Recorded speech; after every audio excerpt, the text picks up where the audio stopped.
Hello, everyone, and welcome back to CoinPoker's Cash Game World Championship.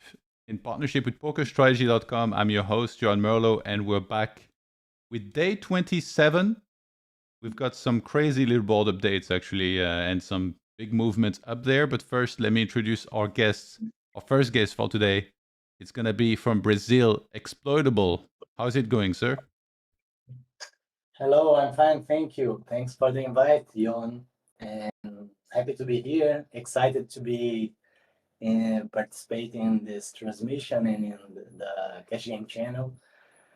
And very excited to see how the action is going to enroll today because people are fighting hard for the first place, right? Yeah. There's been some crazy movement, but before we get into that, I would love to hear a little bit about you since it's your first time on the stream. So, could you introduce yourself with anything you feel comfortable with sharing, and for people that might not know you? Yeah, I'm from Brazil. I'm 35 years old. I play cash games for like 1 decade, 1 decade and a half. So I'm very old school per se. And I climbed to high stakes. I think like somewhat between 5 and 4 years ago. I have coached with Dud, for example, and I have coached with some of the guys that are battling there. And I mostly play these days 2K and 5K on the sites that are running open games, right? Not private games at all. But yeah, let's see next year how it's going to go. Yeah, nice. So what was you said you made it to the high stakes. What was your journey like then through the stakes in poker? Like what did you start playing initially, and then how did you end up being able to improve and moving up and all that? Yeah, I started with PokerStrategy. That's a coincidence because I started 15 years ago with their $50 free. Do you remember? Do you? Yeah, I remember. Yeah. Yeah. And I started playing 2ML back then and grinded up to 1K. Then I left poker in 2014, if I recall correctly. And after that, I returned in 2016, if I recall. And by then, the solvers already came up, right? And I started studying without solvers back then, but some guys were already trying to figure things out with running. No, it's Card Runners EV. It's like a pre-pile solver app. Back then, we used it a lot. It was a lot more complicated than pile these days. And not to say GTO Wizard that that has a completely different user interface, very more friendly than it was in 2016. And I joined some CFPs. I tried to join Portuguese CFP, but we don't get to an agreement, a good agreement for both parts. And then I joined MMA Sherdog, Bluff the Spot CFP in 2019, right before COVID, if I'm not wrong. And then I started to think more like high stakes player, more like approach all the stuff that's not only technical about the game. And then when I left the program, I joined GooseCore. That was a former high stakes MTT crusher, and back then he was playing in cash games and was very good at the time. Then I got coached with Dude later. The guy like it's very directly to the point. Kind of the same school that Guskor have, and with a similar approach to Yuri Peleg. So from then on, I started to study myself, like with some other dudes every now and then, but mainly with I forgot to mention. I studied with the Wacko, and the Wacko, Sunny, and Shilai. It's Mateo that's playing the Cash Game Challenge too. And we studied for like 1.5 years or so. So then I improved a lot because we all had different approaches to the game, and even in high stakes environment that people are like doing stuff that the others are not. I started to realize that different ways to see the game, even though all of them being mathematically sound or theoretically correct, you can do more one way than another, you know. So I started. Uh, I lost the correct word, but it's like solving my own game, you know, like improving my game in my own way of playing. And here I am, here just to enjoy the the cash game, enjoy the battles. Yeah, it seems like you moved around a lot.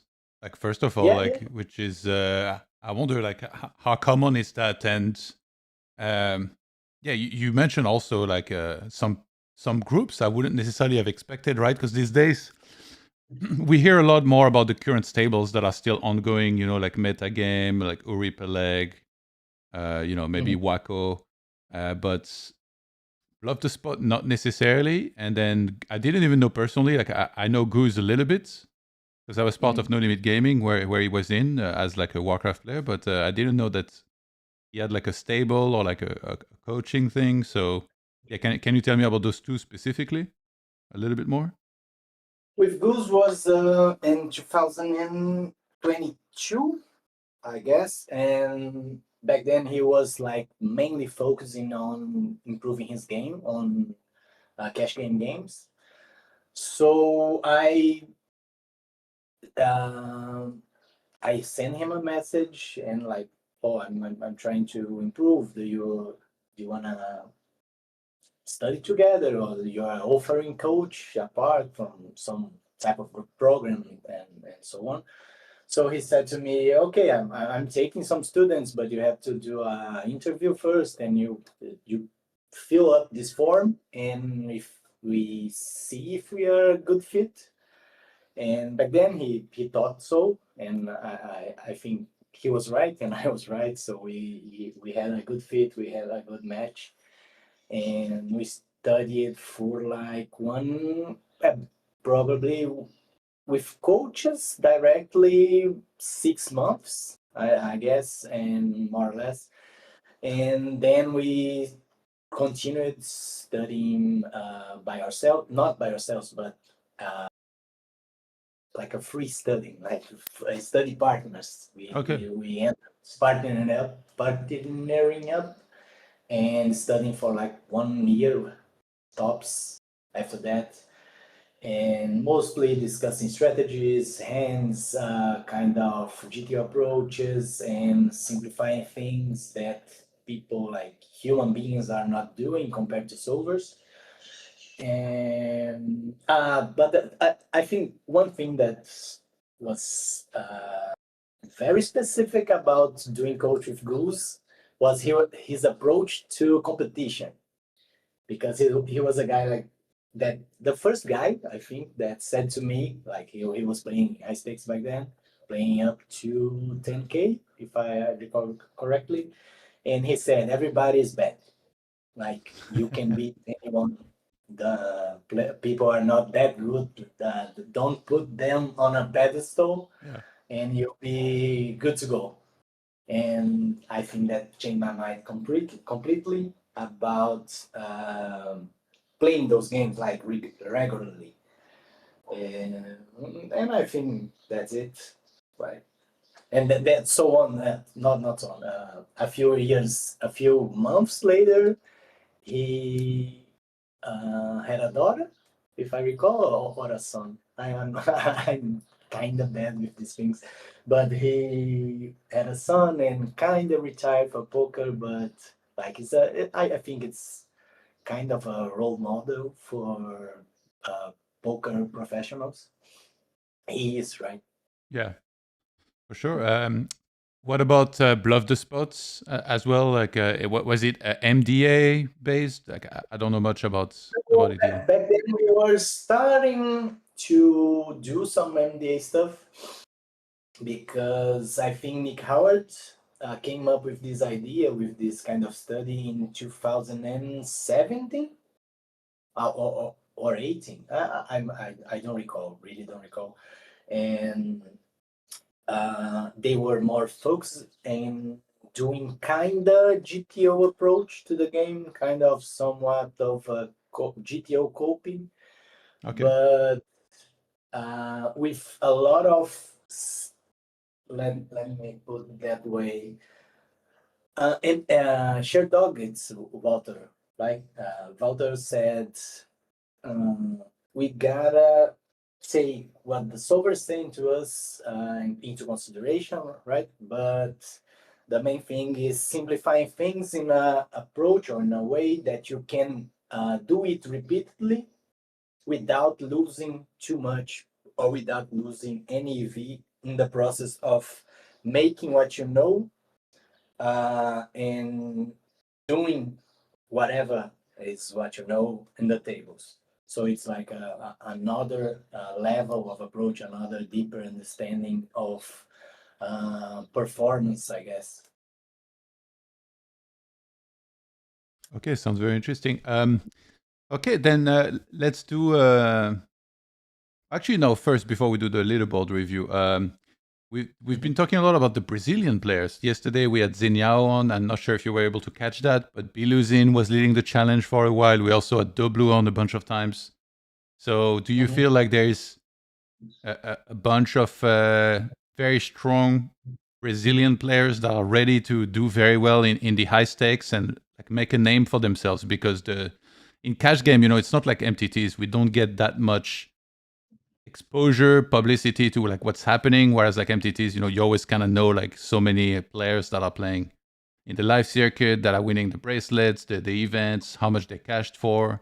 Cash game is like much more they don't know in comparison. So what about the Brazilians? Where do they stand in all this? I think it's. I don't know the reason why this started or why is this exact way these days, but we had a culture, Brazilian culture, like a Brazilians, but like incentives. I really don't know why. Probably has to do something with entities being regulatory, like being in the law, like the Brazilian law recognizes the entities like a sport or like not out of the law thing to do. And cash games were like under the radar for so long and somewhat connected to like rounders movie stuff, So for some period of time, for some decades, I guess, people didn't play cash games too much because of this image that everyone had about cash games. It's for degenerates like Mike McDermott. Yeah. And so a lot of stables in Brazil develop their game around MTTs, and they publicized a lot and promoted a lot the MTTs and it being a sport, and it like goes along with this kind of lobby to turn MTTs into a real profession in Brazil. So I think for like at least 15 years, from 2005 to 2020, it was like that. But we had some cash game players, big cash game players in the past, but mainly on PLO side, not so many no limit hold'em players. And these days, like as you mentioned, I think we have some good players, some good Brazilian players that are playing bigger, and we are kind of developing a Brazilian way of doing that is not only like MDA strategy alike, because when Zinhão, I think he probably speak about that when he joined the stream. When he opened Meta game, that back then was called BRPC, they mainly developed the players and their strategy around MDA stuff. So it's like you can copy that and you'll be a winning player. But like they are not dumb like that. They are very smart guys, to be honest.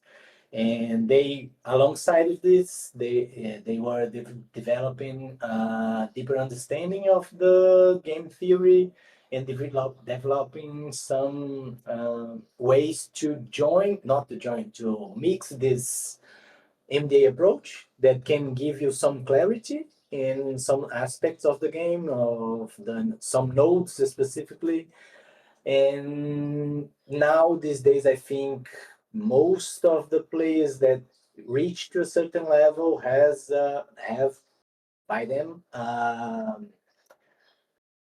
deeper classes, deeper lessons about how the structure work or how the theory behind the MDA stuff work.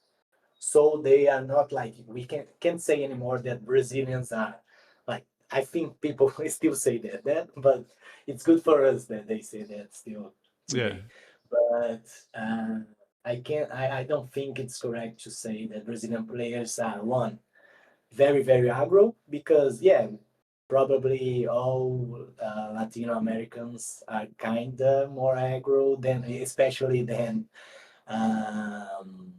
like the Europeans. Most of the Europeans, not, let's rule out Portuguese and Spanish probably, but all the others are kind of more dosed. The aggression are more dosed. And the Brazilians these days have a deeper understanding, so they, let's say that put this way, they kind of manage, or they domesticated this deeper aggression that has in your culture, and it's starting to feel like Brazilian school of poker. Like that's kind of different of, let's say, Spanish school, and all of them have the roots on theory, right? But every different player has a different way of doing things. We all can say that. Also, for the US regs are kind of different than what's the other country? The Canada. sorry for Canadians. For the Canada regs, some also play different. So I think we are starting to build a very good school of doing things, and we probably gonna see some new faces, Brazilian faces in high stakes poker in the next 3 and 5 years for sure. All right, sounds good. Just gonna catch up on the chat real quick, and then we'll do the leaderboard update. So we had George and Amazing Jack, Jose Rivas, Mabel all show up in the chat. Hello guys, Misha is in there, and Boss. And so there's some questions about the leaderboard. Jose says 23 buy-in in just one session. So in the one update, it was 18 binds. I'll bring it up now. So that was from day to day, and this update happened early this morning. But since this update happened, which by the way, this is the best day recorded yet, Prodigy won 5 more Buyins than this, so he's currently in first place. I will bring up the updated ranking. We don't have it on the side though, so it'll just be a manual chat input that was shared. Pedro, by the way, in the chat saying, "Let's go Biluzin. What's up? Welcome." So yeah, that's this morning's update. So we see that yesterday Biluzin didn't play because he wanted to conserve his lead. He wanted to see if anyone catches up. That can come with some risks, you know, that if somebody catches up, then you haven't moved yourself and you kind of stayed stale. Kevin played a mini session from his skiing trip in Japan. 1K hands, actually more than a mini session, really. 1K hands, won a few thousand. Yeah. Limitless still climbing steady, but yeah, Prodigy really the story. 18 binds in 2.5K hands. It's not even like 5K hands or anything. That's wild, right? That's insane. Like I have to see this rank, these hands later because I like the guy is it's a prodigy. Yeah. But he puts a lot of effort to get this in this level. But anyways, it's not like you can work yourself to 18 binds in 2.5K hands. So it's gonna be interesting to see what happened in this stretch of hands. Yeah, so here we see all the players that played yesterday besides the leader, Biluzin. So on the right side is where you should be looking, day 26 EV and hands. And yeah, that's where Prodigy really stands out. We see 18 binds, but Davey lost 4 binds. And Duty did win 4 binds himself, so he went up 45 places to 18th position. At the bottom, we see that Linus's trouble continue a little bit. Luca Brat as well. Joe Adams downswinging, unfortunately. Chile lost about a bind in 700 hands. Jungle lost 2.5 binds. Suddenly finds himself down 6 binds in EV, but not as bad in actual result. We see Sun Run, so it means he's oh no, actually, wait, he's under EV, yeah, minus 18K. Mm-hmm. So that means actually that Joe Adams is up because his EV is minus 87, but his Sun Run is 93K, so he's up a few thousand. That is crazy. And then rigged also, you see? 6K. Sorry? Yeah, Joe is 6K up. Yeah, that's interesting. But some big difference for a few of those guys. And then so now I will bring up the actual current. I think that was maybe taken 1 hour or 2 hours ago. But again, it's only a screenshot. It's no fancy graphic. But this is it. Kaki updating us around 2 hours ago. And when that happened, Prodigy was up 341K. Biluzin still at this 335. Again, he didn't play yesterday. Kevin 286. Yes, MKL 141. And Davey 137. Making this top 5 here very interesting, especially the top 3, right? Kind of close together going into the final stretch. A day and a half about left in the challenge. Yeah, it's gonna be very interesting because I think all this, probably the top 5 players are going to play to the end, I guess, because what's there to lose, right? Because apart from Prodigy and Biluzin, we say Biluzin, but yeah. Apart from that, they are all trying to get the Rolex and the glory. It's not. I think it's not especially about the EV or the money they are gaining from each other. It's more about trying to prove that someone is better than another and trying to navigate the swings because they are there. No one can run from it. and who can handle better what's happening, because 18 bindings in a day is it's something. I don't remember the last time I had it. Probably I never had it Yeah. in my career. I had like one 17 binding day in when I played like 100. So it's completely different story. And let's root for the best, for them to get out, get on in each other, and let's see who's the best. Yeah, no, it's. Or who, I who is love that it's this proving. close. I was really hoping for this actually, so I think it's really cool. And it's been like I don't remember the last time I was rooting for cash game players because like I'm rooting for, especially for Biluzin, but I'm rooting for all these guys to like prove themselves, to try to do some fancy stuff and get away with it in the last, like in the last 5 minutes of the match. It's like in the extra time in football. Yeah. So let's see what happens. And so then, can I ask about your own experience playing with this? Because you did get in there, you played about 5,000 hands. So what was it like for you getting in the mix and playing the hands that you played? For me personally, it was very, very good. I talked to some other guys, and a lot of them don't get this thrill anymore. Like they say, "Oh, I'm too old for this shit. I'm too old for proving me to someone. Or I'm too old to be up in this type of stakes and opening myself up to variance."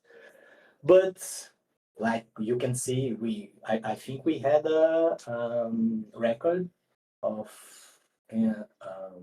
of players playing this year, right? On one entry players, Yeah. I think 77 it's or almost something. 100, which is wild. Oh, better, even better.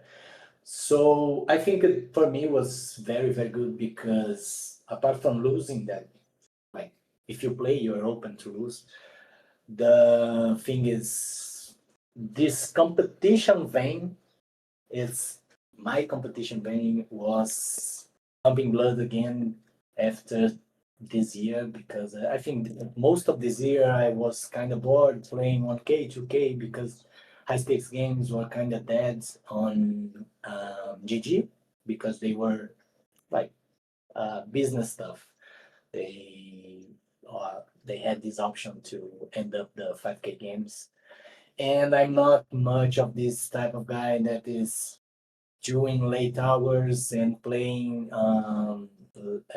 from 10 to 5 on the evening because I'm more like playing from 8 to 5 in the morning than to playing from 10 to 5 in the evening, even losing some EV in that process.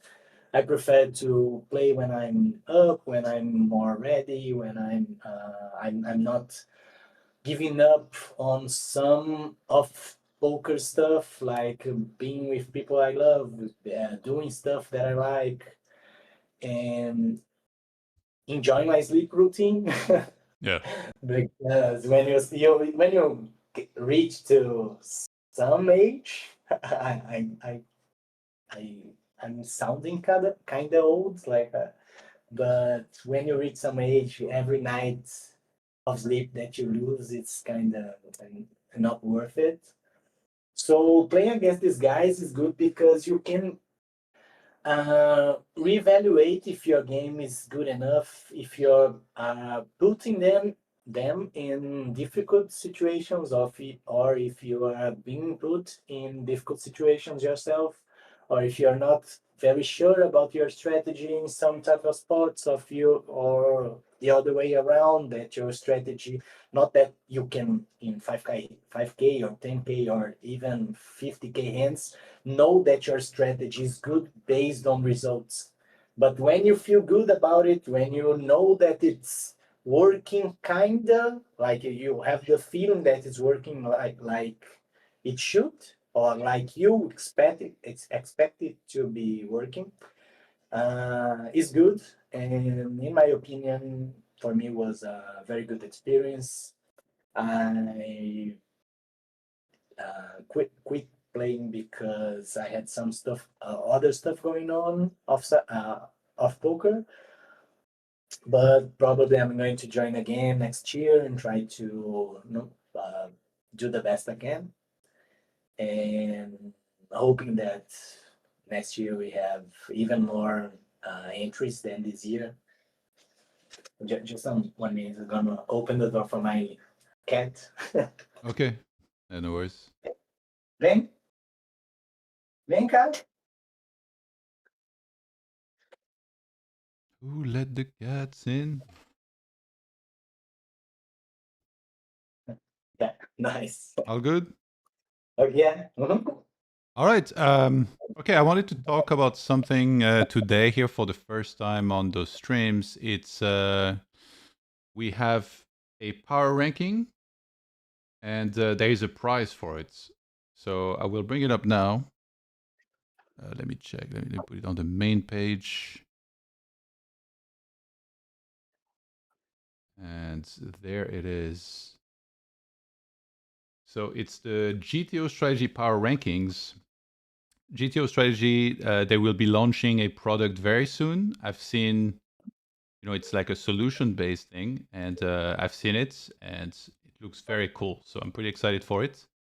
But there is a power ranking here in this challenge with a prize of $10,000 for the winner, which will be the person that plays the closest to theory. Mhm. So it's also very interesting to be able to see who did how, and to tell who's able to do very well with this. It's with a minimum of 10k hands minimum played, by the way. So if somebody played 5k, not quite enough. So we can see the rankings. We can kind of first see week by week, and look at this. Exploitable. You were after the first week. You were first. Sorry, fourth. No, not first. Fourth. Yeah, it was Mr. Lumberjack, Tony Romo, and Yagot Me were the top three, and then you were in fourth position initially. And then week 2, we had Matt Steff, then Orny Holdman, and then unfortunately you weren't in there anymore in week 2. Week 3, Track Maniac was in the first place. Then we had Sonny, Beppe, Yasem Kel. And then week 4, I think has not been added yet, so we don't know. That will be added later. But so yeah, it's in going into today's game. Like it's we don't have the full data, and we're not able to determine right now who's leading. But with those 3 weeks combined of data, we know that YesMKL is in the leads to win that 10k. Beppe in second place, and Yagot Me in third place. And it's interesting because some players actually lost, by the way. Like Beppe is like at the time of like all the data that was entered, he was minus 58k, yet somehow, playing very close to theory in second place. Mhm. So I think that go ahead. sorry about that. There's 2 things to take in consideration when we are analyzing this type of things, because we are not playing against bots. So even though you nail the GTO, it's not like you are getting the best out of a solution, of the best, or the best out of a spot. And the second thing is, like, we are not seeing, for example, that for me is one of the best players right now is Davy Jones, and he didn't even appear in none of this week's leaderboards, right? You mean where he is on this? And Davy is not on any of these, right? Yeah, he's in 17th place. Yeah. So when we it's a good example, because when you develop, I don't know, but when you develop a strategy, the application of it most of the time has more EV than trying to mimic or try to do something more GTO like or GTO approach stuff because first of all we cannot mimic GTO, we cannot reach 100% of the frequencies with the ideal range construction every time we play. So every time we try to copy what a GTO is doing, we are probably losing some EV. And I'm not saying with that we shouldn't use GTO as a baseline of our strategy, but when you're playing against another humans, we are probably having better results with very subtle different approaches of the GTO. Like we can simplify some game trees or some strategies. For example, let's say button opens, BB calls, and we have a flop ace. For the very basic stuff, we have a flop ace 9-2. GTO says that you should bet like 89% of your range for small size. But like what's the difference in betting 100% or betting 89%? That doesn't add up in a GTO approach, or that doesn't add up in a more like let's say it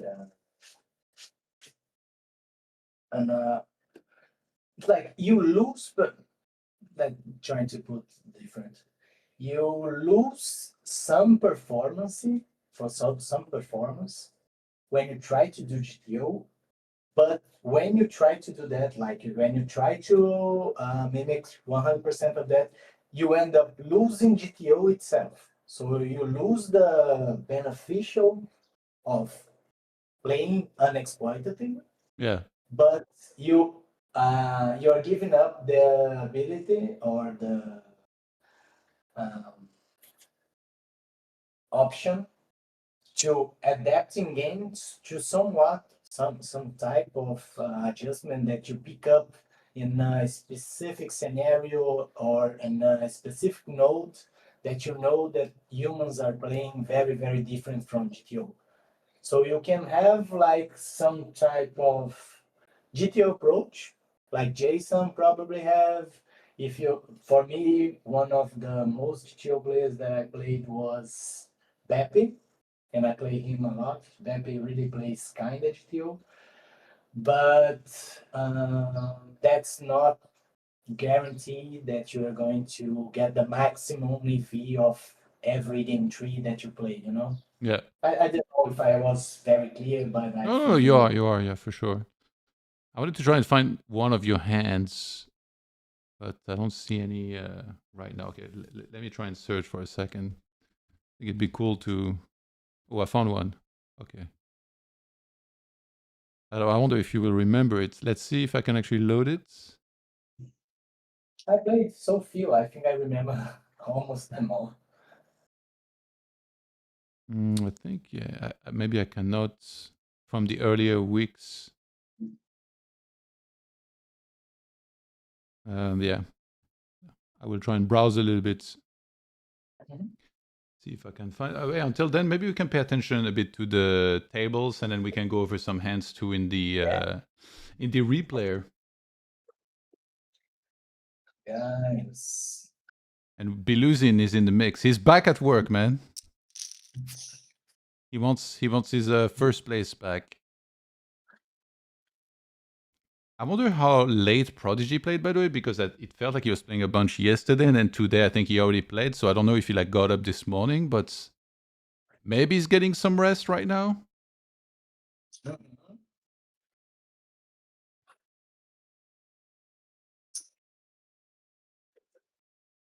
Let's see the hands.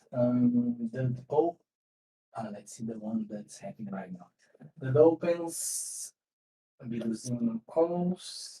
That's an example. The guy he could be betting 100%. He could be betting small only. He could be using two sizes probably in this board, even for this rake structure. You mean the king 10 deuce?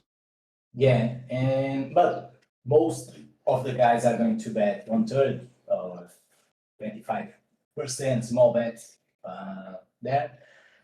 Biluzin has to respond polarized out of position. Okay, that happens. The jack changes a bit because Biluzin should have few his queens in his hand in his range, and all the other two pairs and sets are in favor of dud. And okay, the hand's over already. But nine, I don't think 9-2 is very good. But okay, if the player, if he doesn't spill it out later.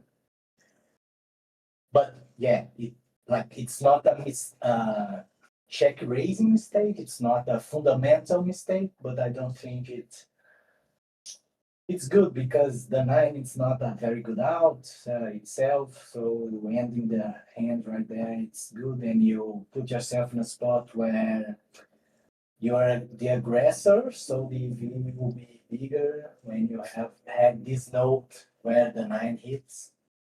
I think it's okay overall. The two of them playing like that, and the checking back. Maybe that could be betting the river sometimes himself against some other jacks, but I don't. And being open to bet call versus jack 9 and jack, probably only king queen jack is check raising the river.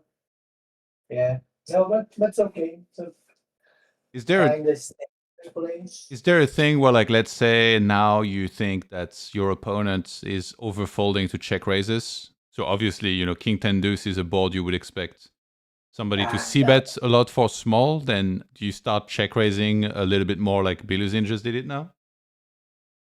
but 9-2 is not like we can't say that 9-2 is a little bit more. I think that's a very good approach by him, and what I know about his game, that when Dud sees 9-2 going in the check raising range, he cannot assume that Biluzin is doing too much check raising.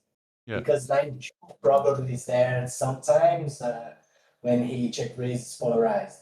I think a mistake should be if Biluzin is check raising small, but he of course not doing that, or he's check raising some type of hands that should never be there. And I think this type of strategy doesn't apply too much to these games, especially not in a King 10 deuce board, because it's kind of easy to defend in position. You're not getting too much of bet folding when you check raise there. Okay. The connection from the EP is very good in this board. And defense against the check raise, against this size especially, is kind of intuitive. We don't have many hands that shouldn't be there in a mix. Probably some pocket pairs are mixing, but apart from that, I think it's straightforward. Yeah. Okay. Okay. I managed to open. I managed to open a hand, by the way, in GTO strategy, but it's not one of yours. It's a hand between, I think it was Linus and Matt Marinelli. Oh, sorry, Joe Adams and Matt Marinelli. So let's try. Linus always has crazy plays in his game, like Yeah. different strategy, different approaches. It's very funny to, not funny, very enjoyable to play against him. Yeah. So in this hand, it's it looks like Joe Adams opened the hijack, and then we had Matt Marinelli flat the small blind. It's ace king versus ace 3 of spades, and then we get like the sickest action flop. And then we can see the actions for small blind here on the flop. You know, you're just going to be checking range. And then on the turn, apparently hijack is meant to bet. I don't know if that's what he's meant to bet or if that's what he bet. I think that might be what he bet because there's only 2 options. So what do you think of the 135%? It depends on how he's approaching this. He can develop some different strategies, but all of them should be somewhat polarized in this board. Not because of the board itself, but because of the positions involved. When you're playing against the condensed range on the small blind, we are not betting that much of smaller sizes or like mergey sizes and merge construction, obviously. So if he bets from like 75 or 70 to 150 or 2.5, I think everything works just fine. It depends how well he can execute this strategy. And ace king, yes, it's gonna be there a lot of the times. Yeah. So it does make the 135% bets. And then if we look at the range now, we can see, I'm trying to put the solid colors. Yeah, okay, so we see the range here. What will fold? I don't know small blind flats very well because I think in my games you're not really meant to do that. But looking at this, does anything stand out? Like the whole range? I think what should be done differently. I think that's the approach that people are not trying to figure, but that they have to solve in game is accordingly to the board how much the imposition is Joe, right? Yeah, How much Joe is betting differently from like the range composition is differently from the real solution. Okay. Because every little bit of shift that he goes more into value, more of this hand or more of this range goes towards value, more Marinelli, if I could recall, Marinelli should be folding that kind of pure equity hands, right? For example, Queen 10, Queen Jack should probably going to fold already. And I think apart from that, the other hands are very okay.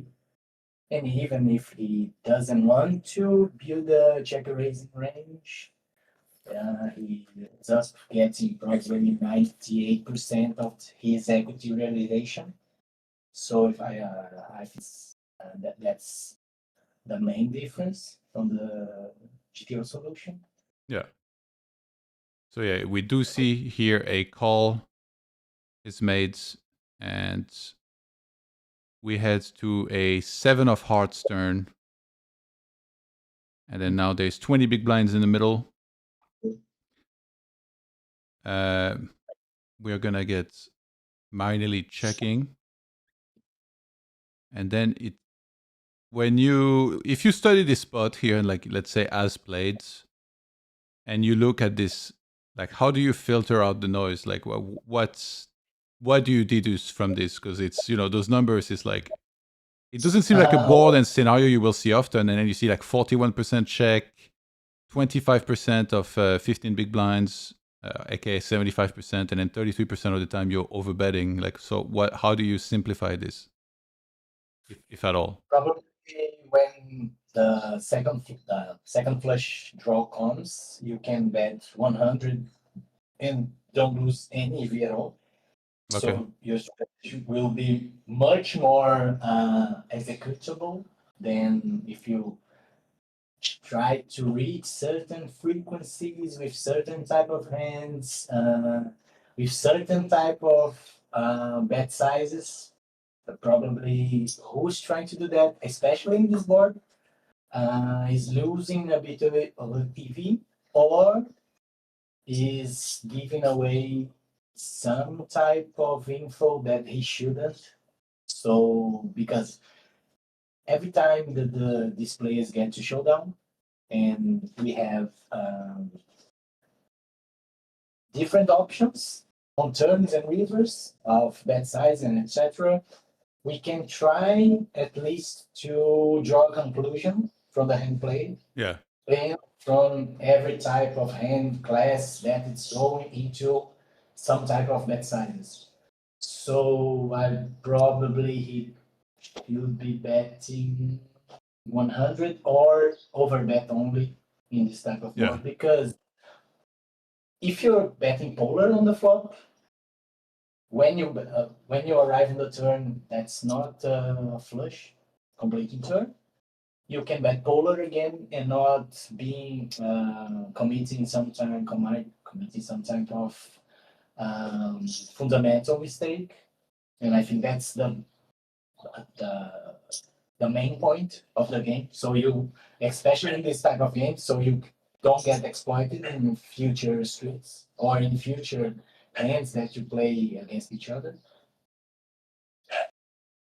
Okay. So you said like you bet 100% here. I like this because it's in between the two sizings, so it's like simplifying to like kind of like one sizing, and then so about the percentages, then it's just like any hands that you're betting, you're gonna bet for 100%. So it's really about picking the right ones. You said when it's double flush draw, is that like almost universal, or it's specific to this scenario, or like in most double flush draw scenario, you're just gonna go to a pot bet size? Nah, it depends. Because the pot bets, like I said, let's say 90. No, it's very specific because we have had overbet on the flop. So it's a different type of scenario, because when you bet, especially for single rate spots, if you bet 75 or 50 or 1/3 on the flop, usually if the turns doesn't change much and is very favorable for the imposition player, or doesn't change the advantage that he carries from the pre-flop, you can go overbet on the turn, even if it's double flush draw. But it's a very specific this formation of hijack against a small blind, because you already have to. It's not like you're shifting strategy. Yeah. But it's a different approach from play that you do against the big blind, because the ranges are completely different. And the small blind ranges are very much more condensed than the big blinds ranges. Okay. Evolver in the chat asked about the software. It is GTO Strategy, as written here, and that's a product that will launch very soon. It's not out yet, but something you can look forward to. So it seems like, I believe maybe 135 is what was used here, since it's highlighted. And then we did have a call, obviously. Ace-3 of spades, you have the nut flush draw here, you have top pair, you can't really go anywhere, so we do get a call. And then the river is the 9 of diamonds. So I guess like he's chopping with, any ace that's not ace-9 or ace-king. So he will check. And then some type of advantage in 9x of hearts, probably. So he should be leading sometimes, even to gain some EV against the polarized part of the EP, the imposition player. Okay. I think almost no one, especially in this spot, people are not leaving. But if you're playing one table or two tables, you probably can get away leading sometime there. Yeah, of course. And it seems like Joe Adams went for the 135% bet, and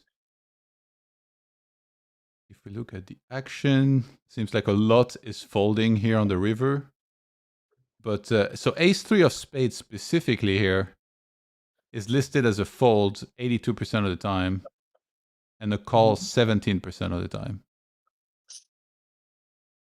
So what are your thoughts on this? It's kind of not kind of. It's really it's literally indifferent if you call it your fold. Yeah. But leaning more towards the fold.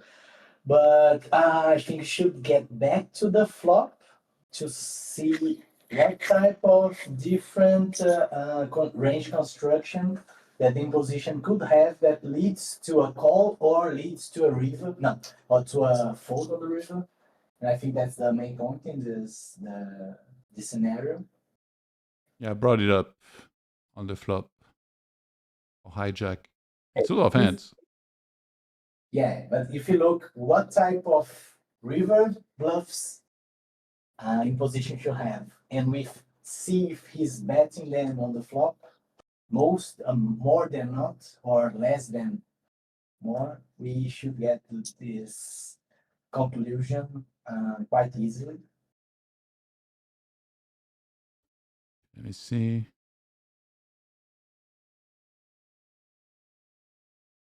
So on the river, I thought you said the flop. Yeah, on the river, then for the bets, we're gonna have a little bit of everything. Yeah, it seems like 75% is in there, 135% and 23%.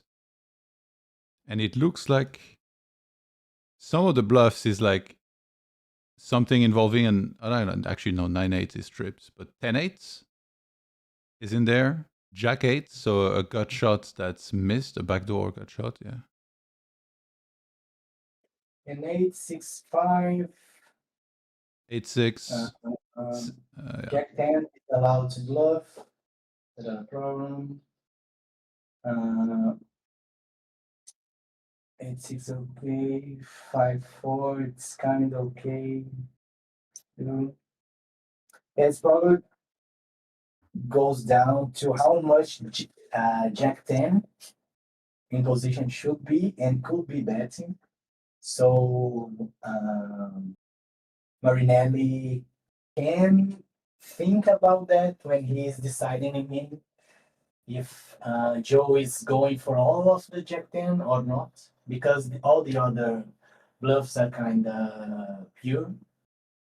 So the other bluffs being pure bluffs doesn't affect much because it's going to be more towards value or not, depending more. It's like exactly in about the Jack 10s and the Ace King that Joe could be betting a bit more. It's not mergy, but like it's betting more. It's trying to be. Yeah. I don't know. I think Joe is going to be he bets bigger, right? Yeah, he went 135%. Yeah, he's probably betting in Ace King more than not. So if he's betting Ace King more than not, then Ace 3 is going to be very, very bad. But the good part is his 9x are going to get much more EV than he should, but his bluff catching are going to be very lower than should. Yeah. In the final. Why is King Queen calling here? What is this? An ace deuce. Not blocking Jack 10, that's the main part, and blocking especially King and Ace King. That goes for merge barrel on the river. Okay. Because it's kind of polar, but not that much when the 9 comes, because the 9 is, I think that both of them has the same combos of 9, but probably the same because the 9s that are betting on the turn are the kind of the same for both of them when he opens from hijack. but proportionally, Marinelli has much more nines than Joe. But on the other hand, aces, kings, and sevens are more in Joe's hands than in Avery's.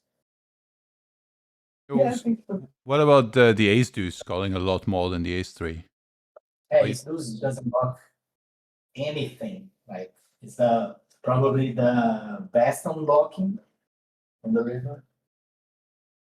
It's probably a bit better than a6 in reality. Okay. Yeah, because like ace4 and ace5 are not that good because 5x and 4x blocks the main bluffs from the in position. But ace deuce and trees probably are betting there or not. I don't know on the river. I'm not sure. Yeah. Oh yeah, makes sense. All right, thank you. This was very insightful. Great hand breakdown. Somebody in the chat asked what software they're using. So this is GTO Strategy, a product that is yet to come out. And then Misha asked, is Limitless not going to be in the money because of his volume? You need to have 20K hands to be eligible for one of the prizes. He has 14K, so he has to play quite a few hands, 6K hands in the next 2 days. If he wants to be able to win one of the prizes at the end, but if that's what you mean by being in the money, maybe he doesn't mind. Like, I don't know. Maybe someone should make sure to tell him so he can really give it a shot. And yeah, as far as the prizes, these are the ones. And yeah, right now he would be eligible for one of them because he's in the top 5. But yeah, you need 20K hands. And then it's 10K for 5th place, 12.5 for 4th, 15K for 3rd. And he is... Well, actually, better we look at the other. He is 4th. Yeah, so I kind of feel like he's probably not going to make a run at 1st place, but if he wants to win that extra prize, yeah, we should let him know. I think he doesn't care too much about think? this. He should be probably playing before sleep between sessions, live sessions. I heard he's playing a lot of live games, like very high stakes live games. Yeah. Yeah, that would be a bit wasteful, to be honest, because he's like kind of close, right? Like he's in 4th place. That's 17.5, right? No, sorry, 12.5K. He just needs like, to be honest, like, yeah, I guess it's like one of those things where like maybe he plays 6K hands and he loses like 10 stacks just to chase one stack. That's so sick. Oh my god. A guy in the chat is asking You're very quiet, by the way, right now. what? Oh, you were very quiet for a second, yeah. Okay. The Brazilian guy is a student from Saulo Costa. I heard. Yeah, Biluzin. Yes. Mm-hmm. He's a student from Meta Game.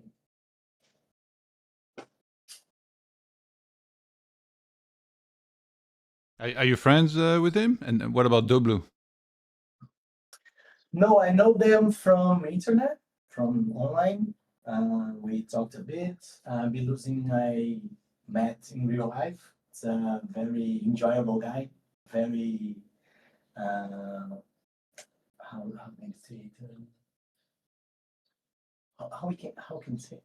Like a sympathetic guy, like Yeah. someone that everyone enjoys being around. Yeah. Okay. Yeah, he's that type of guy. And the below is Bruno, if I recall correctly. We talked a bit. He's a very nice guy too, very chill. Lives in US for some years, as far as I know. And he hit Venom last year, if I recall. He was 2nd or 3rd place. But very, very good guys, very chill guys. Nice. And that's too. Very good guy too. Do you want to check out a hand that was played at the table just now? I saw an interesting one. Okay, let's see. Okay, let me just find it real quick. It was a few hands ago.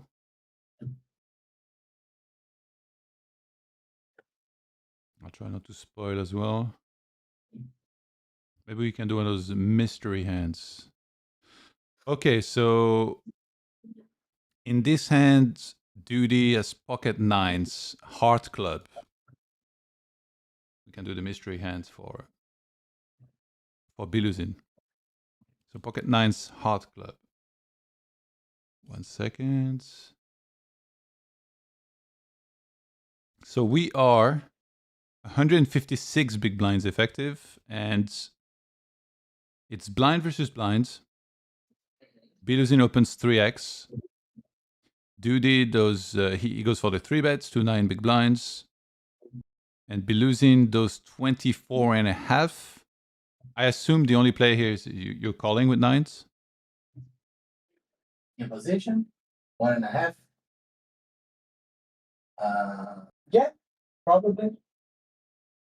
So because if losing is mixing open sizes, and I think he's linking and raising, that should be three betting kinda more polar than not. So he has low frequency three bets with nines, and the nines will not enter the category of going to shove. If not some like 5% of the time, but like it's kind of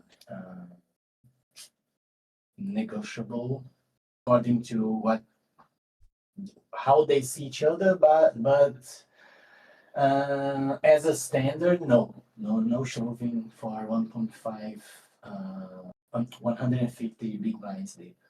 Yeah. Okay. So we do get a queen 4-4 flop. Should we expect I guess how does the fact that we're deep affect the action here? I feel like, and also if we were 100 big blinds deep, would we have expected the quarter pot size bet here a lot of the time? Let's see, 450. It's a bit different because of the two different opening sizes and four bet sizes. But if he's four betting to 24, I think that's probably what's different from whatever solution you look at. Yeah. When if he's four betting a bit smaller, he should be or could be potentially for betting more merge. So he should be for betting more queen jacks and king queens, maybe king queen and ace queens more frequently than not. And that should be calling like everything that he three bets that is not polar against the size should be calling. Given this as the baseline, he should be probably betting a lot because the 4 is not it's not that relevant for the two ranges involved. Like what's more relevant there is probably the overpairs for Biluzin. So he could be betting a lot there, yeah, sure. Yeah. And being two-tone in this type of formation, I think it's not relevant at all because the full house affects a bit more, I guess, than the flush draw type of hands that both players have. So given all of that, he should be betting and could be betting a lot on the flop. Okay. If he bets 100% of the time with for smaller size, I think it's not a bad decision. Yeah. So we do see that small bets from Biluzin And Duty makes the call with the pocket nines. I assume really nothing else to do here again. No, call. You're ahead of a lot of things. You're drawing two nuts, and you don't block like nothing, because if we assume that Biluzin is betting range, nines is very good there. Okay. Very up. So we get a 10 of spades on the turn. So what really changes here? That Biluzin has more gutters now than Dud, because of the type of interaction that Dud should be calling in position. So even though we losing betting a lot of position, the 10 brings a lot of good shots that Dud is not going to have in his range, like a lot. So Biluzin could be, and for what I know of his game, his approach, he could be betting like almost range there again. Even though, not even though, even taking into consideration what I said about he for betting smaller and could be for betting a bit more mergey than in theory. So he connects very well there, especially if he's off-suited combos there for betting. Okay. He's probably the game. Biluzin goes half here. Yeah, it's good. And so wait, that would leave him. Yeah, it's gonna be a bit under SPR1 on the river if we see a call. And with pocket nines, I guess you have to call because of everything you just explained about like the gut shots and stuff like that might bet, right? Mm-hmm. Like, And you're still drawing to nuts and not blocking any of the potential bluffs on the river. but so if you call here, you're thinking I'm calling here, but probably folding to a jam river already. No, depends on the river. Okay. Because some type of rivers are going to bring a lot of more mergey bets for Biluzin, because he can put a lot of more mergey bets because of new type of nuts that he is going to accomplish on the river. So the nines are kind of lose value, but if you go besides of probably flush cards and face cards, all the other cards, the nines are going to end up making a decision to is Biluzin bluffing too much or not, to goes into call or fold. But on the face cards, I think Biluzin has a lot of value, and nines can do anything. Okay. And if Dud has the nine of clubs on a club, it's a good call. That not a club of face, or not an ace. But even on an ace, I think on an ace is not that bad. Not He as has bad as he has nines hot clubs. yeah. So the only problem from him is being jacks, or tens plus on the river. Okay. So we do get a call, and the river is a 4 of spades, so there's trips on the board now. Yeah, very nice call. So if Biluzin would jam here, then you feel lean small towards calling, or is it like a pure call? As he's going to call. Yeah. For sure. Biluzin checks.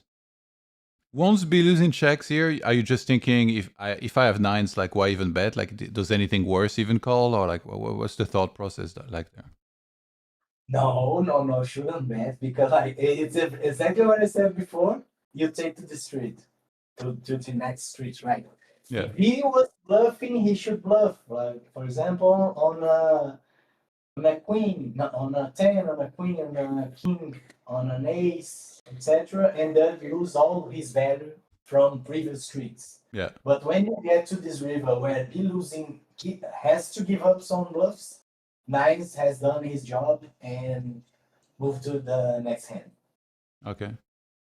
So here, in terms of actual hand selection, Biluzin having ace of hearts, jack of clubs, you feel that that was a good candidate to take this line specifically and give up on the river?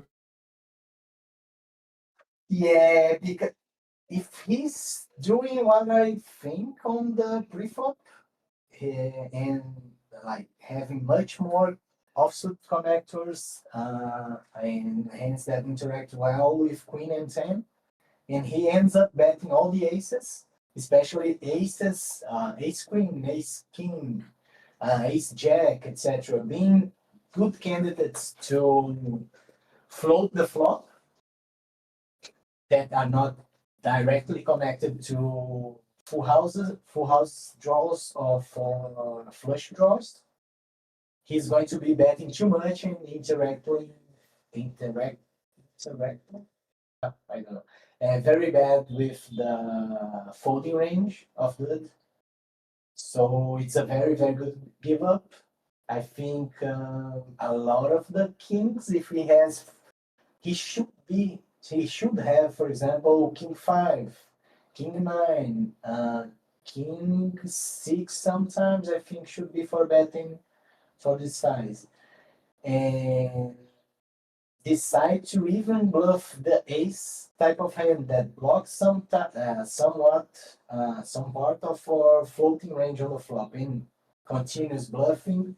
I think he's not going to get the exact amount of folds that he should when picking the right combos, or at least the best combos to bluff. Okay, no. I think that's about the same. I think it's Biluzin probably is betting more on the turn. Not that this hand is not betting, but like I think he's probably betting 100% on the turn with face jack. Okay. So call from that is even better on the turn. But the give up on the river is very good from Biluzin, and check behind it's like mandatory from the there, unless he's no, unless not. That's the moment. Unless he's feeling spicy. All right. Yeah, no, very insightful. Thank you so much for joining us. If you know, there's only one day left, but if tomorrow you're watching the stream randomly and you want to hop on, you're always welcome to come back. Just send me a message. I'd be happy to add you in the call. And for now, you get the final words you want to say. And if you have any shout outs or you want people to follow you somewhere or promote anything, now is the time. Okay. Thanks a lot again, Yolan, for the invite. Thanks for the opportunity to be here, to be talking to the ones that wanna listen about cash games. And I have a stable. If people from South America want to join or want to reach to know more about the game or to share some insightful stuff or to talk about the what involves being a poker player, you can reach us. I'm gonna leave the comment here. Okay. Yeah, you can say it out loud too, probably, so people can, Okay. even on the vote. ABRA cash game on Instagram. And apart from that, feel free to reach me whenever you guys feel able to. If I can help in some way, I'll be very happy to do so. And keep watching, keep cheering, keep enjoying cash games. I think it's very much more enjoyable than entities, but let's see in the future if we get more media than these days. And thank you again, Yola. Have a nice weekend, guys that are watching. Have a nice weekend or a nice day who's watching in advance of time. And that's it. Thank you again. Thank you, sir. You have a good day. Take care. Take care. Bye.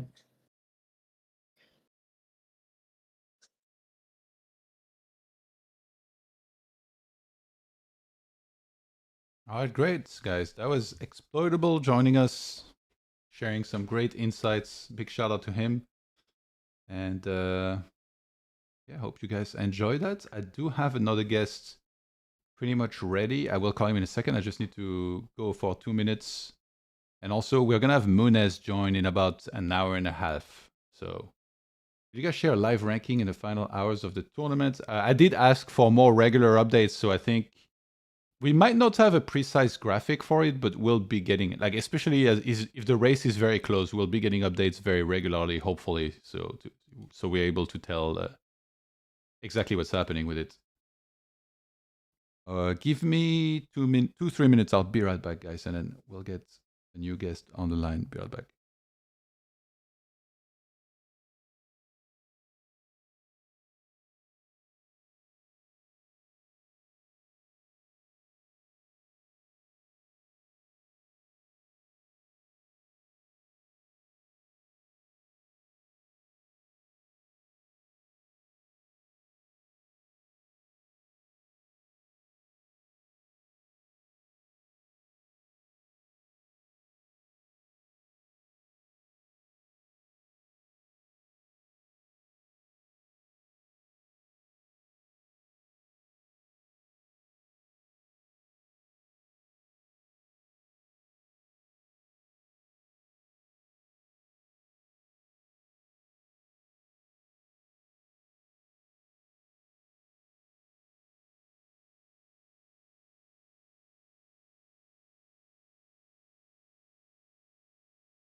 All right, I'm back.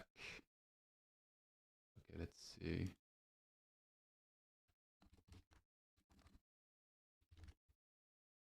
Let's see if our guest is ready. I'll send you a comment, JR, that you love the podcast with Exploitable. Sorry, I should have read that. Actually, I saw it, but I forgot to mention it. He'll see it. Can we get Prodigy on? Thank you for saying that, because I sent him a message and I asked. I think he might be sleeping. I'm not sure, but all right, next guest coming up. Hello. Hello, sir. How are you doing? Doing great, thanks. Nice to have you I'm on. already in the stream, or? Yes, yes. Ah. Thrown into the fire. Welcome. Perfect. Yeah, I just saw that Prodigy made a sick comeback. Yeah, it's 23 buying Upswing. He saved the run good for last. He saved the hard grind for last. Yeah, that's how you have to do it. Yeah. Okay, since it's your first time on the stream, then could you introduce yourself with anything you feel comfortable with sharing? Sure. So I think most people probably maybe know me from the screen name GW Value Town. And I'm like, I play from 500 to 5K on different sites. And I also have a YouTube channel where I used to post some videos, so you can check that one out. Poker Flex. Used to post? What happens? I used to post, yeah. I think it's like a year ago that I made the last video. Okay. So how come a year ago? Where's the content, my man? Yeah, good question. The thing is, like, when I look at the guys in the High Six Challenge, there's not that many guys who are posting live play and explains, are there? Yeah, that's true. So it's just one of those things where like you feel like it's starting to give away too much when you play the stakes. Yeah, a bit of that, and also it just takes away some of your time that you could focus on otherwise, right? So Yeah. might get back to it at some point, but for now the focus is elsewhere. I take it from the accent you're from Germany. Austria, but okay. yeah. Nice. I live in Austria actually, but yeah, no, my German is. You're in Vienna, right? It's scheiße, yeah. yeah, I'm in Vienna, 7th district. Nice. All right, yeah, nice to have you on. Yeah, very nice to like get some new guests every time. I don't know if you're listening to Exploitable, but also was his first time joining, and we're gonna have another. Today is like the first timers. We're gonna have Munez join in an hour and a half, and also will be his first time on the stream. Oh, that's cool. So you mentioned you play some of these higher stakes yourself, like up to 5K. Was there any consideration for you to play in this? No, for now, like the bankroll is definitely not there yet. Okay. And also the skill level, I think, as well. So yeah, need some work, but definitely looking forward to join there some point in the future for sure. Yeah. I'll bring up the leaderboard, I guess the pretty one with all the numbers and everything. Is there anything on this that stands out to you? We talked about Prodigy going on a huge upswing, and of course we got a little bit more of an update since that in the way of like a Discord chat, and we know that Prodigy is now leading at I think it's 340K. So just any thoughts in general on the leaderboard, all these players? I assume you're familiar with a lot of them. I mean, with some of the top guys, not too much. Like I've played a few Orbits versus Prodigy and DB, sure, but they mostly play higher. But yeah, Biluzin, I've played a decent amount on GG. Pedro Toledo, right? Yeah. Definitely think one of the stronger players on GG. So I'm not too surprised to see him do well, but of course, when it's up versus the best, it is a bit surprising that it had such a great run. But yeah, awesome for him for sure. Yeah, nothing too surprising. I think the variance is still pretty big, right? You play 30,000 hands or something. Anything can happen pretty much. Yeah, we talked I think Linus is the biggest surprise, right? That Linus is at the bottom of, like, pretty much at the bottom of the leaderboard. Is there any chance you think that maybe he's not playing optimally as well?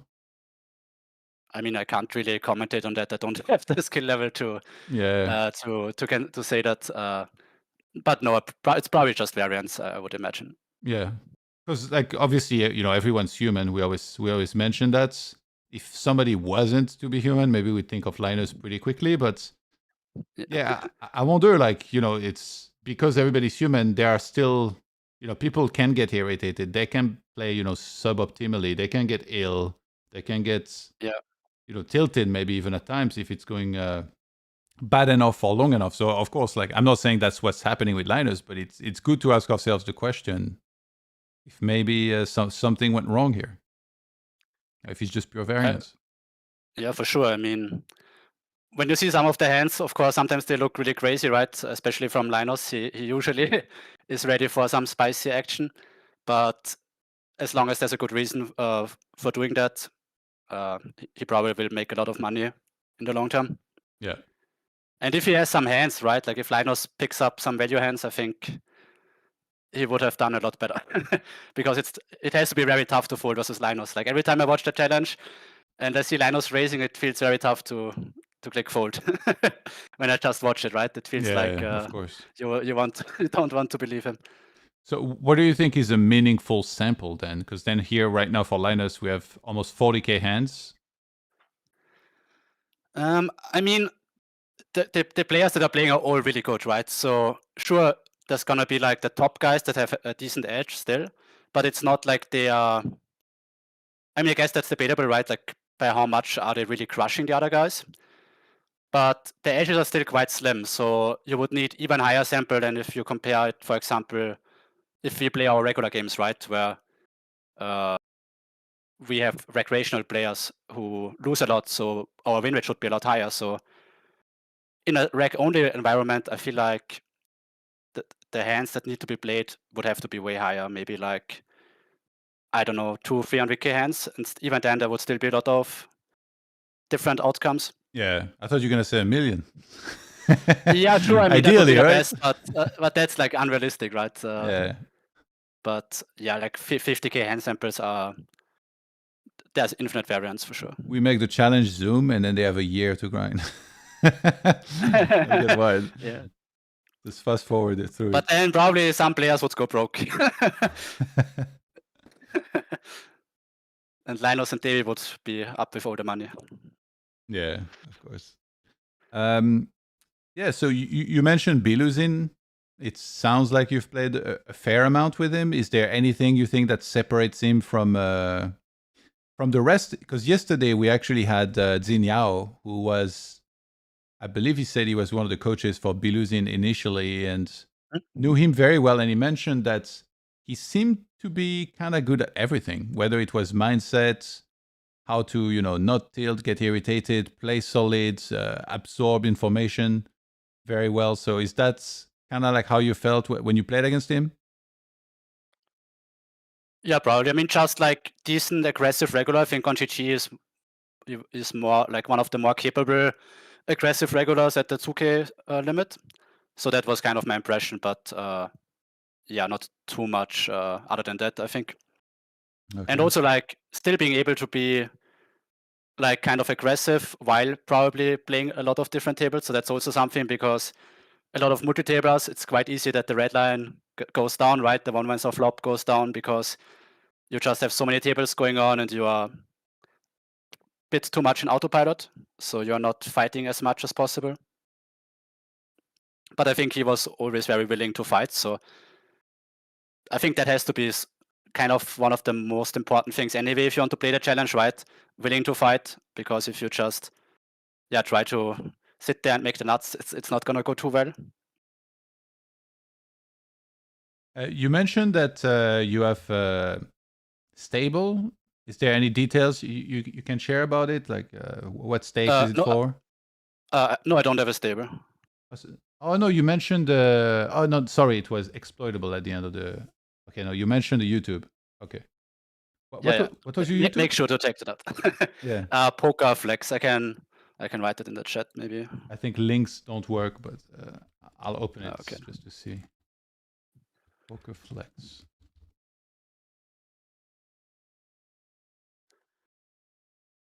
Oh, okay. Oh, you used like oh, you did a bunch of reviews. Wait, is that what software is that? Oh, okay. No, never mind. It kind of looked like Coin initially. The quality of the videos is not too amazing. Like with the audio or something, I was just like recording and doing first take, one take basically. Yeah. But yeah, maybe you still find something helpful there. Oh, you did a review with a hand on Demon Doink. We had him, that's also. Yeah, we had him on the stream before. Really cool guy. Oh, nice. Yeah, I'm not sure if he still plays a lot. I haven't seen, but I also changed my playing schedule a little bit. But I haven't seen him in a long time on the tables. Okay. Has he mentioned if he's still? Well, we had him on like a while back, like 1 year ago, okay. And then I think I get the feeling that maybe he's not as active now. I did try to message him. Yeah, I don't think he was that responsive. So maybe taking a break. So I'm looking at the video. It might be the latest that you posted. And wait, did you also study in that video, or because I thought I saw on the. Yeah, so when I hover over the video, there was like a solution showing for a second. So you just take a pause with the table and study sometimes, or? No, it's just like after the session, I checked some of the spots, and then I like threw in some screenshots from like GTO Wizard or Pio. Yeah. To like verify what I was saying, or maybe even like correct myself. Like maybe I said something that was wrong, and then I bring up the solution. But yeah, not with a lot of, like, I don't have an editor or something, so the quality is not amazing. But yeah, I think there's still some value, of course, if you are like playing mid stakes or lower stakes and you want to consume some content. Yeah, no, I will for sure. Especially like, for me, it's interesting because I kind of struggle to, look at a solution and put things together very well. And like now, one of your videos is like called NL1K and 2K hand analysis. And then you kind of go back over it. And I'm sure I can't have sound right now, otherwise it will go out to the stream. And then, you go over your thought process. And I look at the comments and like people are pretty happy, except this one guy. He wrote, "Bro, you didn't even put the correct board in WTF." Fair enough. You put one suit different or something. Maybe you wanted to see something different. This guy is like not getting it at all. Not amused. Fair enough. That's sick. I think there was a spicy hand on the right table right now. Okay, I'll check. Let's see. How many hands ago? Just now. Okay, with Mr. Lumberjack. Yeah, exactly. Lumberjack versus Daddy. So it's blind versus blind. He 3-bets in position, flops the open-ender, continues for half.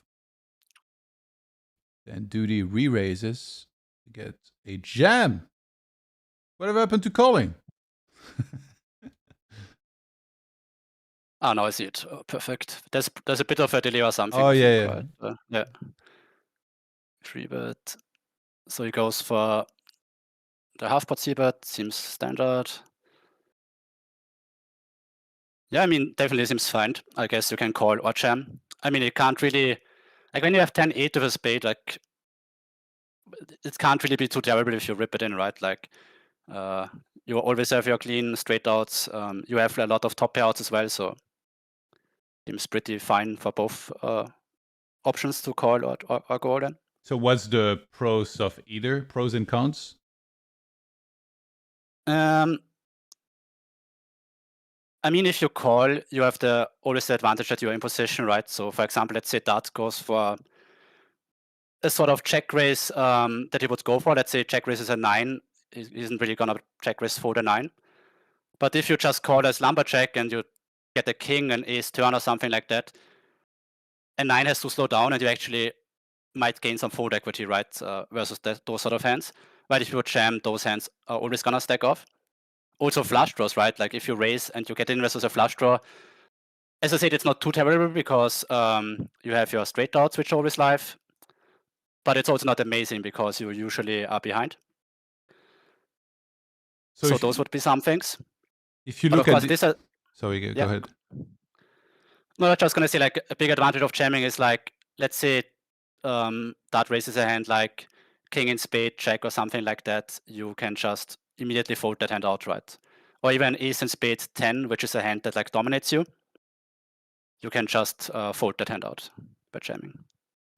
So if you look at this spot in theory, what does it look like then for Lumberjack once he gets check raised? Is there a bunch of jams in there, or is it like a more explosive thing?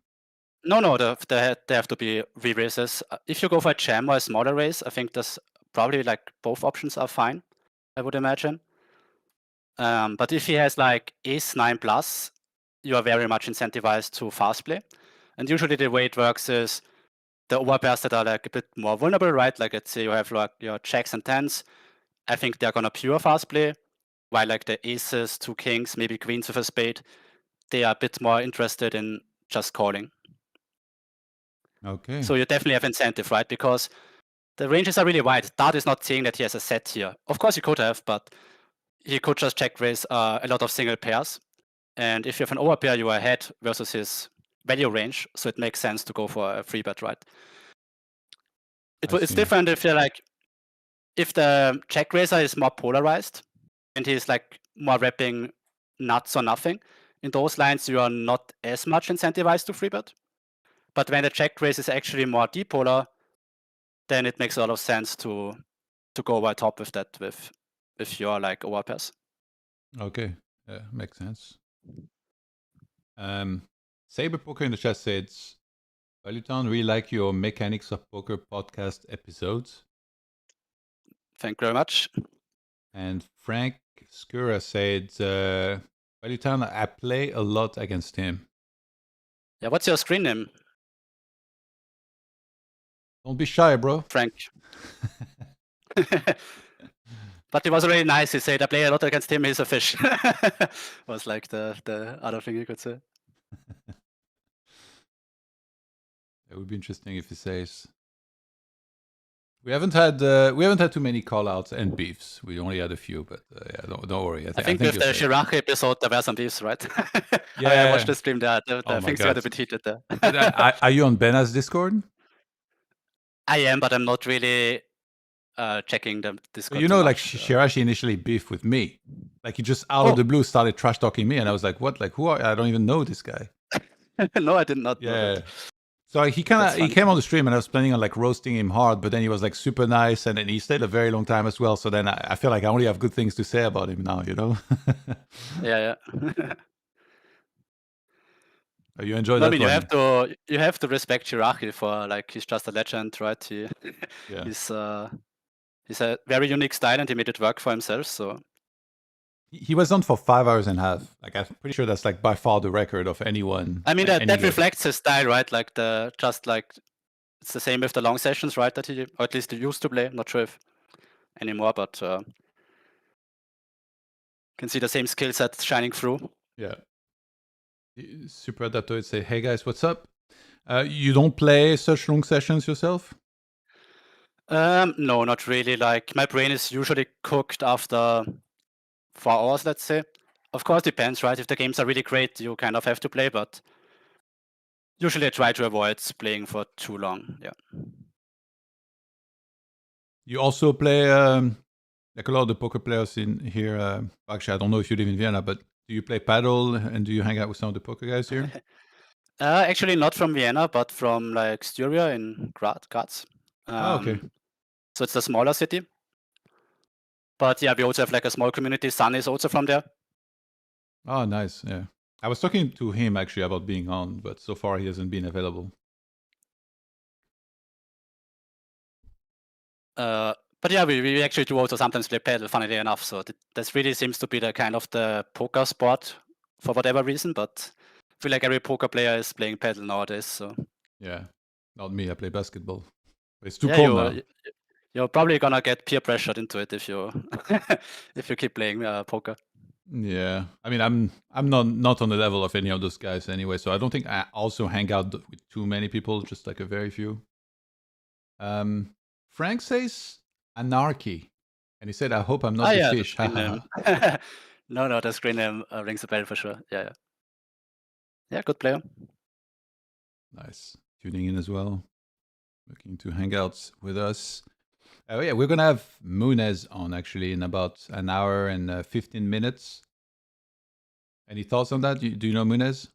Yeah, I've played a few of it. Like also on 2K on Stars, he started playing a bit recently. Maybe it was also as a warm-up for the challenge. But we also never played for too long.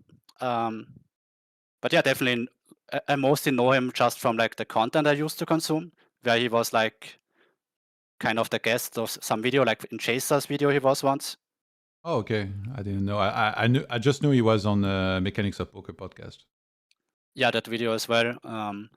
So you definitely just know him as like one of the legends of the game for sure. And I've played a bit versus him.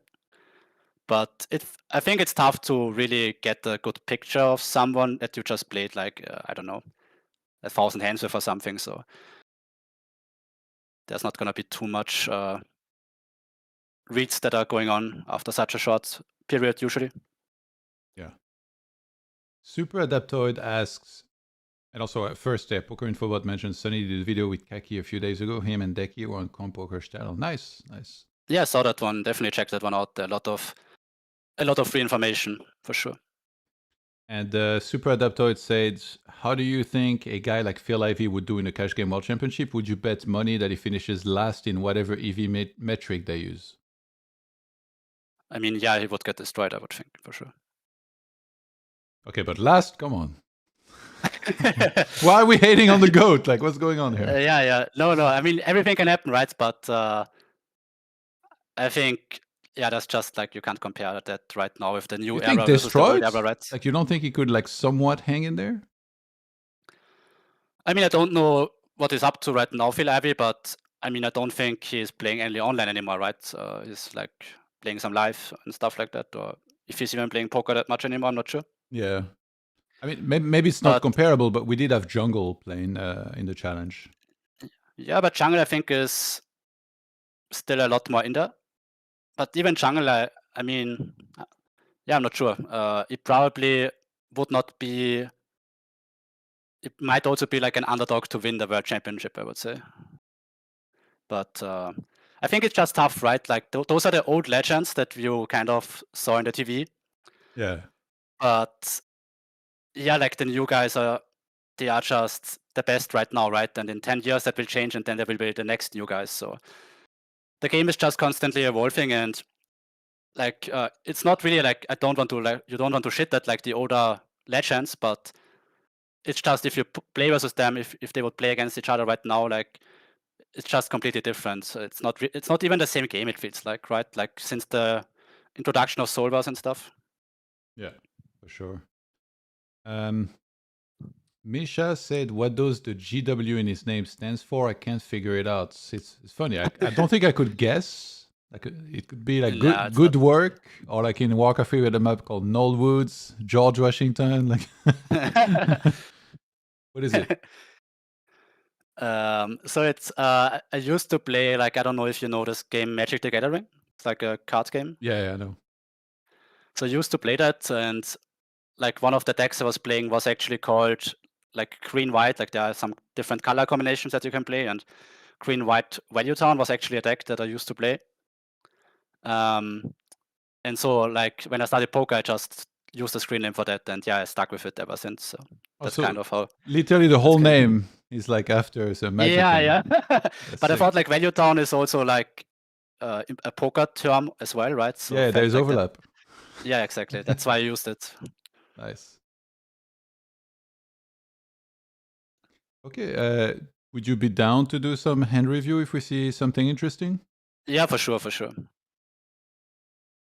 Blogger said GW Value Town is iconic. Thanks. Thank you very much. Do you play live as well, by the way, or mostly online? No, not really any live. Only online, basically. Yeah. Super Adaptoid says, I bet Phil knows a lot of theory intuitively. That's why poker is so interesting. There's theory versus computer, but we're all making assumptions on human opponents' place and reevaluating the properties of our exact hand/combo. I guess, yeah, it's also about like, he played a lot of live and maybe be good at live reads. I don't know how relevant those are in most games. And also, I don't think I can quite understand how good he is precisely at those live reads. Actually, wait, that gives me a follow-up question about this, because the Michael Mizrachi, he won the main events, and then, you know, if you had to compare him to the standard of like some of the best online players, I guess you'd agree that probably, you know, it's not quite there. But then how much do you think live experience and live reads and tells and all that helped, or like just exploitative play as well in general? Do you think that plays a big factor, or did you just sun run?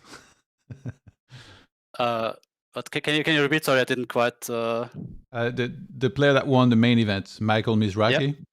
Okay. Yeah. Like there were a lot of talks, you know, about like how good he is, like at live poker with live tells and everything, and like playing exploitative. So obviously he's a very good player, but if you, I feel like personally, if you compare him, I'm guessing, to some of the online players, like the online players will be, you know, way more sharp. But now he was able to win the main. I didn't even know who wins the main. Like I don't even follow that, so I wouldn't have even known. Yeah.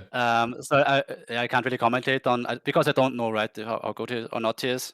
But yeah, like it's the same thing you hear from a lot of players, right? That usually the online cash guys are gonna be quite good and maybe a bit better than like the, I don't know, live players or something, just because it's more competitive. Yeah. In terms of like the strategical aspect. Poker Infobot says, have you given up on YouTube content, Felix? Not given up entirely. Might definitely drop a video at some point, but yeah, for now I'm not doing it. Yeah. And JR asks, do you have plans on joining the Cash Game World Championship next year? if I have a great next year and I have a good bankroll, maybe yes. But like the thing is, I'm a bit of a bankroll nit, and I think you should also be, like, especially in a game like that. You can see the guys that are like swinging a lot. So also right now I'm also in a bit of a downswing, and I'm pretty happy that I'm downswinging at 2K and not at 10K. So right now I'm pretty happy that I'm not playing there. Yeah. It's funny because it's like you watch it and you're hoping that you would kind of like to play there because it's awesome to play versus all the great players. But on the other hand, you see older people who are in a really tough spot, and you are kind of happy that you're not in there. So it's this double-edged sword where you're. Yeah, of course. Do you know what I mean? Yeah. So if you didn't have the downswing, would doing like a few binds shot take be a thing that you might consider, or it's not really your style? Like you'd prefer to legit go into it with an off bankroll and like properly play it? I mean, probably shotting is fine, but it's not even bankroll only. I also think my skill level would not be up there yet. I mean, if I join, I don't really want to join and get eaten alive, right? Yeah. Like just play a few orbits and you can say that, oh, I participated, but I would like to give myself actually a shot to, like win some money. And I feel like I'm definitely not there yet, so would have to do more study and improve, and over time, maybe I get there. I hope so. What do you think then, since we're on the topic of bankroll management, what do you think is a good bankroll management for, let's say, like two type of players when playing online, a player that's playing professionally and someone that's playing recreationally that might not need the money as much? Like how aggressively do you want to move up? Like let's say starting from no limit 25. I mean, I think it's smart if you are capable of doing aggressive shot taking, but it's gonna be very like player dependent, because, or like if you are like very risk averse, or you really like hate like losing a big chunk of your bankroll, and this could maybe completely throw you off, I would always rather be a bit too nitty. But if you are fine with like losing a decent amount of your bankroll, it's definitely the better strategy to be more aggressive, especially in the lower stakes with the rake being so high. So yeah, if you can like gut it and like you can manage it, playing a more aggressive strategy, bankroll management strategy should be better. So like move up to the next limit with 30 binds to play there, and then if you lose like 10 or 5, you move down? Yeah, maybe something like that. 30 is a bit on the aggressive side, I think, but probably fine-ish. But then I would really only shot take, right? Yeah. But otherwise, I would say like, yeah, 50, maybe 50 or something. I always used to be a nit, so I always waited for 100. I also don't think it's that terrible, because in the lower stakes, it's more important to study anyway and get better at the game. And if you are better at the game, you usually have a big edge on the other regulars, so you should have a big win rate, and then it doesn't take too long anyway to like get the 100 binds. But yeah, I think if you want to be as fast as possible, taking more aggressive shots definitely makes sense. And so how about, what do you feel is the right way to study then for, we might have some pro players watching, or we might have some recreational players. Is it the same? Like what balance do you recommend? And just focusing more on database review, or saving hands and then reviewing them individually and trying to pick up, spots that they might, some of the heuristics might apply in? I mean, there's not really a secret source or something. I mean, also David was asked the same question, right? When he was there the last time, like how does he study? Which was super interesting, by the way, and amazing that he was on. But yeah, it's like you could go a couple different ways, right? Like you could do database, like you said. You can go over hands. You can do like more of a spot analysis where you focus on, let's say, I don't know, blindly blind single raise spot or something. So a lot of different ways. I think something that's a bit overlooked is you should enjoy it. Because let's say you really like looking at solver solutions, you find it interesting, but you're not really too much into like the MDA stuff, or more of like the statistics of the game. then I don't think it's a great idea to like force yourself to do something that you don't really enjoy that much, because it's way more likely that you are gonna make better progress doing something that you actually enjoy. While if you hate doing a certain thing, sure, it might also help you, but it's not very likely that you're gonna spend a lot of time doing it when you're not enthusiastic about it. And you might also get burnt out really quick, so all of those things. Yeah. What about if you're like, don't love it, don't hate it, but you're kind of like indifferent about it? Like, take exercising, for example. Some people don't necessarily like the process, but they kind of like what it does for them, right? They look better, they feel more confident, and then they have like a clearer mind, so they kind of go through it. Do you feel like for poker, it can be similar in a way? Yeah, I would say so, yeah. Yeah, I think that's one of the biggest challenges is like for players coming up, like some of us take a very long time figuring out exactly how to improve. I could open a solution and go through my hands individually for like a while, and like the problem is that I will be looking too much at my exact hand and not really Yeah, for sure. be able to pick up on like trends or like things that really help me in the broader scale than just looking at the one hand that I played the way I played it. Sure, and I mean that's why like also getting a coach I think is very like makes a lot of sense, very useful. Like just some player that is more experienced, right, and can like help you guide a bit through those spots. Yeah. Was that something you did, getting coaching? Actually not. So actually, and how are you giving us the advice? That's why I don't think having a coach is necessary, because all of the information is out there, right? If you have GTO Wizard or like something like that, you don't really need a coach. Yeah, but the coach to understand how to learn for something or like study, for example, because like yes, the information's out there, but like we still don't really know how to use it for like a lot of us. Exactly. So I think having a coach just accelerates that process, right, of finding out why things happen. You could do it on your own for sure, but it's gonna take you like a longer time. So I feel like getting a coach is very useful if you don't really know how to study, or also if you're just having like a kind of a plateau where you played for like a lot of hands and you didn't really, I don't know, you're kind of break even, you're not really getting ahead, because that means that it's quite likely that you have something in your process which is not optimal, and the coach can really help you change that very quickly. Yeah. But if you're studying on your own and you feel like you improve constantly, like you don't really need a coach, I think. Yeah, no, makes sense. Super adapters say you don't need a coach if you can conceptualize the game properly. If you don't do that, no amount of information will help. Yeah, that's the thing that's hard for, especially for players that haven't studied necessarily or haven't figured it out how to do it very effectively just yet.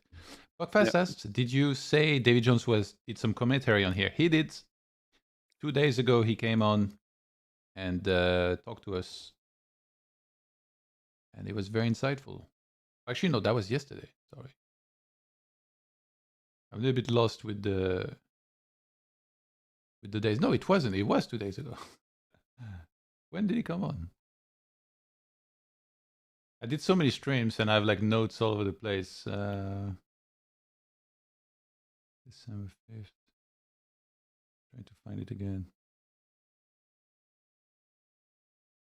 Yeah, it was yesterday. The first stream of yesterday, which was, I think, 4 hours and about 4 hours and a half, a bit over 4 hours and a half. So you can easily find it on whichever platform you're watching. Let me find the exact name for you. So, yeah, it says it's the day 26. And there was 2 streams. It's the longer one, the over 5 hours. 5 hours one.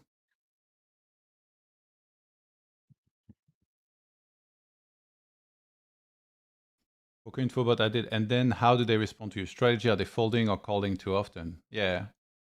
When you say it like that, like it always sounds, easy, but I do think for a lot of players, including myself, it's still somewhat hard. And yeah, recently, personally, I've invested more into coaching to try and understand like those concepts and how to study better. And awesome. Yeah, I think that's a good way to. I mean, like sounds maybe a bit.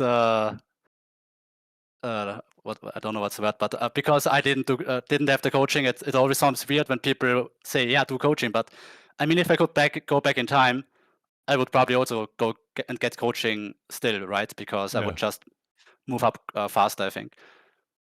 I mean, also I would still be up like for some coaching, but the thing is, at some level, it's a bit tough to get people who are interested in coaching you. yeah, probably you could find someone, but also like the price will be like outrageous. Yeah, And it's probably. like, is it really worth? Yeah, and it's also so weird because usually the people are gonna be like your direct competitors too. Yeah.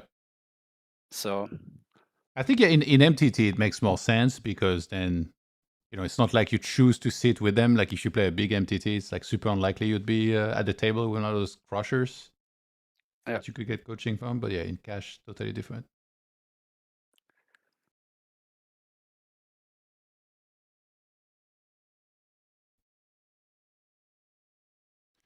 It takes practice. It took me like a month or two to just learn how to read a solver properly. Yeah. And so how did you do it? You just like kind of went through it every day, Poker Infobot, and then figured it out eventually?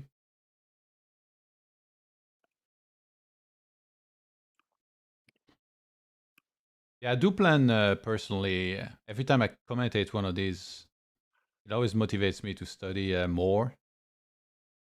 So I do plan after this, like over the Christmas holidays, to spend a bunch of times like watching a lot of videos and getting some coaching and maybe not playing as much, which actually I told a friend recently and he was like, no, it's like the holidays, you have to play. It's like the best time. But yeah, I think it's good to spend a bunch of time studying right now. I think you play like NL50, you said, I think, in a stream, right? Yeah, I've been shot taking 100. Initially, it was going well, and then the last few sessions, not as well. But I haven't played too much because I'm like really tired when I finish usually the streams. So I try to not play too much when I'm tired. Yeah, NL50 was actually the stake where I had the most trouble moving up as well. So NL50 is definitely confirmed the toughest stake for sure. Yeah. What do you think helped you? Just over time, you started putting things together better, or anything special? I mean, I think a bit of it was variance because I didn't really change anything drastically. It was just continuously improving. Yeah. But then at some point, I mean, this was also then like the pandemic hit. And then I was like moving up to 100, and then I just had a massive upswing and was moving up really quickly. But it was mostly sun running, games being good, stuff like that. Okay. What year was that? Good question. I'm pretty bad at remembering stuff like that, but maybe like 4 years ago, 5 years ago, something like that. Okay, so About 5 years ago. That's a pretty quick ascension for you. Yeah, I mean, I had a nice year where like I went from 100 to 1K in a year, and that with like very nitty bankroll management of having like the 100 Buyins. But yeah, I think most players had a pretty nice run during the pandemic, so that probably helped. Yeah, for sure. Sun running is the best advice for moving up stakes. Exactly. Alexander Taylor says, think one thing that's overlooked a lot is experience. You can study all you want, but until you've played like 500k hands, it's unlikely you will have a great grasp of the game. Yeah, for sure. I mean, I know some players, they actually don't study much at all, and they're still very high level. So it's definitely possible just by playing to get a great intuition and learn a lot, kind of observing what's happening.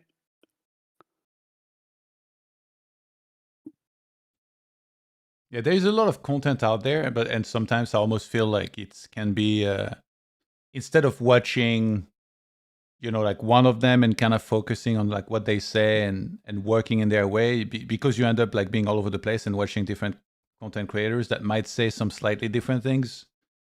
You end up like being pulled apart all over the place, like not really knowing like what to follow in a way. Yeah, it is tough when there's so much information available, right? Like you don't really know what are the good channels, what are like the not so good channels, like how can you differentiate between the good information and the useless information? Do you have any favorites for poker content? Yeah, sure. I mean, like Glenty has a new YouTube channel. Like, of course, that's mandatory to follow him. Benna Badbit, of course. Like those are the first that come to mind. I mean, also like Saulo Costa has a really nice YouTube channel. I don't know if he posts that much anymore. He was doing a lot of live streams recently, actually. And I think there are still the VODs for that, too. Yeah. What about Uri Peleg? Yeah, for sure, Rip as well. Yeah, definitely. Like all the Gorilla Poker star. Every time like that you have like Prodigy or someone of the sickos joining in some video. I think that those are always great. So you've watched a lot of the Cash Game World Championship then for content since those guys have been on very often? Yeah, I did, but like a lot of it was just like watching. Like no offense, I definitely love the stream, but I find if I just watch the stream, you kind of get carried away a bit with the conversations and stuff, and you don't follow the action as much. So when I did watch it, I mean, I did also watch plenty of the stream as well because I'm a really big fan of the challenge. But I also like just used it as kind of a study format, right? Like just open the tables with the show tables. You see, it's amazing, right? Because you can see the showdowns, which makes it fun. Yeah. And like try to think, okay, how would you play the spot? Then you go over how they played it. You can also compare it with like bio and stuff like that. So that's actually really nice study format as well. It's basically the same as if you. It's pretty much the same as if you just review your own hands, right? Because every spot comes up an infinite amount of times anyway, right? So it doesn't really matter if you played the hand or someone else played the hand. Yeah. You can just think about the spot basically. So for you, it's like the more hand breakdowns there is on stream, the better. That's like what you enjoy the most, I guess. If I want to study, yes. If I just want to like kind of recreationally look into it and like be entertained, then the stream is the better option. Yeah. Yeah.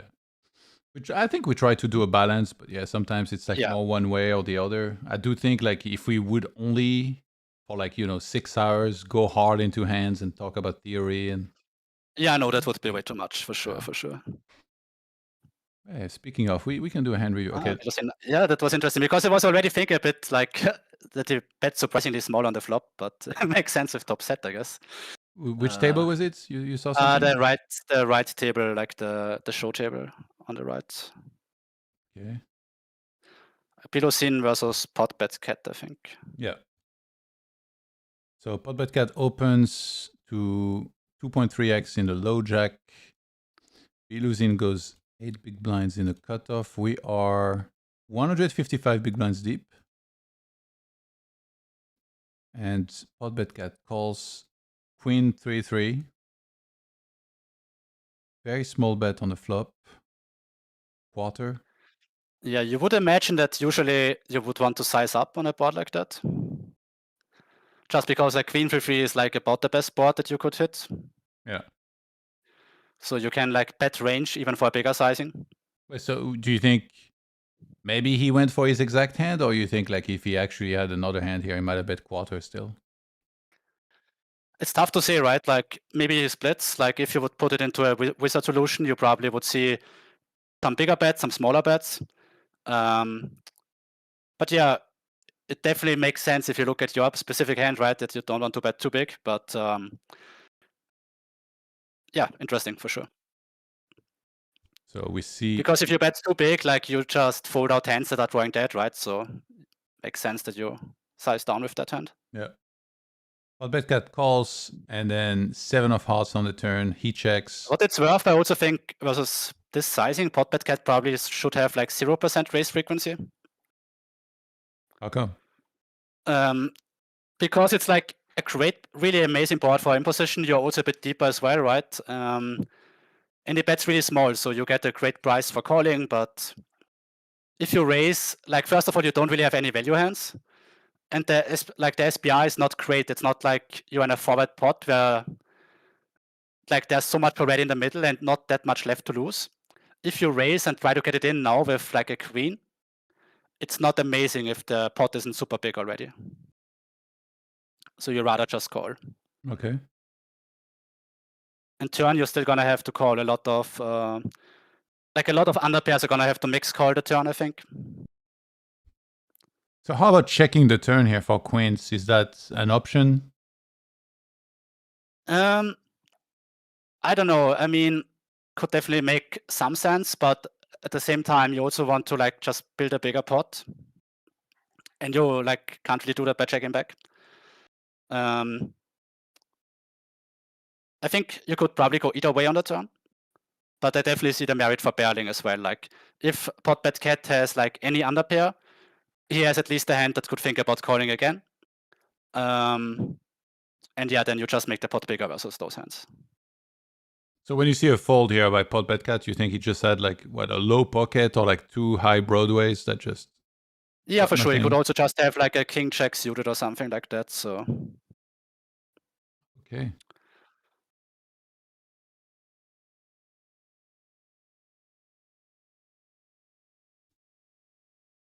All right, let's see what else happens. Jerry here with duty in her hand. Wait, actually there should be more tables.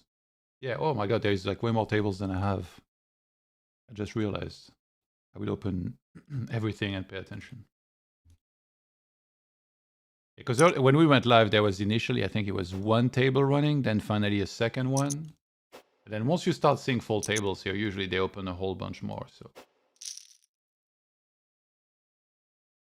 opening everything now.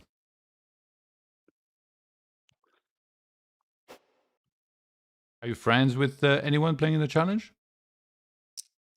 Sunny. Yeah. You hang out with him if you live in the same city? Yeah, we play paddle.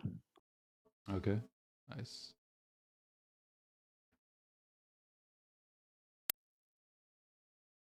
Yeah, I've been talking to him, but I think he's just been pretty busy. But I do hope to get him on if he's available. Let me see, actually.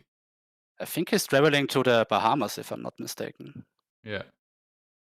But he's been updating me like almost every day on whether he was available or not, and so far he wasn't. Maybe from the Bahamas he'll come on. I don't know if you saw, but during the first Cash Game World Championship, Barack, he went to Bahamas, and then I think he busted like a huge tournament, and then he went to his room on his laptop. He was playing in this while he was on Discord call at the same time. Like, what a sicko. Yeah, that's nice. Next level. Kevin Alert says hit and knits. But where do you see Kevin? I don't see him right now at the table. I see him sat out at one of the tables. Okay, we'll keep an eye on it. Actually, all tables are. It must be like a bit irritating, I guess. Like if you just.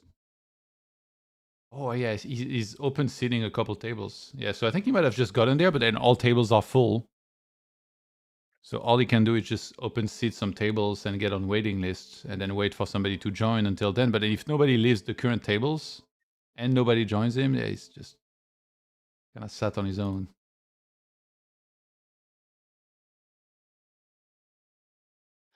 That's an interesting. I think it was like c-bet flop from dart, check, and then overbet. Which one? Right side? Yeah, right side. I think that was an interesting one. With the jack 10? Yeah. So usually we focus on the big pots, but like you don't discriminate. You're like, oh, small pot. He did that unusual line. Yeah. I love the small pots for sure. Single race pot. Maybe focus on the big pot on the left and then go over the single race pot. Yeah. Yeah. Wait. Oh, actually, he went all in. Okay, we can do the small one first, since it's so short anyway. So a single race pot, blind versus blind, 10, 6 deuce. Then he bets small, gets called. Turn checks, and then he overbets river. Top 2. Yeah, it's interesting. It's I think not really a solver play. At least I don't think so. Because obviously your hand is worth an overbet, right? Your hand is actually worth more than 150, I think. Yeah. But if you're out of position, there's a lot of different ways to get the money in, right? So you could go, for example, with a smaller bet, and then Mr. Lumberjack is gonna raise every check for you anyway, and then you could go like go for like a bet free bet or something like that. Okay. So it feels like more of a free quarter.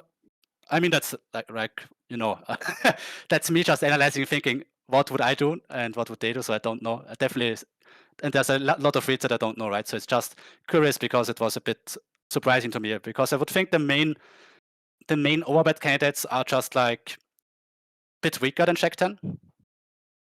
Jack 10 almost feels a bit too strong to do this, but I didn't get value this time. Let's see the other one, the big hands. There it is. So it's a cold 4 from Biluzin. Pepe calls Jack 10 6 with 2 spades and wait, what? You just opened jam. what are the positions again? Because I didn't see the stream. Small blind Okay, versus cutoff Biluzin. pretty tight positions, right? Yeah. Don't really know actually. So I don't really put too much studying, and like also like a bit of how I would approach studying. I would not spend too much time studying like cold forward versus those formations, right? Because it doesn't happen too much. So yeah, I actually don't really exactly know if you can do that or not, because it's definitely a thing in forward pots, right? On Jack 10 boards, you could just rip it in, but the positions are so tight that I'm not sure if it's that amazing. Might still be. I really don't know in that one. It's But amazing yeah, like in that you don't need to play post flop anymore. Yeah. You need to play later straights out of position. You just take that option off the table immediately. Yeah, just stick it in. Yeah, exactly. Yeah, I really don't know.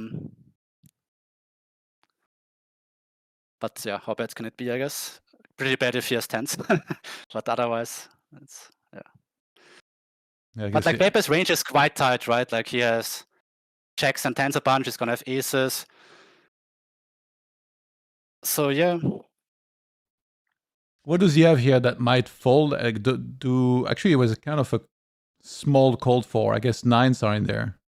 Maybe, no? Yeah, maybe. Think most board pairs are usually quite inclined to call because they have like really nice equity versus ace king, and if you are behind, you can improve. I would not even be shocked if like pocket queens is a worse call there than like ace check for Pepe. Because Biluzin, I imagine his value range is mostly gonna be aces and kings. And sure, maybe queens as well, but if you have queens, like there's only one combo of queens. He's holding and with queens, if you're holding a spade would be good. So queens with a spade probably has to call, but queens without a spade, I would be shocked if it's close, because when you're behind, you don't have great equity, right? While if you have ace check, the guy has kings, it's way better. And here, holding a 10 of spades is relevant as well? For Pepe? Yeah. I mean, you just snap it in with a set, right? But yeah, okay, you're right. But like, so if let's say if it had been a bet, would he want to fast play? Like, let's say he faced quarter, half. Those two specific sizings actually. Versus smaller bets, I think versus half you would probably jam a lot in position, because like the price of like the risk reward ratio just gets better on your jam, like in general, not only with a set, but in general. So you're just more inclined to like put the money in. And the smaller the sizing, the more you are happy, especially in position, to just call. But yeah, I wouldn't be surprised if even with a small bet you could do some jamming. But yeah, I think versus small you probably mainly call, and versus bigger bets you can definitely raise. I would think the opposite almost. Kind of like, if you're in the big blind and somebody c-bet small, then against the small c-bet, that's usually the one you're going to attack more with check raises. Yeah, I mean, that's a great topic, a great topic for a coaching session, I guess. But like it works pretty differently there. Yeah. Compared to like lower SPR spots, like 3-bet or forward pots. So if you're like in a single spot, right, like you explained, the SPR is gonna be really high. So there's not that much money in the middle left to fight for. But when the SPR starts to get like lower, you are just like more aggressive versus bigger bets than versus smaller ones. Okay. Because there's like more dead money in the middle, right? And you can just go with it, and you don't need to have a super nutted hands to put the money in, basically. Is that why? Do you know Rampage? Is that why he always ends up going in, all in? Yeah, I don't really like. I know the name, yeah, but I don't really follow. Just a joke, yeah, because I watched some of the vlogs and it feels like every hand, every straight, it was like similar breakdown.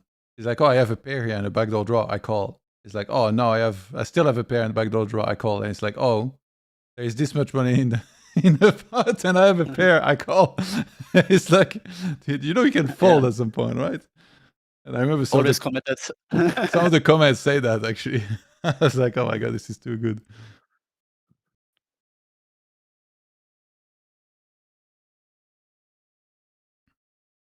So it's just Sonny is your friend in this, or more people? In the challenge, only Sonny, really, yeah. He didn't play an insane amount, I believe. Wait, did he not play at all? I don't find him. Oh, no, I think he played. Oh, he did. I found him. I was pretty sure I saw him. Oh, yeah, 3K hands only.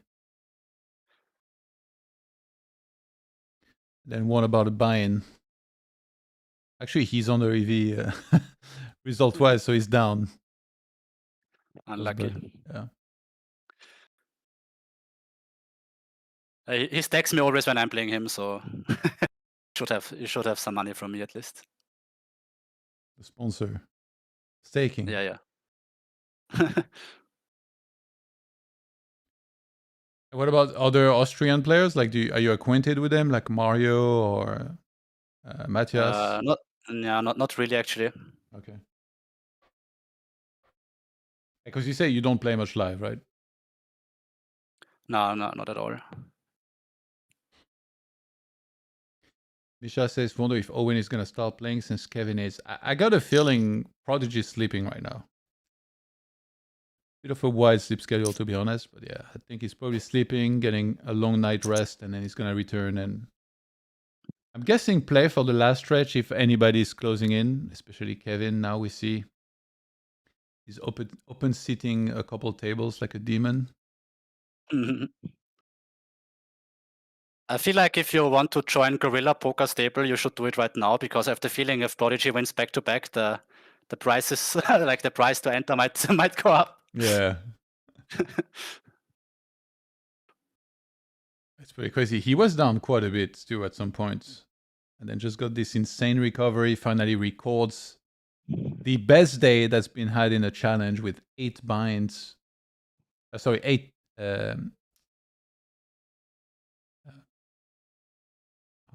Where is it? Oh, right here. 18 binds, not 8. Yeah. 2.5K. That's also interesting one on the table 1. I mean, again, a small pot, but interesting showdown. Okay, let's see. The rigged with the clubs, was it? Oh, it was before that. That was last hand, you mean? I think it was an overbet. I don't see the screen right now, but because I only see the I think it was you and Roman with an overbet blind versus Biluzin, I think. And you had like Jack 10 or something like that. Wait, which table was it? Table 1. I think you and Roman versus Biluzin, I think. There's the only table once is like, was it show? Show, yes. Yeah, sure. Like the left table on the left show table on YouTube format. Oh, okay. No, it wasn't. It wasn't the show table, but we didn't see a showdown, right? No, we did. What? On YouTube right now, there's like 2 show tables, right? Yeah, but like as you can see, table 1 doesn't have Juan Roman. Then I mean the table 2. Table 2. Sorry, Okay. Like for me, table 2, the left table, with you and Roman. Yeah, sorry, my bad. No worries. Let me try and find it. How big was the pot? Small. It was blindly blind and not too much happened, but it was an interesting showdown with a hand that maybe was a bit unexpected or not sure. Okay. Oh, he just sat as well. Because I'm going back in the think he replay. had- and Like check 10, king 10, something like that. It was with Biluzin? Yeah, I think so. Okay, found it. All right, here we go. So Biluzin opens, one Roman flats, ace queen 5 rainbow. Biluzin continues quarter. Probably pretty much a range bet from Biluzin. We get a call. 10 on the turn, Biluzin checks. And Juan Roman overbets.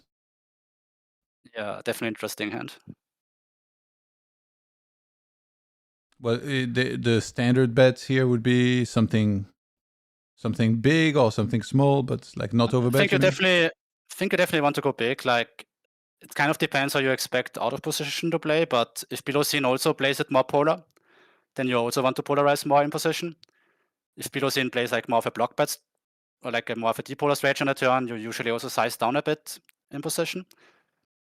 But if you expect Biluzin to trap enough, I think a more standard sizing would be more like a pot bet or something. And then, yeah, king 10 is also, I'm not sure, maybe it's just a thing, but I would think it's probably a solver check back. Just a bit too high up to bluff. Okay.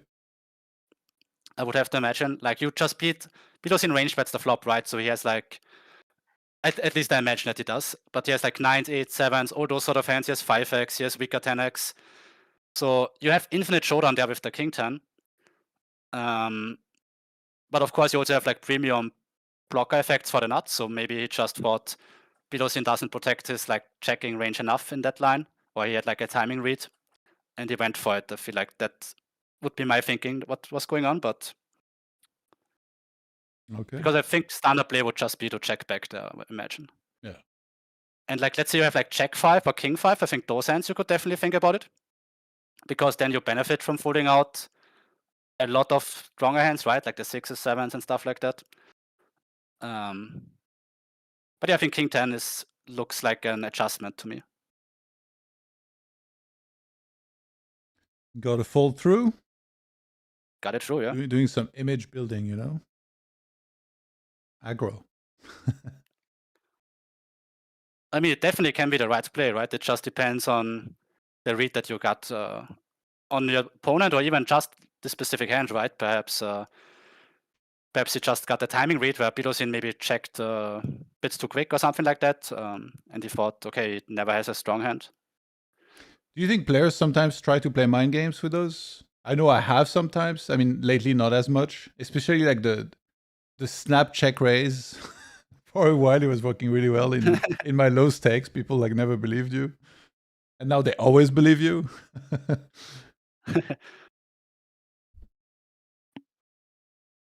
Yeah, it's always the leveling game can definitely be real in poker.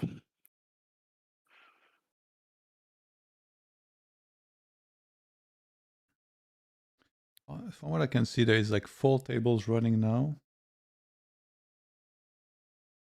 And Kevin's looking to get more action.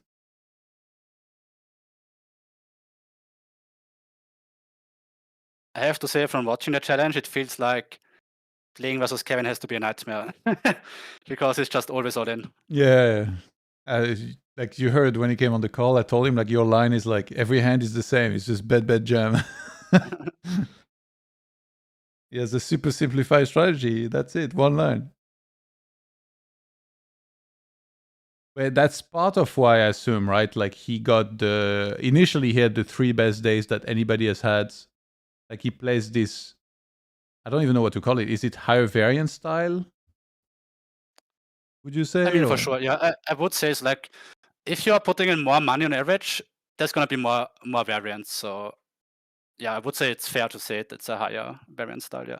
So not only does he play like this, he also plays more volume than most people. So that yeah, kind of it's sick. encourages that. It's really sick, yeah. Yeah, finally, Prodigy outdoing him here. Kevin he had all top 3 of the best days, and Prodigy's like, nope. The champ is back. One day. Champ is back, yeah. Yeah. Pretty sick. The last update before, well, I guess we'll have an update tomorrow, leading into the last 14 hours or so of the challenge. A pretty good time to upswing for Prodigy, and glad he actually went for it, by the way, because he was really not playing that much initially.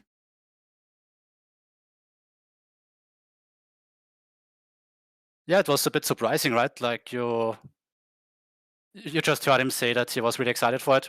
Yeah. But I guess some other things came up or something like that. But yeah, he came back when it mattered most, so really, really good job by him for sure. Yeah.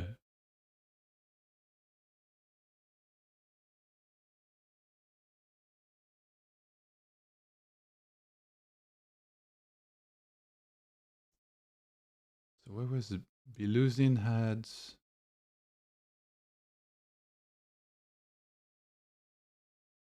335, Kevin 286. Oh, I think Biluzin lost a little bit. There was another. I see another updates that's being mentioned in the Discords, and yeah, a few minutes ago. So Biluzin is losing a little bit. He's down to 318, and he had 335. Okay, not So too much then, but 17. it is still very close. I mean, we saw that hand with ace king. Yeah, that one.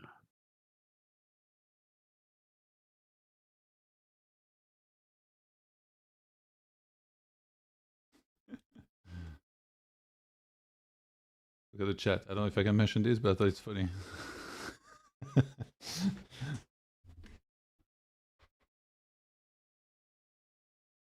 I mean on Discord.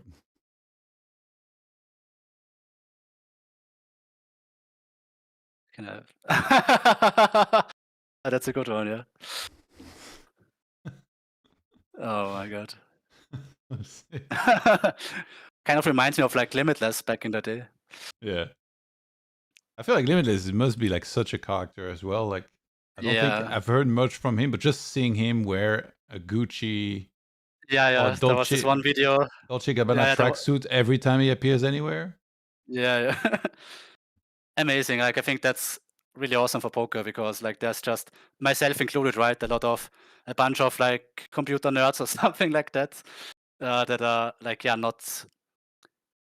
It's just way more fun to watch someone like Limitless or like someone who, or is even C Lama, right? He's also great for the game, like just talking a bunch of shit, joining the stream, not really caring about anything.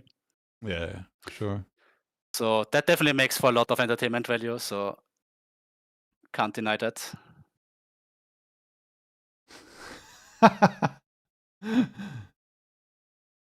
Kevin says, "Can we play more? I had lots of sake." Biluzin says 6 already, and Kevin adds, "Need a swing." Oh my god, that's amazing.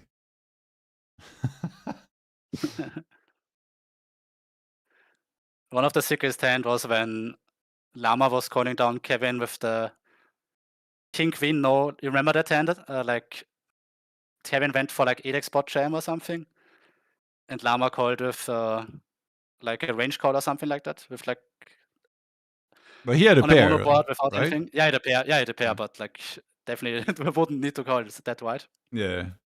Well, that's when you see those hands, you truly realize like they don't care about the money. They just want to play well and be right. That's it.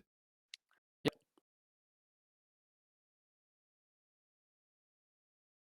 Lama's a goat. We need to get him back on before the end of the challenge, hopefully. Who's been your favorite to listen to in the calls? Good question. I mean, it's always really exciting for me when anybody of the high stakes guys joins, because they might always like drop some cool info or something. Favorite, I mean, probably has to be Davey because it was his first appearance, and he seemed like such a nice guy too. So, yeah, has to be Davey, I think. Everyone was very excited about that for sure. Yeah. And for strict entertainment value, has to be Llama. I feel like, especially in the last year where I was participating even more. Yeah. And like while playing, right? Like talking shit while playing. That Yeah. was amazing. It's funny because like some of the language, I'm like, oh my god, like this doesn't belong on the broadcast, you know. But at the same time, I do think it's like really funny some stuff that he says. For sure. Especially, I don't know if you saw, but during the first Cash Game World Championship, he had some really insane hands, like flushy back raise with, I think it was A7. Yeah, is it A7? Yeah. Yeah, that was so crazy. And then Llama's on the call somehow in that moment.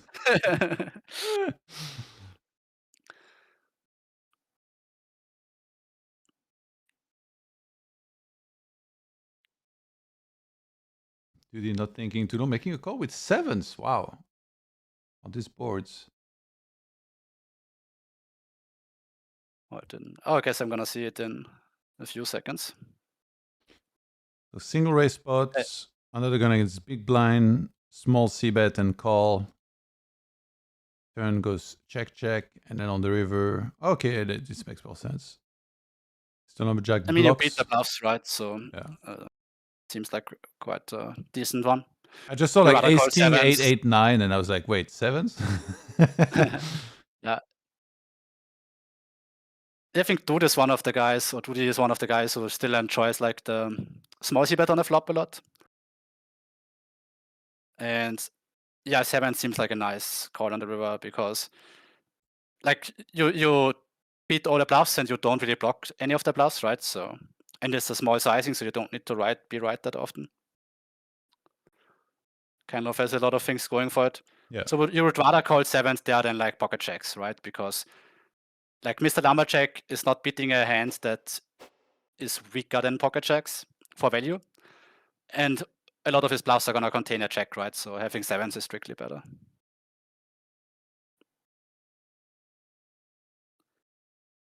Does Duty ever call here and like lose to a bluff, like you mentioned jacks and stuff, or you think they wouldn't bet like this? No, he only bets small on the flop, so he should never lose to a bluff there. Like if you think about it, right, Lumberjack has all the queen check, all the jack 10, all the queen 10, all the flush draws. So that's already too many hands, I think, already to bluff. So. Yeah. Okay, we see Duty in the hand with 1. Turn's gonna go check. And we do get the third heart on the river.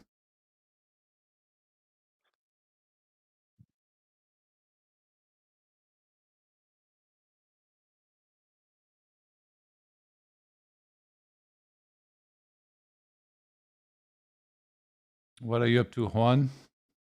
Are we gonna bet? Mm-hmm. Hey, goes small. Third pots. And he gets called by ace-jack offsuits.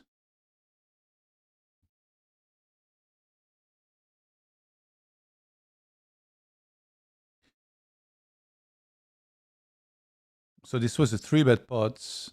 Oh, we went, wait, how deep were we? 127 bigs. 2.2 into 8. Somewhat standard. They see bet small on the flop, got called. Check, and yeah, Yuan basically just wrapping an ace pretty much.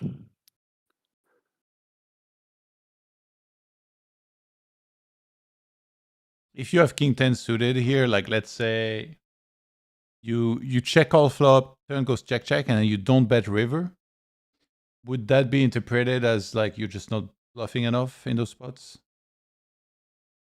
Yeah, I think with the king 10, I would imagine that you have to bluff.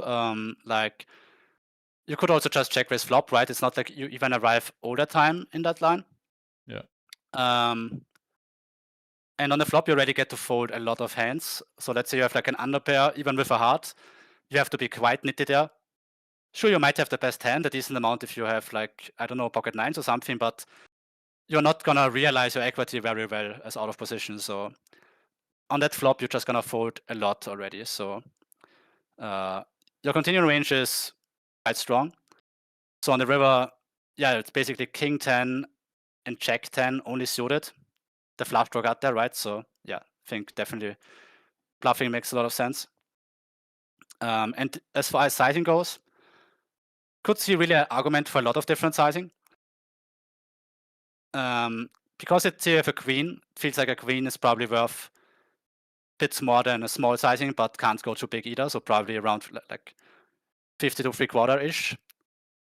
And ace is like, an ace can't go bigger than a small bet. So I think he was mostly wrapping an ace, or maybe some sort of trap that was trying to induce. And if you have a flush, then again, you would want to go even bigger. But you probably also would not want to go all in, because that could just have like too much boats in this range still, or also river flushes. So I think you would not use a jam there. Maybe pocket sevens could, but I don't think you have sevens, so that's that. Yeah.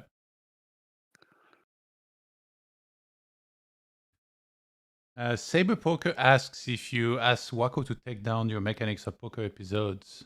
No, it did not. It should still be up, right?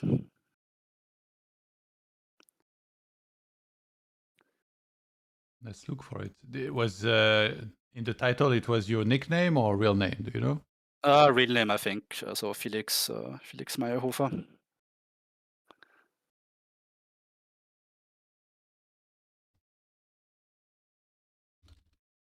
But I think it should still be up. Like I didn't. Would be surprised otherwise. Yeah, Wako did mention when he came on the call recently that he had to take a lot of those down because some players were asking him to. So I can't find it. Maybe I probably mistyped your nickname though. Oh, your real name, sorry. Gonna try to find it myself now. I'm curious.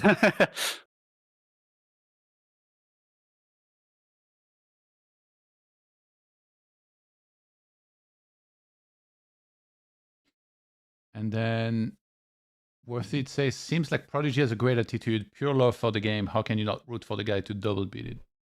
Yeah, for sure. He's been one of the guys that, came on the stream the most, shared a lot of insights. So it's pretty cool to see him do this well. Is the title true? Yes, it is. And I believe they pushed another update on the website. It does take a little bit to refresh, but once it has gone through, I will bring it up immediately. So we'll get not quite real time, but I think it was updated like minutes ago. As close to real time as we can get.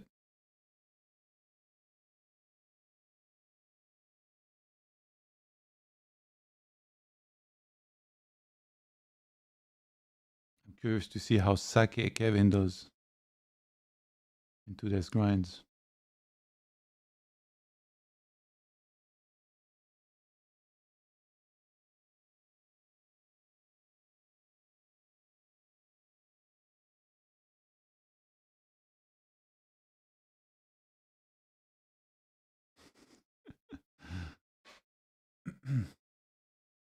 Did you find it? No, actually, did not find it. Yeah, it must have been taken down. Yeah, it looks like it, yeah. Message Wako, how dare you? Yeah, I also can't find Sunny's one either. So yeah, I think someone in the comments mentioned they took down the Austrians. Yeah. So that would make sense. I don't know why, but there has to be some reason, because I can't find Sunny there either. I heard stories about some people suing to get their money back and stuff like this. Yeah, there was something but that was also a while ago already, I think. Yeah.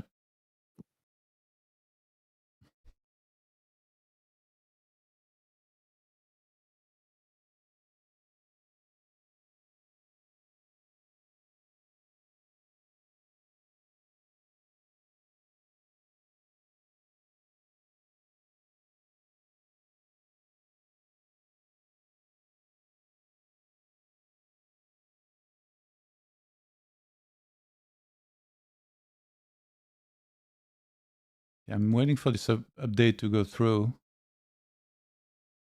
Takes a bit of time to refresh, but yeah, we'll be able to show accurately on the official website in a few moments, hopefully. Was also interesting all in on the right show table. Oh, okay, I'll bring it up after. Yeah, this is... Things escalated quickly here, and we're deeper than just 100 big blinds.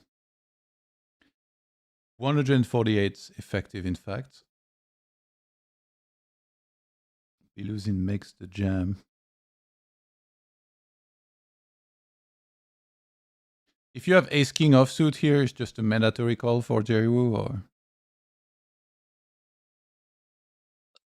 Didn't, so it's called for, it's actually close. It's Yeah. actually not, I think you might actually be indifferent there with ace-king offsuit. It's gonna really depend how Biluzin constructs his jamming range, how much aces he puts in there versus how much ace-king offsuit and stuff like that. Worth it asks, on Juggleman stream, he asked Prodigy if Loyal Voidemans was actually good or not. You see that part. I didn't. Tell me, what was said? We see a call, and it's pocket queens against pocket kings. Biluzin looking good. He's going to get a lot of EV out of this, by the way.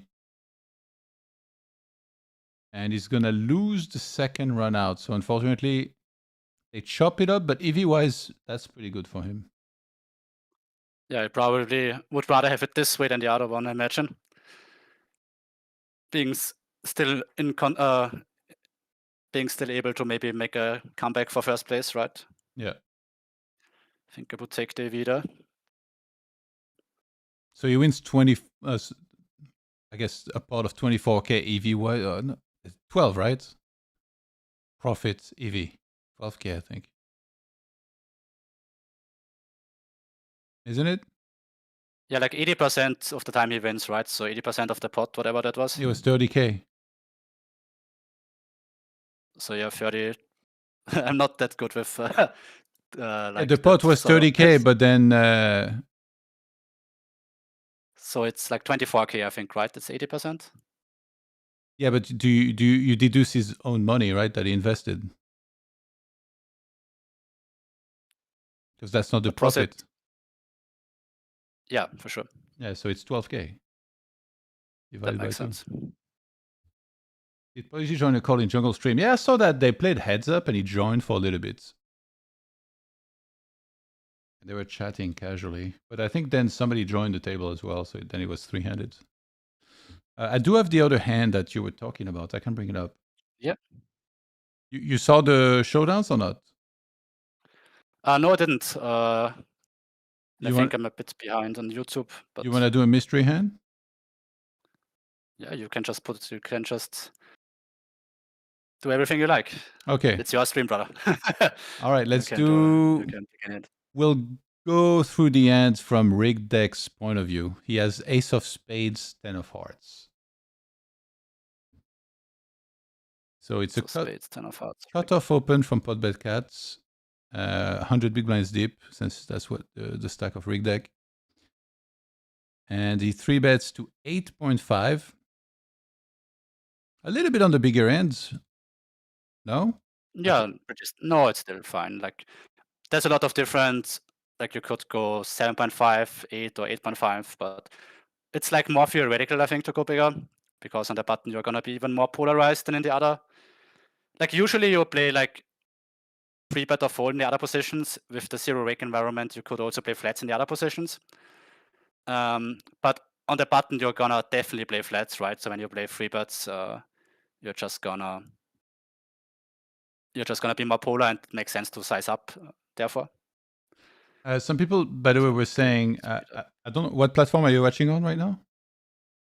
YouTube. Is this the best one, or should I go? Usually Twitch has less delay, but if you use YouTube, you can put the playback speed up, and then basically it always kind of like speeds up to catch up, because otherwise it keeps adding delay. I'm gonna try that. And then you end up way behind. Try that, yeah. Yeah, people, they've been mentioning yeah, okay, that makes sense. Okay, I've done that now. All right, so rigged 8.5, potbet cats makes the call. We head to king of spades, 9 of diamond, 3 of hearts. Is this a board you would ever check here? Or are you just betting small with everything? So still don't see the boards because the delay for right now, but king 9-3 you said or something? Yeah, king 9-3 rainbow. Oh, no, I see it, perfect. No, I think you just always want to bet on that board. And you can also go for a bit bigger size. So yeah, I think like his size makes a lot of sense. Like if you go like 30 to 40%, you think you can still bet a range pretty much. Okay, so ace-10 is in there, obviously. And then pot bet cat calls. Yeah. We head to a 4 of spades on the turn. And pot bet cat checks. And he has the ace in spades rigged, right? Let me double check. I believe so, yes. Oh, no, I can't click. Yeah, seems like Yeah, I think so, yeah. almost a mandatory barrel in that case then. Like I think, especially your weakest ace, offsuit ace, right? Like ace 10 with the ace in spade is just amazing. Like if you bet, you also get him to fold like his ace check in diamond floats, right? So if you river ace, you kind of clean your odds. So I think ace 10 with the ace in spade seems like an pure bet. I don't think you have a different option there really. What about if the spade, let's say of ace- if the spade is at the 10? I think you still go for it. It's a bit less great because you run into like ace check in spades, ace queen in spades, right? Which you can't have this way. Yeah. So ace in spade is way better than 10 in spades, but I think ace 10 with a spade is gonna go really aggressive either way.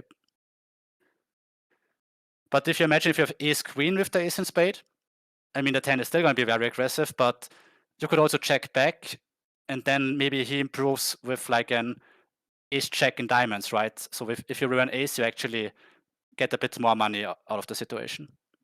Okay. We do see check, check. And then on the 3 of spades river. He did check back. Yeah. 3 of spades on the river, pot bet cat checks. Oh, no, sorry. He bets. What the hell is this sizing? It's like 55%? 60%?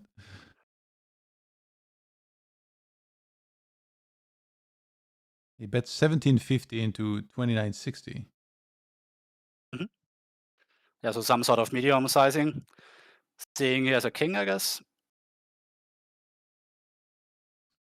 And so then here, if you have ace 10 with the ace of spades, what does your hand become?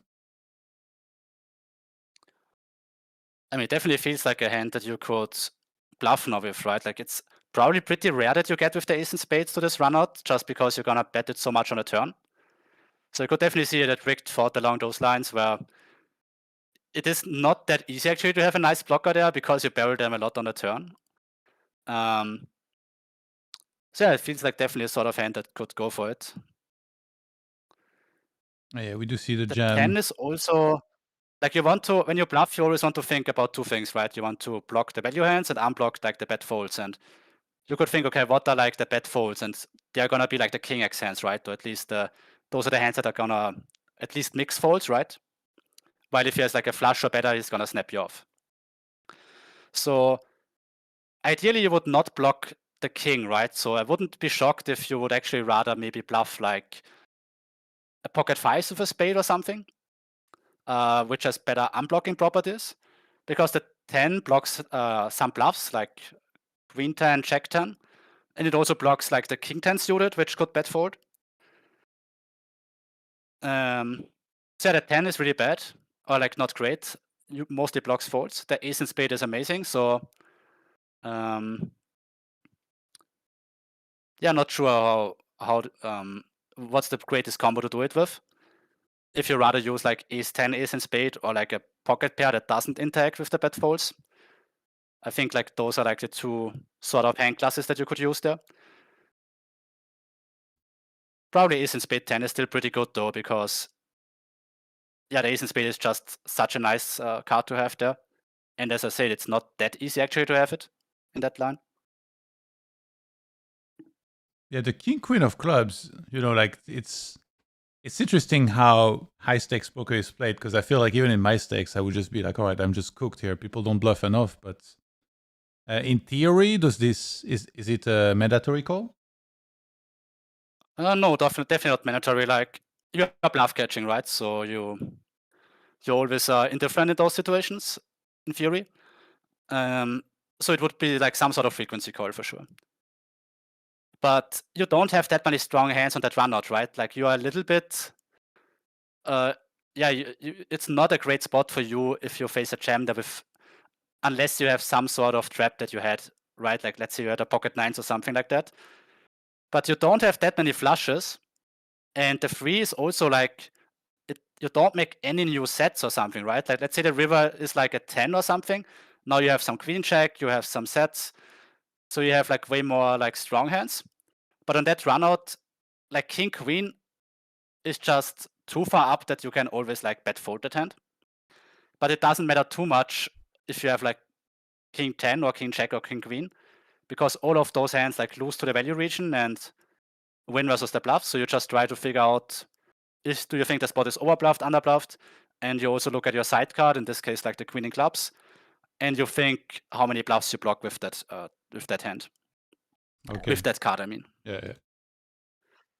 Munez is going to be joining. Do you want to stay on as well and hang out? Yeah, maybe still stay on a bit and then Okay. And then call it after a while. Yeah, where is he? So like you just always can stay as long as you want, and then whenever you want to go, you just say the word, and we'll have you do some shout outs. I'll be right back though. 2 minutes. I gotta go restroom, then I'll invite him. So be right back. 2 minutes. Sounds good.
All right, so I'm back.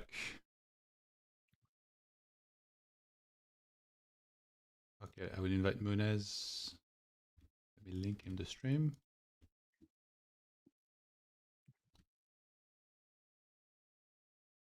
You're gonna have to pick up again in a second because I think when you add someone, it basically creates a new call. Okay. Inviting.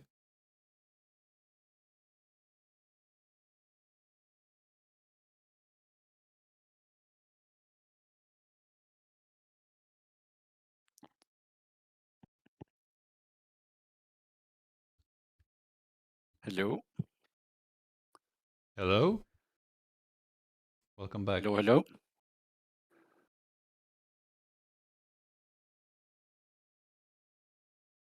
Let's see, it's ringing, I see.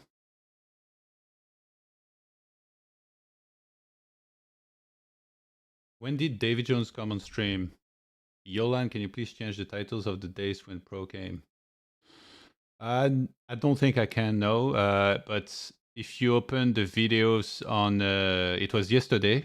Okay, number one, it was yesterday. Number two, my name is Johan, not Yolan. Number three, there's timestamps under the videos, and you can see who the guests are that joined and when they joined and what questions they answered.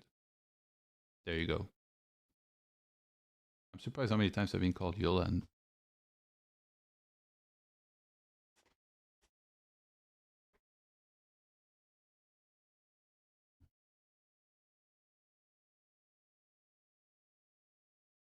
Kevin at a table here. That's almost full. He's facing a bet from rigged.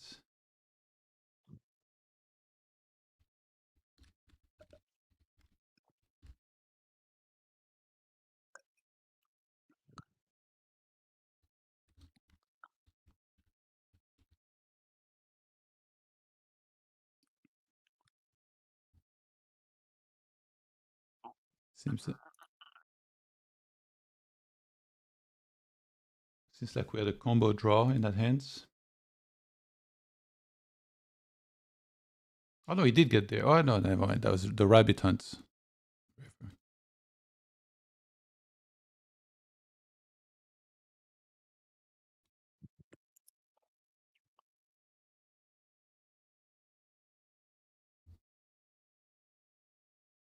Crisp, but Hello. Hey guys, can you hear me? Yeah, how are you doing? Pretty good. How are you? Very good. Yeah, nice of you to join us. Yeah, thanks for inviting. Yeah, thank you. Thank you for joining. Then, yeah, let's get started. Since it's your first time joining the stream, if there is any viewers that maybe are not super familiar with you, could you introduce yourself a little bit and tell us about yourself? Yeah, sure. It's Sergey, aka Star, and I've been a professional poker player since 2009. Basically playing high stakes for the last 10 years or so. And yeah, it's been my second CoinPoker World Championship so far. I really enjoy what Coin has created, and yeah, it's amazing to be a part of that. Yeah. How's it felt for you then playing in this? It seems like you've had varying degrees of success. You went up, down, up, you know. It's been a little bit all over the place, but yeah. How have you been feeling with how sharp you've been? I remember actually I watched a little bit of the Mechanics of Poker podcast you did as well, and I remember you mentioning trying not to play past a certain amount of hours, but I feel like I've seen you put some very long hours here sometimes. So how's that as well? Yeah, that's definitely one of the issues that I have. Sometimes I get too carried away, and yeah, sometimes sessions last longer than I wish they would last. And yeah, in terms of how went, I'd say that it's been pretty tough at the beginning because I had not prepared well. You know, this year there has been very little action at the stakes I play, so I wish I had more practice before this event. So I had to to catch what other people were doing and adjust on the fly. And initially it didn't go all that well, but as the event progressed, I felt that I started finding my strategy, finding my way of playing against the guys that I was playing, and yeah, until several days ago, everything was going pretty good, I would say. But then there was one frustrating session that basically made me back to even, and yeah, that was quite a bit of hurt for me. Okay. But I can't complain. I can say that I've been enjoying every single day of this month that the event took place. So yeah, good stuff. Nice. I don't know how many streams you caught, if any at all, but Prodigy and some of the other guys, they gave you some real props actually. You were mentioned multiple times as like one of the players that they thought was playing extremely well in this challenge. And yeah, so were you aware of that at all? And what do you think of that? I actually have not seen any of the streams this year, and last year I only saw the highlights. Okay. So yeah, I didn't know that they were on those streams at the first place, and they even talked about me. Oh, come on, bro. We had Davey on yesterday. You gotta watch that. Yeah. I remember he mentioned that in chat. Yeah. Yeah, and was he speaking in English or in Spanish? Yeah, in English. No, that's fantastic. That should have been a fantastic stream. Yeah. So during the first challenge, I don't really know, I'm not a high level player, and I don't really know the dynamics between you and Prodigy. But when he was talking about you in the first challenge, it sounded like he was applying a lot of pressure when playing with you. And then recently, the way it sounded is that you were responding very well to that pressure. Like maybe you started calling more on like rivers and things like this. So I'm curious, do you feel like you've made a leap in your game personally, and like how have you been working in order to improve and do better in this aspect here against some of those guys that somebody as sharp as Prodigy that won the last one and now is leading the current challenge? It's always tough to play against very aggressive opponents, and Prodigy is one of them. And the main struggle for me is that, like, in the games that I normally play, you do not generally face all that many those types of opponents. And because of that, I haven't really had much practice dealing with that type of aggression. But yeah, as I got more used to that, I started understanding how to counter that, if that was possible. Well, of course, you can counter that only to a small extent, because if you start adjusting dramatically yourself, your opponent, especially as smart as Prodigies, will realize that, and he will adjust back again. So you have to adjust, but you have to do it in like a smart way without giving too much information to your opponent, and that's a very interesting and not obvious task to do. Yeah. Felix, do you have any question? Hi, Felix, by the way. Hey, awesome talking to you. I mean, something that's always interesting, of course, is to ask, who do you think are Art and Prodigy the toughest guys that you are facing? I mean, just from watching the stream, it feels like it has to be insanely tough to play against Kevin, because you always have to expect like an 8x pot jam or something like that. Mm-hmm. So who do you think are like what would be a top, like your power ranking basically? I would say that Flashy is pretty tough to play against, because from what I know, he is very wealthy guy. So the stakes that we're playing is probably like micro stakes to him. I might be mistaken, but that's what I've heard. And that makes him basically fearless, both in terms of making huge bluffs and huge call-downs.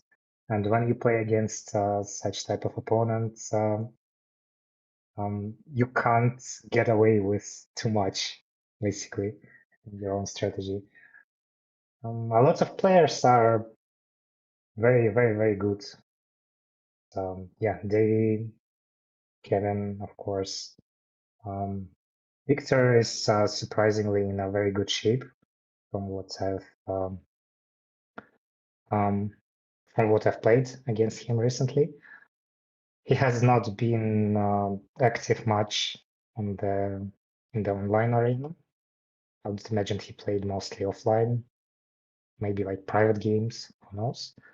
And his strategy is pretty sharp. So yeah, basically, you know, you can take most of the guys from the top 5 or top 10, and they are all very, very good. And of course, Linus, despite his not very good results in this challenge, he has been always pretty tough to play against. Does not give you a room to breathe, basically. Speaking of, maybe we can go over the leaderboards together. We'll start from the bottom. You just mentioned Linus. seeing this type of downswing, we talked about variance and the sample of hands not being super high. Do you feel like that's all it comes down to? And then does seeing this make you thankful you're not having a downswing like this right now? Well, I was down 10 Buyins, I believe, in EV. Yeah. A bit more in real dollars. And yeah, of course, I'm thankful that I was down as he is. You can check the Prodigy's records over the last, I'd say, 1.5 days, and see how crazy the swings are in this game.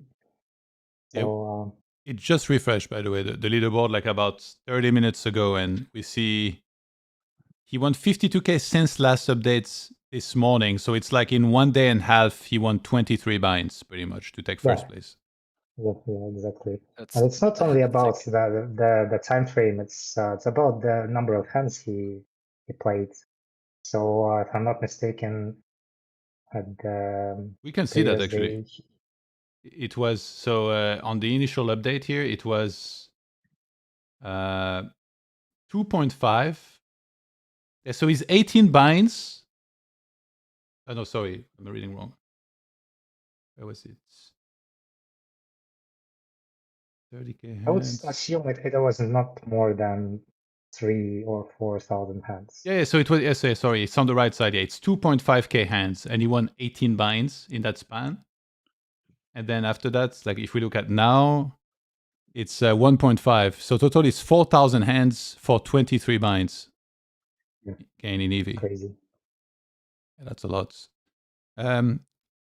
Biluzin, anything worth mentioning about him? Like we've talked a lot about him in the previous stream, like with some of the Brazilian guys as well, but one of the new guys here at high stakes. So have you played a lot with him, and what are your thoughts?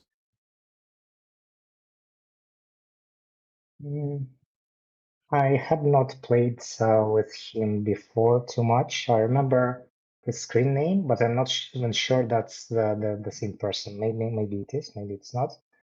So yeah, I have not seen anything too bad from him, and that's one of the integral parts of being a successful player, that you do not punt, you do not make some crazy plays that generally do not work. Yeah, if you're playing solid, and you have all the chances of. So. And then we have Rigged, who also made an incredible comeback, and he's playing insane volume, 74,000 hands into the last update. He's right now again in the pool playing a lot of tables. So any thoughts on Rigged and the comeback that he was able to have here? Because he was down quite a bit at some point. He was at the bottom, I believe, of the leaderboard, and now he's like top 10. He's probably the guy that has won most against me, and I have no idea how that happens, because it's just whenever we are in a huge pot and all the money goes in, he's like one tier ahead in terms of hand strength. So just some mystery for me. And he's pretty good as well. So let's and yeah, he has. I can't say that I can see many holes in his game. So yeah, tough to win money against. Okay. All right. Yeah. Nice. A lot of players are very good, and I feel that the edges probably have become narrower this year than it was the year before. And speaking of volume that Rigged has played, I have no idea how he does that, because I have played like twice as few hands, and I feel that I've burned out like 2 or 3 times throughout this month. So maybe he has some, I don't know, nutritionists mental coach and I don't know, physical coach that work together to help him maintain his shape. Has he ever been on your stream, by the way? Yeah, he came, I think, once or twice this time, and in the last one also a couple times. Did he mention anything about how he manages to sustain such high volume? I think he just said like no, I don't remember exactly, but I think he just like ends up firing tables and he likes to play a lot. I think it's because he said he's a live pro, so he's used of the very long sessions. Okay. Right, like when you play live in Macau, like you're just playing like some insanely long sessions. So yeah, it was really funny because a couple days ago he came on the stream with Kevin, and Kevin was joking around a lot. He was saying, oh, like, because they were about to go to bed, and he was like, oh, Rigged, when are you coming back? Then I'll set an alarm, I'll come back. And then Rigged, before he left, he said, okay, I gotta go sleep now. I have to wake up in 5 hours so Kevin can print me. So there was definitely some funny banter between the two. Yeah. Felix, maybe like you can also chip in. What do you think? Like when you see volume like this, it's day 27 of the challenge, and he has played 74K hands. Do you feel like that's, unreal? Yeah, it's completely over my head. Like, I'm also not a high volume player, so to do that at the highest stakes, reg battling, right? That's amazing. How you can do that. I can't really grasp it, to be honest, because it's already like tough to just like play like normal games, right? But I imagine Munas, right? Like those games have to be like a lot more stressful and challenging, also on your mind, right, to play compared to like the normal grind. Oh, So yeah, to play like so many Yeah. hours with such a tough lineup, it's even more impressive. Yeah, for sure. I'd say that this kind of stress that you experience in such challenges, it highlights all of the weak parts that you have, not only in your technical game, but also in your mental game. So when the pressure is from all the sides, from one side, it's good to find those weak spots in yourself, but from the other side, it's very, very tough to face that and not lose your head. Yeah, no, makes perfect sense as always. Would you be down to do some hand review, Munez, by any chance? Yeah, why not? Let's do that. All right, I'll bring it up on the stream. We have a hand between Kevin, who's on the button, versus Biluzin in the big blind. We are about 200 big blinds deep. Kevin opens 2.5, and Biluzin calls. So already I asked myself, what are the chances we see an all-in by the river? Is Kevin in the pot? But 10-6-5 rainbow, and it's going to check around. Any thoughts about this board, particularly button against big blind? Are we going to see a lot of checks here, or do you expect more betting? Is it just balanced? Yeah, 6-5 is pretty connected cards that are good for the big blind, especially because they have 6-5 off and Kevin does not. And also they have offsuited and suited straight draws that Kevin does not. So when the turn on river comes, there is more possibility for the big blind to hit some nuts that button would not have, or hit the nuts at a higher frequency.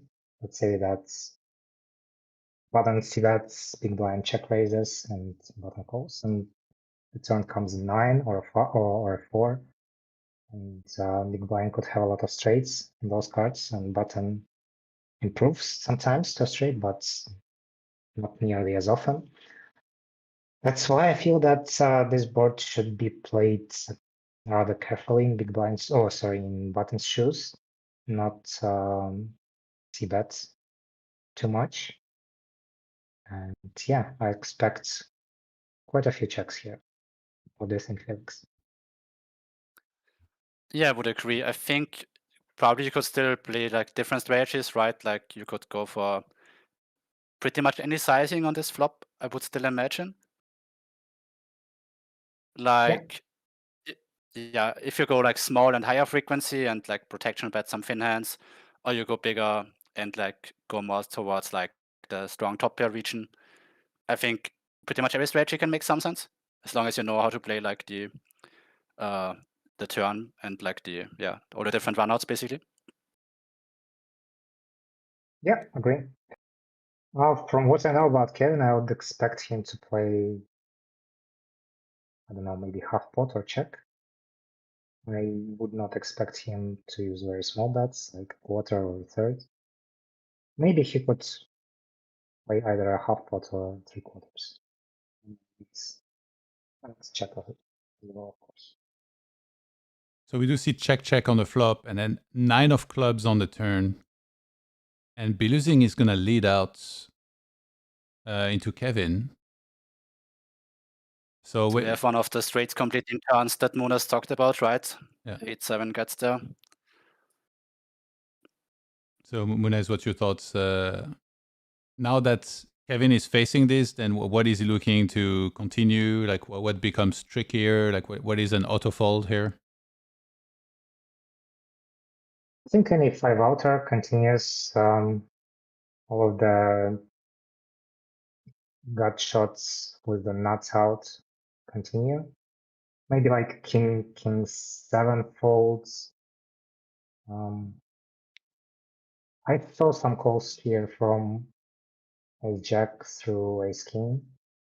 Okay, so you as still well, keep so some offsuited high broadways. yeah, of course. Yes. Okay. We do see a call, and then river is a 9 of diamonds, and Biluzin overbets into Kevin. So what's the bottom of the value range here when he does this? What are the bluffs that you can think of as well?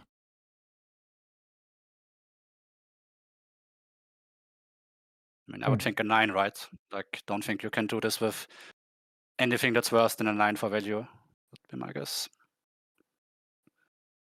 Yeah, and also if you look at the size, it's quite an overbet. Yeah. It is kind of funny, right? How many overbets do you even have in that spot? Like TaxHere also improves a lot on the 9. Like you're not gonna bet that much 9x on the TaxHere makes out of 9x, right, in a row? Yeah, I'm just trying to think how many 9x he really has, and lots of the hands like king 9 through jack 9, they probably bet the flop, quite a high frequency. So that the 9s Kevin could have are basically ace 9, and maybe some hands like 9-8. Well, of course, he could have king 9 through jack 9 at some not very high frequency. But yeah, in general, yeah, 9x are better. I wouldn't say that Biluzin has to have like a strong 9x because it's quite an overbet. Yeah. And so when we get to this spot here on the river for Kevin in position, do we rule out, like, does he ever have any 10 here that check back the flop and then call the turn and finds himself here? Or he would have bet pretty much any 10 on the flop and then like it becomes much narrower in terms of the hands that he has left? I mean, I think he should definitely have some 10x. Like he's not gonna auto bet every 10. Okay. Yeah.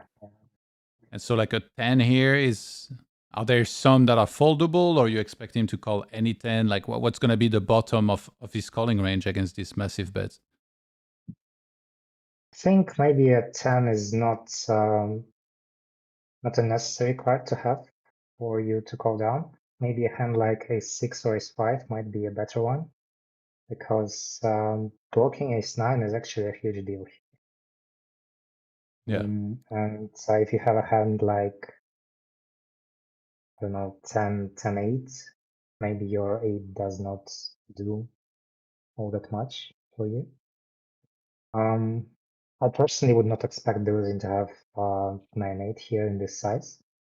So you could think maybe that an 8 blocks straight, but if you think about it deeper, maybe a straight does not bet this size. Maybe a straight could use a smaller size for a 10x in order to bet 3-bet. So yeah, I think that a hand like a6 or a5 might be a better bluff catcher here than a 10x. Okay. Yeah, I Felix? would also agree with that. Yeah, for sure. Like that's a really great point. Like blocking the ace-9. I think blocking the 9 is really important there. And I also completely agree with Munas that it's quite unintuitive to play a straight like this. Because, yeah, like you said, you can go for like a bet 3-bet, get raised by the 9x, which you unblock.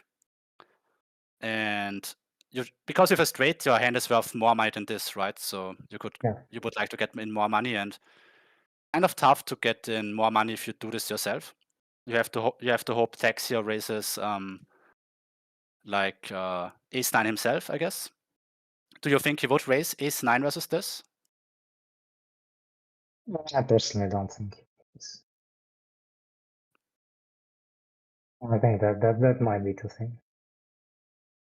Okay. Any guesses on Biluzin's hand, Felix? Like maybe you can go first. Would you care to guess what he had? I say he had a bluff. I say he had like 7-3 suited. Okay.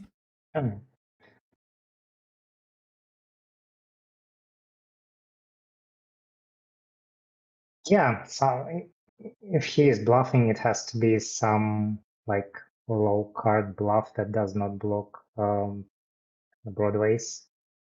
So maybe like 7-4, 4-3, a lot of combos like that he could pick from. I think he might have a straight here. I would personally not play a straight like that in his shoes, but I think it could be straight. All right, the reveal then. I'm not going to say anything because there is delay, so I'll let you guys see for yourselves, and then you can tell me what you think.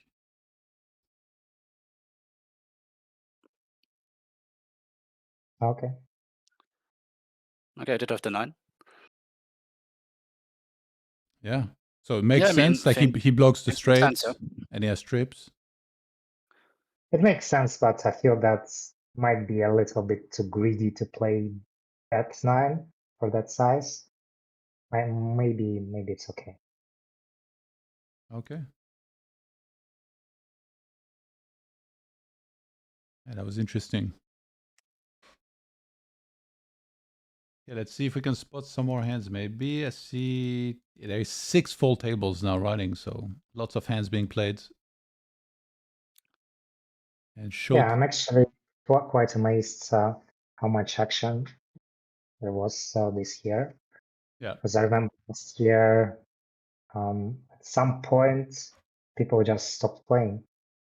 And I remember I woke up in the morning, maybe a week before the challenge ended, and I wanted to play and get some hands in, and there were no tables running. Yeah. This year it's almost 24/7. It seems very random as well. I feel like sometimes he would randomly break in the evening and then come back a couple hours later. Like you never really know when the games would run. And then also because there's less tables in this than there was, like, for example, the mid-stakes championship. It's trickier if you arrive late, right? Because then you kind of miss the train. So to get seats, like now we saw Kevin arrive.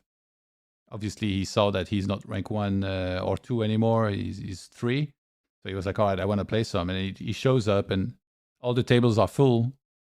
And yeah, he said, like, can we play more? And then he said, how much for more? And he said, 3 a.m. here, give you a chance. As well, so he's playing Let's too.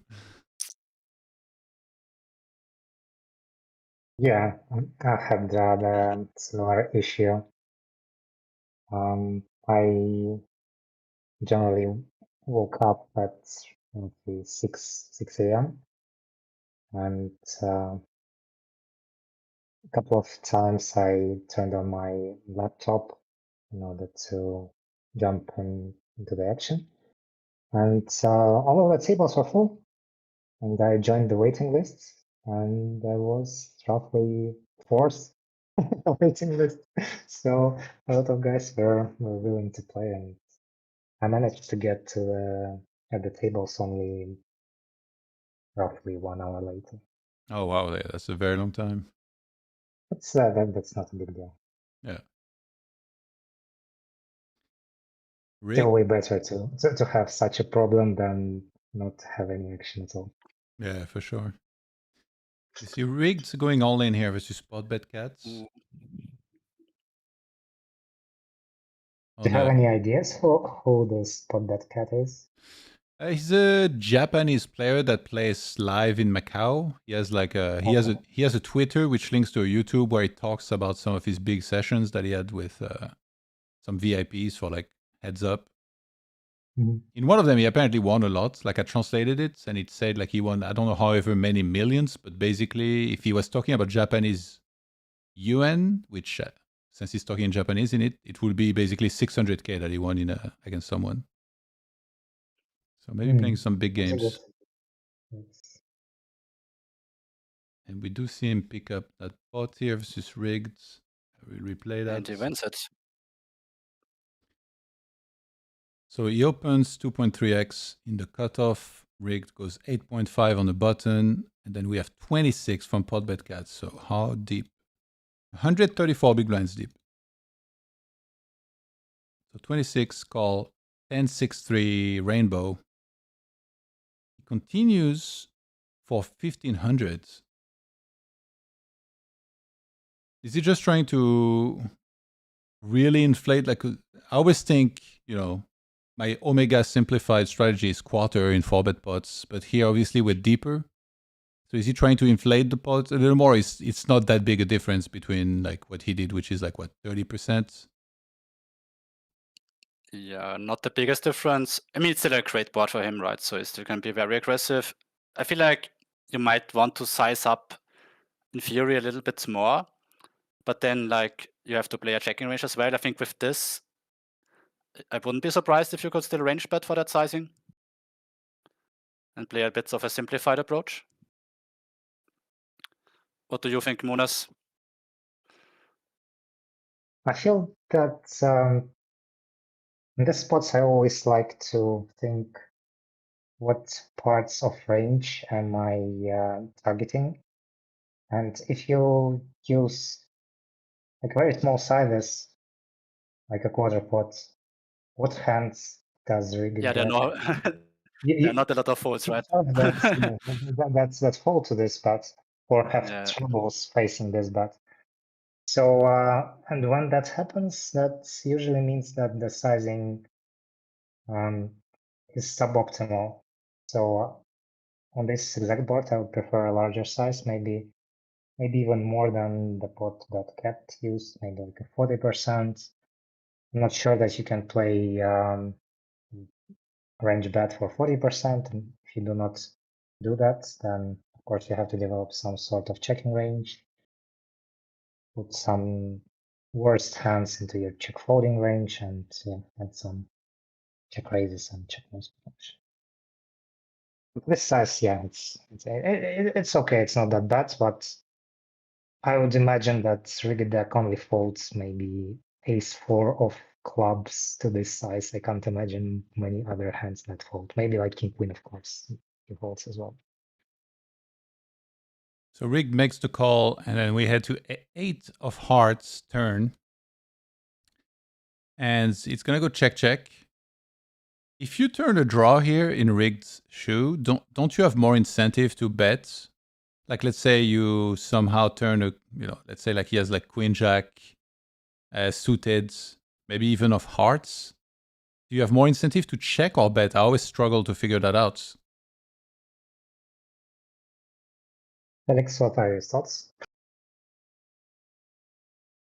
If you have a draw as Rick chose? If you have either a flush draw or straight draw, like both, then I never know whether to take the free card here. It seems like from one hand to another or board to another, it's like completely different.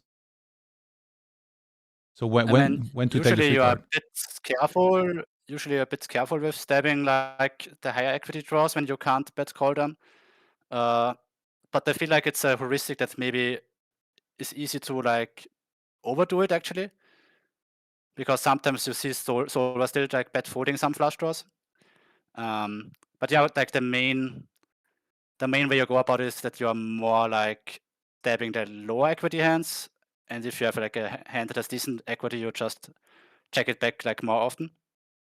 But I feel like sometimes stab folding is still not too terrible either. Well, you're basically stolen my answer. Just now you could say exactly that. I would add just one thing. It all depends on how often you expect your opponent to check raise here on the turn. If you expect them to play check calls and check folds, then it's fine to bet your flush draws, even if you bet fold them at a rare frequency. But if you play against a person that defends their checks aggressively a lot, so in this spot, betting a draw that's with a lot of equity, like King Queen of Hearts, and folding it to a jam, let's say the jam comes 30% of the time. That's a big disaster for you to bet fold that often. So in that case, yeah, we should check back. Okay, we do get a check, and the river is the Jack of clubs, and potbet cat checks, and rigged. We saw it. He shipped. So yeah, what is going on here on this river? So it is like an overbet jam, right? So yeah, it's close to SPR1, just a little bit over. Yeah, it's like there's 8.350 in the middle, and potbet cat has 93. Sorry. I feel like it's kind of interesting spot where I wouldn't be surprised if solver uses like some non-all-in bets despite like the SPR being kind of small. Because like the way the spot usually plays is potbet cat is gonna have a lot of very weak hands, right? That like are too weak to value bet. But then you should also have like some nutted hands, like maybe some aces or something like that, or like pocket tens, which are like going for the trap. And as rig deck, like you're not having that many nutted hands in this line, right? Like you have some check 10, I guess. But I mean, if you have pocket checks, you imagine you always step turn. There's also not really any draw that gets there, right? So you don't have too many hands, I feel like, that want to go for a jam. You have more like the thin value bets with like any check or even any 10 that you maybe did not stab on the turn, I think could go for a bet there. And then maybe go like 3/4 so that you like could still fold to a jam potentially. That would be my thinking, but not sure.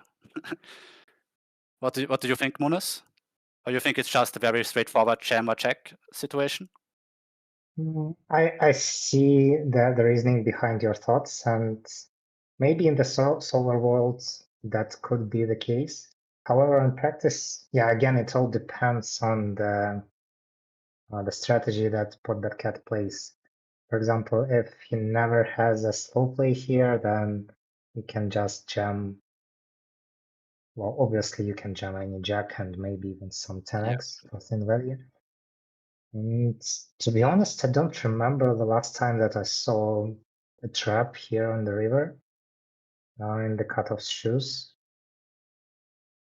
It's not an obvious spot to trap.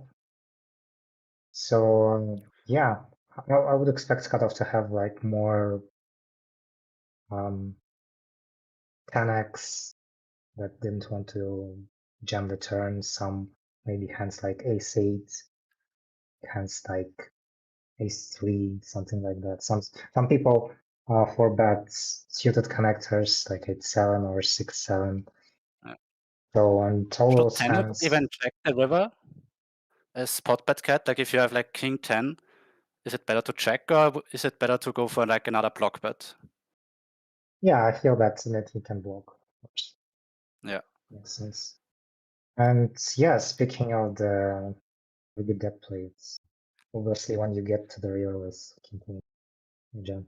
Probably if like pot bet cat is like, if he's not blocking with a 10 too much and instead checking, then as rigged, you're also more incentivized to jam with a check, right? Because he has so much 10x that are now in his like checking range. Even if pot bet cat always blocks his 10, I still feel that on practice jam is seldom. Your hand is either strong to jam or it's not strong enough to value but smaller size like 3/4. Or you just jam or you check back. Practice. So as played, you guys are content with how both players played it? I think rigged is pretty standard, and pot bet cat is, you could maybe consider blocking the river. I think with 10-9 specifically checking makes a lot of sense. Like pocket nines is maybe one of the hands that rigged that you could get value from, right? That rigged could have, and you make it less likely that he has it, and more likely that he has like a bluff, right? Like a king queen, ace queen sort of holding. So I think it makes a lot of sense to take the 10-9 and like put it into the checking range. Yeah, If you have like king 10, ace 10, I would bet myself, I think, and go for like a block bet probably. Makes total sense. All right. I don't have hands like 6-7, 7-8, 6-5 like himself. That's not good call. So blocking is is okay, but checking is okay as well. Right, very interesting hand. It's one of those. This is one of those runouts where I feel very out of my comfort zone personally. I just look at it and I'm like, all right, well, this is. It's almost like a blind versus blind hand, you know. To me, when I see like 10, 8, 6 jack, I'm like, God, it feels too difficult already, you know. Maybe a rematch here. See rigged tanking. It's not the show table, so we're kind of hoping we see a call, and we do see a call. All right, well, look at this. We catch one right out the gates to review.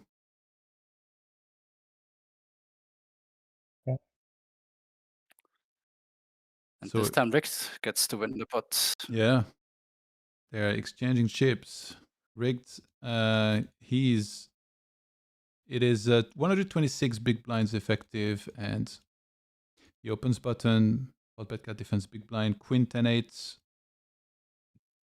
get a small bet, pot bet cat calls. Is that on this type of boards? Would you expect a bigger bet sometimes, like seeing that as there is a queen 10 in particular in there? How much the bet was exactly? Sorry? Was the quarter pot on the flop? Yeah, he goes small. Again, it depends on how you wanna build your strategy. You can build it around betting very frequently with a small size, or betting more polarized with a middle size, like half pot or 3/4. And yeah, that time Rigged wanted to bet very often with a small size, and yeah, he can definitely do that on this board. And then we see a king on the turn. Sorry, go ahead. Okay, yeah. I just wanted to ask what happened on the turn. I would imagine that was a check raise, right? Yeah, pot bet cat checks, and then we get 75% from rigged, and pot bet cat goes for the check raise. Is he representing a straight mainly here, or would a set ever do this? Let's say that just a straight. First of all, that he does not get to the turn with too many sets, I would say. Tens probably through that pre-flop, like always. So he only has eights, and eights might check raise the flop always or sometimes. So yeah, he's wrapping a straight. Okay. I would not expect this play to be with even top two. So we see a call from rigged, and then Hotbet cat jams river. Like, is this the main bet he's gonna have on a river like this after taking this line, or he's gonna have like multiple different sizes here? What do you think, Felix? Sorry? I was asking Felix about his Oh. thoughts on the size. on the size that's. Oh, he went to restroom, I think, a minute ago. Oh, okay. Sure. I think that well, he could have ace jack, he could have jack 9. I think that it's too thin to jam jack 9 for 2x spots when button could have all of the ace jack combos, all of jack 9 combos himself. So yeah, I think in theory there should be 2 sizes, one for jack 9 and one for ace jack. And I would imagine jack 9 can bet 3/4 to pot, and ace jack can jam as well. Actually, quite Sorry, quite nice. Go ahead. took a quick restroom break. Kind of didn't see the hand. What actually happened there? Like, if you go for it quickly. I'll replay it. So it's single raise spots, big blind against button, rigged continues small on the flop, Hotbet cat calls. Mhm. And then on the king of diamonds turn, Hotbet cat check raises versus 75%. And then rigged calls. And then on the river, it's SPR a little under 2, and he jams overbets. So pot check raises turn, rigged Yeah. calls. I have a question Okay, for you, goes for it. Felix. Yeah. Yeah, do you expect this to be a split size on the turn, or just a single size for rigged strategy? About 3/4. With the 3/4, I would actually expect it to be a single sizing. I mean, I would not really imagine like overbets on the turn, right? Like ace jack gets there, the board is quite connected, so feels like using some medium sizing seems like the right play. Do you think he splits there? I think that it's a very good strategy to play for a single size here, and splitting is not necessary, but you never know what rigged does. I personally would assume that 3/4 was his only size. Yeah, that feels likely. And on the river, I mean, pot bet cat isn't really gonna have any different sizing, probably, right? He's mostly just saying as a straight on the turn. Do you expect him to ever check raise? Sorry? Do you think that jack 9 can bet 2x spots in the Buyins shoes? I'm not so sure actually. Like, I wouldn't be surprised if it's not, if it's like a bit too thin actually. It kind of depends probably. Do you think like rigged plays 3 bets on the turn, or he plays like call only once he faces the check raise? Would you expect Because any if from ace jack on the turn? I mean, I don't really know the meta in those games, right? I'm not playing there. I think in my games, I would never expect a 3-bet.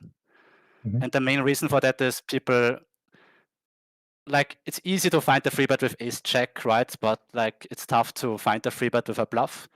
So I think it's very like a thinking, which might be more of a mid-stakes play. I'm thinking it would be like, if I 3-bet now, I might just get my opponent actually off the cooler because I only have ace jack when I 3-bet and I don't have the bluffs. So maybe something like that. But I think that's maybe more of like a mid-stakes meta mindset and less of like the high-stakes mindset.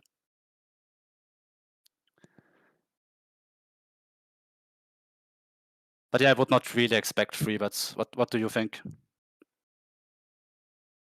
I'm trying to remember if I've seen any 3-bets in these spots over the last couple of years, and the answer is probably no. So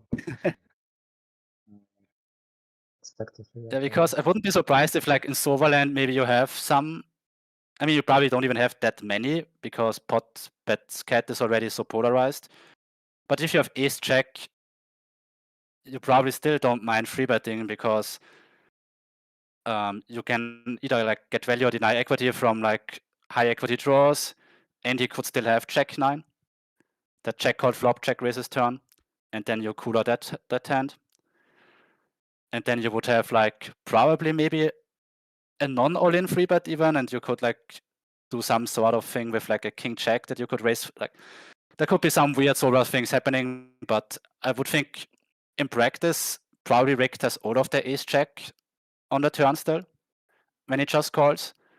So probably if you have check 9 and you go for the big 2x pot bet on the river, it is a bit too thin. If he has all the ace check, you probably would rather go for like a I don't know, pot bet or something like that, or 150 fold. But then again, it's like this simplification, right? Of okay, there's an SPR of 2, and your hand is like, if you have check 9, your hand feels like it's worth 1.5x maybe, would be my guess. But are you really gonna play 1.5x, or maybe choose like the more simple human strategy where you just go for it and put in the stack and don't worry about having a tough decision if you do face a jam with such a low SPR? Mhm. If I remember correctly, when we just saw that hands, the good deck was tanking quite a bit on the river. Yeah. Am I right? Yeah, it took a while to call. So even with the I second mean, nuts, he was tanking. yeah, that's like, yeah, that shows what he thinks about the spot, right? So if pot bet cat had ace check, it would not. Sorry, if he had check 9, it would not have been a good Yeah, jam. yeah. Yeah. That's what I was getting. All right, another interesting one for sure. You think 8-9 is a good bluff, or you think it's actually not that amazing of a candidate on the river? Well, the first thing that comes to mind is that Jack is obviously better. Yeah. Bluff is 9. So I would just say that it's a good check raise on the turn. And on the river, you can afford giving up with some of your bluffs. This hand is probably the hand to give up. But if Yeah, you I think think that Surrogate deck has a split size on the turn, and you don't expect him to have all the 20 straights, Yeah. then why not to go for it? Yeah.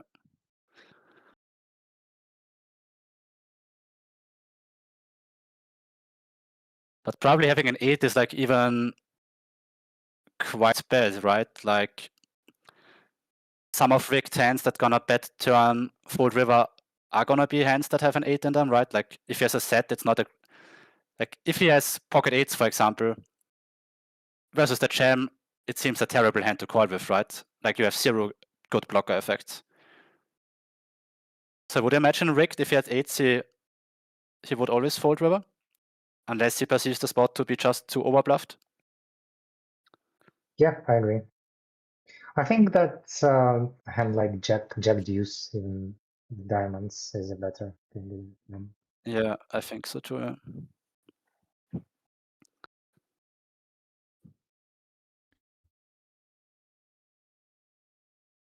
Okay, let's see if we can catch some more good action in this. And thank you again for you guys to have joined. Yeah, this was a lot of fun. Going the rabbit hole of the hands breakdown is always very interesting. For me, it's almost a little too advanced because you guys are thinking like all the blockers and all this, but I think it still gives great insight into like basically how you guys are thinking about those spots and how to study the game. There is one amazing thing that has always been fascinating for me. We are here talking and discussing these hands on this like higher level theory, blah blah blah. But in reality, the players who played the hands themselves, they could thought about it in a very different way than we discussed it right now. For sure. That was also cool when Davey was on, and he said that there's a lot of content being made, right, about hand breakdowns from like the top guys, and you always think, oh, Davey did it, right? So there had to be some sick exploit, but he said, yeah, sometimes you just also make a mistake, right? So Yeah. that was also really, really cool insight to see that even the top players, they're still human, right? So it's not like they don't make any mistakes or something like that. Well, speaking of myself, I do a lot of mistakes. Like every single.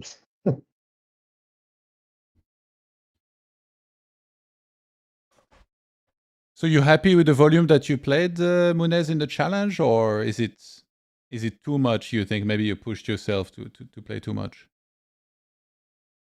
Yeah, I played too much. Again, as during the previous challenge, I played too much. Same thing happened this year. So I wish I played less than that, maybe like closer to 30K rather than 40 and 52. But Yeah. yeah, And actually, definitely a thing to work on during the next challenge. I wanted to ask about you have a gaming background, right? I believe you played like StarCraft and Warcraft. That's right, right? Yeah, we've actually played during the same time. So Wait, I remember I even watched your games. You were in the 4 Kings team. did we play against each other? I'm not, don't remember. Maybe in Leather we played, Okay. but yeah, I was not that as good as you. So you played on this high level events, and yeah, I mainly played Leather and some like easier online tournaments. Do you think that having a gaming background when you started playing poker, it helped you with, how to go about like learning a game and, studying, getting better, all that? I'd say that it helped me to dedicate a lot of time to the to a thing that I enjoyed. For Yeah. example, when I played Warcraft, I played long sessions as well, and yeah, I understood how you can practice, and eventually start doing some things better. For example, if you had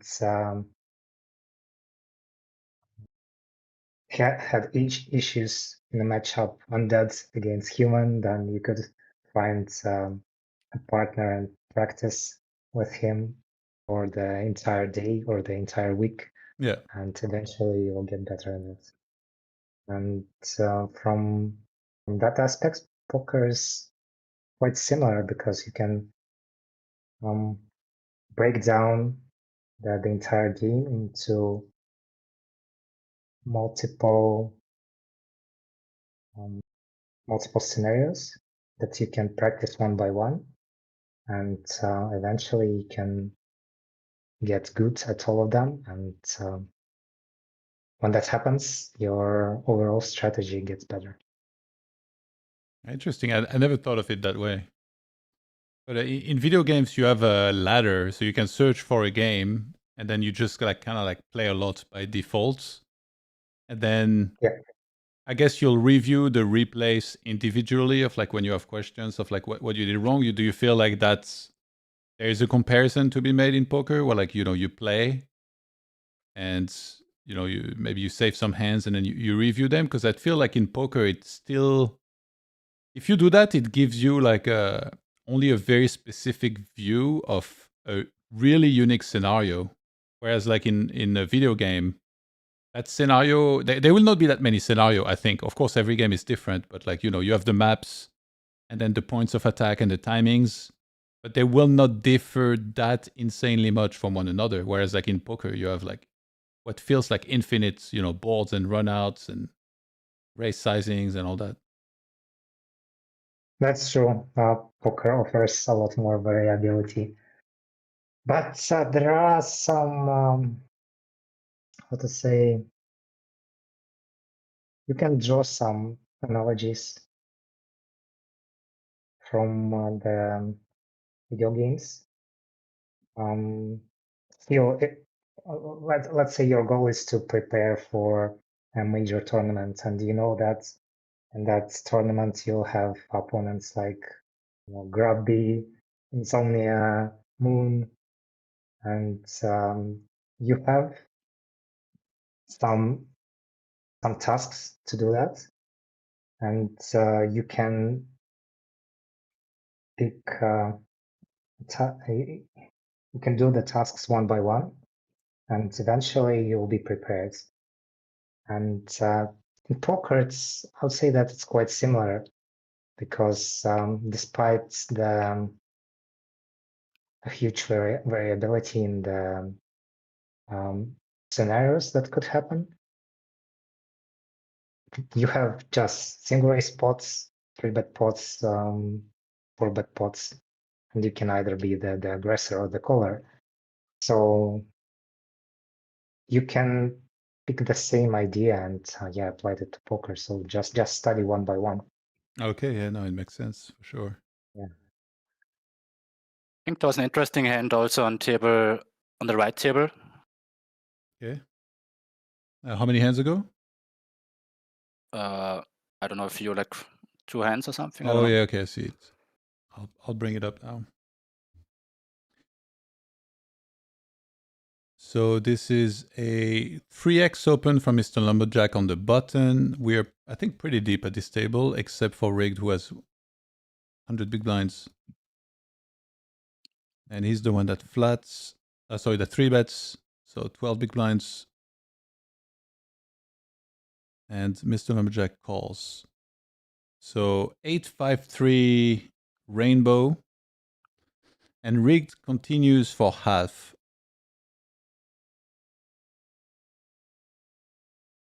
Is it much harder to defend against half pot size bet compared to quarter, for example? Because obviously, you know, the price being different. Like how do you figure that out? Like what's the difference in the hands? Yeah, on that board you can't bet too small.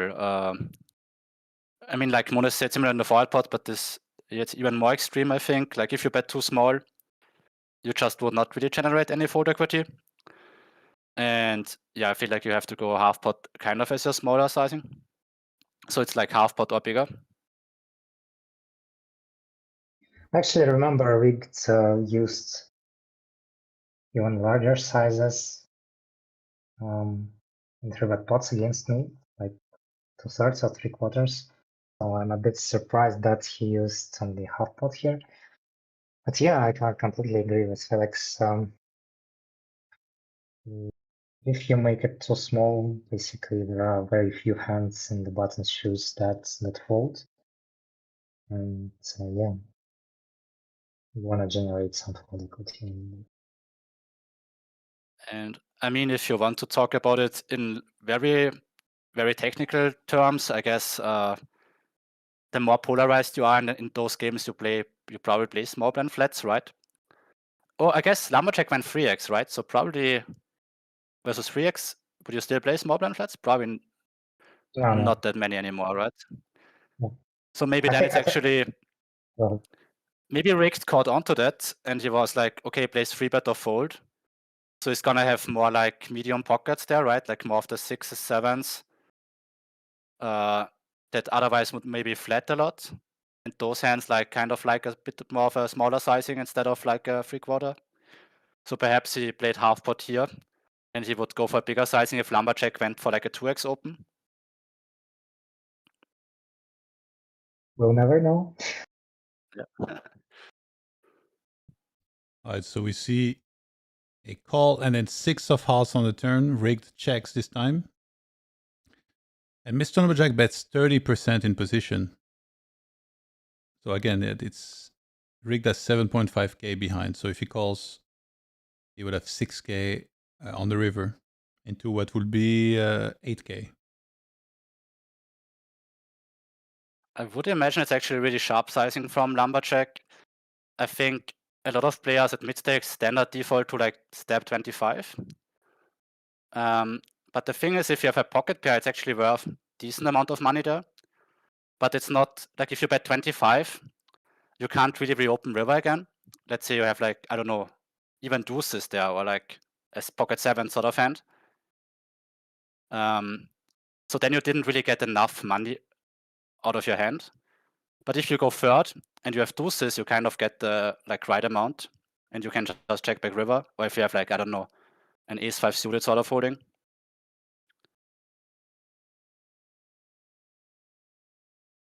That's a So I good think I point. like the sizing. I actually have not thought about it.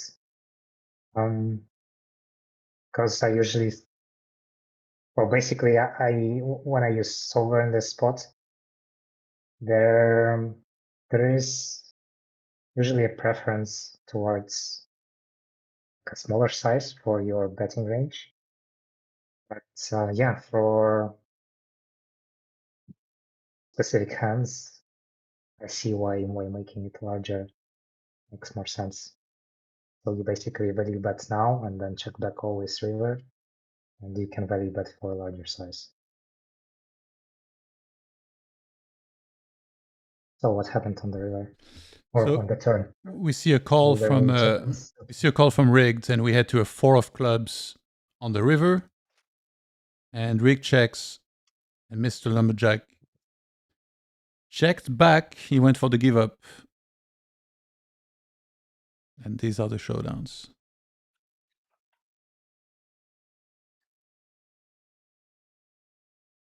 It's quite surprising to see this hand game.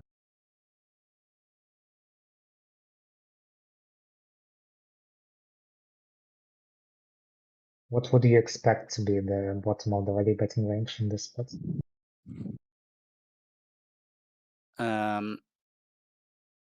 It's tricky on the 4 straight. I would imagine you can't like anything that beats aces can bet for value, I think. Mhm. But if you have like pocket checks sort of like a pocket check sort of hand, I imagine you just check it back. You lose now to like, I don't know, some 5-4 suited as well, the slow played aces. Yeah, it feels like you lose to a bit too many, or like 6-7 rigged could also have. So I think if you have like a naked jacks queens as lumberjack, it feels like too thin to jam. But if you have a hand that beats aces, I think you can go for all in, would be my guess. Yeah, it all depends on how many aces the small blind has. For example, I Yeah. imagine some people would not play aces as a check call here ever, and then you can go very thin against them. Because all of your floats, like Broadway floats, hands like 10-9, Jack-9, all missed. And Yeah. potentially small blind has an incentive here to hero call with ace king, ace queen. And I've seen quite a few calls like that. Maybe not recently. Yeah, and but- older ace-5, right? Like they feel very attractive to call. Yeah. It's not like the 4 has improved small blind all that often. Yeah, of course, some pocket 7s, 6-7, 8-7 improved, but I would say that if small blind never has aces, then maybe like 9s is a good value bet here. Is this a spot where you would play, I mean, without giving away too much information, but where you would play very differently depending on the player you're playing against? Or would you play more like the same versus like more of a standard strategy versus everybody, where you are like, okay, like where you estimate the value bet threshold basically? Yeah, I try to play every hand against my specific opponent, not try to play Yeah. the single strategy against him. Yeah, that sounds pretty good. And Excuse then maybe me. you think Lumberjack just gave up because he thought there's like a bit too many hero cards from Rick deck or something like that? Yeah, might be that. What is going on that table here? Got an overbet.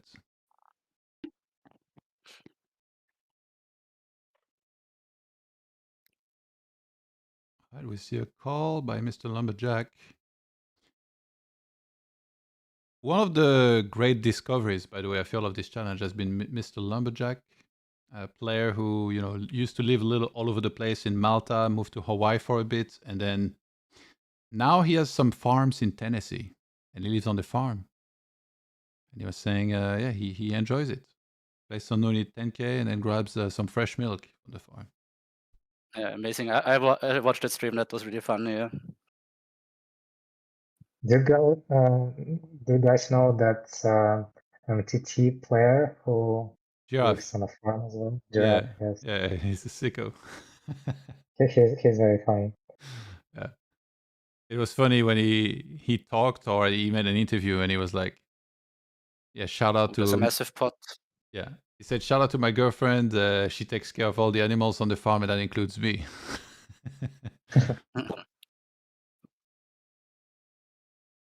Nice check back. So this is a small blind flat versus hijack. I imagine that's big blind. Oh, no, sorry. big blind, it right, was big Oh, blind. so it was three-way. it was three-way, multi-way. wow. Okay, yeah. Multi-way. Pepe bets. Mr. Lumberjack comes along. 10 on the turn. Overbet by Beppe. And just when we thought things were going to escalate, he finds the check back with trips. Oh my god. That's sick. Really interesting because Lumberjack could definitely donk on the river, right? For a decent amount of his range. Maybe not multi-way. Yeah, that's a fair point. Although, like, Pepe probably still has, like, a lot of his value is still, like, queens plus, right? So he's always gonna check back with those hands. It feels like if you have a check, maybe go for a small donk to try to get value from the overpairs. Yeah, that's how it works in heads-up pots, but maybe ranges a little bit different when it was three-way. Do you think that big blind could fold some better jack on the turn potentially, given it was three-way in the flop? Yeah. Because the line looks very strong, and if big blind has a hand like jack 9 or queen jack, I do think maybe he could fold. I do think it's I don't know if I find the check back here with trips, I would be too tempted. Yeah, like, but what are you really trying to get? I mean, it's close when you have trips. It's really a tough spot, I feel like. But you really have to hope to get hero called, right? By like 10x in diamonds, which you block 10-8 in diamonds, I guess. Or like some other, like, it's tough to get called. Yeah.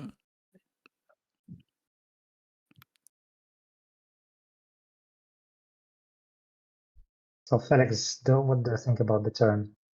Is it possible that big blind folds some better jacks? Yeah, for sure. I mean, multi-way, like you said, Pepe's c-bet range is also gonna be stronger than if it was heads up, right? So the ranges should be stronger both from him and also from the big blind. I think he can fold more on the flop compared to if it was heads up, right? Because Pepe's range is gonna be stronger. So the ranges are gonna be tighter. So if positions are already tight, so even in a heads up spot, I think you can fold some check X there, I would imagine, versus overbet. Mhm. So yeah, I think if there's a check, like you said, right, queen check, which doesn't improve very well, I think he can fold those quite a bit already, yeah.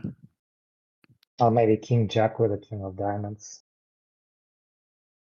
Yeah. You think having a, like, I think this is always tricky when I try to study those spots. You think it's more of a good thing or a bad thing having like diamonds and hearts there? Because like on the one hand, you block the bluffs that are usually also giving up. But on the other hand, like you have kind of cleaner outs to improve, right? Like if you have king check with the king and diamonds, at least if you make like, if you river the king, it won't be a flush completing card. I think it all comes down to how your opponent constructs the ranges, because in solver worlds there should be quite a few polar bluffs, bluffs with low equity, and like good blockers to your continuing range. But in practice, if you know that your opponent only bluffs high equity bluffs, then if you have king of diamonds and jack and you block all those high equity, Yeah, not all, but some of those high equity bluffs, then that's definitely a bad thing. yeah, that makes a lot of sense. I don't think it's a huge deal. In theory to call one hand or another, but on practice I would prefer not blocking those. Yeah. Yeah, I mean, that's a great point. So you think on the river it doesn't really get to donk because it doesn't have that many like check X in its range, right?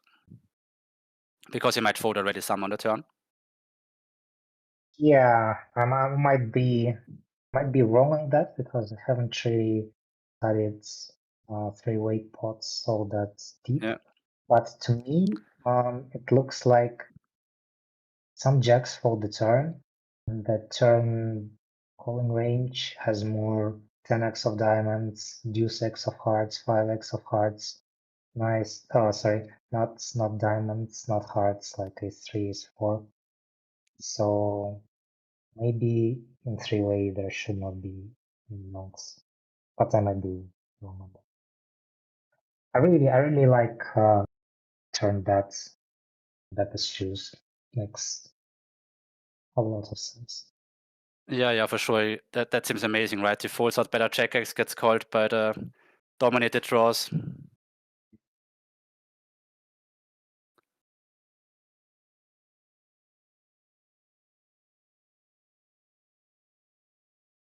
We had a couple comments in the chat. Let me see. Saber Poker said, Munez, you are also a person who inspired me a lot. Thank you so much. Could you share a bit about your daily routine? Love from Hong Kong. Wow, I didn't know that I have guys who support me from Hong Kong. Yeah, sure.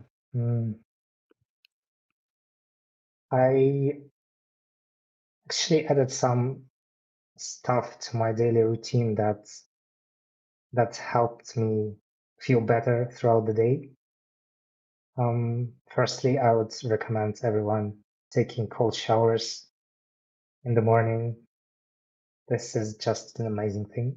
Even if you don't feel all that good when you wake up, you just take the cold shower until you feel fantastic. And I've also started experimenting with nutrition. My partner has found some scientific articles that showcased how, let's say, eating just twice a day instead of 3 times a day could be beneficial for your health.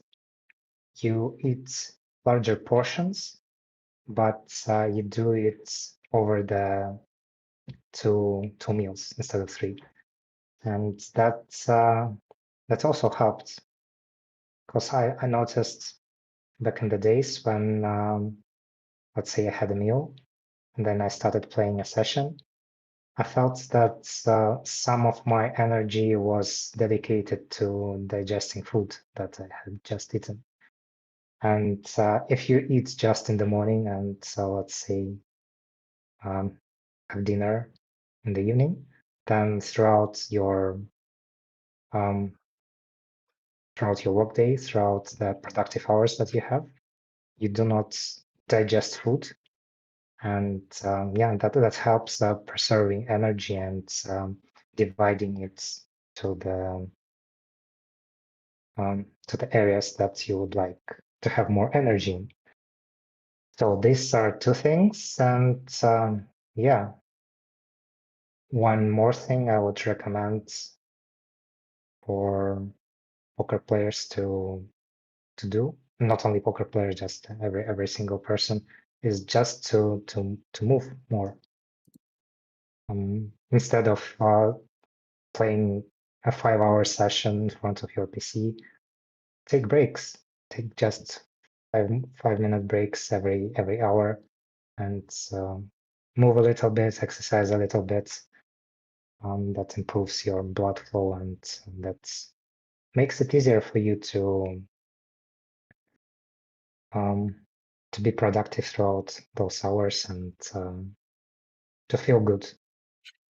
And I feel that's one of the things that everyone is striving for, to feel good. And yeah, so this would be my 3 key points in my routine. And maybe the question was not about that, but was rather about my poker routine. I like playing a lot, but unfortunately, throughout this year, there have not been too many games running, so I practiced a lot in Solver, and I discussed things with my friends. Yeah, so nothing special, just work on theory, practice, and get some second opinion on what you've discovered and what you've been implementing in practice. And What does yeah, go ahead. no, you finish. Yeah, I just wanted to ask Felix about his routine. Yeah, like 100% agree with the importance of all the things that you mentioned. Even the cold I wonder showers? what I can add there. I guess I'm not at them yet, but like moving a lot, like going for a walk or something, the nutrition aspect, and also like importance of like feeling good and like overall health and longevity. I feel it's something that maybe gets a bit like when we talk about how we improve in poker, I think we sometimes neglect the fact that it's important to also enjoy the whole process. Because after all, that's why we are playing in the first place, right? Like we started poker because it was something that we thought was fun or engaging. And I feel like it's easy to kind of lose that if you are like grinding infinite hours and like your whole lifestyle kind of sucks. But if you manage to like, I don't know, like manage grinding and having like a good routine, I think it's way more like good for your longevity and overall happiness. Yeah, agree. And Just go ahead.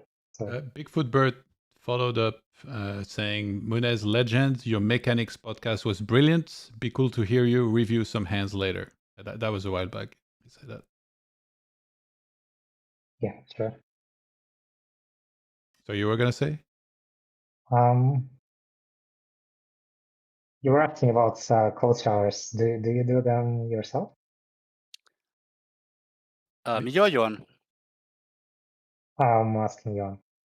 Oh no! I reacted because it sounds outrageous. Like a cold. Oh, really? Yeah, I have a friend who's like really into this cold plunge thing, but so far I haven't gotten around to it. What are supposed to be the scientific benefits? You get like better recovery, I think, if you do sports, right? Or is it about pushing yourself out of your comfort zone? Like all those things we hear, like make sure you do your bed in the morning, take the cold shower, like be out of your comfort zone.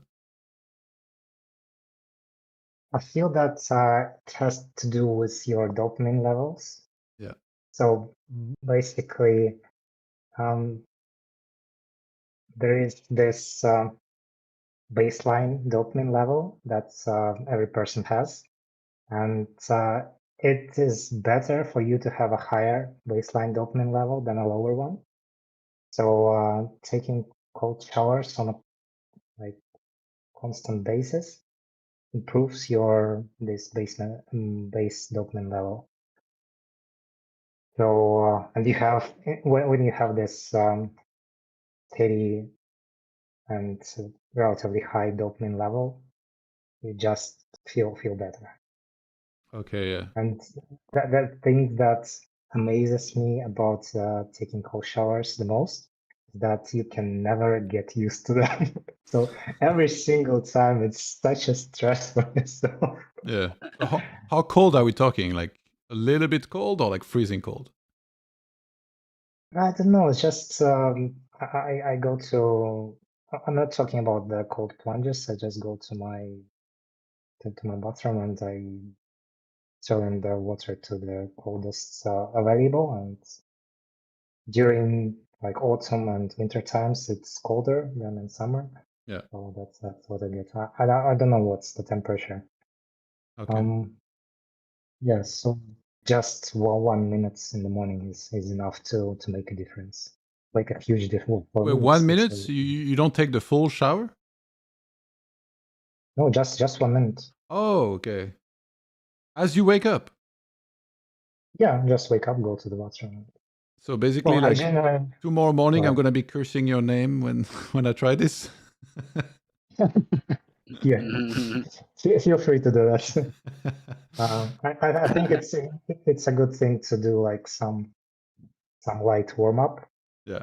some like stretching or exercising, just maybe 5 minutes or so, and then go to the shower. And where do you That's what I do, stand? body relaxing. Where do you stand on Pardon me? coffee? Oh, I personally don't like. Well, I like the taste of coffee, but I do not drink it all that often. I feel that even like the small dosage prevents me from having proper sleep the next night. So I try to stay away from it. Just sometimes I can afford a cup of coffee. Yeah. Okay. It's because like from one player to another, I think everybody's quite different. What about you, Felix? Like some people, they do. I was doing 1 cup a Yeah. day, then I started doing 2, and I'm like, is this the beginning of the end? You know, do I just spiral into like 5 cups a day? Yeah, I'm a big coffee drinker, but I'm not really so sensitive to caffeine. So I drink like, I guess, roughly 3 cups a day on average. All right, you're the next level, but I yeah. but I don't really feel like the effect of the caffeine too much. It's like I just really like the taste and the Yeah. I just really love the taste actually. But I feel like I could drink a coffee late at night as well, and then still like be able to go to sleep. But yeah, definitely a coffee guy. Yeah, my man. And we got Sherry joining, I believe. What's going on? Hey guys. Hey, how are you Hey. doing? What's up? Yeah, good, thanks. What have you been I up? actually played a bit with Munas in the championship one day. You got away Yeah, I from me every remember. time. Yeah, I kept jamming and you just kept getting away from me. So annoying. Did you have value all the time? I had value both times, yeah. Blind v blind, I just had it against you twice. I mean, it was on show table, so I think you could see anyways. Had you guys played together before this challenge? I don't think so, no. Yeah, I don't Actually, remember. we might have played once or twice on ACR. If there was a big whale, then I might have been there once or twice, but I don't think we had any big hands against each other. I think we played a lot on party back in the day, Sherry. Could that be? Yeah, probably. I used to play a lot. What's your Yeah. screen name there? I think the same. I think also the GW Value Town, I think. But I was playing like NL 100 or something back then, so. Yeah, we probably played then. I've definitely watched some of your videos as well. Are the games on party still alive? That's I mean, I can't sporadic. play, unfortunately, as like from Austria, they got cut, but. Oh yeah, of course. Like the games don't really run that much. I think as a filler site, you can maybe get a couple of tables every so often at 500 NL and occasionally 1k NL, but nothing higher runs anymore because they removed all the higher stakes tables. I remember that they had 2 20k tables and even 40k tables at one point, and the games Yeah. were totally there. And one day they decided that there would be no more fun there. And they removed the high stakes, and at first they left only 10k tables, if I'm not mistaken, and then they moved it even further down. Yeah, and they were actually really nice when they did run. They had like 2.5k NL as well. That was a nice limit. Yeah, And I then remember I've played quite a bit there as well. yeah, I played a little bit there. The games are good. It's kind of sad that they cut all of them. Sherry, did you see the leaderboards by any chance, and your thoughts on it? With Prodigy taking first. I mean, not just taking first, 23 Buyins in 4,000 hands, my man. What's going on? Yeah, he caught some heat for sure. It's cooking, That's man. a really nice. Yeah, that's a really nice. I don't even know if you could call it a comeback because it's not like he was down, but Oh, he was definitely down a at some nice. points. He was in the red. Only at the very start, right? And not for much, if I'm not mistaken. Yeah. But still, it's a hell of an upswing. I guess, Yeah, like, definitely. in terms of Buyins, it doesn't seem crazy, right? Because it's like, it's 34 Buyins, so it's like, okay, we all know, like, in a month you can win or lose 34 Buyins, but it's just like the money amount makes it seem like pretty insane in a way. And also, I guess the fact that it's different than a normal grind because it's way less stable. It's not fast stable. It's like for long hours on like few tables. So yeah, it definitely feels Yeah. different in a way like this, or not for you guys at all. Oh, what was the question? Yeah, just like, does this feel like a different grind in a way because of like, I want to say low table count, but to be honest, there's been more tables running this year than last time, I feel like, and like very consistently. So I mean, I've seen Munez battling like similar types of tables on ACR a lot, so I imagine it's not that much different for him. okay. And I've seen Munez battling Owen heads up and even free-handed a lot, so I'm guessing for Munez it's very similar. It's actually is quite different, and I'll tell you why. Normally, you battle 3 or 4-handed, and the action is more intense. When you play 6-handed games, action gets slower, especially with like higher time banks that Coin has for this challenge. So the action gets slower twice. First of all, because of the number of players, and secondly, because of the time banks. So I think that's one of the reasons some guys like Rigged Deck can play more tables than they would play otherwise. Well, that's my guess. So yeah, and six-handed game compared to three-handed game is a little bit different. Of course, there are three of the same positions, but you have three extra positions that are played rarely, like in normal games. Well, in the normal battles that I used to play, and yeah, for me it's quite different. Do you prefer six-handed or do you prefer free-handed? I prefer three-handed for sure. It gives you less space to think about something other than playing the hands. So you do not have this idle time to, I don't know, to fall asleep in front of your PC, for example. Yeah, I prefer more action, and maybe that's one of the reasons that I've been playing some heads up recently. There's even more action in heads up than in defended games. Kevin How- already all in the middle. Oh jeez. How did you do against Prodigy heads up on ACR at 100, 200? I saw you battling for like, was it like a 12-hour session you played? Yes, somewhat around that. I would prefer to keep our results private. Yeah, that's fair. It's fun to watch though. I remember I was watching and then I closed it for a few hours and then I was shocked that you were still playing like half the day already when you guys were still playing. Quite funny. He's definitely the guy who won't give up. Yeah. That's what I can say. Do you enjoy? Actually, that's a question for all of you guys. Do you guys much prefer ring games or heads up, or do you think there is like a balance to be had where you kind of go back and forth between the both, and both have their charms? Maybe Sherry, you can answer first.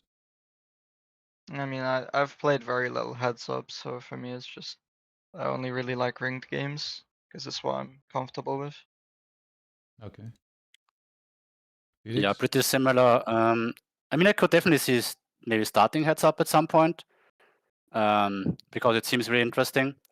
And like Munos, I'm also way more used. Like if it's a battle, right, it's usually 300 to 400. So I also enjoy that format kind of the most. Like 300 to 400, I think is kind of the best one. You just cut out like the tight positions. Yeah, as for me, I prefer 300 to 400 battles as well because that's well, that's the game that I've studied the most throughout my life, and I feel that I can show my best in that game. In hands up, I'm quite new in that format, and I do not know the game as deeply as I know the 300 to 400 game. Maybe at some point that will change. My preferences will change, but as for now, I enjoy playing 300 to 400 games way more than heads up. Unfortunately, they have not been running all that often recently. So is that why you started playing heads up? Is because finding ring games has become difficult? Yeah, part of that. We just had a hand, by the way. I don't know if you guys saw this. And by the way, we got Willie joining.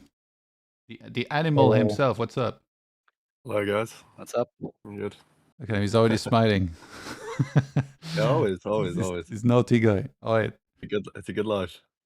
Let's see the hand here. Xiaojun opens the button. Fish zone 3-bets in the big blinds. Let me check stack depth first. It's about 100. 100 big blinds effective. So 3-bets. Xiaojun calls. And he had kings, by the way. Like we saw the showdown, so he's just calling kings here. And then it goes check on ace jack 5, queen on the turn, fish zone jam. He just jams. Sick. And Xiaojun, we saw him tank a while and he called with kings. And this, Okay, ladies and trolling? Was it not 4-bet pot? It looked like it it was 4-bet. was a 4-bet. Oh, was it? Okay, sorry, I missed. Oh, never mind. So he did 4-bet. Okay. My bad. There have been rumors that Fish Zone is the rock from the previous challenge. Do you know anything about that? Yeah, he came on the stream actually, in the previous challenge, and we had him on. Okay. So Xiaojun calling here, then he's hoping that there's some like, I don't know, queen 10 suited or stuff like this that he can still beat, or maybe like a turn jack X of spades. Like from the outside, you see kings calling this on ace high boards.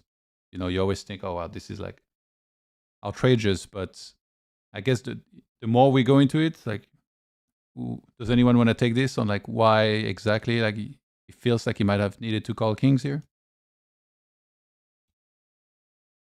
Sherry, Willie? Is the rocker recreational? Yes.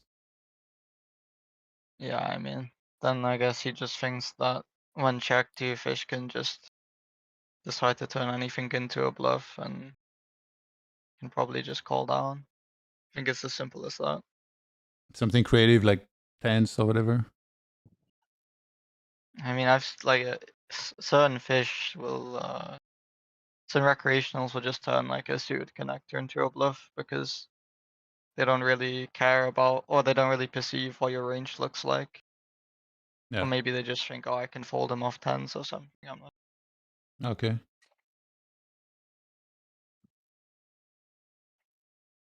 Willie, any insights on this end? I don't know, man. I don't know. Not too sure. I think Sherry just about covered it. Like, if I didn't realize it was rack.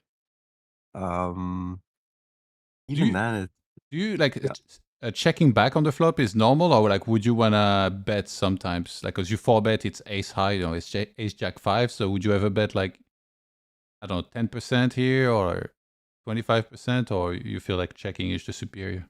Yeah, I'd probably always just check kings, to be fair. I Yeah. think. I mean, there's something to be said about it. I don't know though. Like, I can't imagine getting check jammed on by like a rack on this board like all that often. So like, how bad can it be? I don't know. Seems pretty standard though. Because to then be fair. you kind of avoid the situation of like, it seems less likely somebody will check call flop and then lead jam turn, or even lead turn at all. Yeah, I don't think like this node's particularly common as well though. Like, just turn jam. Like, I wouldn't have expected to see it super often, to be Yeah. fair. Maybe I'm deluded.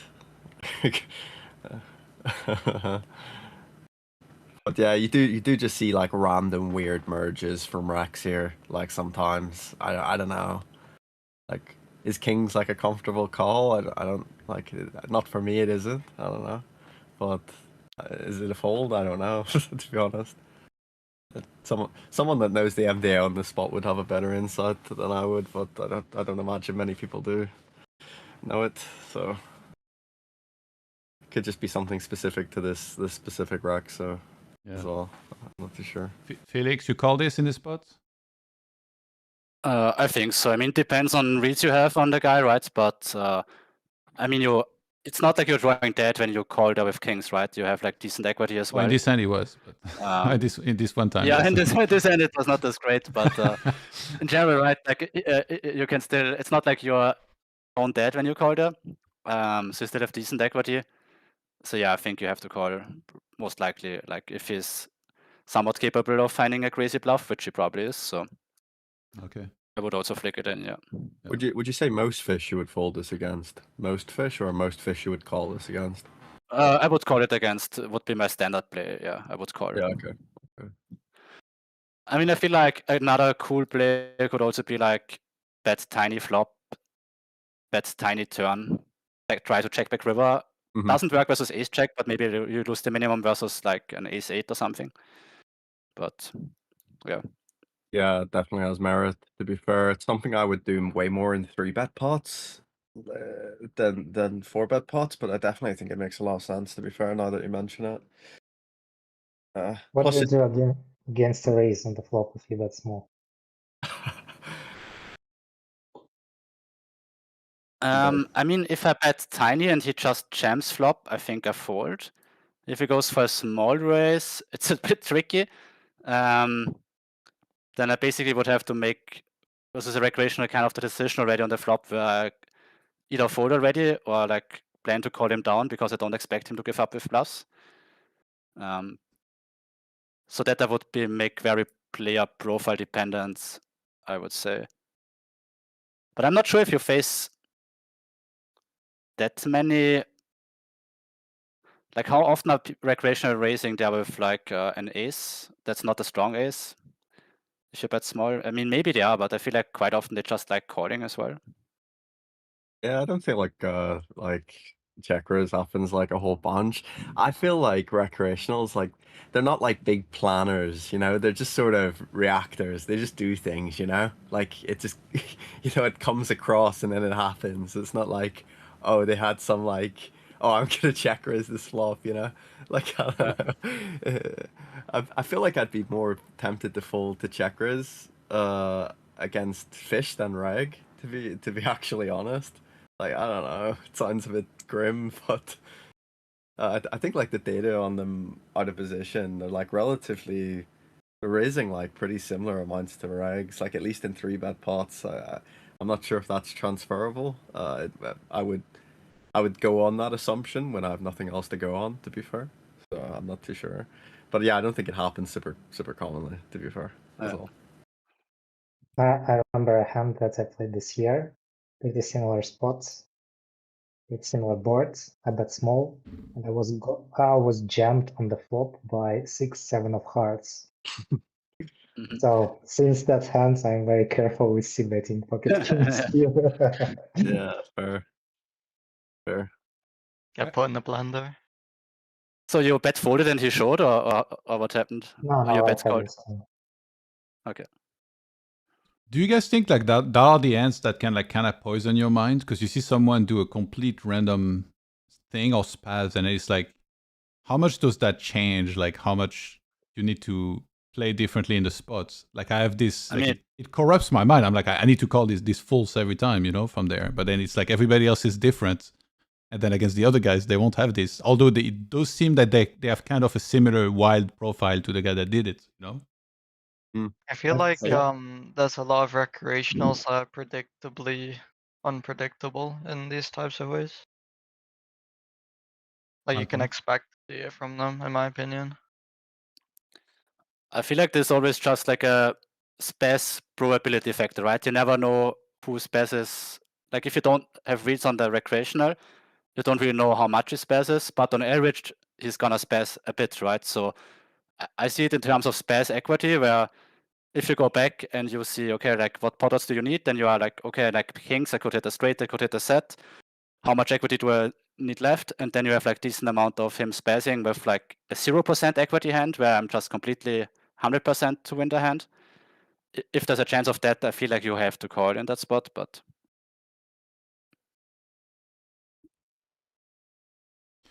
Yeah, it's tough. It's tough, all these. Muna, sorry if you might have already been asked this. I wasn't watching before. Was there anyone that you felt impressed by in the championship that you played against? Well, I said that already, yeah. I said that a lot of people are very, very strong. The players who have been playing in this championship. I actually have had some extra troubles playing against guys with like some unorthodox strategies. For example, if you played against this Dunkaros guy, I'm not gonna tell my exact traits on him, but he's definitely out of line sometimes. Maybe not sometimes. Do you think that's specific to you, or do you think he's just doing that to most people? I think that's his general approach to the game. And when the cards are dealt in his favor, he wins a ton. But when the cards are not that good for him, then yeah, he can also lose a ton, and maybe he can even tilt a lot because of that, because of the way he has developed his strategy. That's my guess, and I don't know what happens to that guy inside of him. But yeah, in general, those you have to be prepared playing against those guys, because if you just sit down and try to work your strategy on the fly, it's very likely that they will outplay you in their games. Yeah, a lot of very, very known names. Kevin, Owen, Davey, Victor, Flashy, Linus, all those guys have very, very strong strategies, and It's tough to play an easy hand versus them, basically. So unless you hit the nuts and they put their stack into you, unless that happens, it's always difficult. I'm very happy that more and more people are participating in this event, and that shows that people have the desire to treat poker like sports and not just playing against weaker opposition where they have a clear edge. So let's see where it brings poker to. What do you think what will happen maybe 10 years time from now?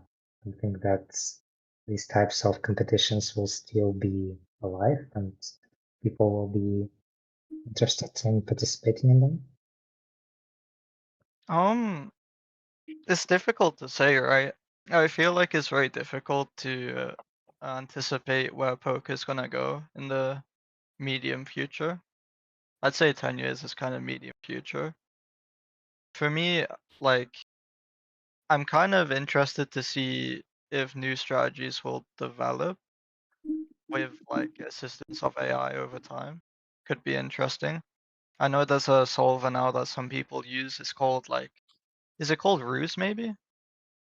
Might be called Ruse. That's like an AI solver. I've not looked into it, but I'm interested to see how new studying tools will develop and how the meta will change over time. I think it will change for sure. I could see definitely people still competing in things like this in 10 years from now. I do hope they keep offering these events, and I hope they keep offering it as well for the mid stakes too. I think that was really cool that they did a 500 NL challenge this year because it kind of offers the same opportunity for people that maybe can't afford to play as high as 50, 100, but they also have like the competitive drive. I think it's pretty nice to give those players an option. I think it would be cool to see that again next year.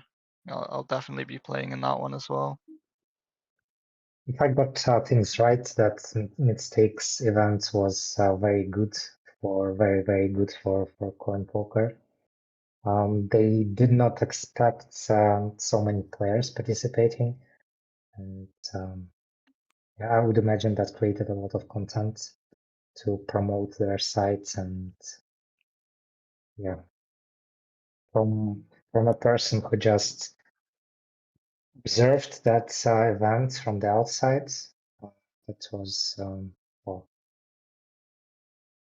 very good event in the poker industry. I think you played a little bit as well in the Yeah, I mid-stakes played a one. little bit, but not that much, like 4K Yeah. hands or so. Did you have any impressions about like, did you have any expectations going into it about what you thought the mid-stakes players would be capable of, and did it kind of meet your expectations, or were you like impressed or maybe a bit underwhelmed? I would say it even exceeded my expectations because the games were very wild there. A lot wilder Yeah. than we play here in the 10K events. I wonder if those people would be able to make those plays with a fair buy-in.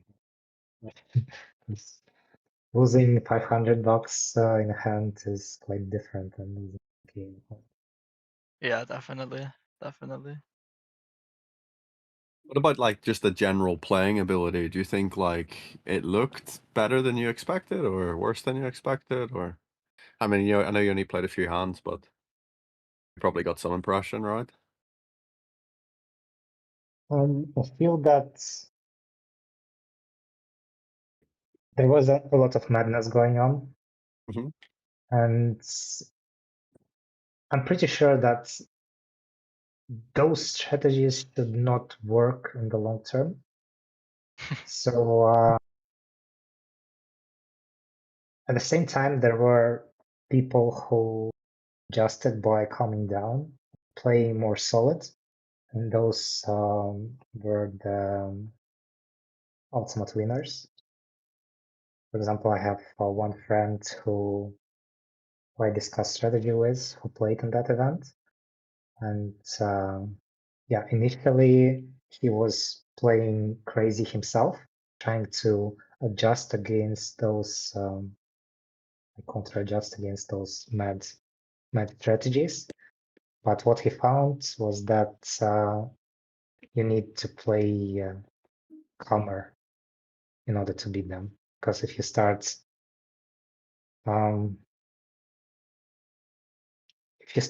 countering craziness with craziness, then even more craziness happens, and it's hard to navigate in that. You know what I state. felt about it? I don't know if you'd agree with this, Munez. I kind of felt like the fact that it was show tables, I think that people were playing in a different way to how they normally play. I feel like if there weren't show tables, it would have been a less fireworks, like less crazy actions going on. Maybe that's the beauty of the show tables, right? Yeah, definitely. Bring something out of people for sure.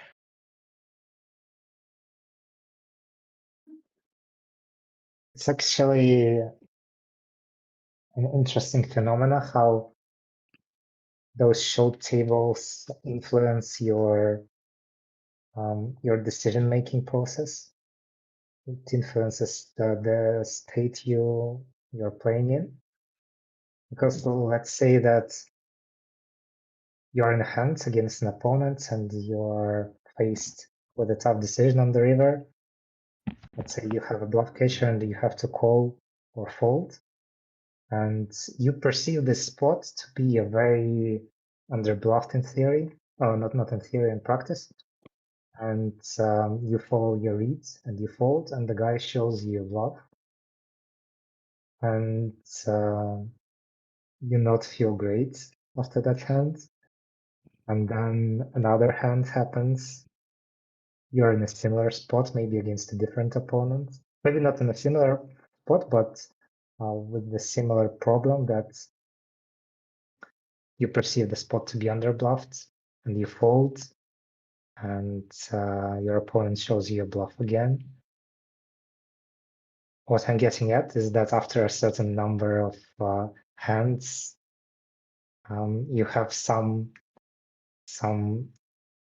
like external thoughts in your head that could influence your game basically, because Yeah. you perceived the game to be played in a certain way, and then two hands happened, or like several hands happened that showed that the game was played in a different way. Yeah, it's kind of like your biases or your or what would the word be? Like your perception of spots Yeah, get confirmed or kind of maybe you get proven wrong real time, which is quite interesting. and Obviously, you then need a few hands, but yeah. there is a next level of complexity.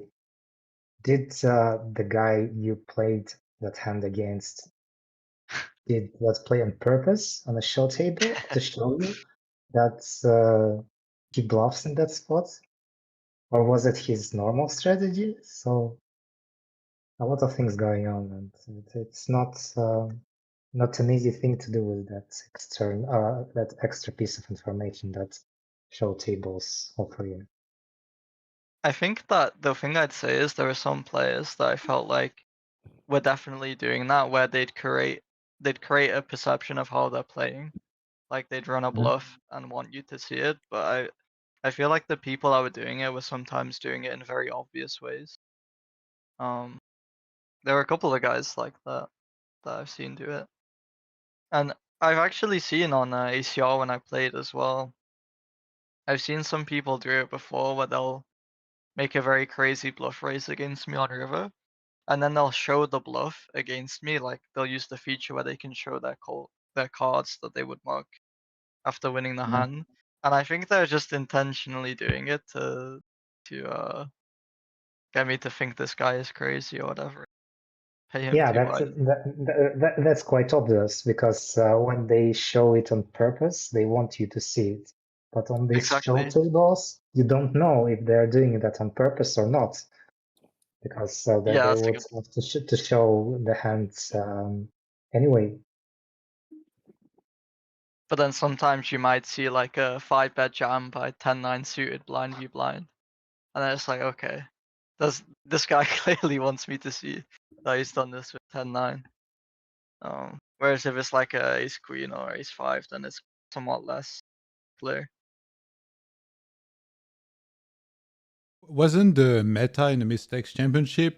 I heard it was talked about a bunch of times that during the first week, because all tables were show, everybody was like overly aggressive to try and build some image that, you know, wasn't necessarily going to be there for the rest of the championship. Again, I'm not a high level player of anything, but to me, it did sound like that. And yeah, it also did sound that maybe people were more aggressive and taking creative lines than in higher stakes also. So did you guys experience either of those things or notice them? Maybe Sherry, you can go first. I noticed pre-flop, like pre-flop felt extremely aggressive to me with the cold 4-bets, the 5-bet jams. I felt like people were getting very out of line in those spots. And I You would mean not imagine just Stefan, right? no, not Hmm. just Stefan. Like actually, a lot of the players were snap cold 4-betting ace 4 suited or whatever, or like even 5-bet jamming these hands deep in early positions and whatnot. So there was a lot of that going on, and I think is probably to create some kind of image. Yeah. Post flop, I'm not as sure.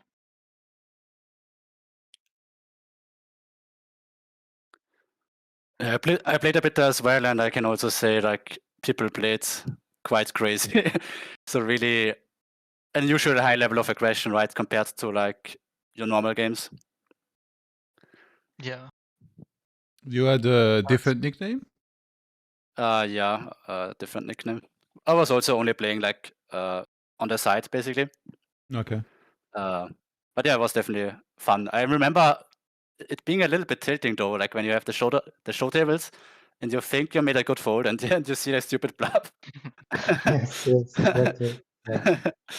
So that's actually interesting because otherwise I would like pat myself on the back and be like, yeah, good fold, good fold. But then I couldn't do that. So that was irritating.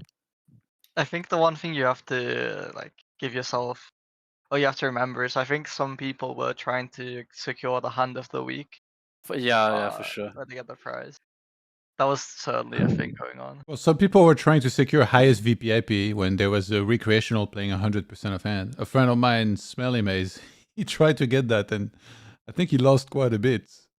Like it's insane. Like it's a challenge with like hundreds of players.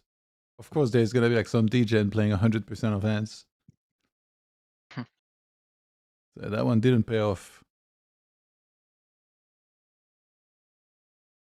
And Munez, do you have experience historically playing with Stefan? And if so, like, do you have a take since we didn't have you during the Mistakes Championship on you know what happened, because it seemed like he really struggled there. I've played against him for good maybe 5 to 7 years, and on Poker Stars, I believe, when there were 5K games running. And yeah, it's always been a battle.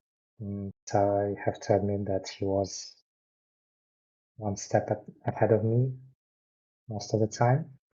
So when he was at his prime, it was very tough to play against him.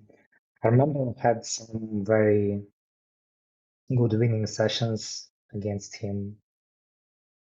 I remember we some Buyins single session, but at the same time, I had equally as bad experience. So yeah, he's the guy who plays very high variance game, and if you are not used to that, it's better not to play against him at all, because stacks will be flying from one player to another, and there will be a lot of stacks flying in a given session. Speaking of what happened to him, I really don't know. We talked a little bit in the past. I can say that we were friends, but sometimes we chatted in a social network, and it was okay. But at some point, something happened. We stopped communicating, and yeah, I don't really know what his life looks like at the moment, whether he plays at all, what he does for a living. I don't know where he is. I've heard rumors that he was in Argentina at some point. Maybe he's still there, maybe not. I don't know. I believe that he's doing pretty well on GG exclusive games. That's the rumor that I heard. Good for him. Yeah. And Do you think, like, if you had to speculate, and if you don't want to, then it's obviously fine. Like, would you speculate that when he had his downswing, it was mostly down to like mental game and not so much people adjusting to him, but more so he just wasn't playing as he was in his prime, rather than people actually improving?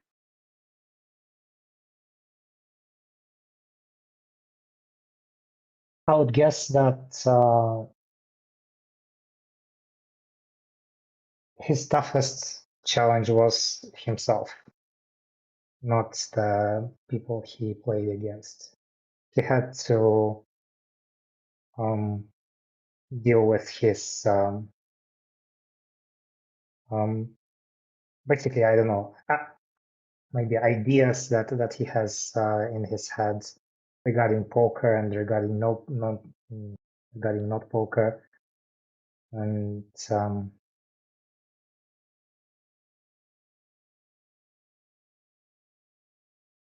I feel that he also maybe was not in the best shape, and that impacted him. But he's an amazing player, and he has a very deep knowledge. I can't see how having that knowledge would lead to such results that happened without some external factors that neither of us probably know about.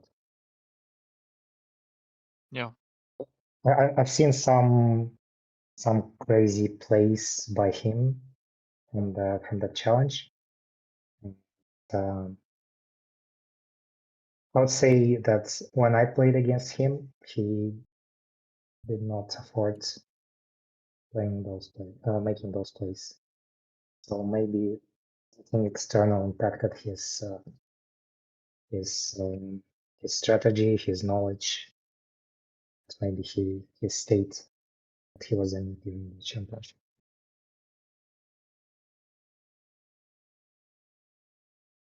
Yeah, But yeah, crazy like to see from my perspective.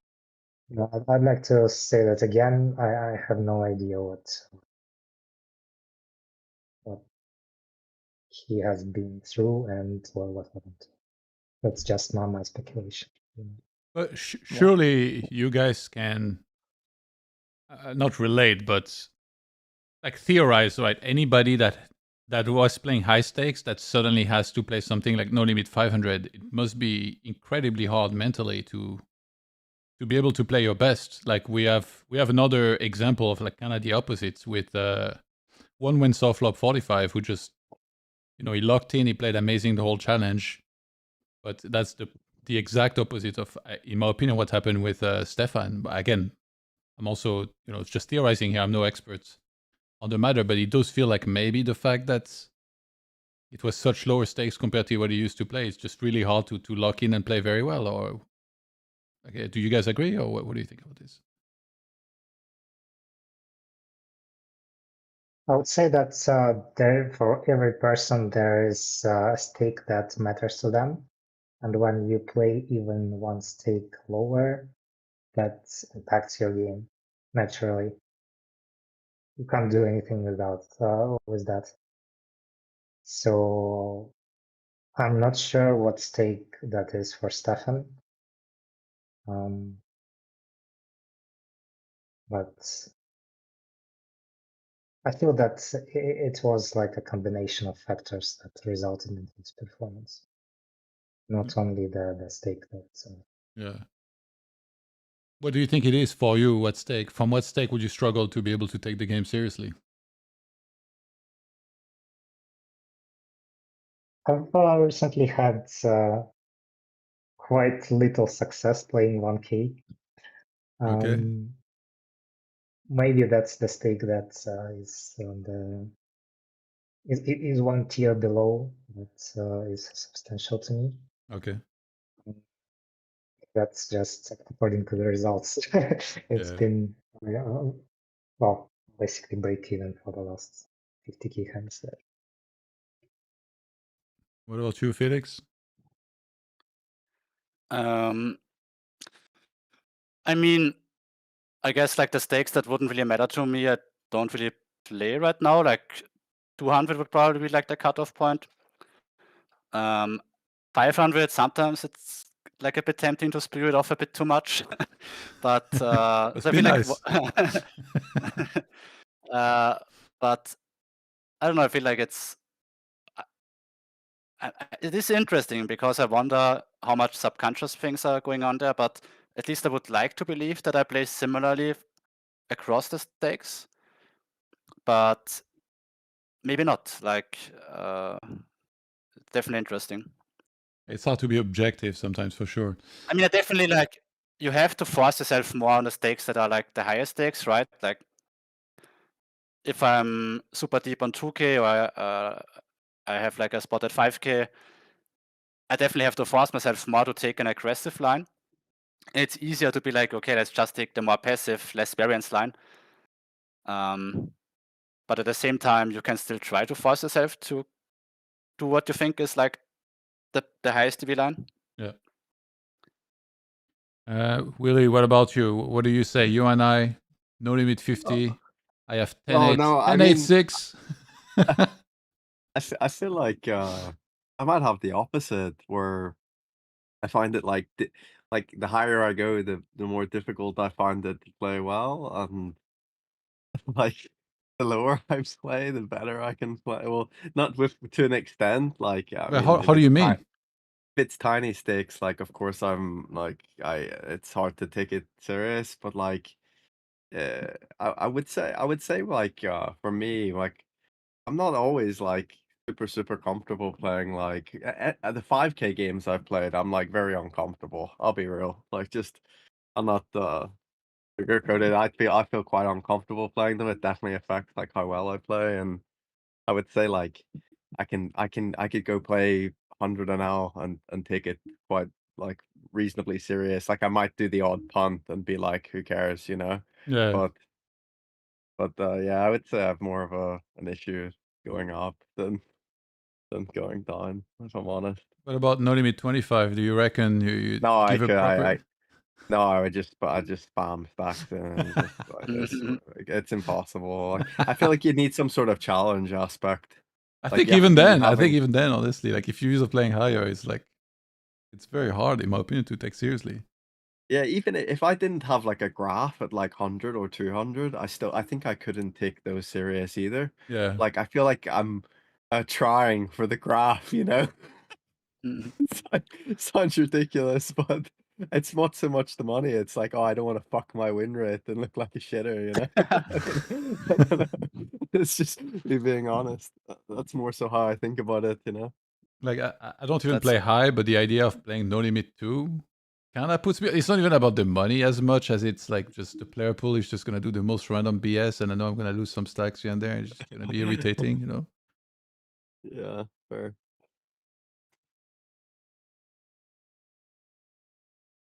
Is that what you're playing now, GW Valiant Town? I did back in the day, used to watch your 500 I think it was 500 doing videos or 200 doing one of the two of them. Yeah, like 2 and 500. Yeah, whenever it was running. Yeah. Yeah, I used to watch that. It was interesting. You were like my go-to, you know, like learn a bit of theory guy. You know, I'm not much of a theory guy. I'm not looked at too many sims. I sometimes have a little pry, you know, see, oh, okay, this is what they're doing, you know, this is how they're thinking. Awesome. Little bit of advertisement for me, for my channel. Perfect. Yeah. Good channel. Good channel. It was Poker Flex, right? Yes. There you go. We need to make new content, bro. Go bum hunt Willie and then make a video out of it. So I was trying I was trying to make content myself, and Yeah? you know what I found that was really much more difficult than I thought it was, right?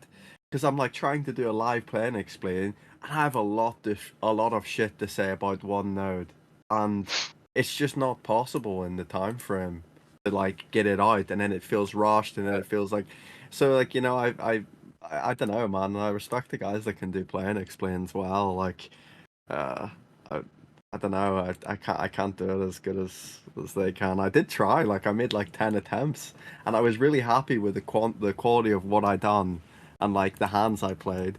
It was just my commentary was just ass. What do you mean? Like, but just- you're knowledgeable about the game, or was it the fact that you're still playing while you're explaining, or what? 'Cause you could- it's the time limit I have to convey why I've done something and like what I'm thinking about, and then what, like which ones to skip over and what not to skip over. It feels like kind of confusing for me, honestly. I find it tough. I'm not going to lie. I think it's not easy.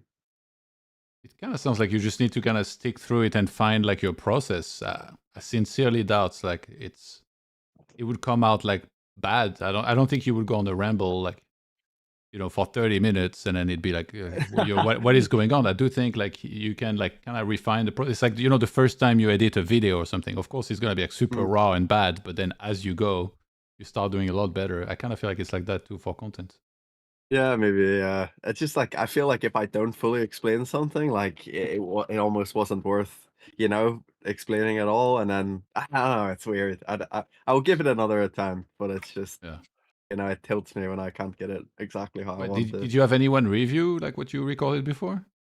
Yeah, kind of. Yeah, I mean, but I don't know. But then what happened? Was Sherry your harshest critic or something? No, not even. But like, it's almost like when it's me, I don't even like. It sounds rude, but I don't even care about anyone else's opinion. If I don't like it, then it sucks. You know, that's the way I sort of see it. You know? Okay. It's weird. I don't know. I think yeah. it could be that you have an idea of what the content must be like, and then you want it to be too close to what you deem as like ideal, which is like probably like, you know, somewhat perfect, so to speak. Yeah. And I had a similar issue in games because like when I play video games, sometimes I wanted to record tutorials, and I always had a very clear idea of what I wanted the tutorial to be. And instead of like getting after it, I always felt like either it was too hard, or like when I tried to record it, I just felt like it was too much work or like too far away from what I wanted it to be. So then I ended up making nothing. But then at some point I realized that even if I record a tutorial and it's only like 40% of what I wanted it to be in like a perfect world, which is unachievable probably a lot of the time, it still is amazingly helpful to a lot of people because there's so much good stuff to take from that. Yeah, it's fair. It's fair. Yeah, I probably just need to get over myself. You're right.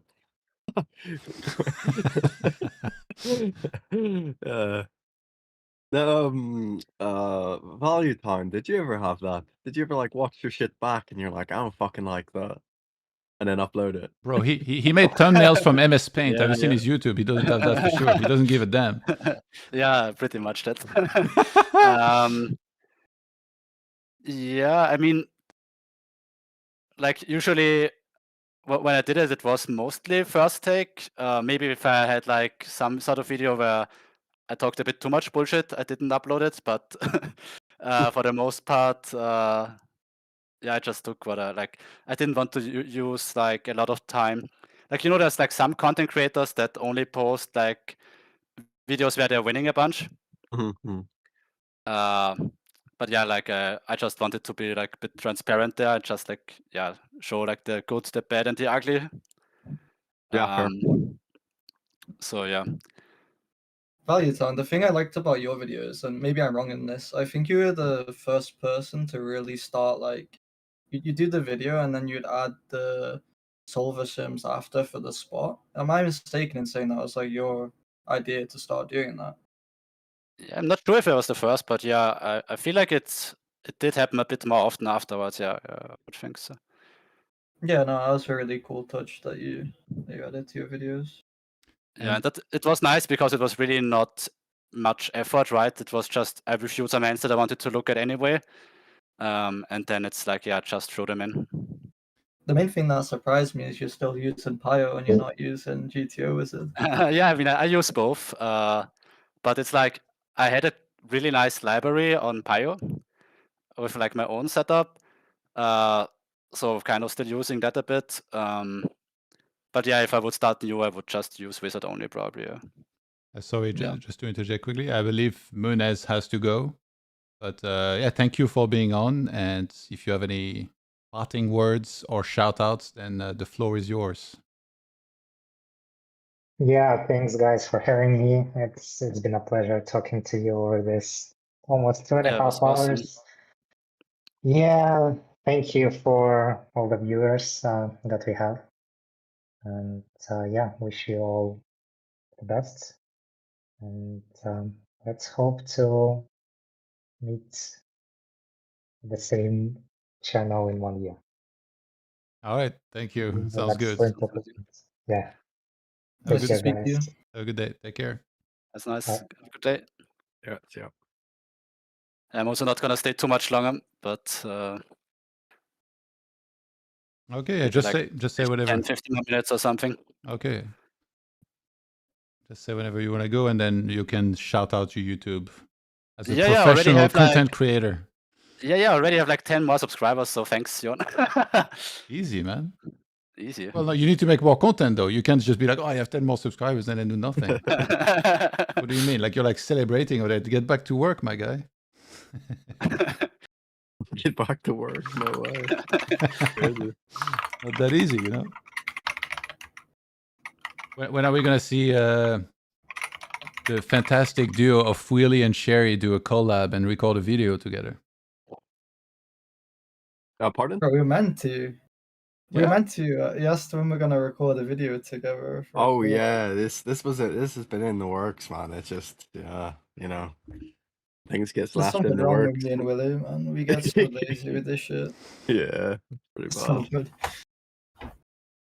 We did even have a channel sort of like looming, and like we had a bunch of stuff in the works, but just in the works, it was just that. Some But- people need 3 to 5 working days. I feel like we need 3 to 5 working months, honestly. years, maybe years, bro. 3 to 5 working years, for sure. Skip the leap years as well, man. They don't count. I got some inside info that apparently Biluzin may have won a couple Buyins and retaken the leads. And I expect that Prodigy is sleeping, by the way, because we haven't seen him in a while. Sleep is for the week. What's going on there? Yeah. Well, you do need it sometimes, I guess. Like he might just pull like a really long set. Actually, like, imagine if he wakes up tonight and it's like 24 hours left. It might just be like one super thick session, or like whenever the tables are running, just be in the mix. Bro, that guy'll just roll out of bed, jump on, and just like stack a bunch of people, man. Yeah. and then go back to bed and win. That's just him, isn't it? Like, he doesn't seem like he's got the most structure. He just sort of does what he wants, man. That's at least my impression, Poker Infobot in the chat says, we'd love to see a vid with Big Willie and Sherry. There you go. The people have spoken. Wow, yeah. Crazy. I saw an all-in, by the way, I believe. Let me bring it up real quick. Big old pot going on the left there. Yeah. I'm paying attention. He says always have I it. mean, honestly, like Kevin is so much more all in than any of the other guys, right? I mean, just from like watching, it feels like No. Kevin has been all in 6 times already. Yeah, it happens a lot. Another day at the office. It's always Kevin, really. Like, that's really interesting. He has to be so much more in than all the other guys, I feel like. Fish Zone drops a stack to Whiplash. Queens against Ace King. Nothing to do there. Is it show? No, it's not. Fucker. Wanted to see that. Sad. He says OMG. Oh, you can't. Do you want to ask you actually? Do you play it all on GG Poker? And if not, like, what's your reasoning?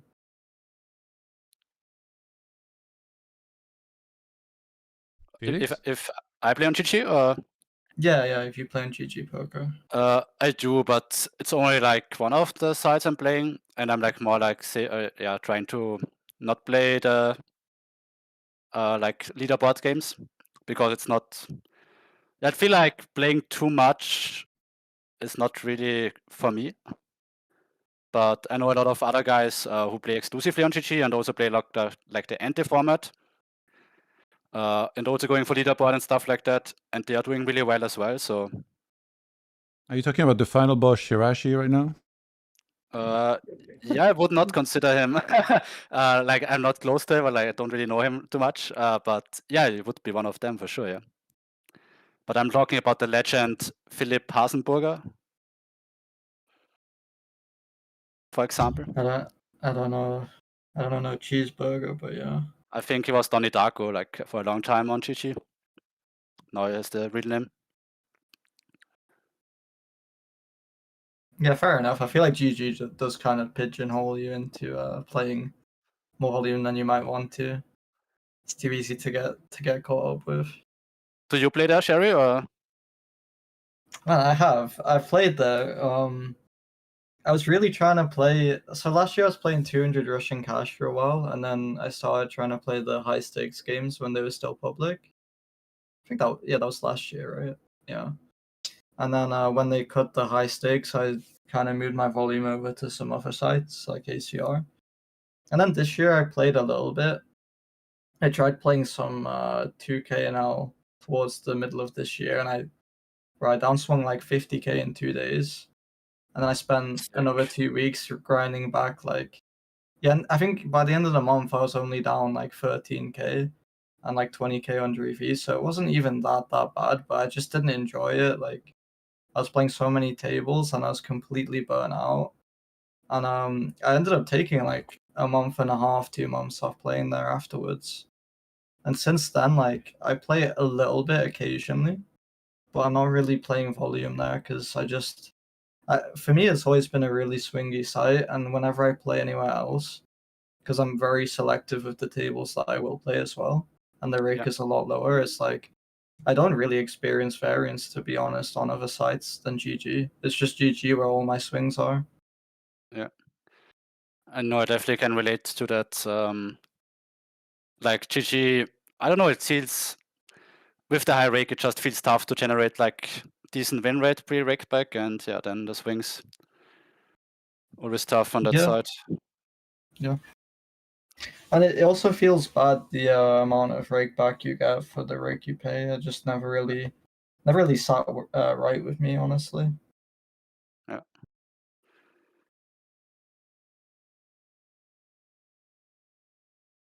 Yeah, I will, by the way, Sherry sent, like last time we had a discussion about, you know, what you would like to see CoinPoker do better. So I will forward them the whole discussion so they can have a listen and consider some of it. Yeah, that's cool. I like the 7 deuce tables they added to Coin. Seems like a nice idea. But apparently they removed show tables to add the 7 deuce. Might have, yeah. I They heard might somebody have. say that. I kind of like show tables, to be honest. The 7 deuce also has the show feature, anyways. Oh, it does. Okay. Yeah. But now, so that means, I guess it means any show or any show table is 7 deuce, basically. Yeah, I guess so. Yeah, on one hand, I've never That's why played it's 7 fun, deuce, right? so I feel like I would know nothing of it, and I probably wouldn't like to play something that I have no idea about. But at the same time, playing live in Vegas and hanging out with my friends, like they're mostly Europeans, they always complain about typically those American players that never put the straddle on, that never did a bump out, and they were like, this is like you have access to the greatest games year long, and then you never put any effort into, inducing some action or making, the recreationals happy. So well, ever since I heard these rants, I was like, oh my God, I really don't want to be that guy, Yeah, the hardest thing, right, is if you're playing a 7 deuce table and then you're playing like a regular table, and it's so hard to like remember that 7 deuce off is not a fold pre, because you spend years folding 7 deuce pre without a second thought, Yeah. and you're still doing it on the other tables. But if you do it on the 7 deuce game, it's like folding aces pre. It's so bad. I think you should be able to like pick different colors per table. I think that would help a lot to have the tables different colors for this. Yeah, I mean, me and Willie talked about this, I think, and Willie said, no, you don't want that, because there's like, if you're the guy that recognizes 7 deuce as an open or whatever, and the others forget every now and again, it's like it's more of a skill edge, right? If you're more Yeah. attentive to the 7 deuce. Yeah. I mean, like with It is like people. It's like people folding AA pre. Like it's worse. Like 7 deuce. Like in these, I think it's like quite a lot 7-handed, or maybe it's not. But either way, yeah. Like it's way worse than folding AA pre, right? Like you can't raise AA pre the big blind folds and you win 30 big blinds. You can never do that with AA, right? And with 7 deuce, you can just literally raise cutoff, fold, 30 big blinds. Like, gotta be better, surely.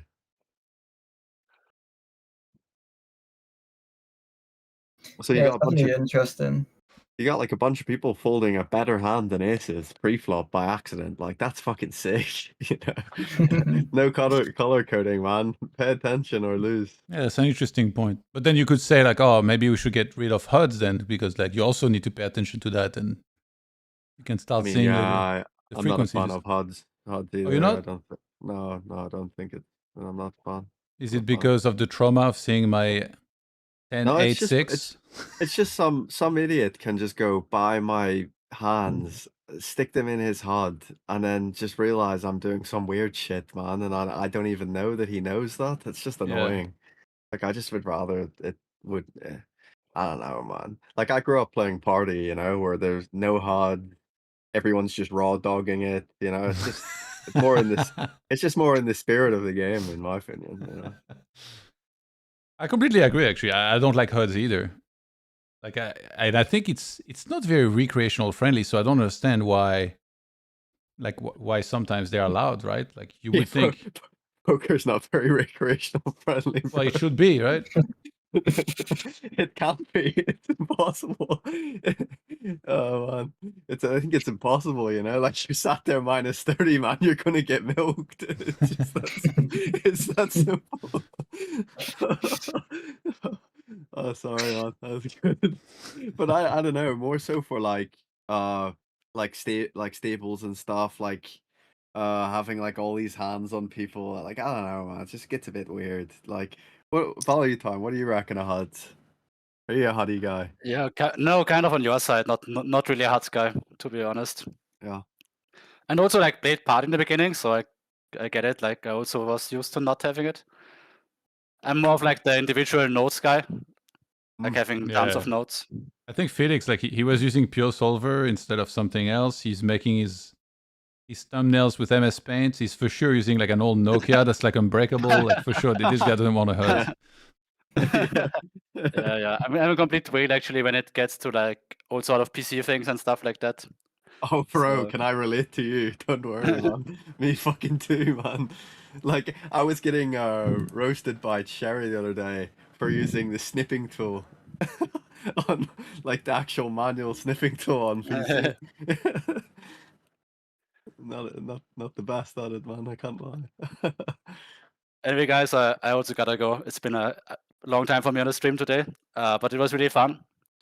And yeah, thanks for the invite, Johan. Thank you. Welcome back anytime. Shoutouts, YouTube. Yeah. Let's go check out the YouTube, of course.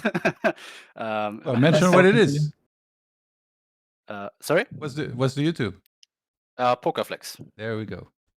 Perfect. All right, man. Yeah, it was nice talking. And yeah, have a nice evening. Goodbye. Later. Nice Good night. Nice job. And I think we're joined by the previous champ and maybe the soon-to-be champ, although I do hear Biluzin's been upswinging while I believe you may have been sleeping. What's up, Owen? Hey man, how's it going? Pretty good, but not as good as you, I think. God, I'm so tired though. How long did you play for? The morning voice, man. Dude, like I don't even fucking know. I played until I was in first, basically.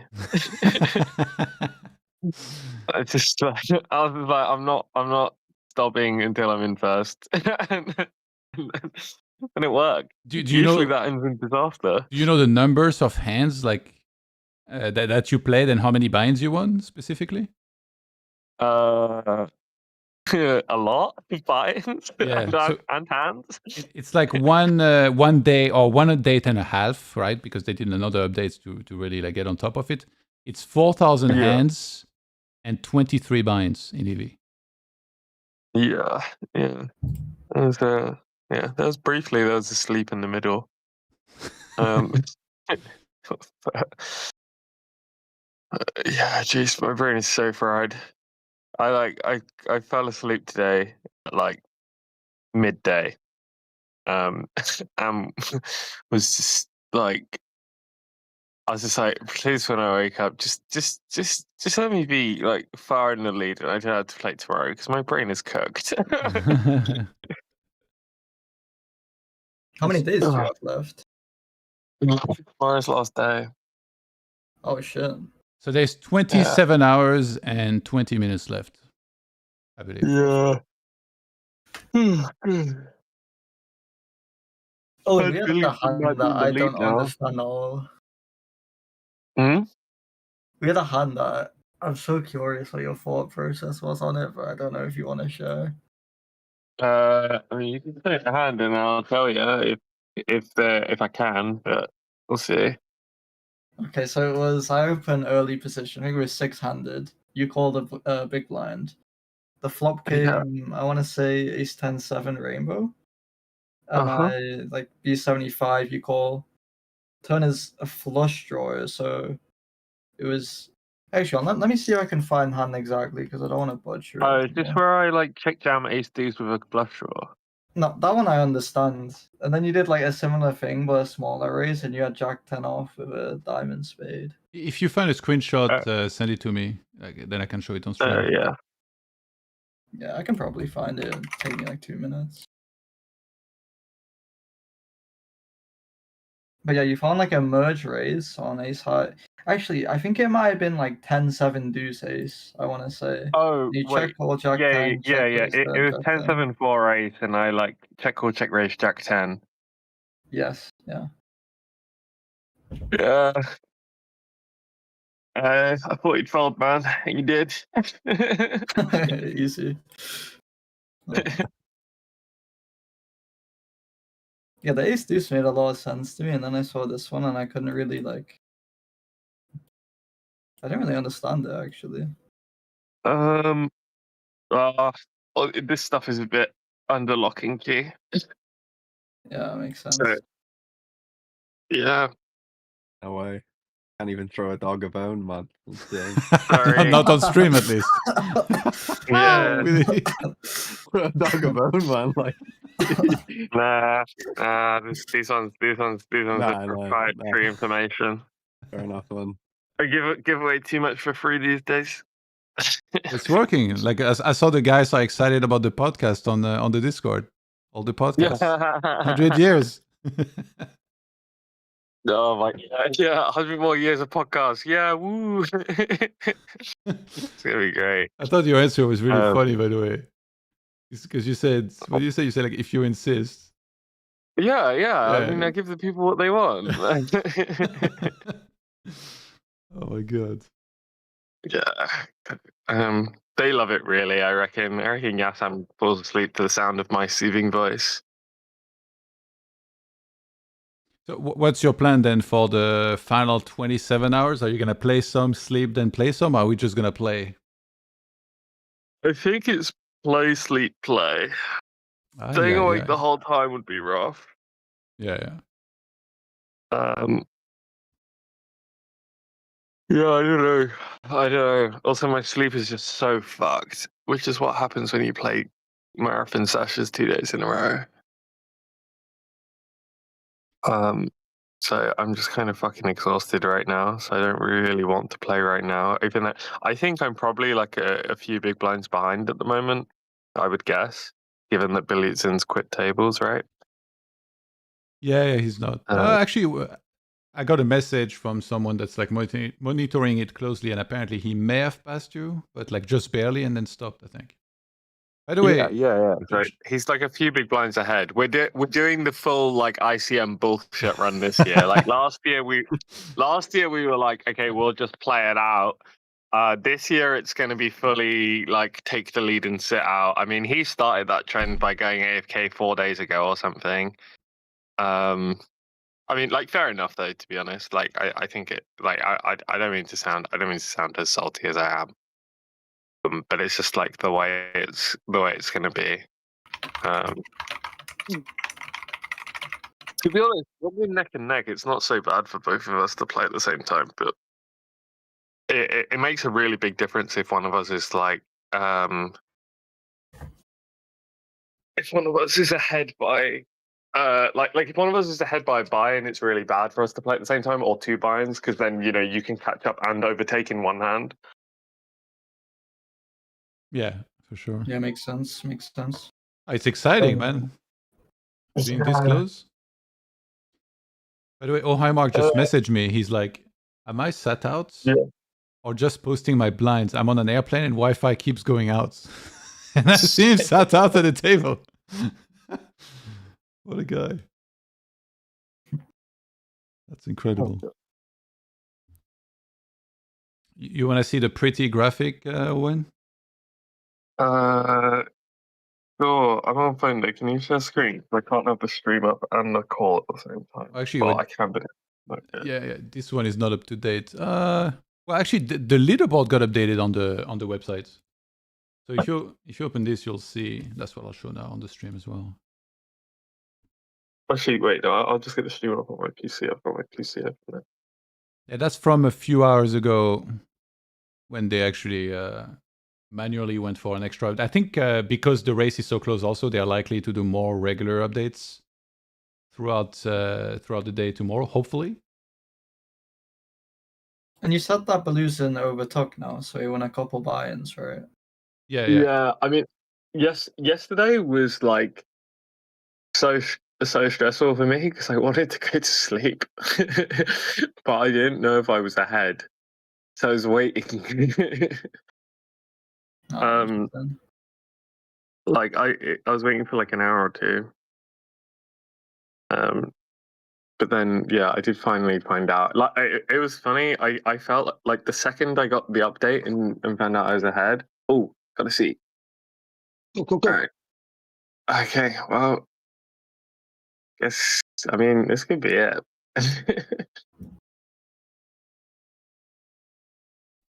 Oh, I wonder how much I'm behind. I guess I'm probably behind by like 10 bigs or something, I reckon. Is that the one and only Dylan joining us? Oh, hello. Good morning, sir. Good morning. I just want to let you know that the challenge wasn't going so well, and then we played PLO together, and I taught you some things, and here you are now, top of the leaderboard. You definitely taught me some things about PLO. So we got Jerry Wu. Who's Jerry Wu and Whiplash? Are they famous? I actually don't know myself. 2 players in the vast sea of sharks. That's who they are. Jerry Wu is the guy who called Benner correctly for a stack of 9 high. Nice. And man, I forget who. In what games was that you did this? It was on, I think it was on like 2K ACR or something. No, he was. Interesting. I think he blurred it out some things, but you might be able to see the table. I can try and look up the link that Benna shared last time. What's the screen name Happens. on his Tiara, Jerry Wu? He specifically blurred out his nickname, Bena, that is. Oh, So okay. I don't think we can see it even on the VOD. God,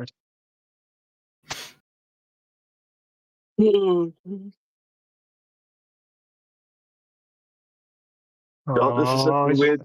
Oh my god, this is where stacks get in. This is where stacks get in. Oh my god. I was more, oh my god, how tired I am. What time is it over there? Like 9 o'clock? 9 o'clock? Yeah, 9 o'clock. Yeah, very nice. What time you went to bed? Midday, you say? Hey, 9 hours. Well, I think it's roughly that. I don't know exact time. Oh, you just woke up? Yeah. Aw. Dylan, what's going on? Are you still in an office with the loose cats waiting to get your apartment sorted? Or like, I don't even remember exactly what was happening. Yeah, so both my showers are fucked and they're replacing, basically it's the drainage, or like the pipes. So they're just replacing the pipes. How long is it going to take? I mean, it started over in June and then they just kind of got lazy and didn't think it was an urgent issue. But now that like both of my bathrooms aren't working because of pipes, they have to do it as quickly as possible. Because if they want to get paid January rent, it's going to be because I don't have to pay rent this month. Jesus, man. Well, it's kind of nice, you know, nice little free money. I don't have to pay $3,000. So it's kind of nice. Save yourself the trouble. Move to Panorama with pads. Dude. Oh, pads in Panorama. Yeah, bro. Good. I'll stay far away. What? All right. I'm half asleep and I got to play some poker and I also got these weird fucking dynamics with the leaderboard. So I got to focus. Grow up. What are you playing? No. Yeah, just about. In a bit, guys. I might tune in later if I take the lead. Good luck, Owen. Yeah. Have fun. Yeah. God, that fucking guy. On that note, I might be dipping as well. Yeah. It seems like the tables kind of ended for a second, but now they are starting a little bit. Like Owen's hopping in. I don't remember there being this much action with 1 day left. I think I remember last year it was like rigged and Owen had to just agree to play on the last day. Just like, but now it looks like there's decent amount of tables. Yeah, Muniz was on earlier. He was talking about this earlier. There is way more players. Like last one was 43. So many more. Now there's 94. Yeah. This a lot of people in the bunch of Discords I was in were saying like, no way anyone plays. Like, dude, fish don't even play this fucking thing. It's like, nah, dude. This is like, people are trying to martingale Bitcoin right now. This is like the perfect time. Yeah, get in there. Let's go, Dylan. Dude, no. Oh my god, that's so much money. Holy shit. It was 93 people played. That's fucking loads now. Like how many people actually had came out positive? like 15.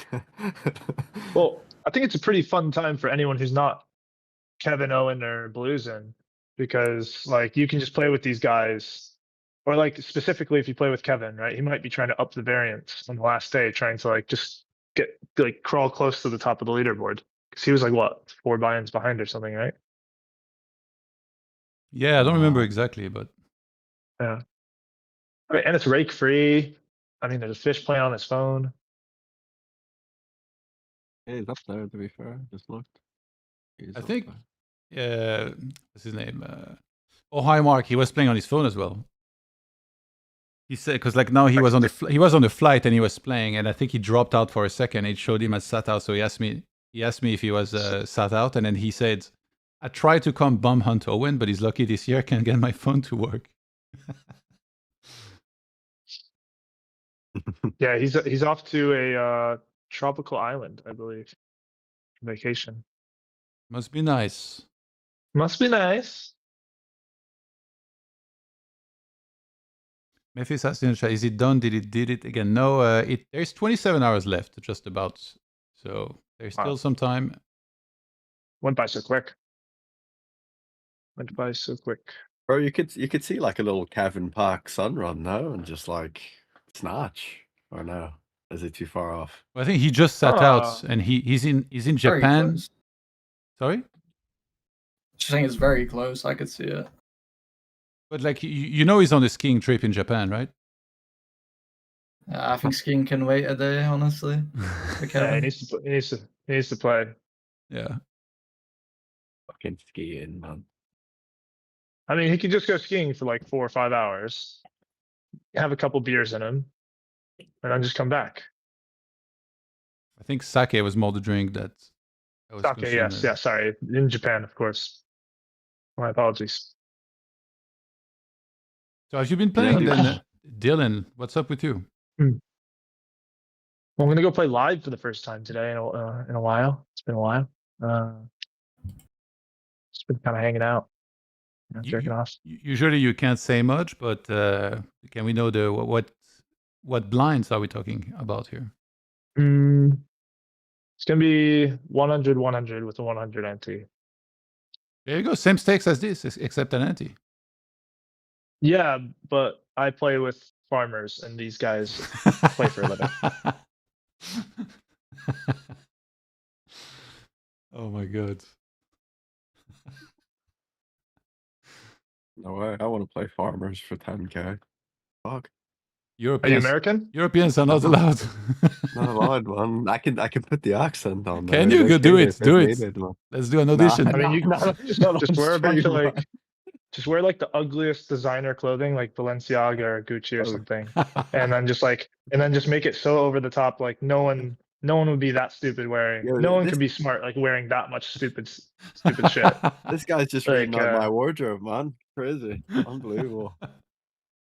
Just reading my wardrobe out, man. Telling me to act stupid. It shouldn't be too hard, you know, actually. Yeah, I mean, you can get away. British people can get into games because they just kind of have to look. It's all about optics, dude. Like even if you're, dude, look at Kevin Park, right? Like he could get into like actually good games because he just looks like a bro. Like he just looks like a guy, right? Okay, Like same thing with like Linus when he was on Triton, like the sunglasses, his shirt's half open. You know, he just looks like a Okay, baller. cool. Versus like if you get some like tiny nerd looking guy, he's not gonna make it. Is that so? Yeah. Okay, so give us some like, you know, you seem like the expert on the subject. Give us some like optical illusions, you know. Optical what?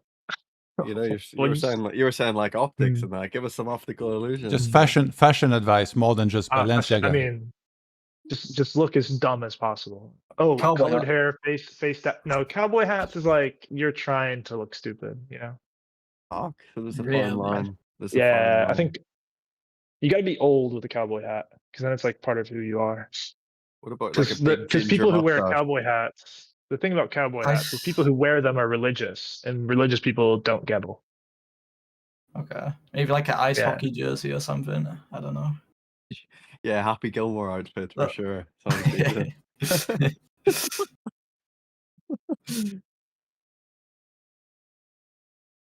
I know I have a silly mustache. Do you reckon that would help, Dylan? Or a real silly mustache. If you walk in to a game in Vegas, it's private, and you just wear like the most ridiculous disguise, I would love that. I would just be like, hey, I'm just a local. I'm just a tourist. Anyone hanging out? Yeah, fair enough. Fair enough. Thank you. It's all about deceiving people. Like, Well, up until they realize you have 12% VPIP, then it's going to be hard, right? not me, man. Yeah, Not me. well, I actually learned something recently. My friend runs a private game. It's not very big. It's like 2.5, 5.10. Gets bigger by the end of the night. And basically, when I was playing in it, I was just there to have fun. I was splashing around, playing so many fucking hands. Like, there's some notable people in there. I was like, I'm just here to have fun. And then everyone kind of knew that I was like, I played for a living, or at least try to. And he's like, dude, you got to calm down. I was like, dude, I'm giving so much action. I'm like, definitely the whale. He's like, dude, you're like winning. You're like playing every hand, but to them, it kind of looks like you're so good at poker, you can beat them with bad cards. Like you have to just chill the fuck out. Like it's like Oh, insulting man. to actually be a whale. So you need like what the best way to play. You could play tight, you could play loose, doesn't really matter. But playing passive or just dumping money all in like blind is like the only two ways to like keep your seats. And yeah, That's so funny. so it's better to just like never raise, like you just always call. Yeah. They have so low understanding as well. Like you might legit go all in blind and they're like, oh, he's a pro. It's normally he's winning. It's like, what? Yeah, exactly. Like oh yeah, big pot here though. Big pot energy. 69 from Whiplash. Very nice. Like, and Sowen trying to wake up is facing this. Big ICM Oh, here, you know? Big ICM. he hasn't even combed his hair yet today. Prodigy can't even see the board. It's just hair in front of his eyes. We won't see. I think he's gonna fold.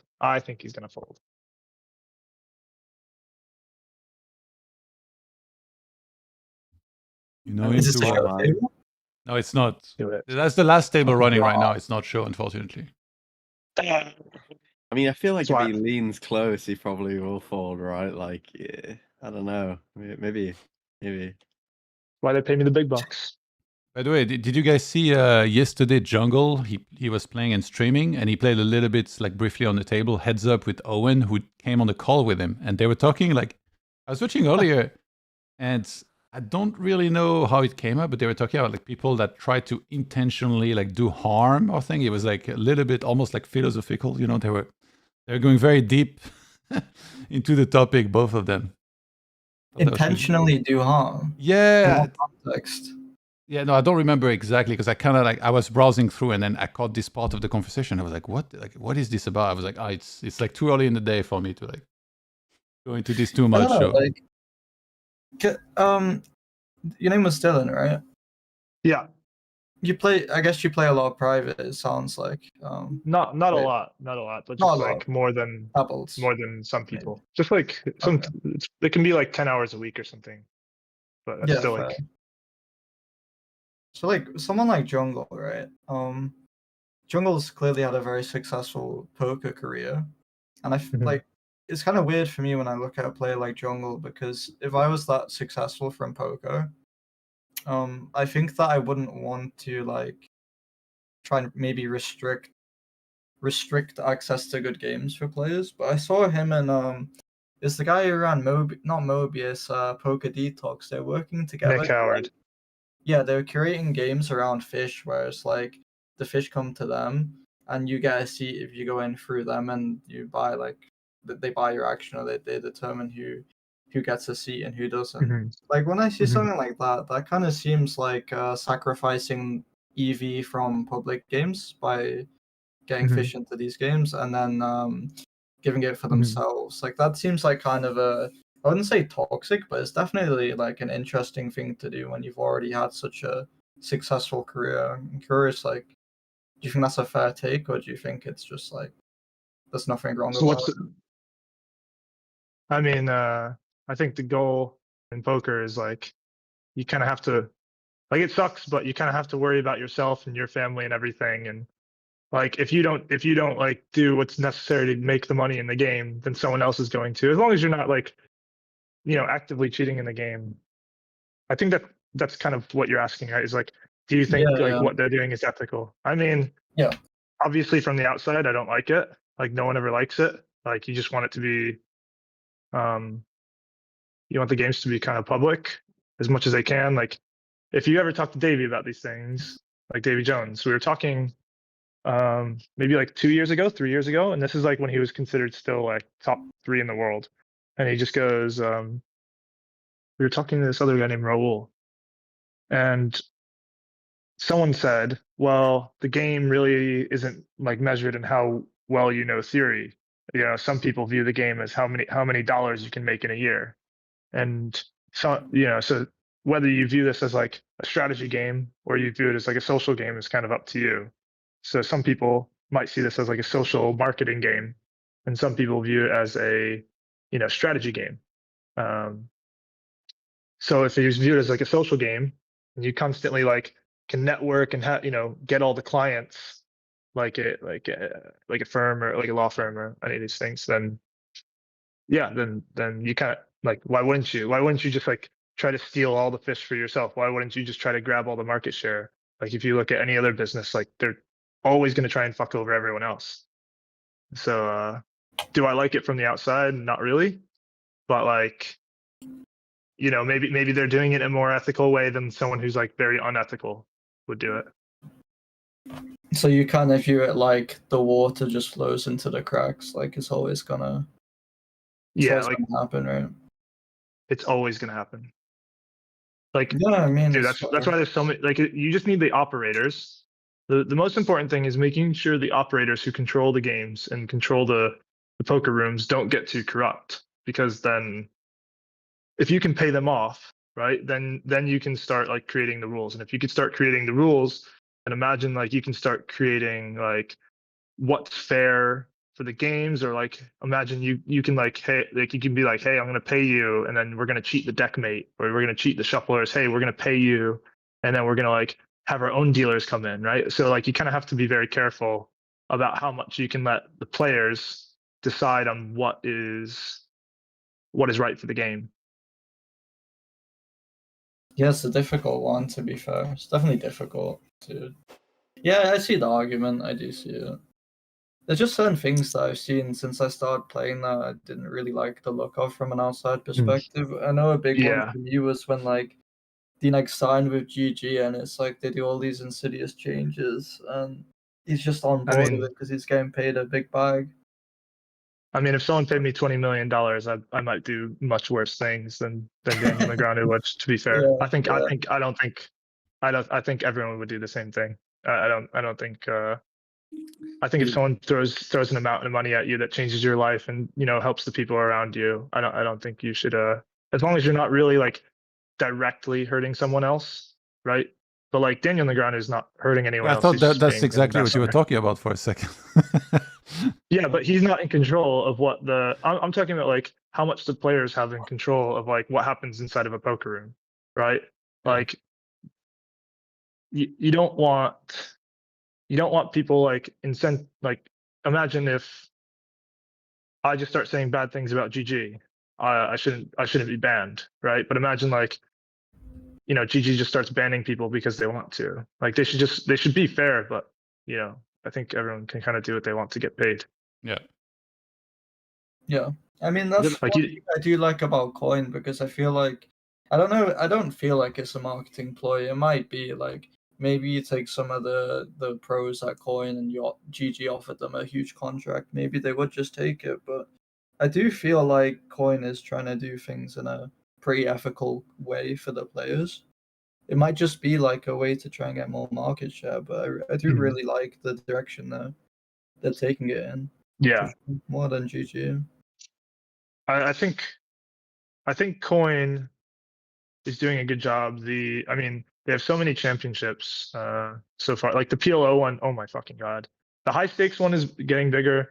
I mean, this needs like way more coverage. I mean, Yoan's doing a great job, but this needs like elite level coverage, like off the table. Like maybe even like I remember during maybe COVID, during like 2017, 2018, 2019 era, you could watch a PokerStars streamer anytime because they had 3 8-hour shifts. There was a Jamie Staples shift, was a Matt Staples shift. There was a Kevin Martin shift, and then there was like a Spraggy shift. Like it was just like these guys were like all one after the other. So no matter what, the top streamer for tournaments was always playing for PokerStars.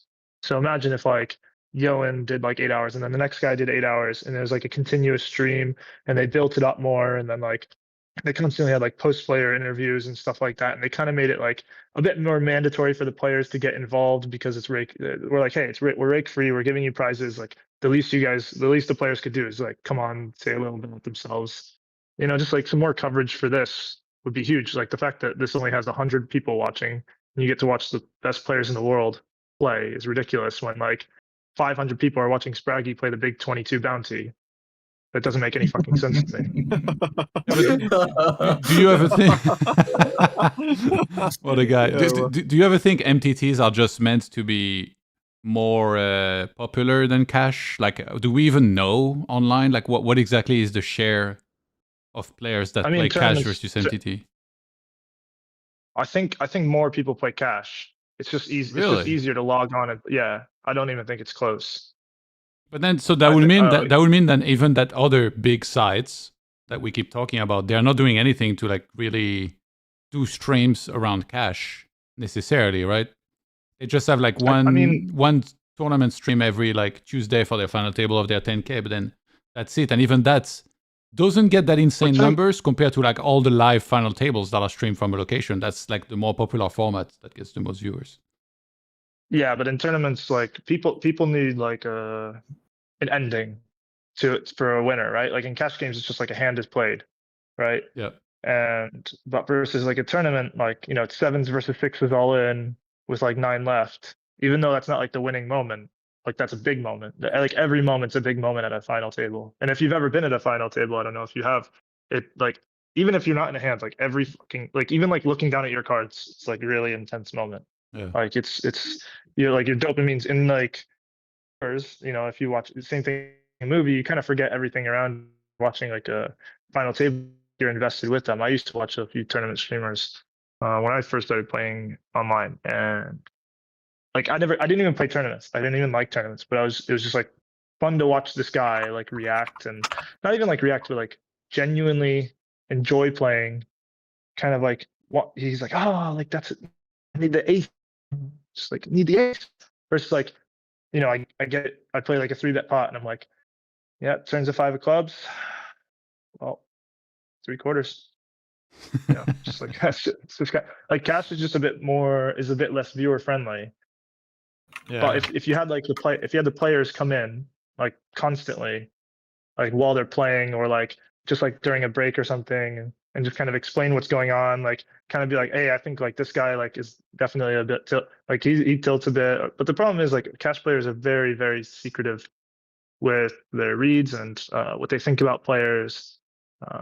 So it's kind of hard versus like tournament players love just like putting themselves out there as much as possible because there's nothing stopping them from like, getting more recognition and yeah. Yeah, see, just to reel it back just a little bit, with the whole D-Negs thing. Do you not think it's a bit different when he already has a fuck ton of cash? Like, do you not just, like, he already has, like, I don't think 20 million is necessarily changing D-Neg's life, man. And the fact that poker gave him everything he has, I feel like he at least owes something to it. It's not like, fuck everyone else and everyone can go get fucked and let me just cash in a little bit more. Like, it just seems a bit, I don't know, it seems like letting someone off the hook a bit to me, man. I don't really see it like that. I think it's kind of, I think if you had money and someone gave you more money, you'd be like, yeah, no, take yeah, it. no, but I mean, Like yeah, I sure. I mean, listen, some I think people have D-Negs is pretty. integrity, some people don't. I think D-Negs is pretty outspoken. I think GG's an evil company, but like they're pure evil. Like Yeah, they've like you don't say, man. No, I they agree.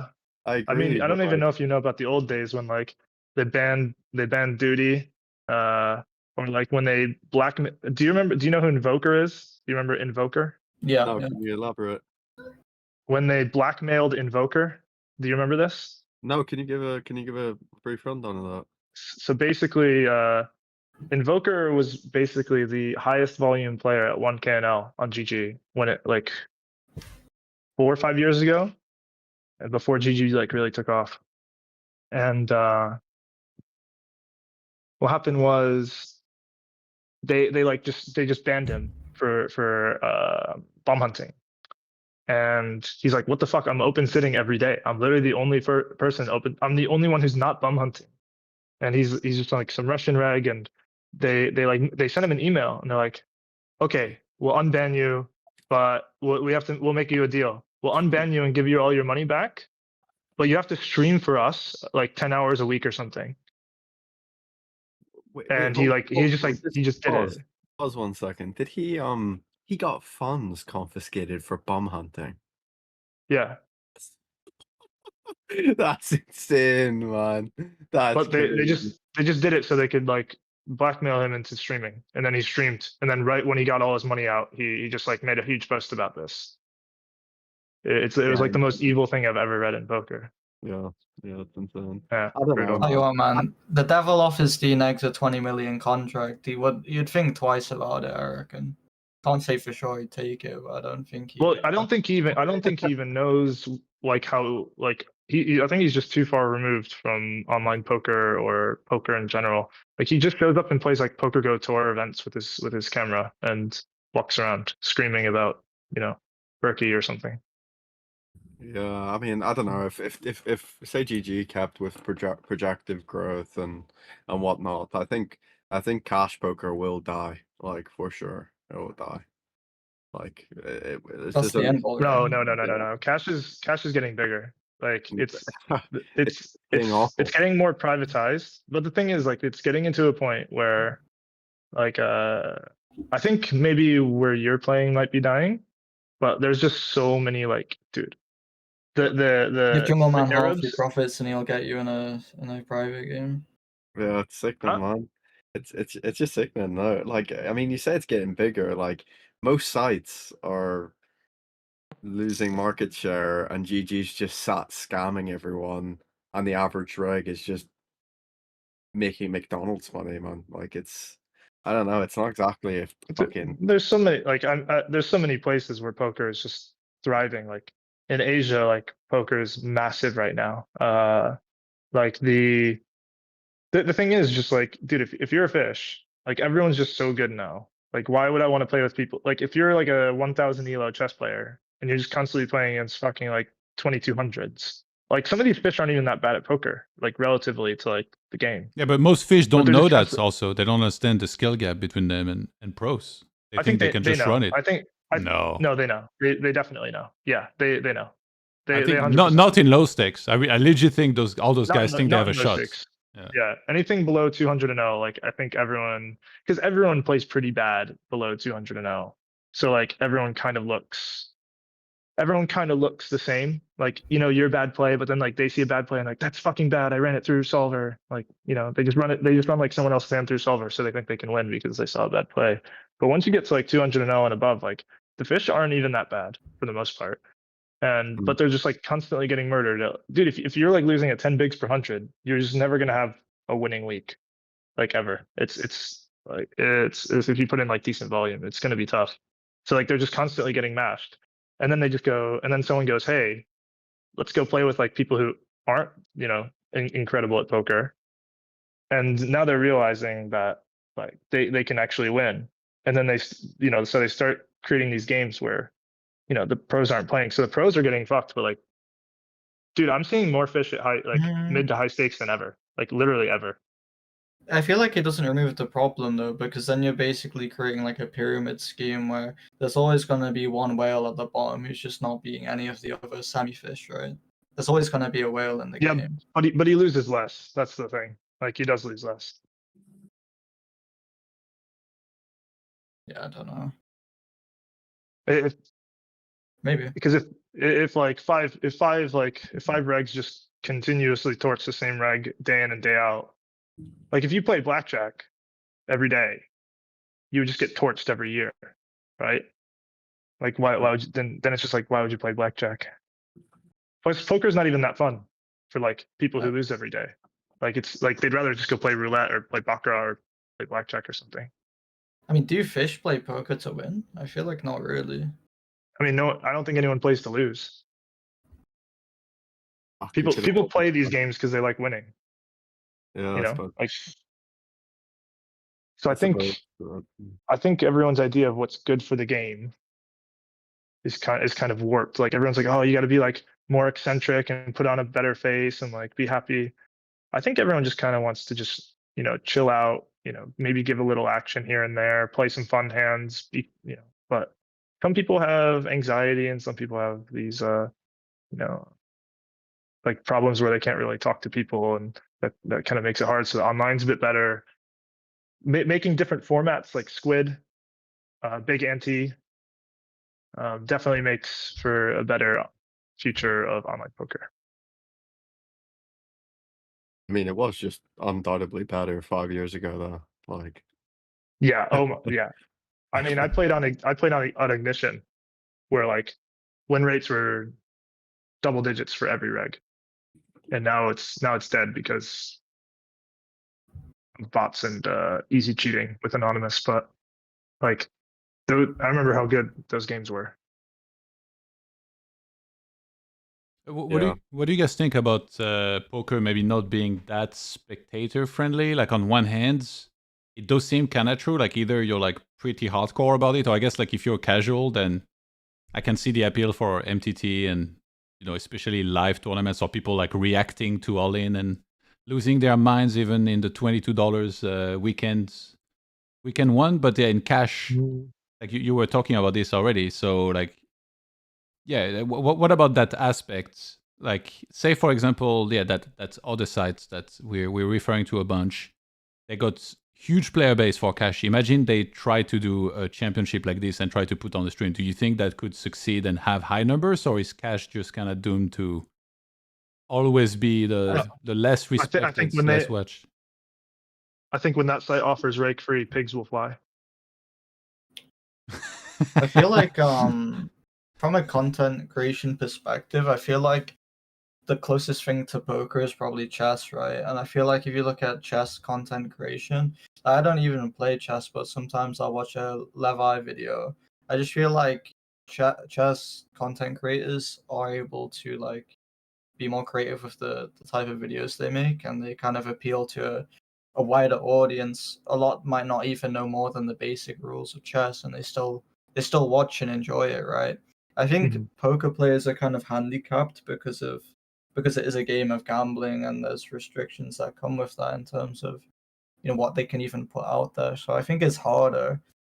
I think if individual YouTube content creators for poker had the same reach as chess content creators do, I think that the overall the scene would benefit from it. I think it's just difficult. Like, there's a lot of good videos you could make with poker about individual players, about just historical things that have happened with online poker, or maybe live poker as well. There's definitely a lot that could be covered, and a lot of stories that are worth exploring and maybe presenting to a wider audience. I just think it hasn't really been done yet.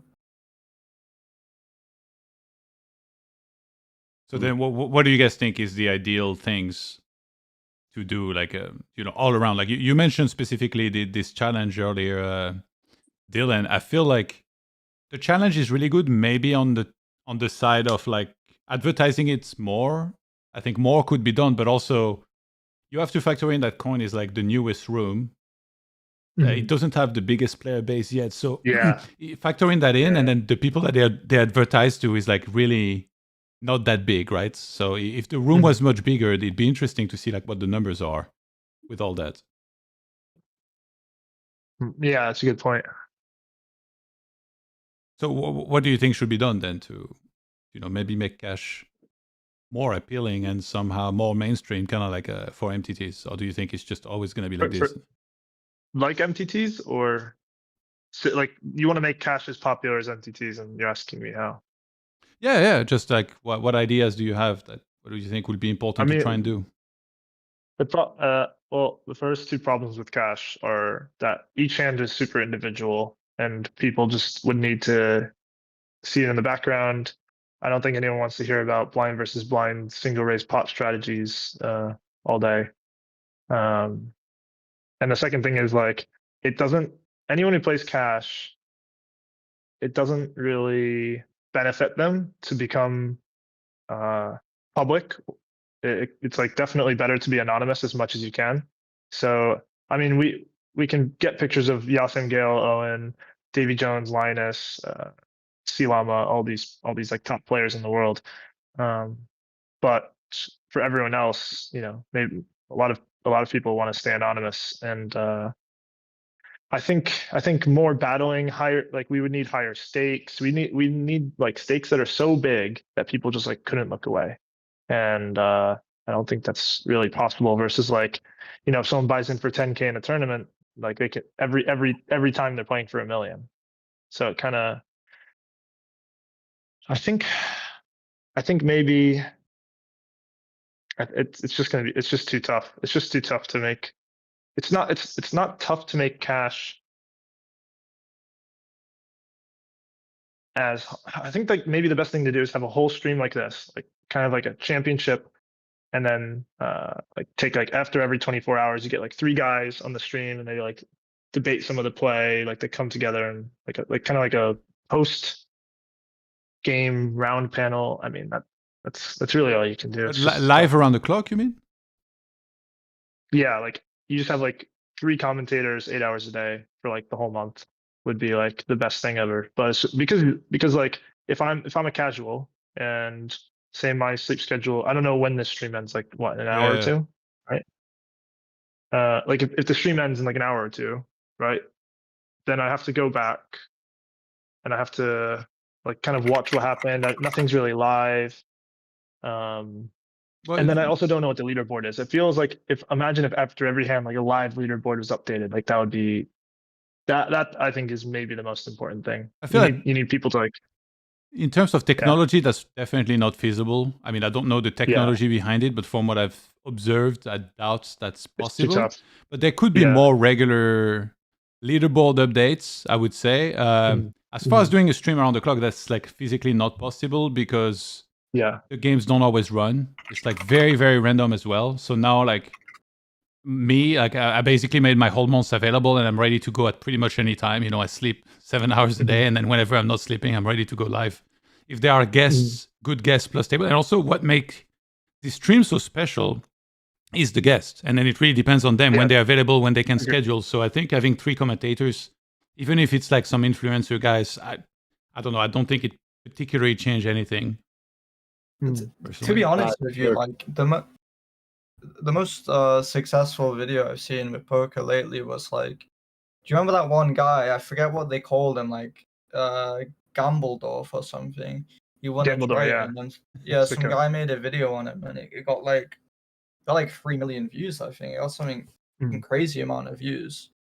And it's like, I think when you have a story and it's told well and it's enticing to casuals, I think like that's pretty good. So I think, I don't know if there's something to clickbait when someone has a sick heater and someone makes a good video about it. It could do well. It could help bring eyes to the challenge. I don't know.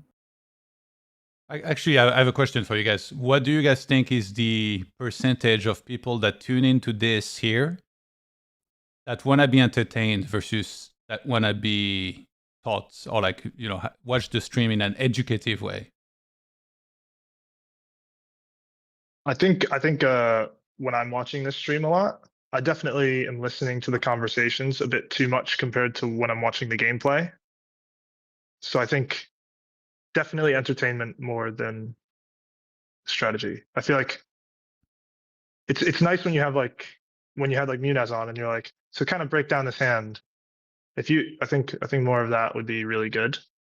And but you mean for entertainment or because that's educative? Educative. Oh, okay, so you want it to be more educative. Yeah, personally. Okay, I think a lot of people want that. Maybe more like highlights. People like that are a minority. That's the thing. Like, why are MTT streams as popular as they are? Is because people want more entertainment, and the few people that say they don't, I think most of the time they're kind of lying to themselves. If they think they tune into an MTT stream and like they're gonna learn everything, it's like probably like 1% of the viewership that's actually gonna think really hard about the hand and maybe run the spots as the stream is happening to like really learn on their own. Because like from the commentary, usually they will not really learn much. So yeah, with that in mind, I feel like this content here caters more so to, it's a bit of both, I guess. Like the discussions, they're more entertainment, but when we do break hand, it's for sure like way more hardcore. Maybe like imagine there's like clips throughout the day, or like imagine there's like a clip through like all the stuff cut up of like all the hand reviews that have gone throughout the day, and then like those get posted. I remember during the mid stakes world championship, there was always like, maybe it was like last high stakes one. Yeah. There was maybe like there was like a lot of like shorts, like YouTube shorts. Yeah. I thought those were really, really, really good. I thought those were incredible. I think, personally, I think I agree. Like I was going to mention that I think this would be important to do some highlights. It's just very hard because sometimes we do like an actual 15-minute hand review. And then it's like, it's not much of a highlight. It's just a mega long hand review. So it's like, how do you edit that? Do I cut parts of it? And in this specific case, I think originally maybe someone was supposed to do it, but then it just kind of becomes so complicated because like nobody can watch 8 hours of stream a day and be like, oh, I'm gonna cut the clips now. So I feel like the best person equipped to do this is me because I'm taking timestamps and I was there at the stream, so I kind of know what to do. But if I stream 8 hours and I spent 30 minutes or 1 hour a day gathering guests and like talking to people about the stream, then it's kind of hard to have like the energy to then be like, oh, I'm gonna go in Sony Vegas now and like spend 2 hours cutting highlights, which is gonna be super You're doing long. an incredible job. So Yeah, you're doing a better job than literally anyone ever could. Yeah, I appreciate that, but no, you're right though. I have been thinking about this, so maybe I should try. And also, I didn't know what format. Like recently, I started watching basketball, and it's very interesting because a game, including all the ads and timeouts, it's like kind of like 3 hours ish. But if you wake up the next day and you haven't seen the game and you go on the website on NBA, some video editor has cut out all those ad time and a lot of those timeouts, except at the end of the game. So then suddenly the VOD, instead of being 3 hours, is 2 hours. And then they edit highlights. So there's the mega quick highlights that's like 2 minutes. There's even highlights per team. But like the really quick one is 2 minutes and you literally like see like 3 baskets and 1 block and that's it. So it doesn't show much of the game, but like you can say, okay, I watched the highlights. I caught maybe the best baskets that were made. And then there is one that's called, it's so funny actually, it's called the 10 minutes condensed highlights, except it's 15 minutes. I feel like the guy who edits this is just in permanent pain. He's like, oh my God, like this has to be in, this has to be in, and he just can't cut it down that much. So I was actually thinking a lot about doing highlights, and in future it might be done. Yeah, now it's a little late for this, but definitely something to consider. You're right.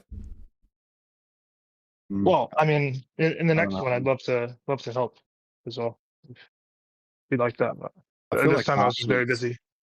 Cash is always just kind of going to be like, I don't know, man. Like it's really difficult. Like the only reason people watch MTTs is because they're like invested in characters, or the money's like so outrageous, right? Like where you have like the GG Millions final table streams, and even then they probably get like a good bit less views than like just someone people are interested as a character, right? And there's not really, it's not like there's not like characters in Cash necessarily. Like That's why Hustlers works. Like Hustler Casino. yeah, yes, exactly. Like people like the Kind of combines characters. both of those.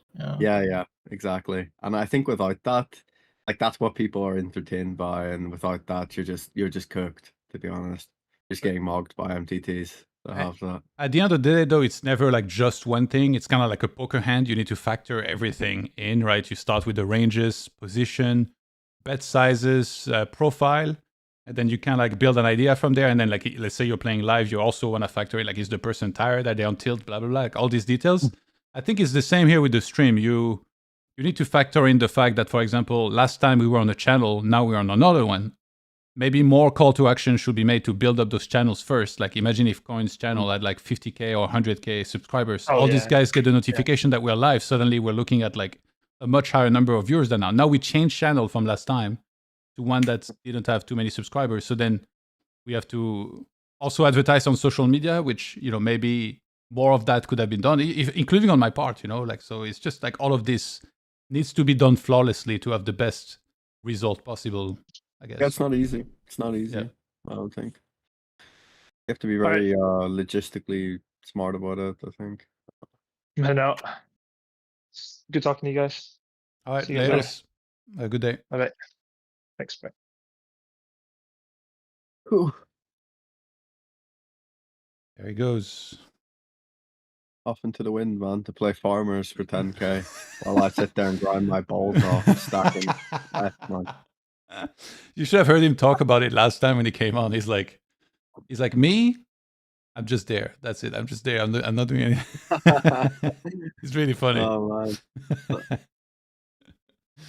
Yeah, it doesn't matter to him if DNEG takes 20K or 20 mil, man. Like, he's playing farmers for 20K an L, man. Playing farmers. I know. Some of it, they're stuck in the thick of it. You know what I mean, Johan? Yeah. You know what I mean? Yeah. It's a mad world. Got us by the balls, actually.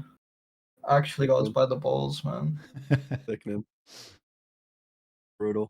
I'm literally living like a vampire trying to play against the Americans on ACR. It's either that or GG, man. Turn into a fucking vampire. Can't you just move to like? Yeah, there's a bunch of places you can move though. Where's your dedication to the grind, boss? Yeah, but if you have to move countries to make it work, it's just Easy. so cooked. Easy, man. Oh, You all know, in. Johan, like about 4 years ago, when a party had a bigger market share, they offered insane rakeback and the games ran around the clock. I could easily do like $130, $150 an hour, as many hours in the day as I wanted to, and now it's just like I've got to be a vampire to achieve that plain 1K. Yeah, but don't you think we easily can get into, and as much as it's true, it was better before. Like everybody that talks about the pre, what was it called? Like, was it Black Friday or whatever? Like when the US websites got shut down, everybody that talks about this era, they're all like, oh, like so defeatist. Like, oh, it's never going to be the same. Like in a way, they're right, but at the same time, does it mean that the games are necessarily that bad? There are spots I kind of feel like to be found. And again, maybe I'm not equipped to really talk on the matter because I'm just a nitty fish playing in a no limit 50 pool that Willie couldn't wait to get out of, you know. So maybe I don't know, but I do feel like it's not that bad. Like at the end of the day, you're playing cards for a living, and yes, things maybe are not as good as they used to be, but it does feel like to me plenty of opportunity. Again, maybe I just don't know. Yeah, I feel You can like always make it work. You can always make it work. Yeah. I don't know, man. I feel like Cherry's right in the thick of it. You know, like I've just seen Owen. By the way, I think he might have been stacked 2 or 3 times, man. He did, yeah. Looking It's grim. not good. But It's not looking good. I mean, I feel like if anyone's like hunting games and seeing like knows the landscape, it's Mr. Sherry Sweet, man. He's always on the lookout, you know, for what's going on. So I don't know, man. I don't know. And Like, you're saying yeah, he's got a whistle around the neck and the hounds, and he knows yeah, how this to guy. scale. I'm just saying, man. Like this guy's like a spider, man. He's got like 1,000 eyes everywhere, you know. Like this lobby and that lobby. Like what's going on? Because man? according to Shirashi, that's Deki. Yeah, fair enough. Could be. I know. Yeah, I'm sure bro's got 1,000 eyes as well, man. That's how you have to be these days. There's no like consistent action on any good side, like for the most part. So you're like you have to be a spider, man. You have to be seeing 1,000 clients at the same time, ready to hope you beat the guys with a seating script to the table, man. Just, like, oh man, horrible, man. Actually horrible. But yeah, I don't know, man. Oh wow, horrible. Yeah, I don't know, man. I don't know. I think going to look at the hand. There was like one hero call Owen made like a little while ago. Maybe it's like interesting hand. I don't know. Let me see. Then I Looking might for it. after we do the hand, I might put into the atmosphere. All right, I found it. It's like Did you see the 98. showdown? Should I hide one of the hands? I think Owen had 9-8, and like I don't want to spoil actually. Oh, you but just yeah. did. So well done. Fuck. Yeah, my bad. My turn to be Jared Alderman. It's like, yeah, I don't want to spoil, but they die at the end of the movie. Yeah, thanks, man. Cheers. All right, so Owen opens the button. Vision. I don't think this was the hand. Oh, it's not okay. Well, anyway, no, it is. It is. Fusion 3 bets small to 8.5.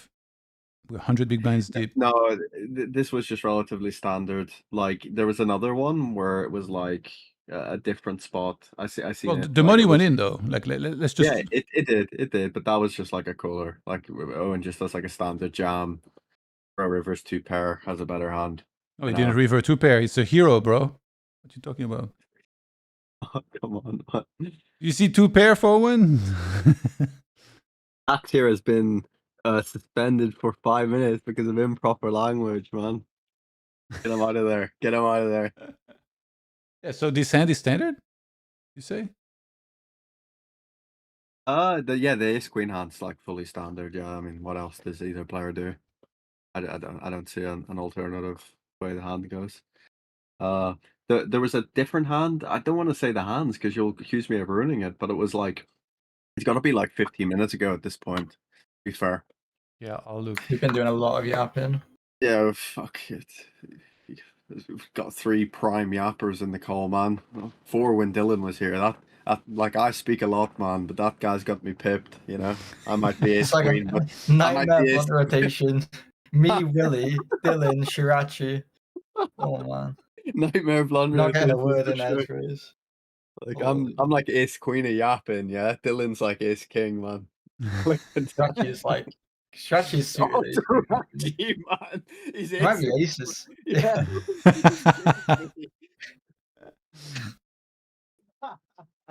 Yeah, fuck sake, man. To be fair, right? Usually you get those Serbian guys. I expect him to be a man of few words, but Yeah, no, he was talkative, and he stayed 4.5 hours, right? no, he's a beast, man. Like he doesn't stop. I can't find the hand. But was it on the right side? Oh, it wasn't. It wasn't an all-in, or was it? Yeah, I think this was the hand. Yeah, this was it. This was it. What Or do on you the mean? right I'm not side. showing the replay right now on the stream. Oh, on my screen, your R was the Jack's 9-8 hand. Oh, that's the one I was just talking about. That you say no. That was standard. You're like 5 Oh. minutes behind. Oh, I'm not far behind. Yeah, because you were like it's 9-8, and then I'm showing it, and you're like, no, it's not. Oh no, it's you on my screen. You were showing like ace queen against ace Oh, 4. okay, Oh, okay. that hand's probably not. The Wait, other one's you not. watch on YouTube, I assume. Yeah, my So, bad. apparently, he keeps telling me there is a mature trick. audience. There is a trick. You can put playback speed like a 2.x, and I think it always kind of like catches up, and then you never fall behind, assumedly or allegedly. Oh wow. Okay. Okay, smart. Yeah. Let Alright, me refresh and do that. Let's look at this. So Owen opens the button, fish zone 3-bet, small blind, very small-ish, 8.5. What he calls 9-4-3. He calls half. Jack on the turn, fish zone bets half, another call. And 7 of spades on the river, fish zone jams, and Prodigy calls. And that's what I was asking you. I was like, wait, are you sure like you should call? And you're like, no, yeah, this is standard. And like, really? I'm like, what? Man. It was the ace queen hand I was Yeah, talking yeah, about. yeah. Ace queen versus ace 4 was like pretty standard, yeah. Yeah. But There's nothing to this do. is not so much. I mean, it's a catch. It's a catch. I don't know whose fish zone is it. Is this guy recreational? Supposedly, yeah. The 3-bet was like a bit, you know, the size. I'm not used to seeing that, so I assume he's more on the recce side. But yeah, I mean, I guess it makes sense from Owen's of like the guy has just got all sorts of opposite Broadway blobs. Yeah. And like even if he wants to take the piss, he can have like ace king spade and things like this. Yeah, I mean, I fully get the call. It looked a bit more interesting when I was glancing at it and then glanced away. But I feel like I would probably just make the same catch. I'm pretty sure. I know Sherry Sweet's making the same catch. I'll be real. This guy in folding here, man. He's got a pair. You know. Yo, are you folding anything here that beats ace king high? Are you beating? Are you calling folding deuces? Yeah, Probably calling deuces. Yeah. I would Like- call this the same. To be fair. The thing is, like, I think Owen's probably played a good amount with this guy now, if it's the rock, because he was playing last year too. So, like, if he's made the call, I'm sure it's gonna be completely fine. He's gonna know his customer here, and it's just unfortunate that he had jacks here. Owen's getting really, really unlucky lately. I've seen him lose like 3 buy-ins in the last 30 minutes. Really unfortunate when it was that close between him and Biluzin. Yeah, well, as we've seen, it can come and go pretty quickly. So, Yeah. Definitely. oh, and another stack flies in. He's got it. He's got it this time. Oh, sorry, spoilers. I mean, it's a good seed to have though. If fish Owen is a wreck, good spot for Owen to make a comeback. Well, he's to his right though. Yeah, not the best seed, but nonetheless. Oh, nice, coolest tax here. He's getting some of it back. Because like, if Owen didn't play, Biluzin wouldn't play either, right? Am I trolling? I'm pretty sure that's true, right? Hey, Owen just decide like Biluzin's slightly ahead, just decides he ain't fucking playing. Like, or Prodigy just decides he ain't playing. Biluzin wouldn't have played either, right? Like, Yeah. John Rambo in the chat says, dude, just upswung 26 Buyins. Him losing a couple is expected. Oh Yeah, yeah, for sure. It's like completely reasonable, but I mean, when you're chasing, when it's raised a fin for first, it's gotta feel pretty tilting.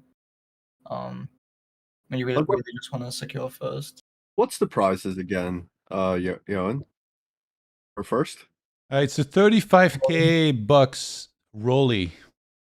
I'll show it. Oh, later. it's 35k rolly, not 35k on the rolly. No. It's just 35k rolly. the rolly. Okay. And And the, you, yeah, that's the And official 8.5 title. seconds, 15 third, 12.5 And fourth. to be fair, I think one of the biggest prizes is you just get the big balls for a full year, don't you? Like just walk around not swinging, man. You know? Like that'd be what I'd want to win it for, you know. Yeah. Like when I play Mid Stakes Championship, you know, I just want to let them hang, man. That's why I'm playing it, man. Honestly, it's so cool for the mid stakes as well because the prize is pretty big, right? I think it was a smaller prize for first. It was But nonetheless, 15k, which is 30 Buyins. Yeah, it's like Right. actually a lot. It's actually a lot. Yeah. It's really cool. Imagine if they did 30 Buyins here for the. You get pretty sick. I think I mean, it's probably unreasonable to be fair, but I wonder how the landscape changes if that's the case. I don't know. Be interesting. Like what would be different if the prize was just like massive? But obviously, like it's not bad. Like you have cool Rolex and you can flex on people, you know, just straight mog all the other rags. It's pretty cool.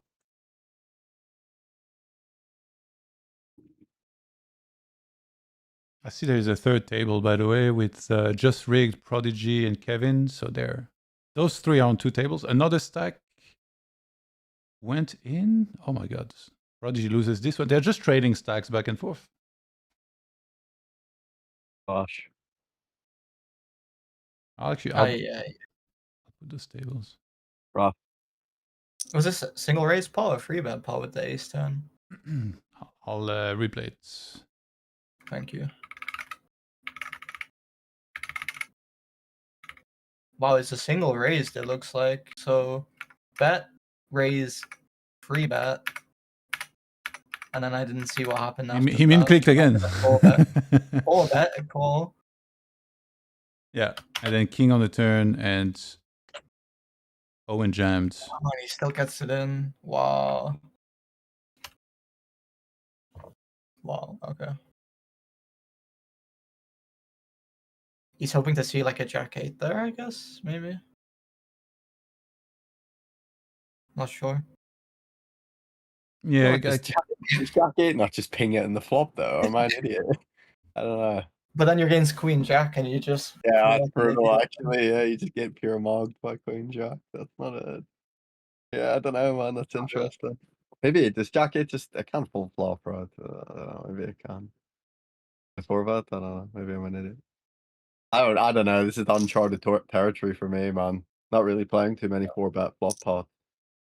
Where it goes call. You know? This is more your territory, man, with that 9-10 hand. Yeah. Yes. Similar vibes. Kind of. Actually a similar vibe, yeah. Maybe I've conditioned him into thinking that you're just gonna see like a troll hand, yeah. Hand. Yeah, and then he just sees fucking top 2. So oh wait. Yeah. Is this what 4-bet range looks like on the flop? Just nuts? Okay. Yeah. To be honest, Not just a jack 10 off? No? Okay. Fuck's sake, man. Yeah, I think you rigged them there, to be fair. It says Kevin mini upswing. Really, has he? I feel like earlier session maybe didn't go that well. Then he had a shot. He mentioned his battery was dying. Like when the tables broke earlier, he said, "See ya." So I feel his laptop maybe ran out of battery. He charged it for a bit and then got right back in there.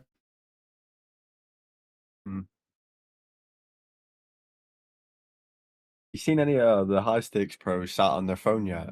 Owen, you seen any of them playing from phone? You know, maybe they're having an issue and. Well, Highmark just said like he was one tabling earlier. He said he was on a flight and he disconnected. So that's why he dropped Oh, out the it's table, and okay. that's how Owen got the seat at the one table. Cool. But yeah, other than that, no. Pretty sure they No. much prefer playing on computer. Fair enough. Misha asked about getting updates on the leaderboard since this is the last hour/days. Well, there is, 26 hours left in the challenge. And yeah, they don't happen necessarily like all the time, but there's been a couple here and there. The last one we got was hours ago, and Owen was in the lead, Biluzin second, but ever since then, Biluzin got in the mix and apparently won enough to now be in the first place. Yo, what about this, Owen? Yeah, live leaderboard, and you can buy stock on people and short them. You can like long and short different players. You know, like think rig deck's gonna go on a mega downswing, or short rig deck. You know, Actually, what about that? Prodigy suggested That'd be a something lot like of fun. this a bunch of times. Be I fucking think sick, no? Yo, Yeah. and do you remember they did a heads up? It was limitless against Fedor. And they did a heads up, and you could bet on who would win in the client. That was like really, really fun. I think you could do a similar thing with the championship. That would be a lot of fun for yeah, sure. it's been like mentioned before, and it was Owen specifically. He said like cross booking is like one of the best things you could do, and I think like they mentioned that they were gonna look into it. I don't know if they plan on adding it, but it'd be amazing. And maybe with the new software, I kind of feel like they're stuck on this software right now, as like the whole revamp for the new one is coming. And once that comes, who knows? Who knows? Yeah, maybe there'll be that. There'll be Zoom. Maybe poker is gonna be alive, and we're not gonna make McDonald's money. At least you guys. No, yeah, I don't want to. Gonna make all my money short in Joe Adams. Yeah, I was gonna. Yeah, I was about to say, yeah, like Sherry's predicted some upswings and downswings in this challenge. Not gonna lie, before they've occurred. I feel like I've been pretty accurate with it. I can't lie. I feel like my reads have been good. Pretty fucking accurate, yeah. Like, I guess there's maybe some risk of corruption though, because then some retard can just go and like rig the results or whatever. Yeah, that's the problem with betting. Any sort of betting. Yeah, you'd hope people just don't get weird, man. You'd like a lot of times you just have to hope people don't start acting strange, you know. Yeah, but as soon as money is involved, like of course they will. Yeah. You saw in NBA the guy that got arrested. Like two players, one player and one coach got arrested. It was crazy actually. It was the first game of the season, I think, for my team. And then they play, and then I didn't really know like the opponents, like Portland. I see the coach, and then the very next day on the news, the FBI arrested him because apparently he was the guy that like ran a poker game with the mafia where it was rigged, and like also there was some sort of sports betting fixing too. Insane, man. What are people doing, man? What are people doing? Nah, people do get weird, man. Like you know what I've experienced with this. Like I remember back in the day playing competitive COD and getting hit offline in $1 wagers. You know, so like as soon as you even introduce a tiny bit of cash, man, people start acting real strange. So you know it is true. It is fact. First hand experienced it. Anything for the monies.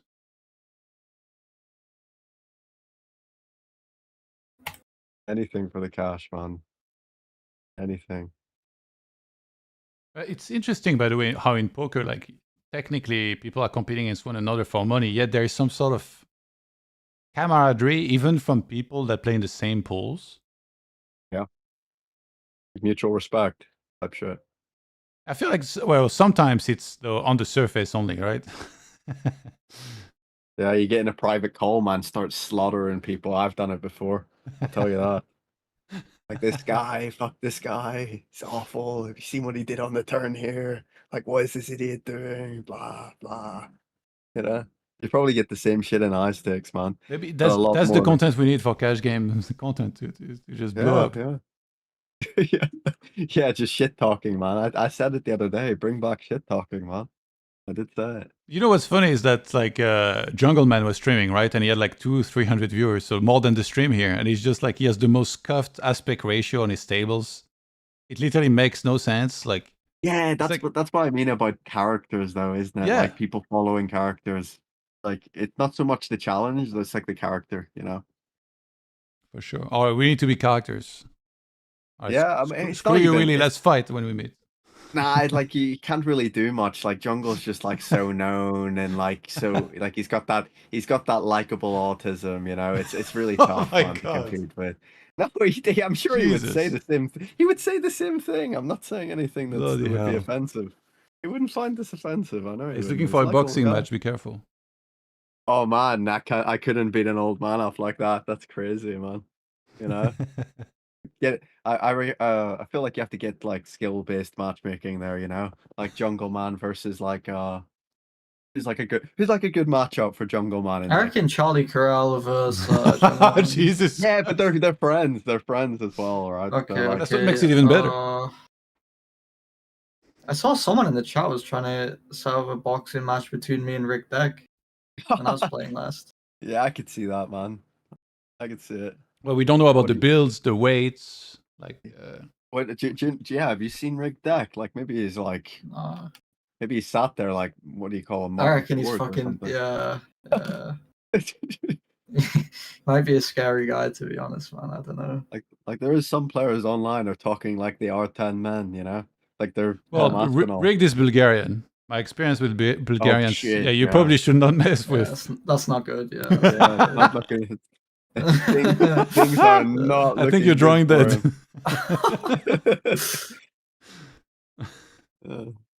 Well, what do you think is the softest country you're on? Like, you see someone from a flag of a certain country. You mean what softest in advantage do you think person? is like, yeah, Oh my God, that's maybe like a Asian, maybe like Hong Kong. What Go you on, saying? risk offending someone, Yoan. You're way too nice. You're way too nice of a guy. Risk offending someone. No, I wanna hear it. that's what I'm thinking about. It's like, who's too nice? Who do we know is too nice? It's kind of like you have to generalize, obviously, right? I feel like sometimes the Australians are too nice, but like some of them are absolute savages at the same time, and they have some sick fighters in UFC, so it's kind of hard. Like, I can't make an yeah. easy answer, you know? They just seem nice, don't they? Like, and then you have like they all seem nice, man, and then they're just like savages. Like it's because they're just in the sun surfing, like nothing fucking matters. Like they're just chill as fuck. But that, yeah, I don't know, man. Then they can throw down. It's funny that they're so nice because initially Australia was like a prison, right? Like the whole island was like prisoners.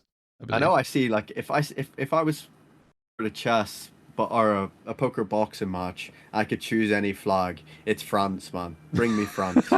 Bring me them. I was gonna say France initially. I'll even take 2 French over a Serbian. 2 of them. I'll even take 2 of them. You know, I don't think that's your first choice, Willie. I know what your first choice is. well, what's is that right? yo.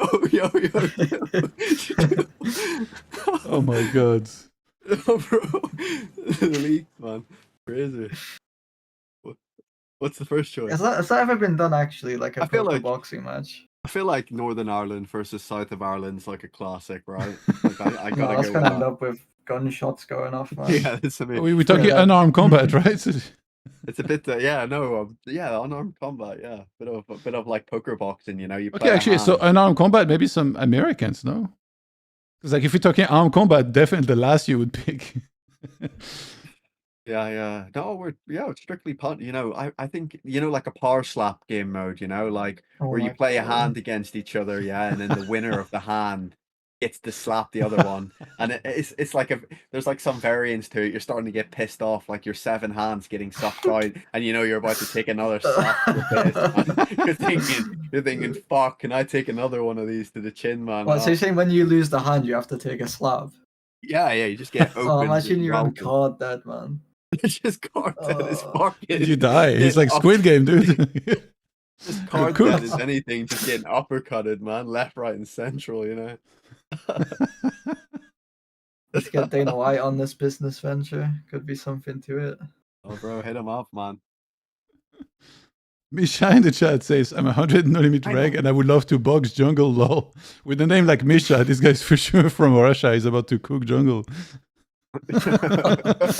This guy's been wrestling I don't bears know, for the last man. 10 years. See, when I look at Jungle's face, though, it's like he's testosterone's throwing. It's like flowing through him, you know. Like he's got like that.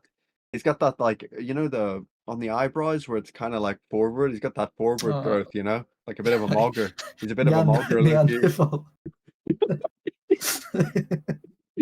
No, I feel You're like just he's a out bit here of a making mogger. friends, Willie, are you? Yeah, I feel like I was saying, I think he's a bit of a mogger, to be honest. Like he's a bit of a mogger. Oh my god, Ugh. you're unbelievable. Like he just has a lot of testosterone flowing through his veins. I don't know. Not going to speculate whether that's naturally obtained or exogenous, but you know, Wouldn't want to say. I don't know. The chat's getting a bit mean, man. I don't know about this Oh, last comment, man. Yeah. Get a bit rowdy in here. Yeah. I once had a dream about Jungle Man, Yoan, right? I was on like a big game style cash game. I always had beef with him because of this. I was like on like the big game in my dream. And Jungle Man opens hijack, and I 3-bet him in the cutoff with ace king, and he just bangs it in for no reason with 3-4 offsuit or something, and just binks me out of ace king. Just felts me. And then I woke up. It felt too real that you have had beef ever since. Yeah. I mean, I wanted to speak to him about it, but it didn't feel nice, man. Imagine we get him on the call, and you're like, "Why did you do that?" He's like, "That didn't even happen." Yeah, you take it. I feel like you take it so literal, man. Like you wouldn't understand. Maybe I don't know. What are you talking about? I can never.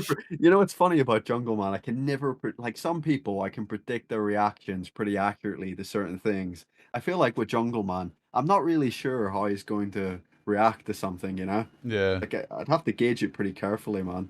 You should watch the heads up thing with Owen yesterday. Like that discussion was. I think it started. They were talking about people scamming, and then it evolved into the actual intention of someone, like hurting somebody else. I think through the scam, or like somebody like doing such it. a them conversation. Yeah.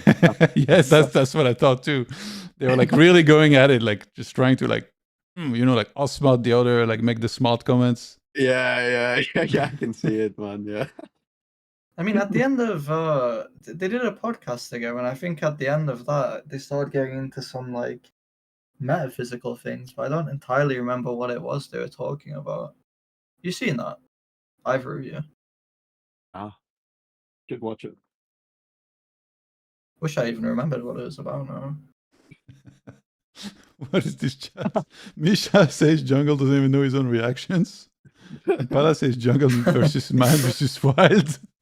Well, I feel like I could slow roll Jungle Man like one day and like it would be funny, and then like some other day it would be like the least funniest thing of all time. Like I would have no gauge on like how to like gauge it, you know. I don't think he'd take kindly to a slow roll, honestly. Yeah. He would not like that. Actually, he took it well when Lama called him, right? Bluff card when they played on the stream game. You saw that? No. Oh, no, you didn't see that? Oh my god, wait. Who sent that to me? No way. Got people to relate to me in the chat. I didn't even see that. Oh, I need to try and find that clip for sure. Elo points on BO2 League play for sure. I just remember getting smashed off for those.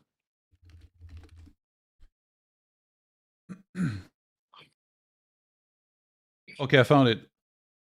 I'm gonna link you guys because I think it's like it's kind of hard to show on stream. So I might try and show it on stream, but really not sure how. Oh, is this where he starts dancing? Yeah, or he does like I think it's more a fornicating gesture. if we're talking details, you know. Where should I skip to? Like 325-ish, 315. Okay.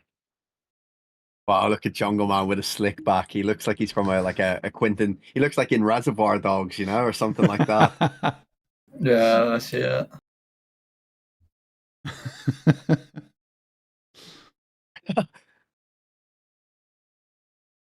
I think he took that one pretty well, to be honest. Wait, who is that dancing? Who is that? Is that Sea Llama? Yes. No way. Yeah, no, he took it like a champ, wasn't he? I think even if you're a poker pro and like you have good like self-control and you know like this is gonna happen, so I still think it's like I lose a big pot and this guy is just doing this in front of me. I would be on absolute fucking tilt. Sorry, someone in the chat said that that hairline mugs Norwood himself. That's incredible. Oh man. Norwood 500 for sure, man.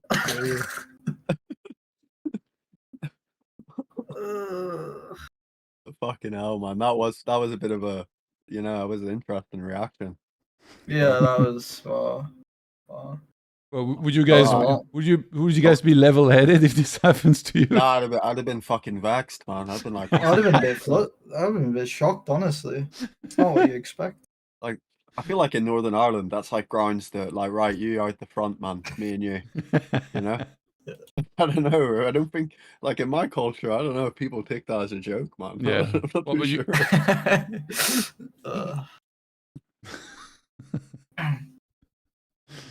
So we're what unanimous on that being like, pissing people off. Like, yo, and you're annoyed at it.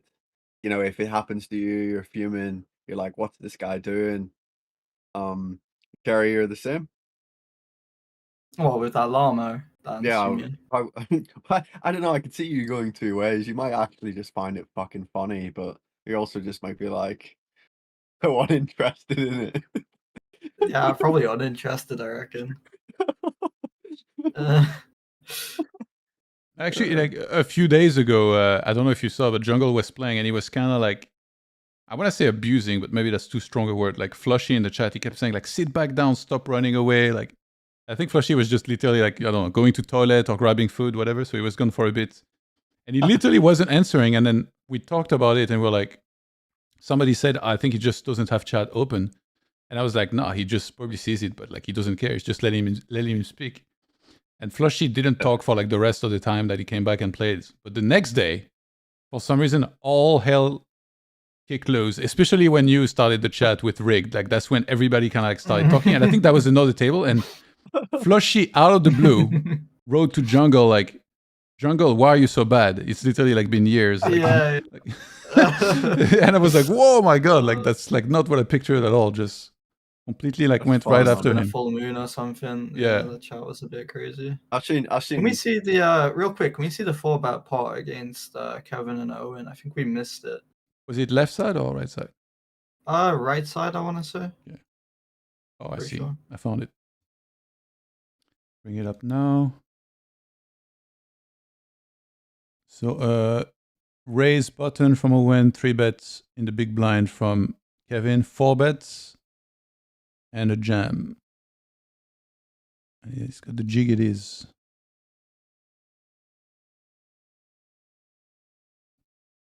Ace queen offsuit.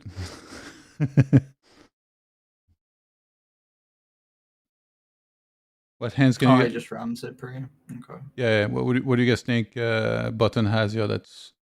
Is there a must 4 bets then folds, right? No, not really. I think any bluff 4-bet is mixing, I'd imagine. I can't think of one that doesn't. King queen off, ace jack off, ace 10 off. Yeah, and I think when it's no rake, you actually don't even need to 4-bet that much because, like, the big blind 3-bets less, and then the button 4-bets less because you're not trying to win the pot pre-flop, I believe. So, the 4-bet folds are obviously coming from like maybe like an ace 5 suited, maybe like I don't know, like king 7 suited, so something along these lines. Guys, we're being made aware that it was in fact another hand and not in fact this one. Oh, it wasn't this hand. Okay. Yeah. Went raise on the flop on king 10. Ace king 10. I got it. Yeah. So this is it's same scenario actually. So Owen raises button, 3 bets, big blind, 4 bets. Well, I was like, am I replaying the same hand? No. So this time we get a call against the 4 bets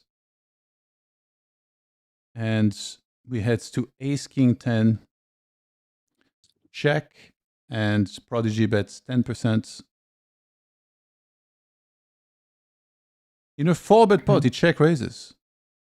I guess it's 10%, yeah. If it's 10%, it happens quite a lot, yeah. Okay. Or like a reasonable amount.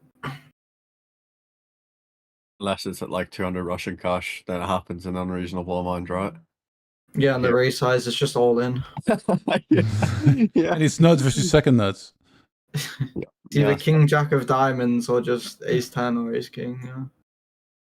So they just run it from the flop. Okay. Okay. And Kevin had the ace queen. Yeah. Prodigy just likes to fucking run it, doesn't he? And so does Kevin, man. They love running it, these two. Just running it. I think that they're both running it a lot. Maybe Owen is like, oh, I've been running good. Let's see if it can continue. And Kevin is like, you've been running too good. Now it's time to downswing. I'm doing it. That's good. Yeah, it's nice. Yeah.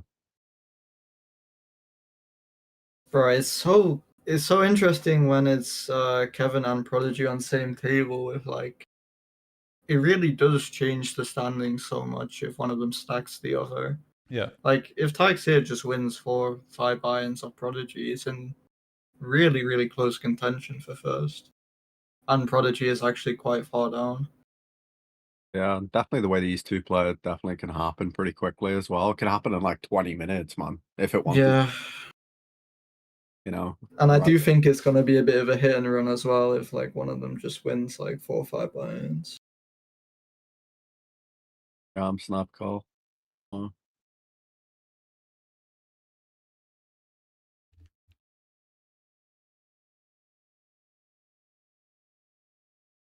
Right, so apparently Biluzin won around 3 buy-ins earlier, so then he would be up to 348. So like a bit under a buy-in above Owen when he was at his highest, and it does seem like maybe he's been losing a few buy-ins since then. Yeah. But Biluzin is loving this, watching Prodigy and TaxHere swing about against each other. It's like that Godzilla scene, let them fight. Yeah, let them fight.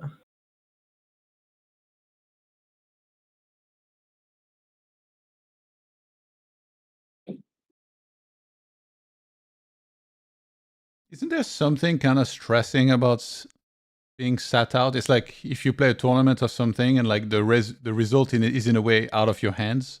I guess it's not as comparable because he's in the first place, but I don't know, I find like there's something stressing about it for me to just kind of like watch the other guys do their thing and have to hope for a result in this case. Yeah. Because he's not really in control at all. Yeah, makes sense. Wow, that was a huge 3-bet. Kara Sabir said, I guess the best... Oh, sorry. No, go ahead. I was just saying, like, if you're Biluzin here, I guess what you're really hoping for is just the games break and Prodigy and TaxHere can't get hands in. It's like the best case. Yo, am I wrong? I used to think that like the deeper you got, like 3-bets got smaller. Am I wrong on that completely? Yeah. Yeah. Okay, makes sense. I thought like 3-bets got smaller and 4-bets got bigger or something like this. I don't know. I think like it's big blind though, right? deep. The fact that it's big blind, this would still apply? No. Yeah, I was just talking in general, you know, I wasn't even specific to So like from what I understand, if you're free betting against like from the blinds against early position, I don't believe it gets much bigger. But then as soon as you're against like cutoff button, you can free bet from 2.5 to like 18 if you're 200 deep. It's actually not unreasonable. Sheesh. Which is just too easy for, I guess because you're against like wide, it's just too easy for them to continue if you just use the normal size or something like this. I don't know. Makes sense, I guess. Yeah, and then I think in position as well, like blind v blind, the free bets get bigger. It's like instead of being 3x. Do you go with that in game? Like, is that actually how you play? Do you adhere to that? There's exploitative reasons to do it and not do it. Like, I think that it's kind of nice to. it's kind of nice to do it, the bigger sizing, if you think someone's not really familiar with it and you're more familiar than they are. Like, I was experimenting with this years ago, actually, like the bigger free bets, and it just felt like I'd free bet them and then I'd get a tank for like 20 seconds because they didn't know what, like, they had a hand that they genuinely weren't sure what it wants to do. And I quite liked that. But then at the other hand, like, if you free bet small and they're not defending like super wide with suited hands, then it's not like the worst thing ever to just do a Yeah. small size anyways. In general, I really don't like giving good odds to like a good player in position though, if I'm out of position and deep. Just doesn't So- feel like the good thing to do. What would be your approach? Like, say you got deep with fish, for example, which way would you fall? Because you know they're gonna. Bro, if like, I'm deep against a fish and then I'll fall like the pre-stack against any size, I'm going as big as I think I can go, and I'll still call. okay. I just want to play as big an average pot as possible against fish. Would you ever like vary 3-bet size based on like you just like have weaker hand that you might not want to play for a stack for, you know, and you just use the smaller one. You know, you just have nice hand, go big. Oh, versus a fish. Yeah, just like when you know, you just use both strategies, sort of thing. Versus a fish, like I could see myself doing it if I'm last to act. Like if there's someone else in the pot that can act, I'm not gonna do it because I don't want them to like figure out one size equals one hand, one size equals another. But if What it's is against going a on? rack, and I don't. What the hell? What's up? Look at his hand. Sorry. No, good. You don't get to see Oh, this wow. often. Yeah. Wow. It's just going ham. Oh my. Watch fish don't get it through as well. He's got a boat here for sure. Or Yeah, bro, I would he shove reckon it fish- straight? Would he Yeah, actually shove it something straight? good. Yeah, something very good. Oh I my think. god. That is Holy- insane.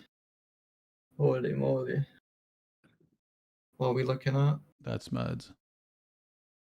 I Very don't weird see the in hands time. yet. It's still Yeah, under that's why I the- don't spoil. I just say, oh my god. Then Gary Woo's just sitting there tanking as well. Oh. He actually has a decision. Oh, Oh wow. yeah. Fuck. That's brutal. Rinsed.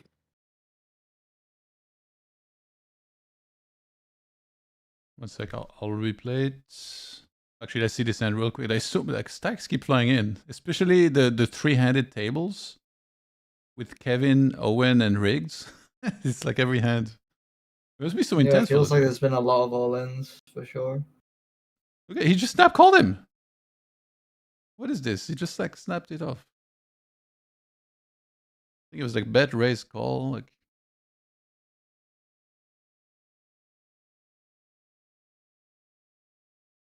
go ahead, Kevin. Check. I dare you.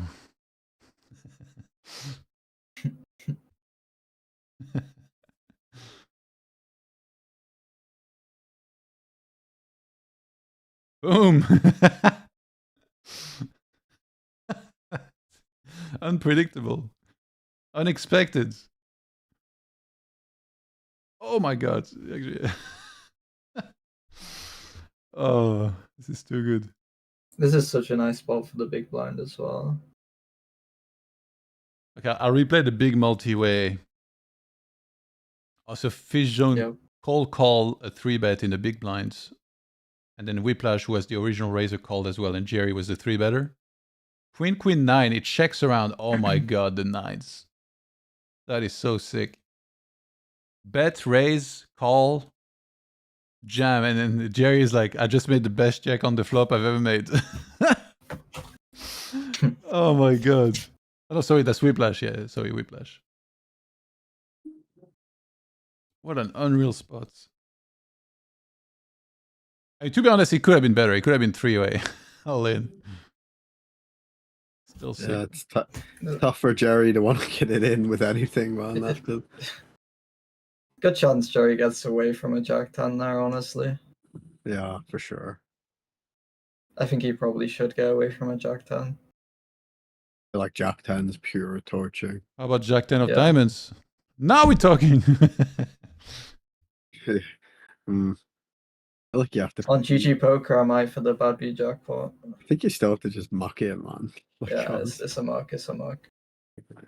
you just have to muck The it. 5-8 hand that Kevin had is interesting because he actually has like these boards where it's 1-2 is straight, but there's a flush draw.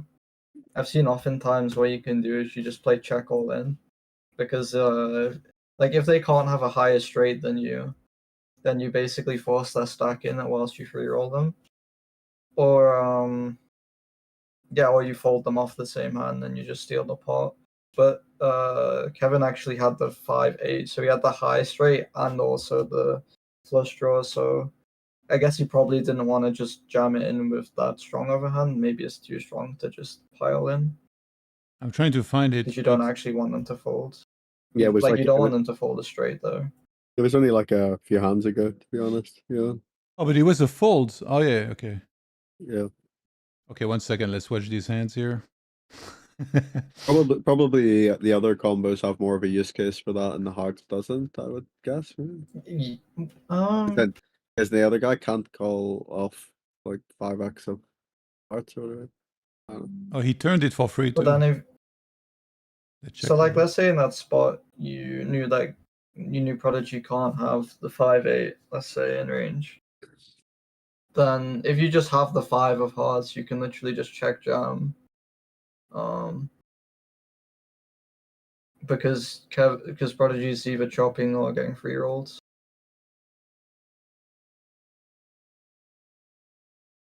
Yeah, sure.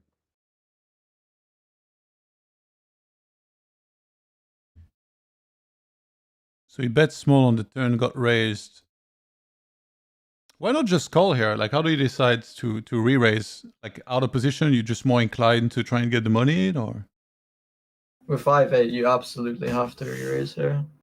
Non-negotiable. Because you don't want like so many calls, right? Like a club, the ball to pair, and 8.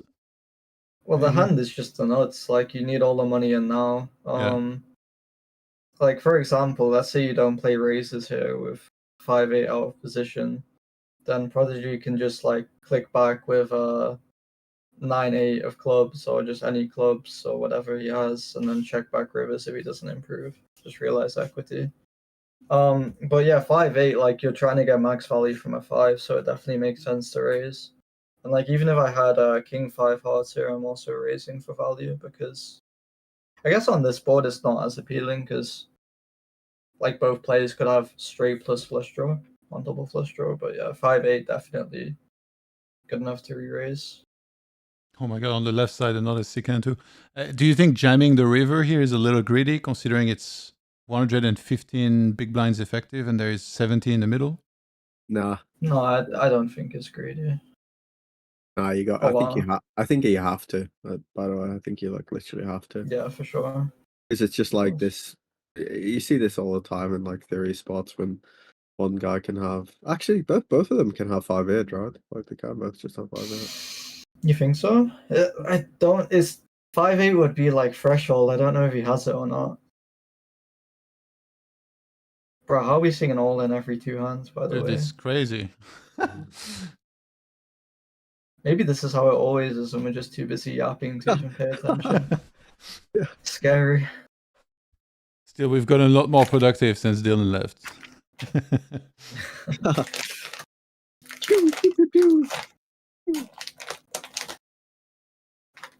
That's actually a long tank by Rigged. He must have a close one to the sides. Yeah, let's see if this goes in the muck.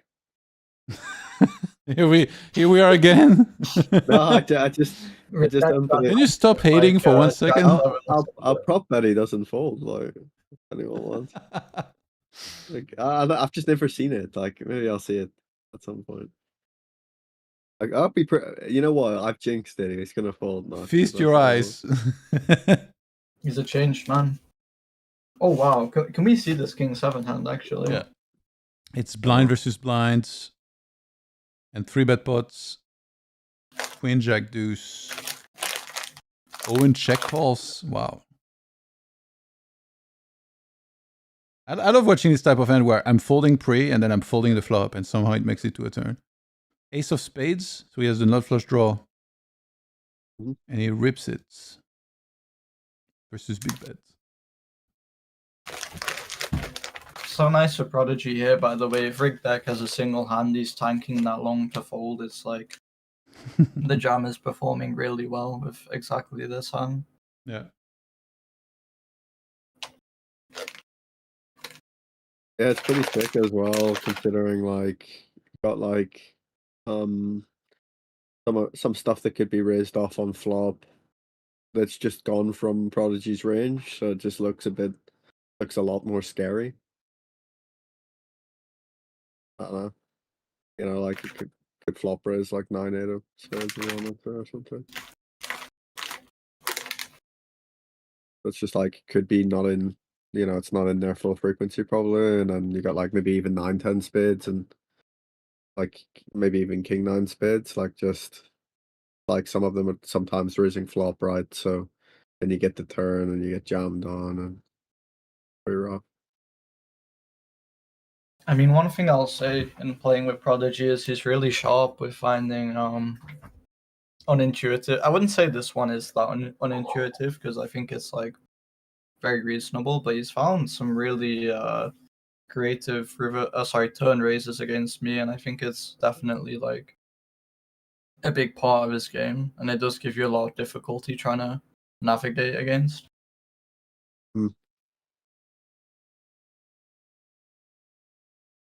Yeah, pretty sick. What if you had to guess what Rigged Deck folded? What would you guess?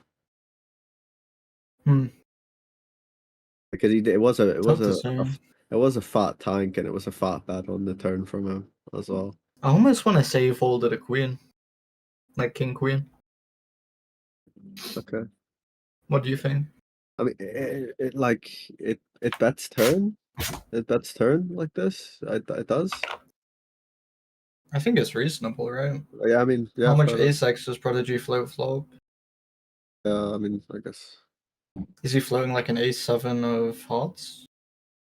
Yeah, I don't remember the size to be fair, but I'd imagine if it was third, like maybe it wasn't even third. It was probably I feel like ace-7 hearts close against third, right? But I'm usually a bit I'm a bit too floaty in these spots. So usually if it's close, it's probably a fold for me. Like if it's close in my head, it's probably just a fold. I don't know.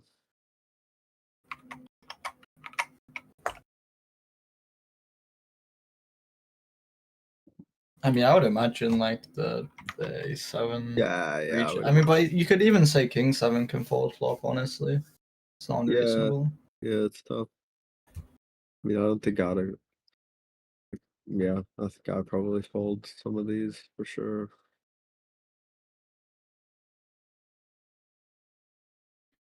I think there was a hand on the left side, by the way, that I was going to bring up earlier. Oh yeah, I found it. This looks real interesting. Owen has queen jack of hearts. He opens cutoff. Rig 3-bets the big blind. Owen calls 6-5 deuce rainbow. It was like 130 effective. And Rigged continues for 2/3. And Owen, like, does it seem sticky to call here with queen jack of hearts? Oh no, I guess he has like the backdoor and the 2-overs, right? Backdoor flush draw. Like, what do you think? What do you guys think about this? What, flop? Yeah, flop. It's definitely like on the looser side, that's for sure. Like you could like queen jack backdoor is already pretty marginal here. You don't have backdoor straight draw, and you can also be against like ace queen suited that's your best flop for this size. So yeah, it's a wide defend for sure. Yeah. So then, yeah, I mean, I like to float spots pretty fucking wide, and it's out there for me, so I imagine it's pretty wide. You know. So turn is a 4 of hearts, so he turns the flush draw. And Rigged bets half. And Prodigy, I believe, jams. No, he calls, actually, sorry. Wait, he just calls. I guess he's got the flush draw and 2-overs that he can hit. What do you think for the argument of... Turn. Yeah, what do you think of the argument now? Because I thought he might jam, actually.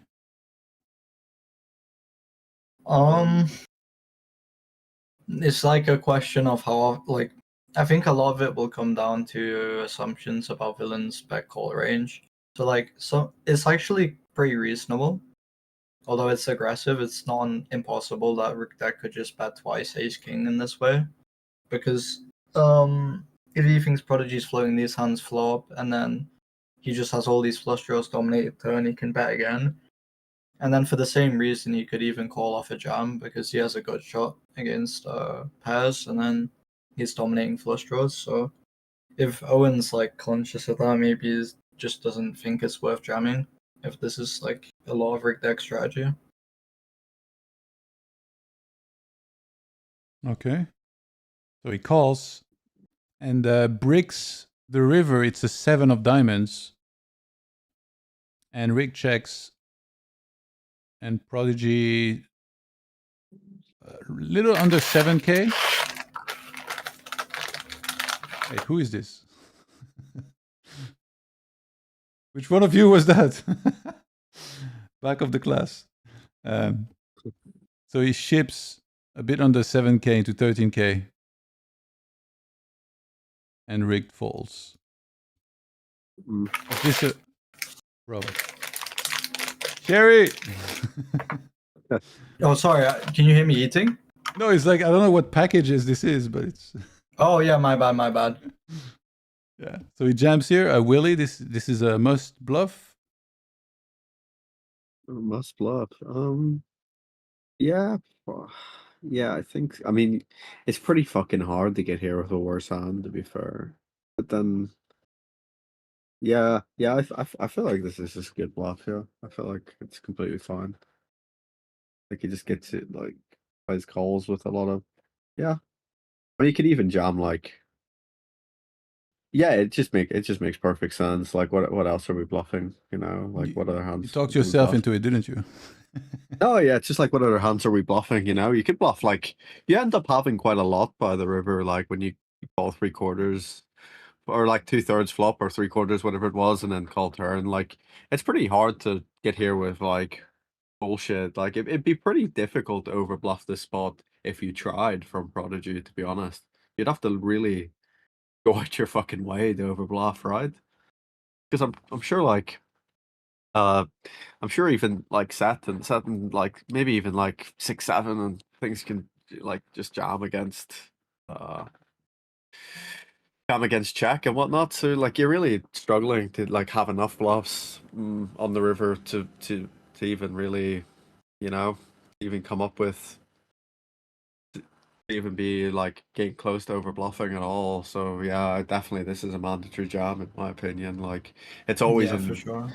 it's always in like these spots where you're you know you're looking for like you end up like it doesn't matter that you have hearts, you know, like you don't get here with enough stuff that you can really bluff with, so you just don't mind that you have hearts and you just bluff it, even though like hearts might not be that bad. But And honestly, when we bet so big as Rick deck on the flop, it's like there's a lot of players that won't even have this to bluff with, right? They'll have like King Queen suited, like of hearts that arrives here and that's it. And it's like, yeah, you just can't really overbluff this spot in my opinion.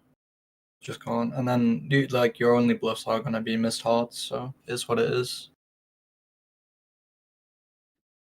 I'll actually be interested in the sim on this one, like what you're supposed to actually bluff as Prodigy on river. Like I don't know if you end up like close to like fucking range bluffing. I don't know how much stuff goes in on the turn or does something different on the turn, which is why I'm a bit skeptical about like being completely adamant but on anything. But yeah, it'd be tough to bluff enough in my head. I just got a leaderboard update, by the way. Yep, let's see. I'll put it on the stream. So as of right now, that was literally 2 minutes ago, Biluzin in the first place with 342K. We got Kevin in second place, 331K, and Prodigy, I mean, slightly downswinging, right? Like, what is it, 2 Buyins or so? To 323K. What a close race. This is amazing. Yeah, this is nice. This is really nice. That is so close. Literally less than 20k apart right now. Pretty sick. Pretty sick. I remember last year it's just kind of like Rid Deck and Owen, and then Owen built such a lead that it wasn't even possible that Rig could win it, and now it's this close. It's really nice. Yeah, it Especially rigged. for the viewer perspective. I think it was mostly rigged that massively downswing at the end as well, because before that it was kind of close, but then he had a huge downswing. Do you want to each pick a horse, man? Do a couple hundred on it, like that's and since I'm not playing, man, I need some sort of gambling to keep me content, you know. Like anyone want to just grab a horse each, man? Pick a couple hundred on it. We can, but as far as a couple hundred, I play No Limit 50, and I'm a nit getting owned by the reg. Oh, So yeah, I'll do 2 Big Macs and a soda if you you're- want. You're a big like esports personality, rich commentator, man. Yeah, like, right. I don't want to hear any knitting from you, man. Like, I think that Prodigy gets it done, honestly. right, okay. You know what? We can do you want to just fucking chuck a couple hundred on it with me, and we'll just see who comes. What are on you top. saying? I'm taking Biluzin, man. Like he's ahead. Really? Yeah, he's ahead. Oh, I I mean, play like one buy-in, bro. Yeah, I don't care. It's What an does it edge. matter? That's an edge, man. That's an edge. That's some type of edge. I'm gonna take it, man. This fucking guy. Actually, I don't know if it's so much of an edge, because like he's not playing right now, and like those guys are gonna go all night. Yeah, but Yes, these it could guys go can wrong. lose It's an as edge. well. It's an edge. I mean, It's an edge. yeah. It's an edge, man. I'll take it. I think What? Willie just Chill. jinxed Biluzin, so sorry to all our Brazilian viewers. Well, like a chill 200 or something, Cherry. Nah, man. This is a different odds. Yeah, a different odds. Okay, I'll give you 2.2. 2.2. Yeah, I'll give you 2.2. So you get let's say you get 250 back instead, and I get 200. That's decent, man. Bookies wouldn't give you that, like I'm telling you. Bro, I'm so retarded. I'm trying to figure out how that even works. Oh, it's just like a slight edge. Like if I win, it's 200. If you win, it's 250. How are you 250 Yeah, if sure. you win? Yeah. What? Sure. And then if TaxHere wins, it's just a push. Yeah, we have to both. Yeah, it's just a push. Yeah, it's a push. Yeah, that would be 1.2, by the way. You explained wrong. Okay, You're even a betting man. fish. Jesus, And then I go in the like, Cash Game World Championship That's and not just what I donate do. like 50 racks to Prodigy now. nah, I'm securing this For bet, 200 man. bucks. Any means necessary. Oh my god. no way, man. Roping you in. Stuck in Micro says it's not an edge if Prodigy and Kevin play three-handed. The likelihood of one of them swinging up makes it less likely for Biluzin to win. Shit, he's not wrong, this motherfucker. This motherfucker, man. What? That's so true. You're a betting fish. Yeah, I'm an idiot, man. Let's see if I lock out, man. Let's see. Oh my god. I'm a known sunrunner, man, according to some. So I don't know. Who say that? Too many people, man. Too many people. Or was this in Twitch chat? I didn't see it. Yeah, Stuck in Micros. Have all the games just broke now? All but those 2 tables on the stream. Oh, I had the stream pause. Yeah. Fish Zone still in the makes mix, sense. and Jerry Wu as well. So I'm guessing the games might not break. But Cat, by the way, I saw him lose a hand. I can try and pull it up, but he didn't auto reload, and that's somebody that remember was doing amazing initially. He went as high as I think rank 3, was up 100k. Ever since been downswinging. Rough challenge. Who is it? Who is Potbet Cat? Or am I being ignorant? He's a live player in Macau. I think he's from Japan. Oh wow, okay, cool. Yeah. Japanese guy. Yeah. Really? Goated. Wouldn't have expected. Dude, what is this hand? When was this? I don't think we saw this one. We just need Kevin to sit in Prodigy right now. Actually, this heads up doesn't contribute. No, it doesn't. They need to be at No. least 3-handed, but they are Okay. more than 300. Oh, I see. New table. Okay, I'm just behind. I need to get the Twitch stream up. Oh my god, what is this? The 5-4 suited here? Is the Sherry, help me. What do you need help with? Like, did you see this hand? I think I missed it. It's just on stream. Yeah, so Kevin raises small blinds. Prodigy 3-bets big blind. Kevin calls with 5-4 suited. And it comes ace, jack, jack. It check. And then on the 3 of diamonds turn, he leads for 75%. Prodigy calls. 3 of clubs reverse, so ace, jack, 3-3. And Kevin has 4-5 of hearts. He jams over bet. Yeah, so my assumption would be like he thinks that Prodigy is most likely ace-x that would check back would be the ace-4, ace-5 would be my guess, and then yeah, I think he just has equity with this hand as well, and then on river it's like maybe he just likes this to bluff with on blocking like kings, queens, and then blocking ace-4, ace-5 catches would be my guess. So is it for this specific scenario that Prodigy checks back the flop for this to happen? I'm not exactly sure because you could definitely range 25 on this board, and I don't think it's going to be much of a mistake at all. I think it's a fair simplification. But yeah, I would imagine that Prodigy probably. I think I've heard him say before the issue with simplification is like you also make their decision easier, and so maybe you just use this as a spot where like people are going to misplay when they have to play against a check range and make assumptions about how that's structured. Yeah. Very nice. Leo Messi says... Interesting hand. Yeah, very. Leo Messi says, is this a 24-hour stream? God, I hope not. No, I don't think I'll be live for all that much longer. I was talking to Saulo Costa actually about coming on. And then, I don't know, he might still come on later right now. Trying to get in touch with him.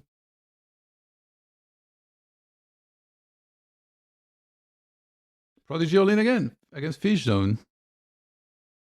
Yeah, Chip down, it looks like. I'd assume it has it. To be honest. Yeah. And before like 8-9 of suit, Fish Zone folds. No, I don't think so. I don't think so. Like, I don't think he sees much of a folding range going on here. Fish don't like to fold boats, really. Yeah, the beluga theorem or whatever they call it. All them old guys that write books and shit. I don't know. You ever read a poker book, Cherry? I read a bit of Phil Hellmuth's book once. Oh god.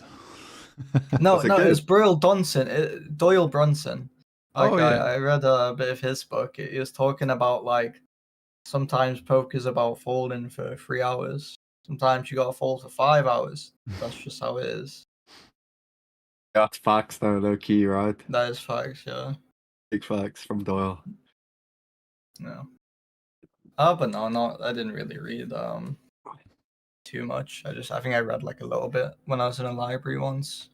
Bro, I read like 3 pages of Mental Game of Poker and I was like, fuck this, I'm on tilt. Look at that. I Yeah, did just call but- Doyle Brunson Broyle Dunson. That's fucked. That's actually fucked up. Apologies for the disrespect. That's blasphemous for sure, Yeah, man. I do apologize.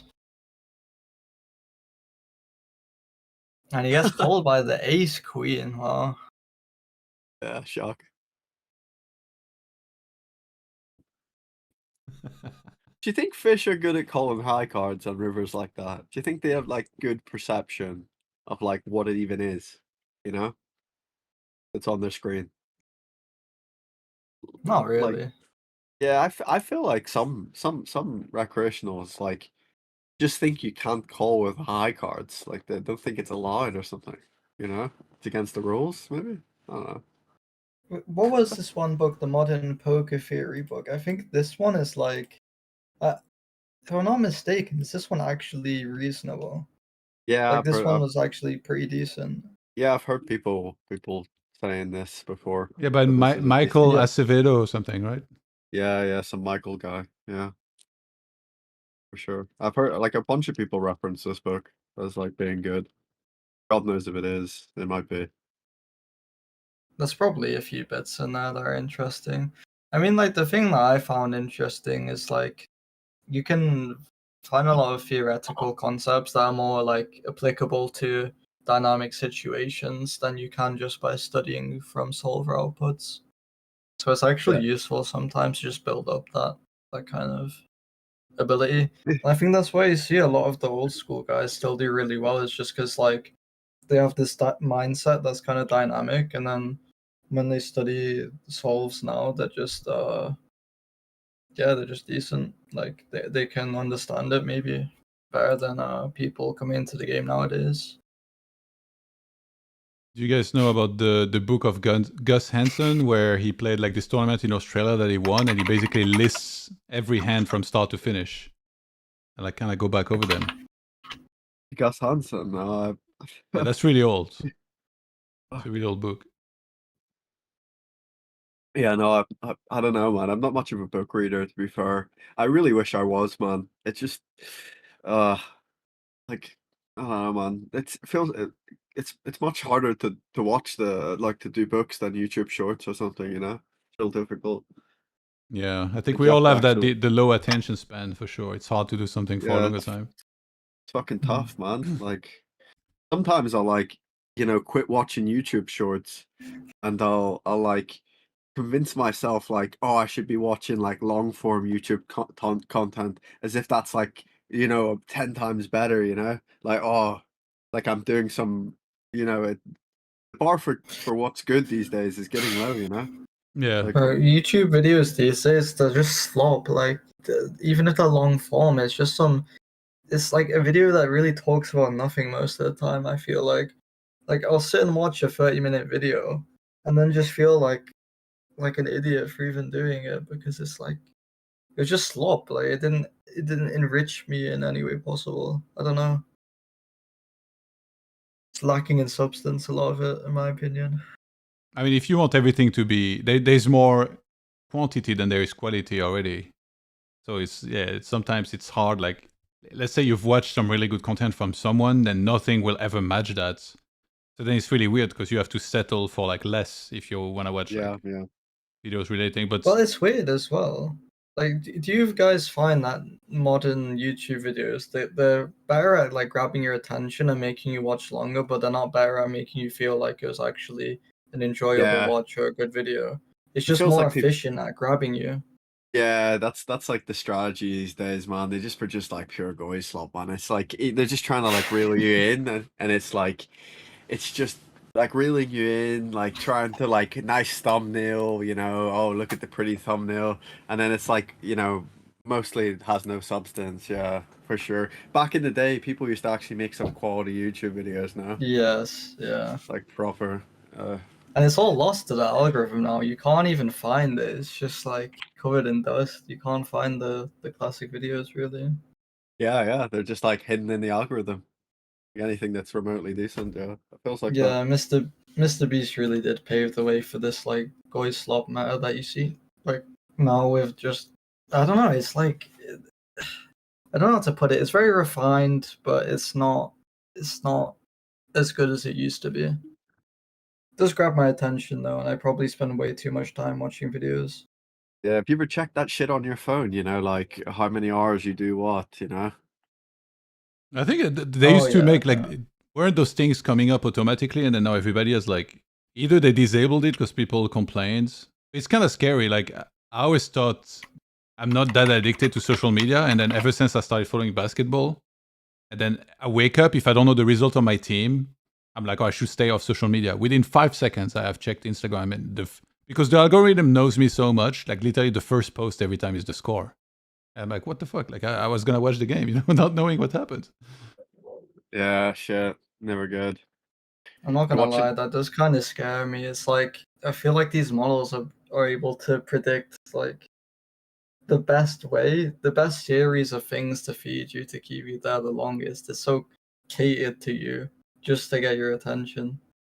It's yeah, it's kind of scary in a way. But everything is like that nowadays, right? Ever since Facebook like sold all the info of people away, it's been like a world of data that's just being sold and used to make the most money out of it. Like speaking of the very rake, right? Like it seems like the whole system on most websites is like how much can they get away with? You think about like sneakers that you might want to buy, they have like insane low production costs, but then you're buying the brand, so everything's like so expensive and the prices are rising. Everything's like this, just everything's led by money.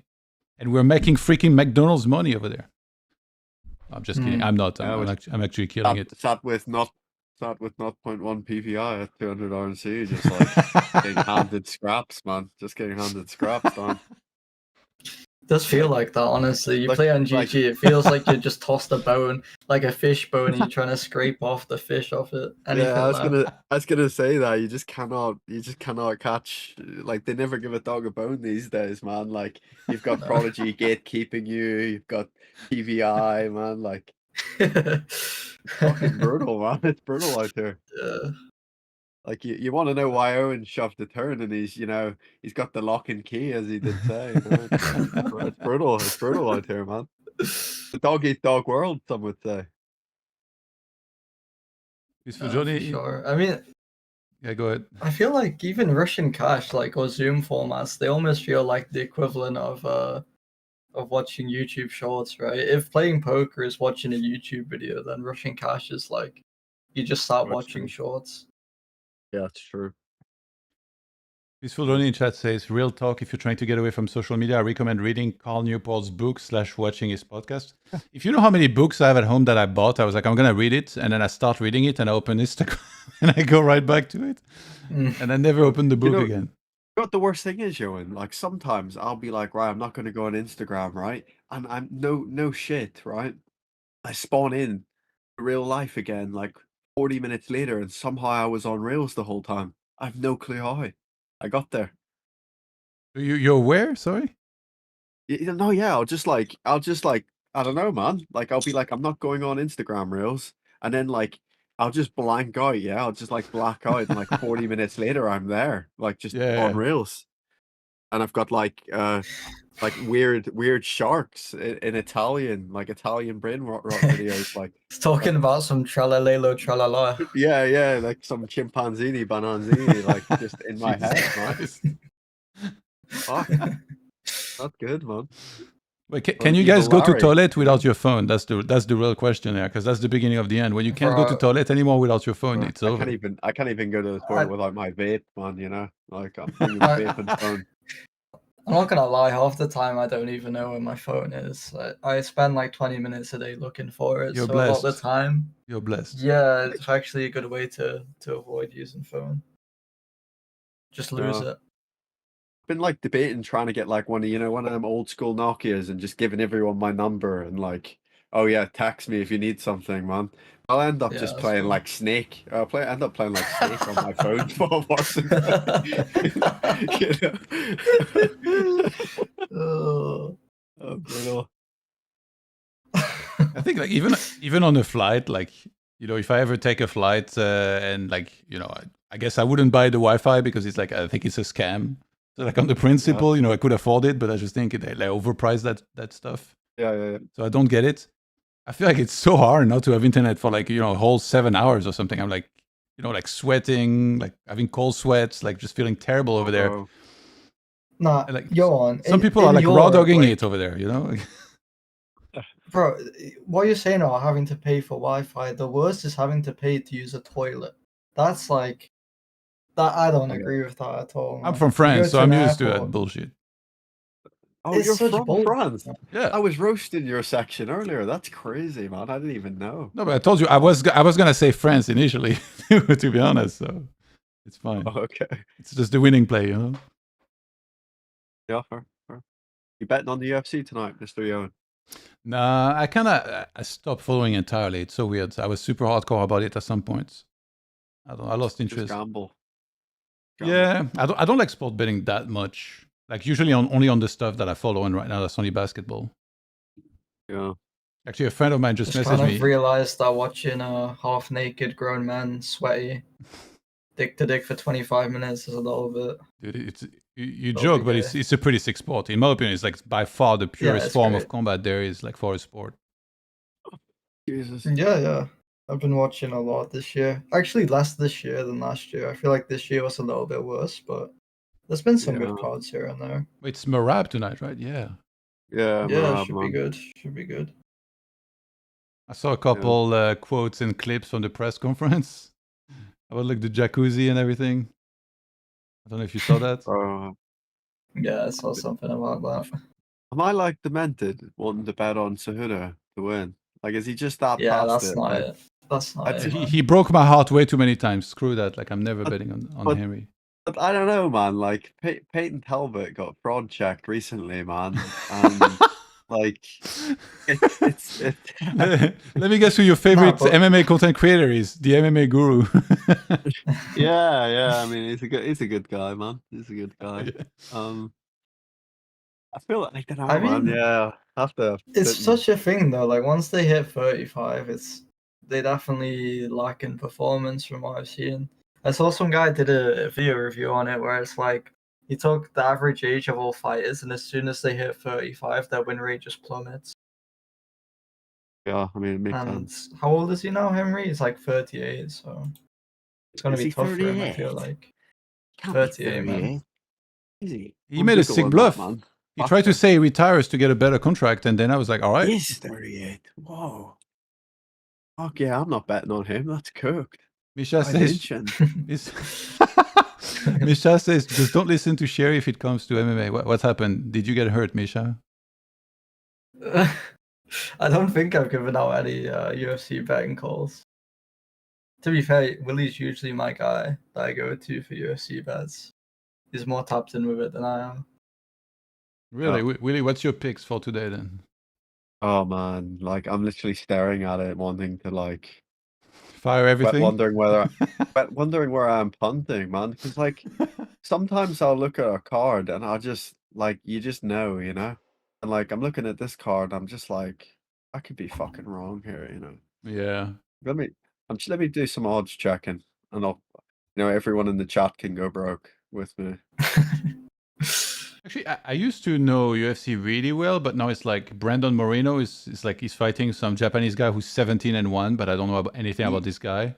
Yeah, that guy got fraud checked by I think it was Brandon. Christ. It was so Brandon toxic. Royval. He lost to Brandon Royval. Okay, like, then bet the house on Moreno. Pretty straightforward. Yeah, I feel like Moreno would win, but I don't know. Is he getting on a bit? He's had a few wars, to be fair. Let me see. I think Marab for sure wins, but it's not like if you're talking about betting, it's such bad odds. I feel like to bet what is it? Marab that it almost makes it not worth it. What are the odds? I don't know exactly, but it wasn't good when I checked last. Like, you know, with the Islam fight, it was the same thing. Like, Islam was such a clear favorite, but like, yeah, but it's like really so much of a take sure those thing odds. that you have to bet. Marab is not losing to Jan. Did you see what he did to him last time, mate? It was brutal. It was like Didn't he set a 2-0 player. record? I swear he set a record for most takedowns. Probably, I don't know, man. It was like brutal, man. It was like sticking a 2-0 player in here, man. In this high stakes championship. Why are you calling me out, man? Looked fucking rough. Like sticking Johan Merlo in this high stakes championship, man. It would not look good for him. Oh no, a coin doesn't have UFC. What the hell? You got me excited. I was like, let's put my role on the line, you know? Stick it on for you, man. Don't worry. Oh my god. No betting. Yeah, I might just go for a real bait one. I might just go Moreno, Antoja, Marab, and I don't know what it returns. Let me see. And then I might just it's actually not that bad. Actually not that bad. Like 5 returns 18. Yeah, I'll take that. Right, we stick 50 on it and we don't look again, you know? Actually 100. Actually 200. I like trying to make it a round number, so I'll sometimes bet like 124, you know, 98 to try and make it A returns 400 or whatever. I don't know why. It doesn't really make a difference. But for some reason, I like to do that. Or you just, you round your balance off on the poker site you're playing on. Wait, is it starting like right now, pretty much?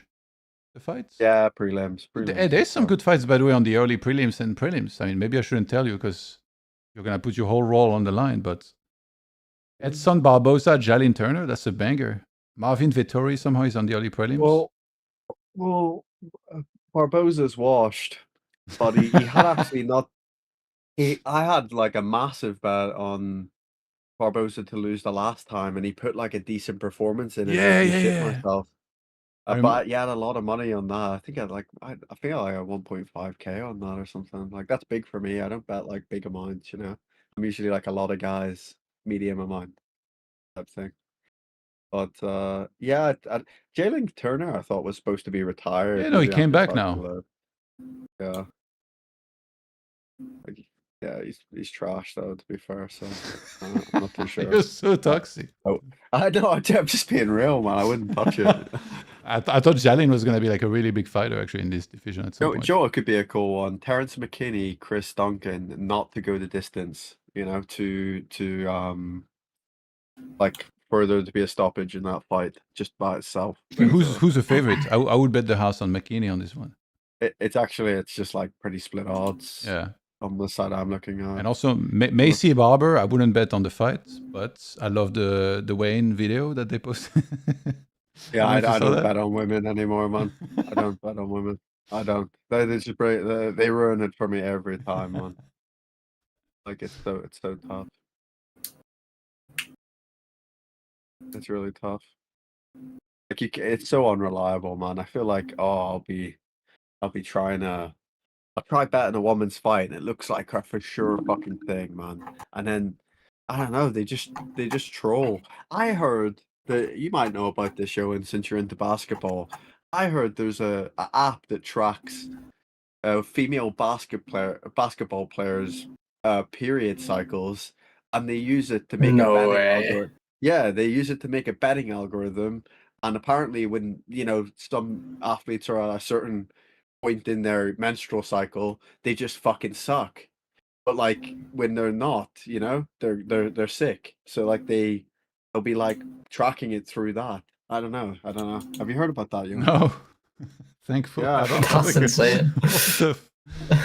Oh my god. Sometimes the days get dark and you're sick of being broke and you start looking into shit, man. Just looking for the next gold rush, are we out there? Oh Jesus. Are we clicking, Sherry? What's going on? Nothing. Nothing, yeah. Nothing exciting. I was just clicking through my sample. Wait, look at. Have you guys seen this video? By the way, it's funny. I'm sharing this. Like, we got like Munez and all these guys. They're gonna be like, "What the?"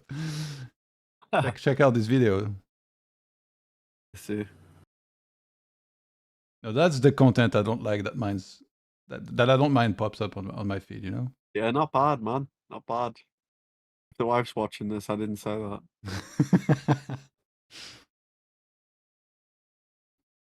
Sherry's rule to bet on the younger guy is a really good one, to be honest, in general. I don't know. I feel like some of the older guys have won here and there. Really depends, man. Like most of it. Like I remember one time there was like some 43-year-old guy, and he cost me like some big accumulator. I had like a bunch of fights on, and he was fighting like some 25-year-old. It was like a featherweight too, to make it even worse. It was like a featherweight, and yeah, bro just won. And I'm like, what are you doing? You're 43. You're supposed to lose. And then I just never went for that roll again. But yeah, I could be the fish that got sucked out with aces once and just folds them for the rest of his life, MMA is weird. Like when you win, you feel like a genius. I remember I had Dominic Reyes versus Chris Weidman, and then like he wins, and he's like, how is that ever gonna go another way? And then it's like, I remember I was in the US, I almost bet a whole bunch on Cain Velasquez against Francis Ngannou. Because I was like, well, he's a wrestler, right? Like he was the baddest man on the planet at the moment. He's a wrestler. He's just gonna put him down and destroy him. And then it's like they clinched once. His knee dropped, and then that was it. You know. Yeah, I mean, glad you didn't put money on that, man. That was a write-off, bud.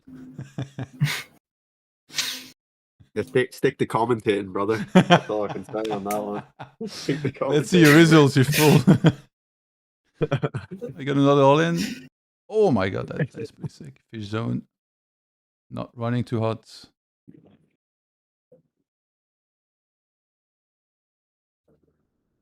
Like Velasquez had all sorts of injuries, man, at that point. Like back surgery, everything under the sun, man. Guys walking about glued together with like a glue you used to use in school, man. Frizz stick. Stick, yeah. Who's glued together with Fritz stick? You're thinking, well, fuck, I'll stick a lot of money on this guy, man. I like all the memes with Mackenzie Dern though. It's always so funny. Oh yeah, she's got the same thing I've got an issue with, right? Is I sometimes mimic accents when I've been in a place too long, and Yeah. she gets so roasted for it, man. And I feel bad because I'm like, I've got that type of autism as well, man. Brutal. What accent would that be? Brutal. I don't know. She just like she does some like weird Brazilian accent, even though she's American, and like Yeah. I don't know. I'm prone to picking up accents, man. I remember I lived in Pennsylvania for like 6 months before, man, and it was not looking good for me, man. The accent, it was horrible. I was picking stuff up. Where left did you and live? right. You could have stayed there and printed the rest of your life. Yeah, I don't know, man. I don't know. Oh my Got god. got sick of the girlfriend I had, man. Got sick of her. Okay, well that's harsh. I don't think he Yeah. has run it twice, but I don't think it would have mattered much here. Duty with the ladies. Okay, I'm behind on stream again like an idiot. Go on, fish soon, man. I want to see you suck out. It's gonna be a flush draw against queens. Close. Yeah, Jamie Gold, actually. What's he got? Jamie Gold. Oof.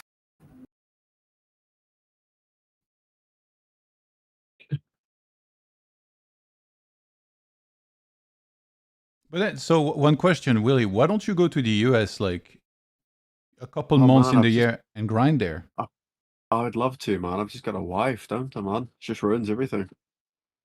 Okay, yeah. You could technically still go for like a month here and there and play, right? But maybe it's not ideal. I could, man. It's just, yeah. I mean, if I was just a free man right now, I would go to Ontario, Canada. I would make 50K a month every month. You know, by the way, one of the best players in that pool, he messaged me. He was like, "Do I need to come on the stream to defend the honor of Canada?" Like he heard what you said. He heard the call. It was Daniel. Was it shipping him?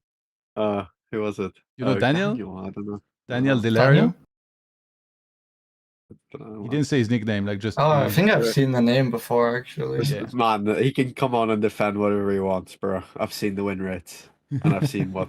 Like there was some bloke that had like a normal, like average as fuck win rate in global polls, and he just moves to Ontario and prints, man. That's all the evidence I need. Like, I don't, sample size 1, man. Confirmed. Nah, it's you can't defend. It seems too good to be true in that, like, they might get PVI introduced. Don't you think? Like when something's too good to be true like this, it will not last. Even if they get PVI introduced, it doesn't matter, man. They have to BPT gold, and also the win rates before rakeback are absurdly high in Ontario GG. I think it will it's gonna hurt a little bit, sure, but it's still gonna be incredible value for them. It's not even to say that the Ontario regs are like necessarily like bad or anything. It's just they have a very fortunate playing situation, Yeah, 100%. Yeah, like I'm sure Ryan Risk and stuff are good players. Like I'm sure they are, and I'm sure all those guys. Do you think it's maybe like one of those, like the grass is always greener? Like you could always look elsewhere and see like somebody has a better spot? No. We're stood on yellow grass and the other one's beaming neon green, brother. Alright, how many Like, Ontario curling. regs do you see fleeing Ontario to come play Global GG with 5% rig bag? I don't see any. I've not seen Yeah, one. I seen the queue, man. All 10 of them ghosts. You know. No, but not. I don't think any of probably the top regs there are decent. To be fair, what do you call them? Like Schrodinger and like Ryan Risk and a lot of there's probably like 5 good players. Yeah, I would say probably. And they're all cleaning up. To be fair to them, man, you know, they're all making bank. I'm just Bro, I jealous, saw you this know. one guy. There's this one guy called like TRT Poker. Apparently, he said, "Oh yeah, I just got this PLO mastermind and I watched it for about 2 days, and that was all I needed to be Ontario PLO." And he made 50 bans in a month though. Bro, it's not like come on, come on. Yeah, fair play. Must be an What are we talking Einstein. about here? If the games are that good, technically you could go there for a few months and with your family and grind. I think you need a residency there. Yeah, you need to be a citizen of Ontario. Wait, to actually Yeah. register on the site? Apparently. Yes. Oh, that's wild, actually. Because if you just had to visit, then it'd be easier. But it's Oh, the yeah, same it with was. WPT Gold, I think, right? Like where you need a social security number. That's messed up. They really region lock the It could Europeans. be. Yeah, but you know, you go around with this. Never mind. I shouldn't leak the method on stream. I'm not leaking the method. You know, And then you talk about Lock and Key and Prodigy and give him a hard time. No, There you go. Oh, I can't leak them. Oh, this one's just highly illegal. I just think we'll leave it on. We'll leave it sure, them check races on turn might be illegal from Prodigy, man, but this is just, this is a federal offense.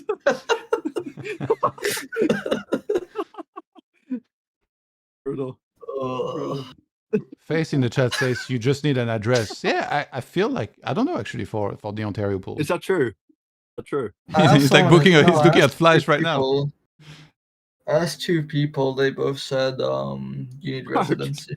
Well, Lock and key, man. Did they have an Lock and interest in key. telling the truth though? Yeah, look key. Yeah, true. They might not be.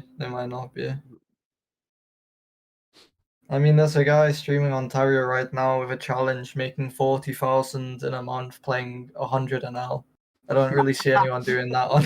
I don't see many people doing that on EU sites, man. Oh, bro, a light month for 400 Buyins, just oh, fuck, man. Oh, Jesus. No more advertisement for Ontario, man. I'll let them keep their... Well, there's no advertisement. Nobody can go there, apparently. You just need a next level immigration plan to make it. Yeah. True. That's step 2. I used to say rude things. I used to say, being the best player in Ontario is like being the tallest man in the Shire, But I actually, I take it back, man. Some of them are good.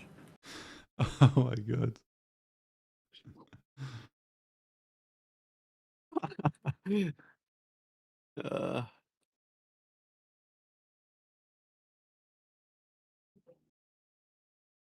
Difference between WPT Gold and WPT Global is WPT Gold is for specifically the Ontario pool, and then also the some of the US states, not all of them, but most of them. And then WPT Global is a separate set of countries I can play. So it's like some places in Asia, a few random places in Europe, and then I think some places in South America maybe.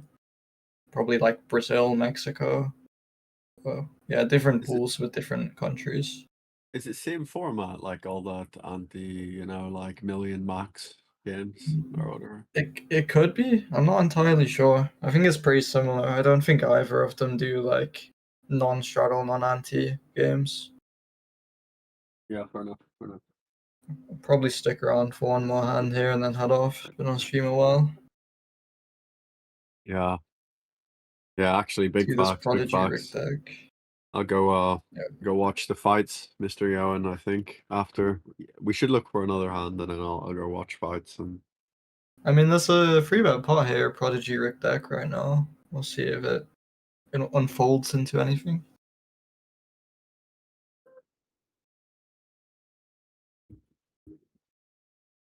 Actually, a very good turn for rig deck. Ramsey in the Prodigy chat. doesn't really have the 6-7s much. Not really as many 7s. Wait, which hand is that? It's on the right. 3-bet pot. Oh, okay. No show. Fuck's sake.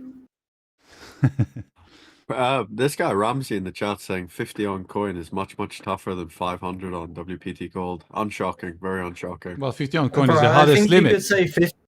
You could probably say 50k now WPT Gold and it'd be softer because it like at some point it doesn't matter how big you make the stake because you've got whales and you've got like live regs and that's all it is.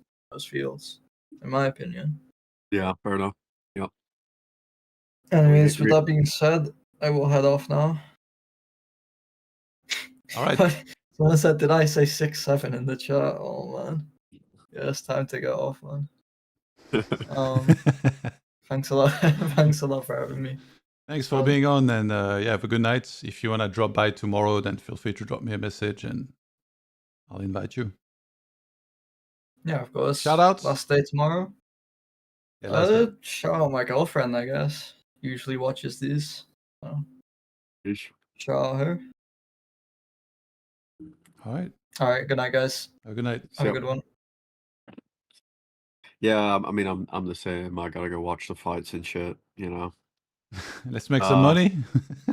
But yeah, make some money, maybe. Quickly, like, skim through some people's predictions and see what I think of them as well, you know. Bro. But yeah, no, thanks for having me on. It was quite fun, as you know, as always. And yeah. Thank you for being on. See you later. Have a good night. Good luck with the bets. Yeah.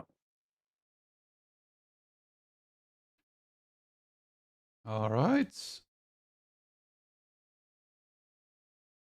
Shout out to I guess all the people we've had on here so far. We've had a lot of guests already, actually. To be honest, we're 8 hours in. I feel like this is like a vintage stream from the last challenge where I was doing mega long streams every day. This time around, I didn't do as much. But yeah, we had Exploitable on, Value Town, Munez, Serious Wit, Ablis, Prodigy, and Dylan. I accidentally deleted 2 hours worth of timestamps in my document that I saved them in. So I'm really looking forward to the hour and a half I will spend after this to remake those manually from the VOD. Okay, let me see if we have a guest.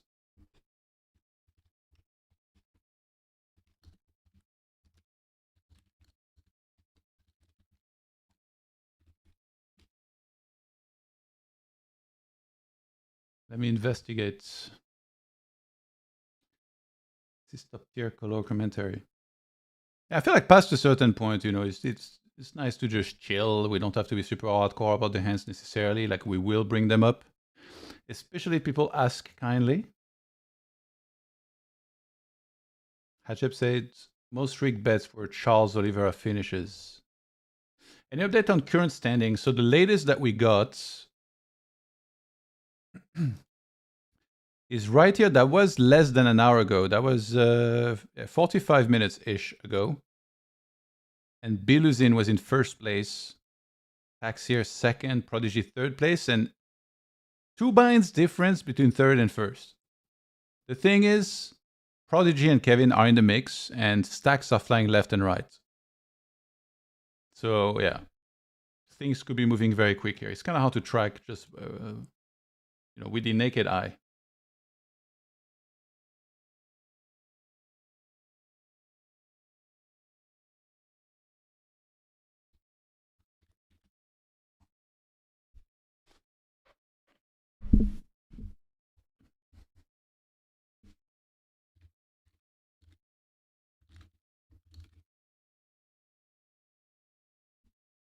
I've sent out a whole bunch of messages.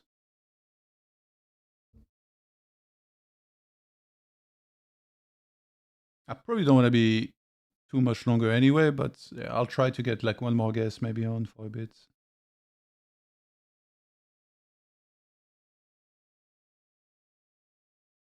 The contest is determined by EV and not actual results. That is correct. It is the number that matters is the EV. And I mean, we can look at the other graphic. That's, mind you, that's not up to date. I guess here the Sun Run tab is show. Let's use the other one, I guess. Let's use this. So yeah, here we see that Prodigy is actually a little bit above EV, Biluzin a little bit under, Kevin a little bit under. Where is Rigged?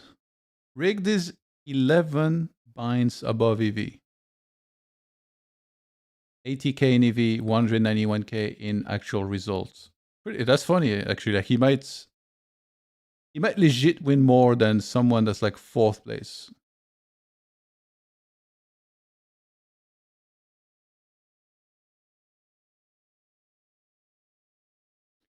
It would be fun if Coin came up with live/hourly tracker for championship. For sure, yeah. I think for now it's still being done manually and, you know, cannot really be avoided. But I do hope we see something like that later on.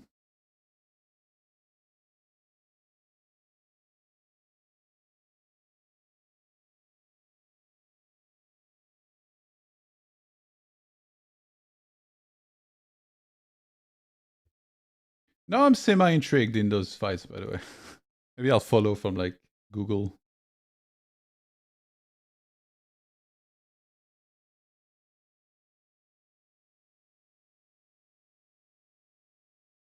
All right, let me see. Who did I message? I messaged Barak, Benabad Beats, Chile, Saulo Costa.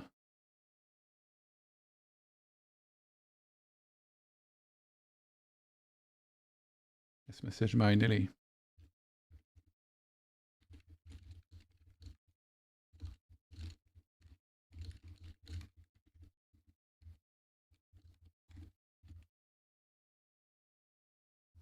Yeah, I do think something closer to, you know, updating live at like short intervals would for sure be good. I would appreciate it if you guys would give a like if you're watching on YouTube to the stream. It's always helpful.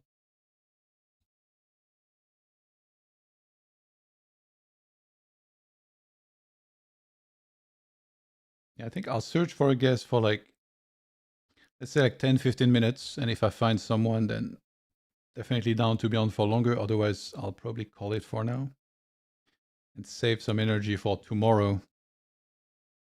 The final stream, the final session, 28 days in a row of grinds. I think there was only 2 days that I didn't stream on, and then, I mean, one of them didn't really count because it's like I went live like right after midnight, so technically it was almost like that day, so to speak. And the other one was kind of out of my control because I learned a little bit late that I wasn't doing the VIP game, and that was the only thing that was running pretty much that day. Other than that, yeah, pretty much 26 days of stream.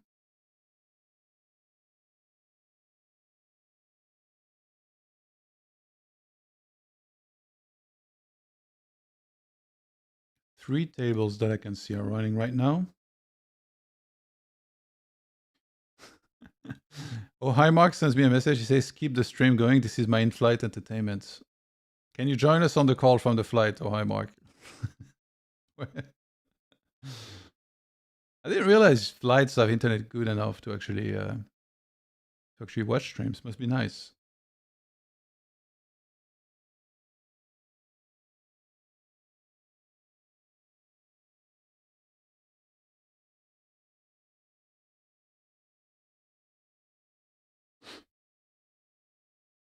What is happening? Rigged. Oh, this is not the show table though. Maybe I think I will swap this. Oh no, but like, this table is 4-handed, but the other show table is only 3-handed. Which one should we show? I think the 3-handed one, because it's show at least. He's got the Starlink on the jet. How good is actually Starlink?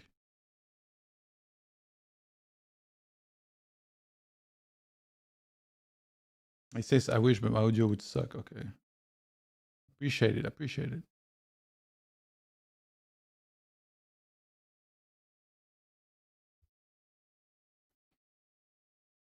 4,400 in the middle. 995 queen ace. Reads the board. Rigged is going to bet, but not all in. Seeing as it's like a, what, 2.5 SPR. Kevin looking to maybe win a big one here.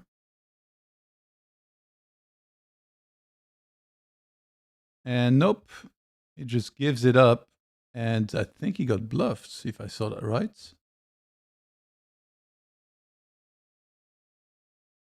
How do I show? Okay, let me adjust real quick.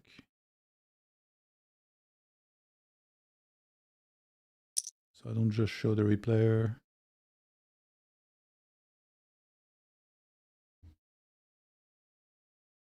What just happens?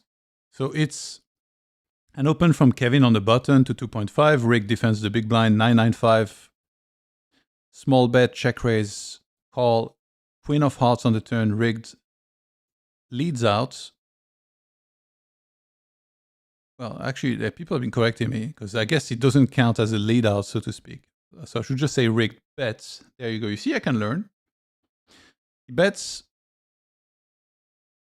After check raising on the Queen of Hearts, Kevin calls, and then Ace of Spades.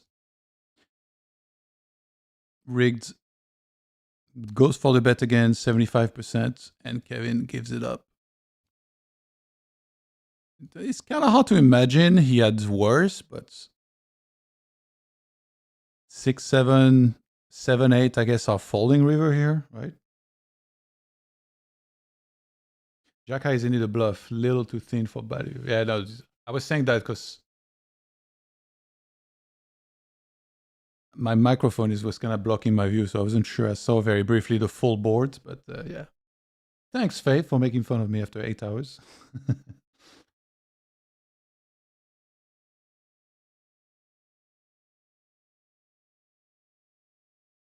How did I get into poker? Honestly, I feel like the first time I heard about poker was like 2004. I was at a Warcraft 3 tournament in San Francisco. And then I didn't really play for ages. And then I think at some point I heard a little bit about it and tried it and found it fun from the start. But I played like once a year or whatever at the time. And then I think some years I would play a little bit and then maybe started playing a little bit occasionally in casinos. I think I got more intensely into it like in, I want to say 2019. I think I took like a 1 or 2 weeks trip to Vegas just to play and hang out there and really enjoyed it. But I've always played like recreationally and like not really that much, I would say. Although it could be described, I guess, as playing more in the last few years. I think it was in the last few years, I went to Vegas usually twice each time for a month. And then this year I upgraded that to twice for 2 months each. So 4 months in total.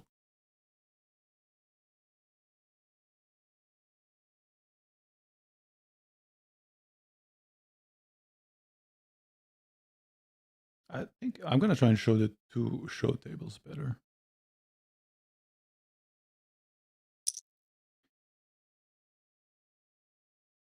Kevin, what is happening? We're very deep here, by the way, on the right side. We're talking leaderboard leader deep here. See, one of them were to win one big hand potentially.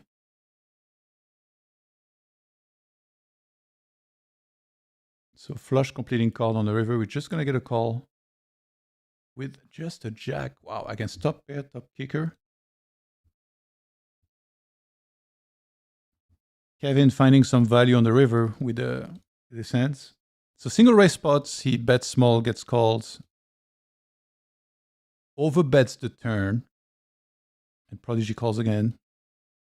And then on the river, it would appear we got some non-believers. He just blocks. And it does feel like he kind of got the max value there. Prodigy making the call with the jack.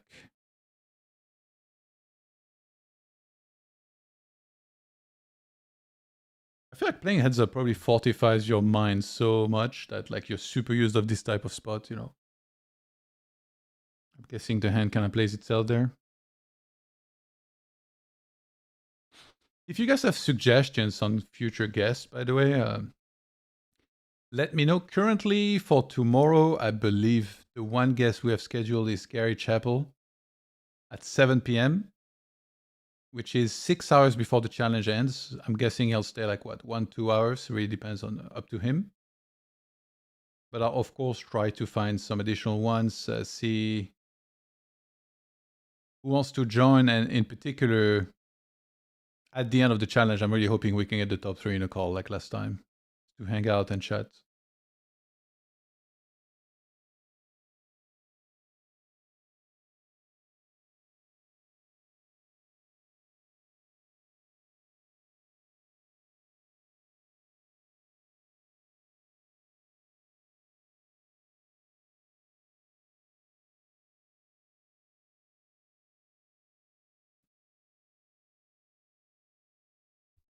What is happening here? I see that we're pretty deep. It's somehow still SPR1, a potential 63k pots. Have you reached out to Luke Johnson? You mean Clanty, right? Yes, I did. And he was... Actually, yeah, I did. I asked him to be on and he said, thanks for remembering me, man. It almost sounded like a farewell letter. But I think he... Yeah, I don't know. It just sounded like he didn't want to be on. So I didn't say anything anymore. I'm a little bit worried I will annoy people because obviously I'm literally just kind of like asking them to be on the stream. So I kind of try to read the room as much as possible. We do get a monster pot rigged. Maybe he's going to be the one leading this soon. My goodness. 60k pot here. What just happened? Let me replay this. I didn't think this was going to go in, so I wasn't even paying attention for a second, but let me timestamp this. Wait, go back.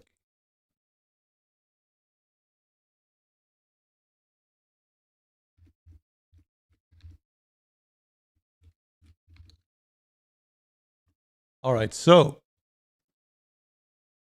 Jerry opens cutoff. We are 316 big blinds deep. Rigged 3 bets the button. You see, it goes bigger because of how deep they are. Prodigy and Kevin get out of the way. Jerry calls. A6-8 rainbow. Rigged continues quarter and gets check raised. He just calls.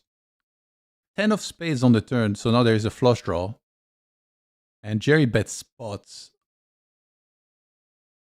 The self-restraint of rigged here to not jam with a set. Or do you guys think, obviously, like, you know, a straight got there, but it's only one combo? Is it more normal to just call here? I guess you might want to keep the bluffs in.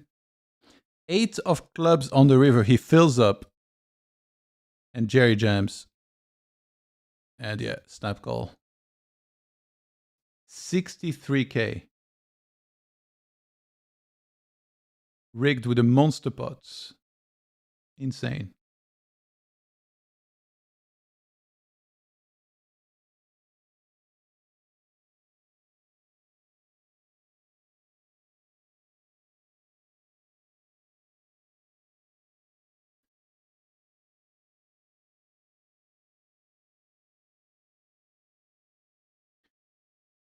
Rig 30-hour grind and 30 buy-in upswing to clutch up and win. What a story that would be. And Refa HX asked, have you had Matt Marinelli on this go-around? No, we've actually never had him yet. He did respond, though, recently when I talked to him, so it did sound like there was a chance he might hop on, but he does seem very busy. Not too unlikely, though. I think it could happen eventually. I feel like we had so many people by now, right? There is like only a few names to cross off the list of have never been on. I think it's like maybe Decky, Linus, Marinelli. He was on last year. He called Duty a bottom rake. Oh, but he wasn't on the live stream, I believe. I think he may have done. He may have recorded a video, unless I misremember. But I don't think he came on the live stream. Did he? I'm questioning my memory now. I kind of feel like I would remember.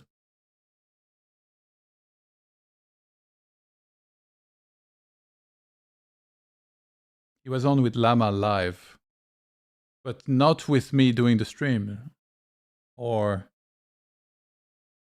I feel like maybe with Kaki was doing that stream. Because I kind of feel like I would remember, to be honest.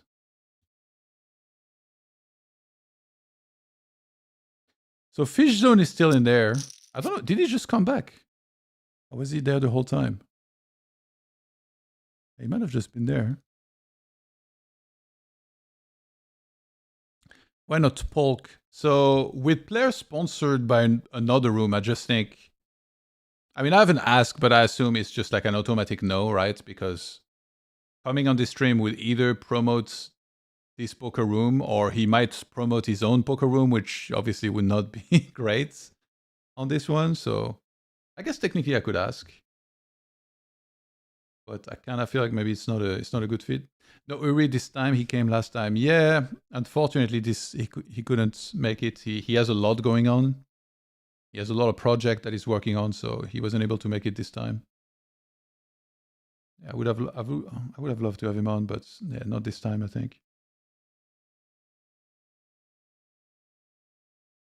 But I think you can rule out all the players that are sponsored by a room.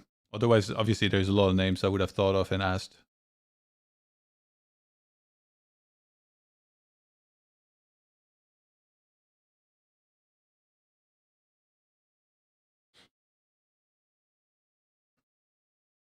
Yeah, Uri, I tried for sure. We had Wacko on twice. That was very nice. We had Ben Abadbit on twice.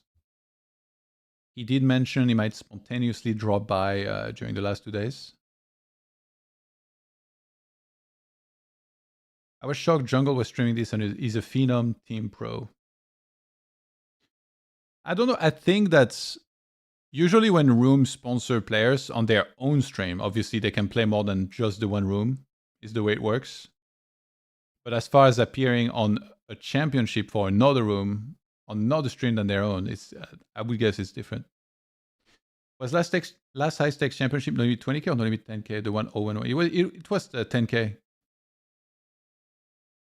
Same as this. We didn't go down stakes. No, it stayed the same. You're just trying to watch these hands. I'll show you the here.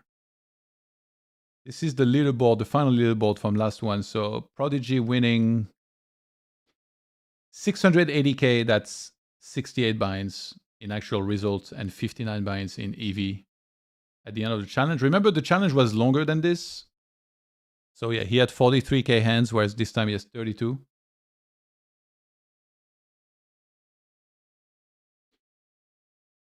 So cool that you were able to get Davey on. I agree. Yeah, that's amazing. I mean, he's a super nice guy. Like,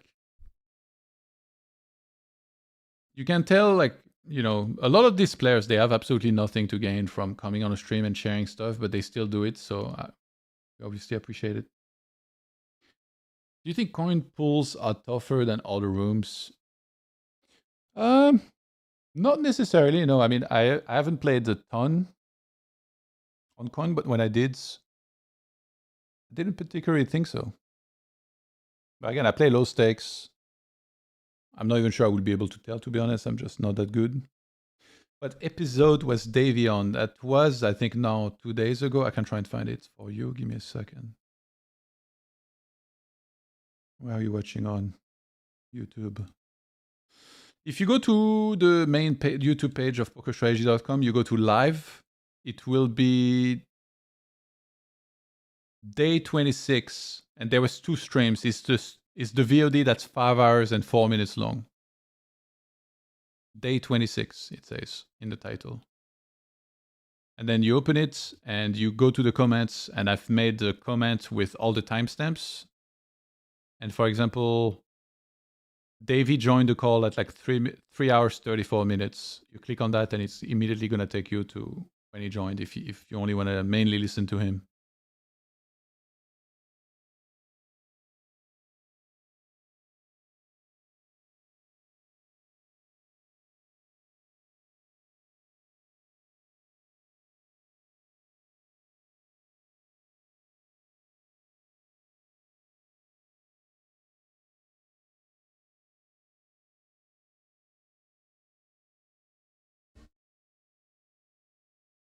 Okay, let me message a couple more people.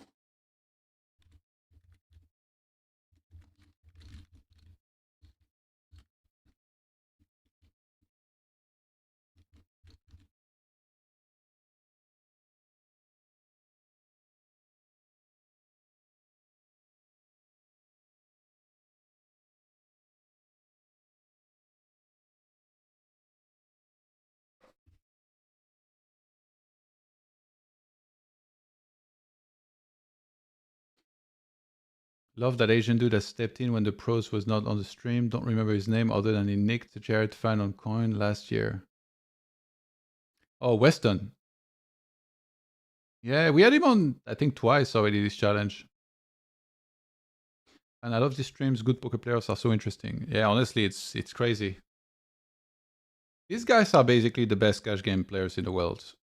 And we get to watch them every day, see a bunch of showdowns, kind of like enter their mind, like try to think how are they thinking about spots.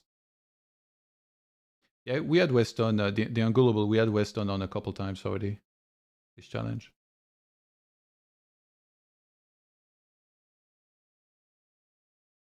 Or short times, but we had him on.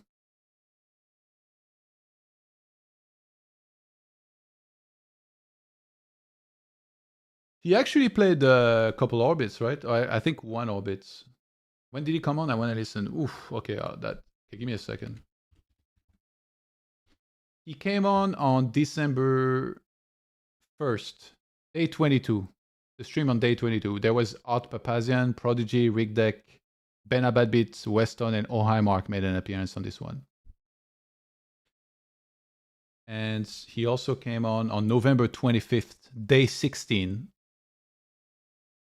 Think about a 4-hour stream where we had Bear in Hands, Moose Gills, Weston, and Ohio as well. So yeah, those are the 2 appearances.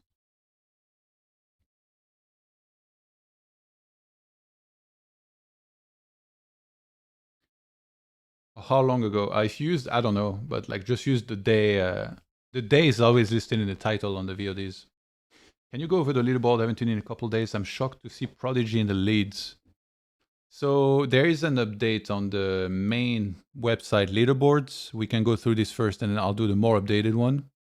This happens about 7 p.m., which was 6 hours ago. Oh my God. Yeah. So that's old news, right? 6 hours ago. But yeah, Prodigy surged to first place. In a day and a half, he went up 23 Buyins in 4,000 hands. So 230K. So he basically rocketed his way to first place. And Biluzin and Kevin losing a little bit helped, obviously. These are the leaderboards. Linus, unfortunately, still at the bottom. Losing 7 Buyins and a half in EV in the last update in 900 hands. Wow, that must have been a rough session. Then now I'll show you the more latest up-to-date version, which was an hour ago, a bit over an hour ago. Biluzin. Oh, actually, wait, no, it was, but we had a lot of big pots since this happens. And you see how close they are together. So yeah, Prodigy did go. Biluzin played a little bit earlier today, then he went up 1K ahead of Prodigy. And then Prodigy, who was on 341K, he lost a little bit. Kevin won a little bit. Actually, Kevin had a nice rise from 6 hours ago because he was at 286 and now he was at 331. But again, that was an hour ago. Ever since this, we've seen stacks non-stop flying. Maybe Rigged is the one to make a late rally, you know?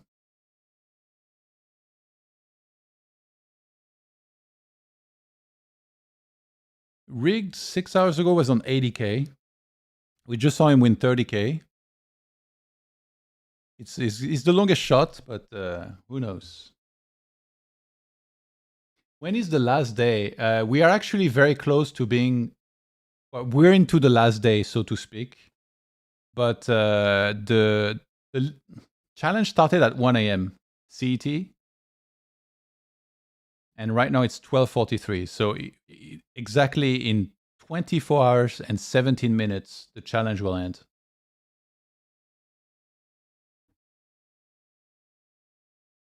I think Prodigy is my favorite. He's so fun to listen to. He's laugh, man. Yeah, he's great. We're lucky to get a guy of this skill that plays at this level, coming on the stream all the time, sharing insights. It's insane.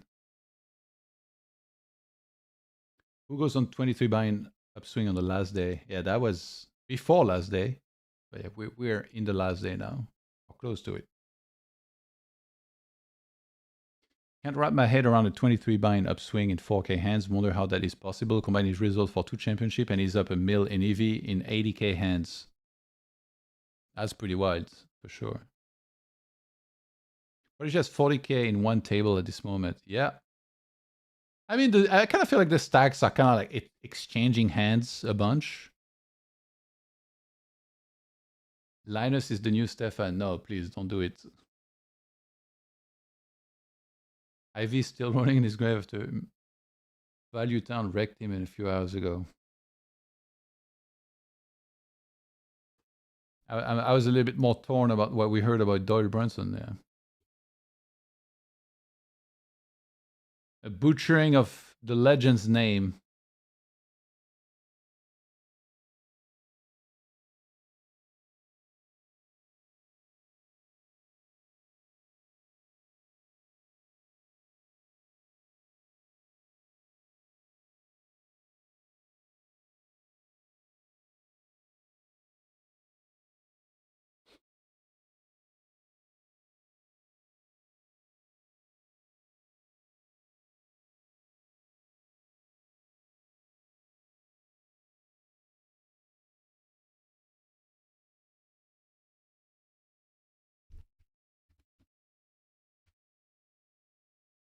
To be honest, I think maybe I could stay on if I have like a snack.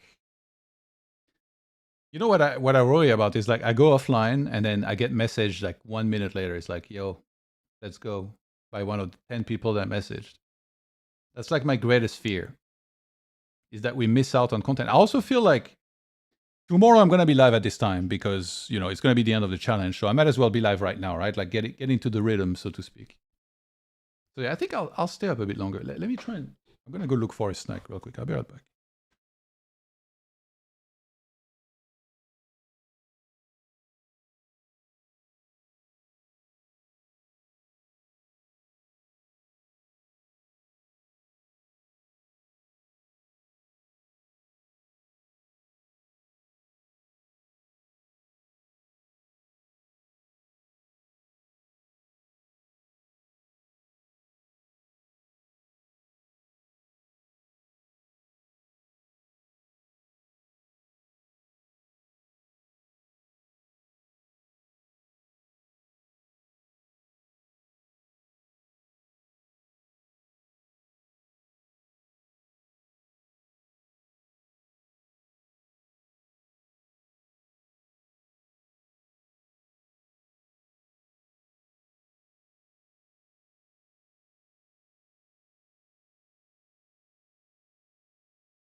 All right.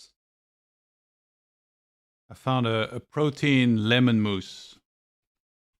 That we'll have to do for now. Actually, I messaged Clanty to try and clarify the phrasing, make sure I understood properly.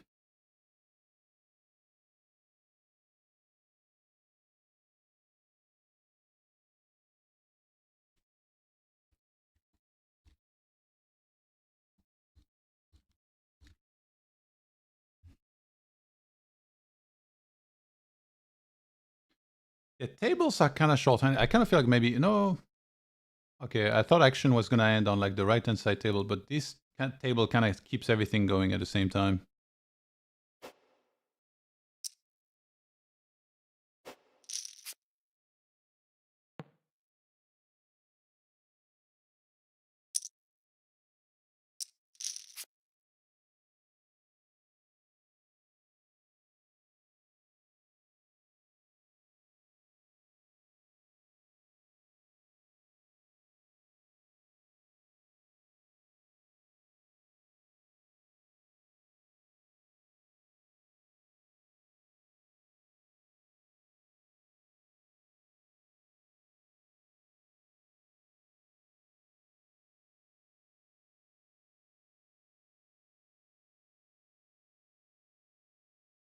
Do you think Prodigy's ahead? He's sat out right now. Maybe he went to get food or went to restroom, maybe taking a quick break.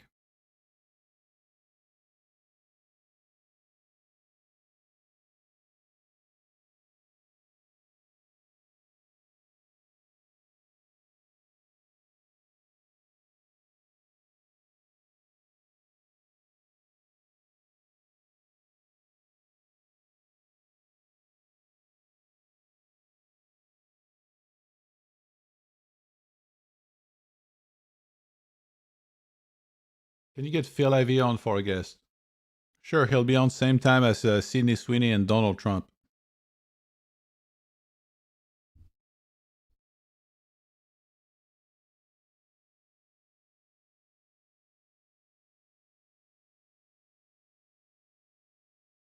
Yeah, but Leo Messi, initially I think Prodigy lost stacks before that. I mean, I can't say for certain, but I think it might be a little mistelling to just look at stack sizes. Because initially stacks flew in and I think he lost the first 3 all-ins that he was in, maybe.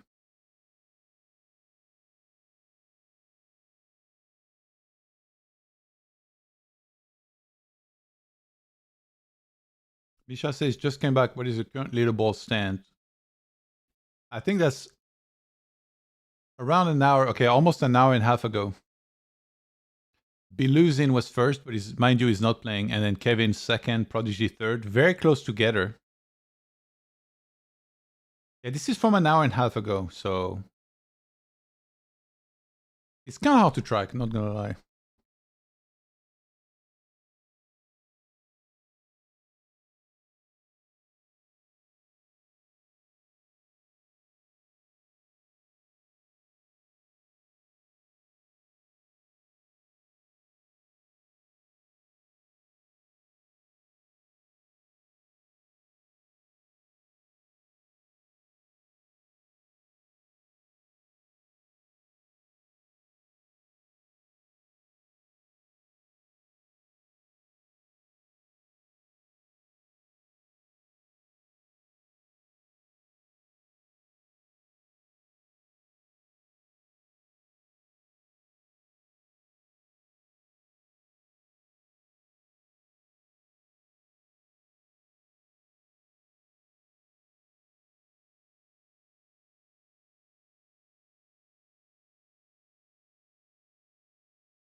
All right, yogurt is done.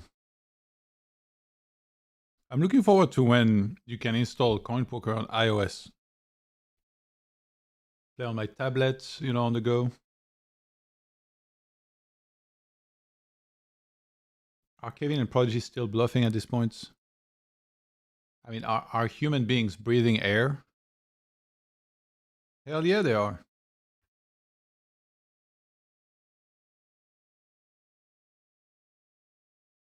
Hell yeah, they're gonna keep bluffing, dude. So just the one table running now. I feel like if this table breaks, most likely the games will end for now.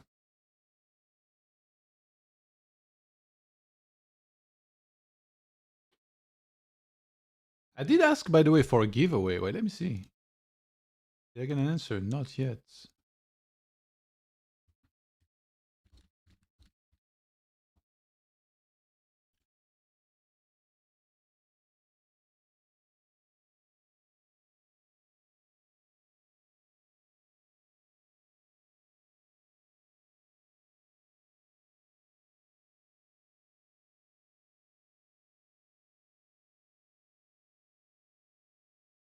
Oh wow, I think I missed the message. Like, but to be honest, yeah, I wasn't given the right, the exact instructions. But there may be some tickets for some tournaments.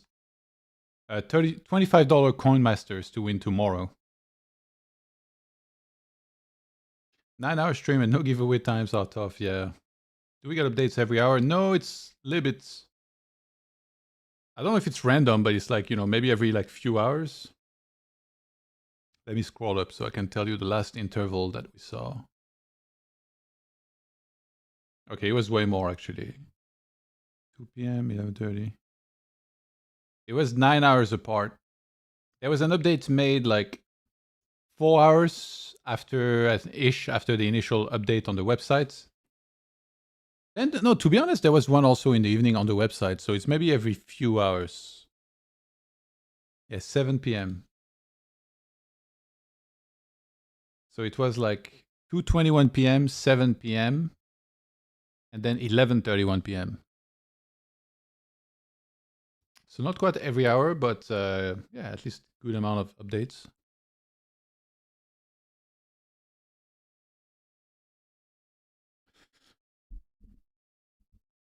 I think in the future, if there was a tool that I can check solutions with while being live, I think that would be really, really nice to, like if I'm by myself and there is no players to break down the hands, like we can have a look together at some of the hands.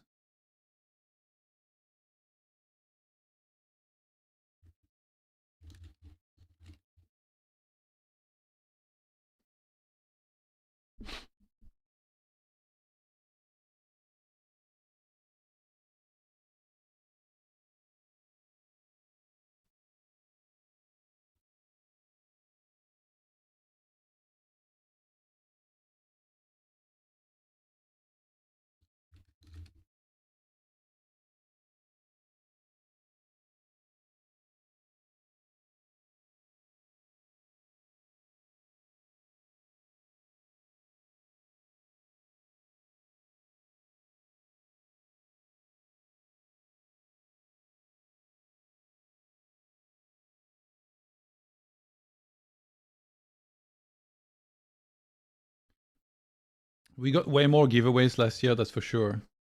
Yeah. I didn't think about it as much. What the hell is this overbet, by the way? Yeah, I feel like in the first one, I fought very hard to get giveaways done, and then like, I think maybe subconsciously, because a couple people gave me a lot of shit for the giveaways, and like it's very hard to run them efficiently. And then I feel like after that, I didn't really want to fight them or like try to get them going as hard. And then, unless I ask for them, I think that just won't happen.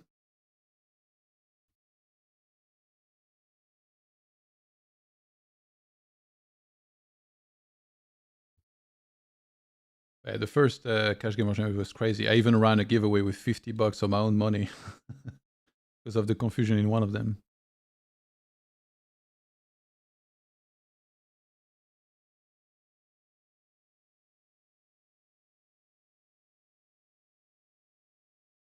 You can use the HUD on tables and upload them in GTO Wizard. Really, can you? I only have Poker Tracker 4. I don't think it works, does it? The same guy got disqualified for multiple entries every giveaway last year. Yeah, it's a bit obnoxious. Like, there is no very clear way to do it, from what I could tell. Like, even now, I wouldn't be sure how to do the giveaway exactly. Maybe I can just do like a social media post. Yeah, I think a social media post is probably fair, but like sometimes it's really weird. There's like some tweets that are like hidden or like shadow bans. I guess some people have like questionable profiles, and it's like you forget this one guy. He's like, "Well, I made the tweet correctly. Why am I not in there?" It's just a headache.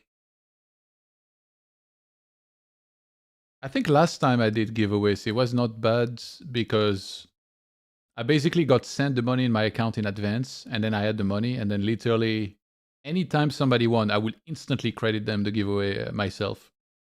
If I don't do that, what happens is that I get a bunch of people spamming me, like, where is my prize? Where is my prize? Like when it's literally outside of my hands, it's for someone else to send them the prize, and there's nothing I can do about it, so I just get spammed a bunch, which is stressful. Yeah, okay, I don't have dry VODs.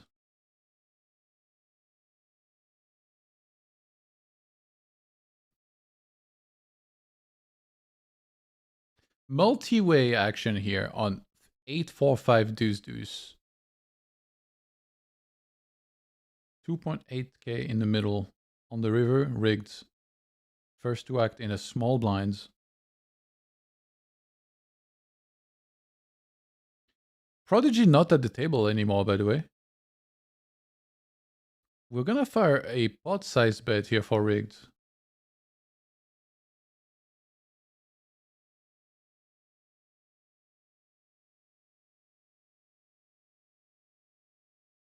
And dude is tanking. Could we see a re-raise here? Nope. Just two folds, a boat for rigged. I remember some guy won a small giveaway and grinded it up quite a lot. That was a fun side story to follow. Yeah, that was Lemon. And it was Weston that sponsored a buy-in. And when I say sponsored, I really mean donated to him. The good Samaritan of poker.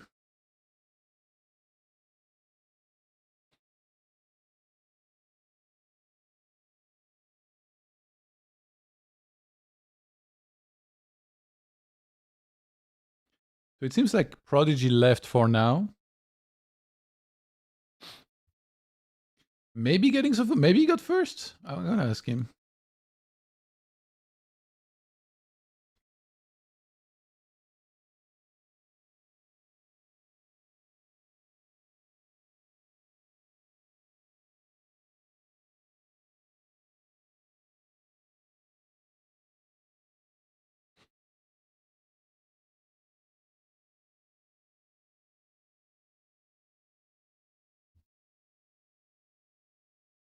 So two more tables started, but they're heads up. It's rigged and Kevin. So I guess we don't need to show, like it doesn't count towards the challenge.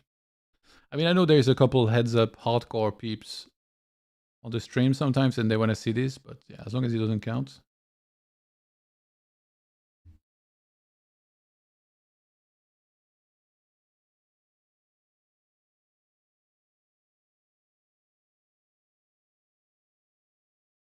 Yeah, Prodigy says, I'm pretty sure I'm first, but I don't know. It's very hard to say. It seems like he's not sat anymore. Fish Zone won a small pot.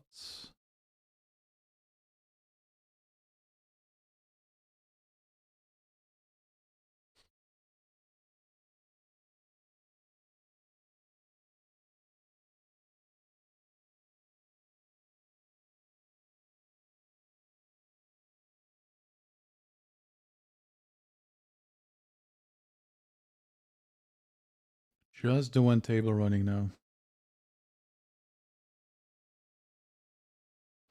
Kevin probably hoping he can ship a monster pot like Rick did earlier. Yeah, 60k, that was something.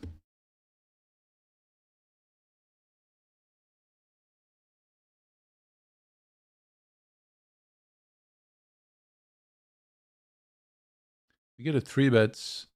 And that's actually the two players that were involved in the massive pot earlier in that hand. Right now.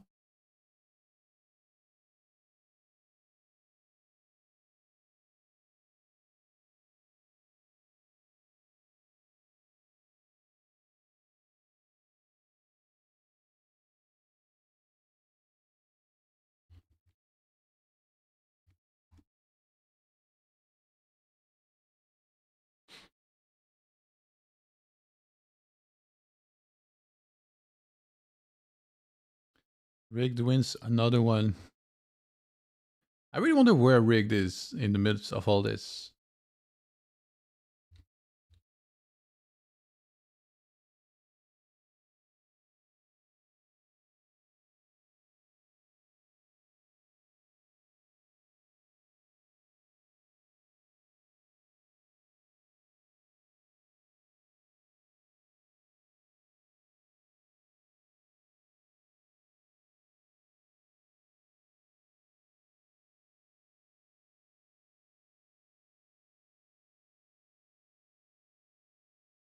All right, I just went for long shots and I asked Owen, Kevin, and Rigged, all three, if they'd be down to drop by the stream.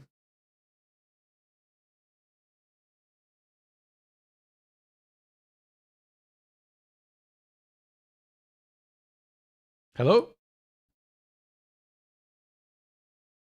Sorry, one sec, can't hear you. No worries. Hello? Yeah, what's up? Ah, there we go. There we go. Yo. All right, so are we first? What's going on? Pretty sure I'm first. I got. Not having the results live is very stressful. Yeah. You spam Kaki a bit? I did ask Kaki, yeah. I mean, I messaged support, but. Oh yeah, because you need to export your hands to know your exact EV, I guess. Yeah, because and support has to email them to you. So like, I know I'm up. I don't know. We'll see. Did you see Rigged won a 60k pot, by the way? Oh yeah, he had like boat versus straight, right? Yeah. Maybe this guy is the real comeback story. He's just creeping in. Yeah. Being good. So sick. Man, I feel like Rigged has made so many enemies this challenge. It's pissing off everyone, but like, I mean, I got on great with him. Oh my god. Yeah, I was surprised. I feel like Mr. Lumberjack is the one that was given a bunch of flack in the chat a few times because maybe he played hands like unconventionally and people were like irritated with him. Dude, like, imagine getting irritated about someone playing a hand in a way you think is bad. Could never be. I don't know, man. All the egos come out. We're getting to know each other, so people are more comfortable. Yeah. How about that one table, by the way? Crazy. Just the one surviving table. Fish Zone getting in the mix. Making some plays. Yeah, it's like, I guess I have to keep an eye on KP stack. It's like, don't you dare get off 100 BB, KP. It's probably torture, by the way, for Kevin, because he's playing one table. Yeah. He's just like, oh, when I play one table, I punt. And it's like, nice. Is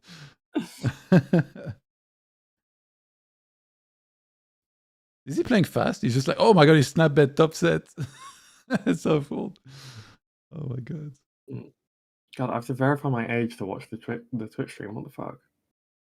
Aye. My Goodwin in the chat asked Prodigy why ESM Gale was hating him in the chat. Like Asam's just kind of fucking around. I mean, I think he's just joking around. Although apparently he was a bit irritated by my recent upswing. I heard from certain sources. I don't know. I find Asam funny. I don't take it personally or anything. Did you check the? Well, obviously it's not up to date, but the GTO strategy leaderboard thingy. Did you see that? Yeah, that's miles behind. Yeah, but wait, the GTO strategy. Wait, do you mean PokerStrategy? Yeah. It's called GTO strategy actually. The leaderboard, I believe. Is it? Yeah. Okay. I'm on the site here, and Yasem Gale is first, Pepe is second, but it's only, I think it's like up to week 3, so week 4. Oh, that's the accuracy one. Yeah. For 10K. Because I designed that. That's why I bring it up. Yeah, that's all me, baby. There's only 3 weeks. Week 4, I think nothing was added yet from week 4. So who knows? You know?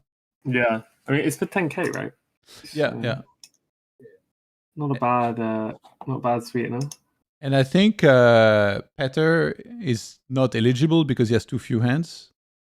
Like he only has. Right. Is this it? I'm looking at this. Yeah. So Petter. It's 10k for this, and I think he has 6k hands, I believe. Oh, yes, 5k you need hands. 10k hands. Yeah, I mean it does make sense to have a minimum number of hands. Yeah. Yeah. Otherwise, you just play you play one orbit. Pray you get 6 folds pre. Yes. GTO is fuck, boy. Goats. It's pretty cool because you can go through the hands, and like obviously this is not public yet, but when it will be, like people will be able to go there and see. Oh man, they're gonna look at all my hands and just be like, this guy doesn't know how to play cards. Can't even find you. Someone had one of my friends had an opportunity to crossbook. I won't say who the player was against, but they could pick either me or Yassam against the other player for who would win more money, right? Yeah. And my friend took Yassam, and they said it was because it's too stressful watching my hands. Down there, 38 from proud, baby. Easy. Yeah. It's just like I don't know what you're cooking. It's too it's not good for my heart. Yassam just plays good poker. How did you feel playing now, by the way? Like, was it all right? Like, we saw you lost a couple stacks at first. It was a little bit worrying, but climbed out of it. It's very hard to play well when you're near the when you're like around first. Part of the reason I quit as well is because I think I'm just like because I'm being near first, it kind of makes you a bit nitty, and so then it's like if you're just ahead of first, you actually have to play quite tight. And I was like, I actually think you can just be losing, you can just be like losing money because I'm forced to be quite tight to like not drop back. Yeah, so it's a bit like we'll see. What about the dynamic of being you were 3-handed on 2 tables only with Kevin and rigged, so it's like competent players, but the fact that it's 3-handed, like, does that matter? Like you get more hands in, I guess, technically, right? It goes quicker. Yeah, 300 is a lot wilder. Like a lot win rates and swings are much higher 300. It did seem like stacks kept flying in for a bit. Yeah, I mean, well, that's also the players. It's like me versus KP is like, I don't know, we're going to be all in a lot. Yeah. I think that's just both our styles. I mean, I think it's just good poker, to be honest. I don't even think it's a question of style. You should be all in a lot. Yeah. I wonder if they're... Oh, man, a cool stat would be like percentage of the time someone puts more than 100 big blinds in the pot. That would be really interesting to see that leaderboard. How hard that is to implement. Yeah, I mean, I feel like it wouldn't be that hard. You could run like a Python script, I would guess. I mean, I say that, I don't know shit about coding. It sounds like something you could run a Python script on. Couple prompts in ChatGPT. Yeah. But like, I imagine it wouldn't be that hard with all the hands they've got. I'd be curious to see how strongly it correlates to win rate. Yeah. Well, it might be one of those things where it like polarizes you, or it just increases. Yeah, it's like if you're all in a lot, but you're not good at getting all in, it leads to a pretty big loss rate, right? Yeah. Actually, looking at the leaderboard, like, does anything stand out? Let's see. Where do I see the all? Yeah, not week by week, but the all one. So Yassam, Beppe, like definitely, and Petter, 3 names that we probably would have heard. Being possibly up there, but yeah. So in terms of results, yeah. So Beppe is second with minus 58k. Apparently, his GTO is there, but the result is not. GTO accuracy is cringe, man.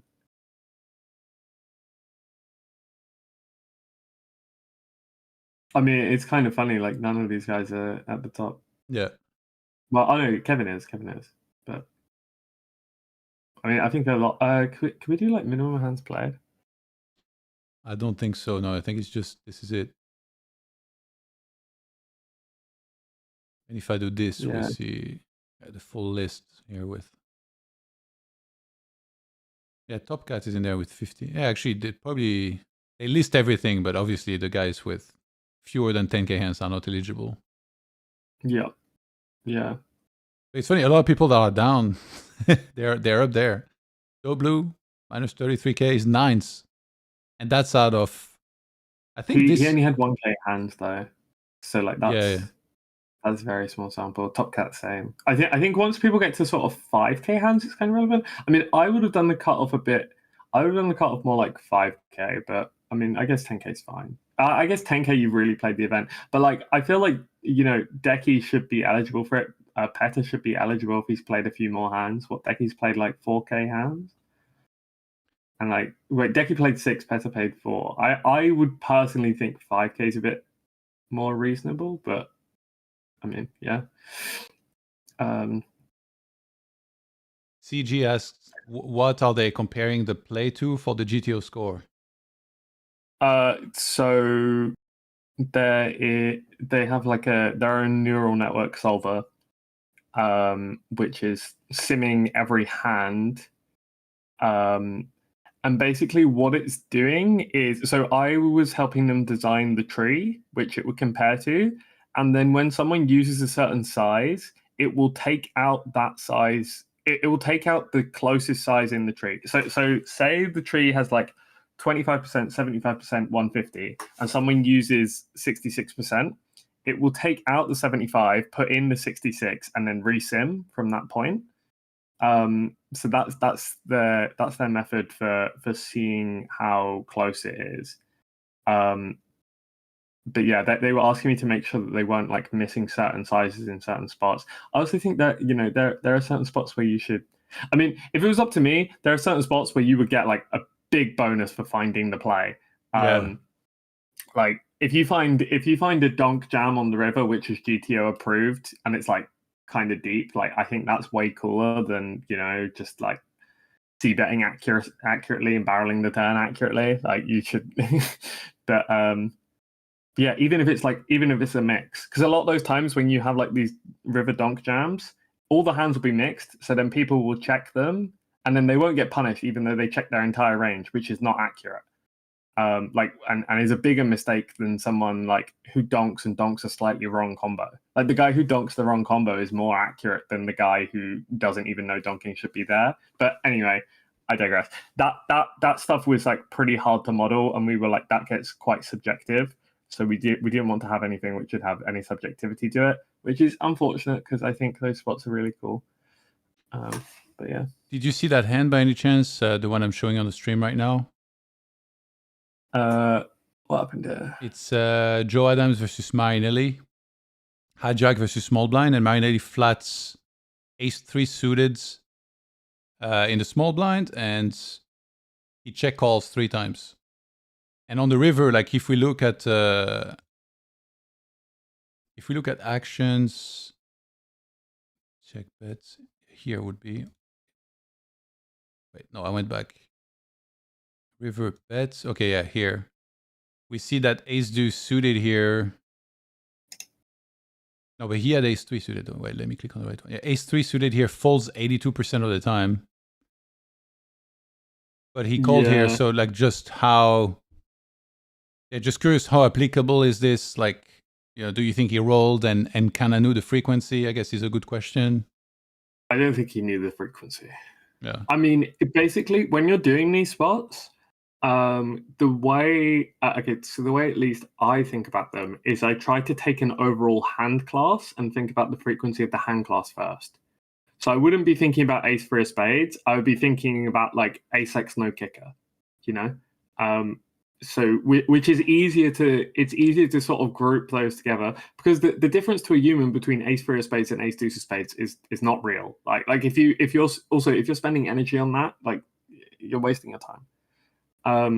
So you want to group the whole hand class and just get like what I try to do is just put the hand class together, get a rough approximation of the frequency for the hand class as a whole, and then if you want to RNG, that's what you go with. You can also just like very quickly work out stuff. Like, I mean, it's quite obvious immediately that like ace-3 is a reasonable catcher, but not a premium one. So at that point, you start thinking, okay, well, do I have premium catchers in this spot? And so, you can have 9x of hearts, which isn't really a catcher, but you're obviously calling that first.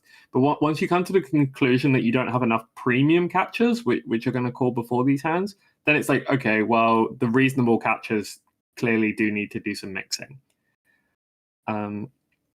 So yeah, that's kind of how I would actually map out the thought process. I'm not actually thinking about the frequency of an individual hand. Yeah. I also think a lot of people just don't give a fuck about the frequencies. Like, they'll just get to a river and just either call or fold every time. And I mean, like, it's fine doing it sometimes. Whipping out a good range call when you've got a good feeling about it. But yeah, so sometimes you wanna spin the wheel, RNG. Yeah, as someone who's not very good theory-wise, when I saw this, I was like, wait, why is ace-3 suited folding this much, but ace-2 suited suddenly is a call, right? Because like, I mean, if you dig around in the sim for ages, you'll find the answer, and then you'll run a slightly different sim with slightly different parameters, and it'll be flipped. So, like, well, just don't like. Every time someone asks me about these differences in blocker effects, I die a little inside. Just so you know that, Johan. Yeah. We don't wanna hurt you, Owen. Don't worry. I'll stop. I mean, I clearly don't know blockers. I'm bottom of the leaderboard in GTO accuracy. If I knew what blockers are, I'd probably be a bit higher up. Yeah, I'd rather not be higher up in this and be winning the challenge than the other way around. That's what I'm pretty sure of. Yeah, true. Patil asks, so how will rating work if something is frequency call and the hand is called? The sample is not enough to know if players are doing it in frequency, right? Well, yeah, but okay, you won't get the sample on this spot. You'll get a sample on the player as a whole. Like, you play enough with Marinelli, you're gonna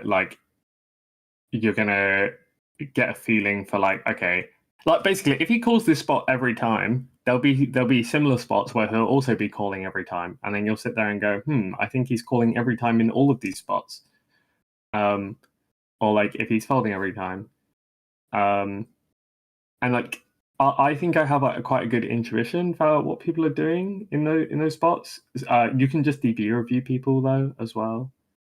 I don't really love getting out the database. I ask other people to do it for me. Yeah. Can't really be bothered. Usually my suspicions are right though.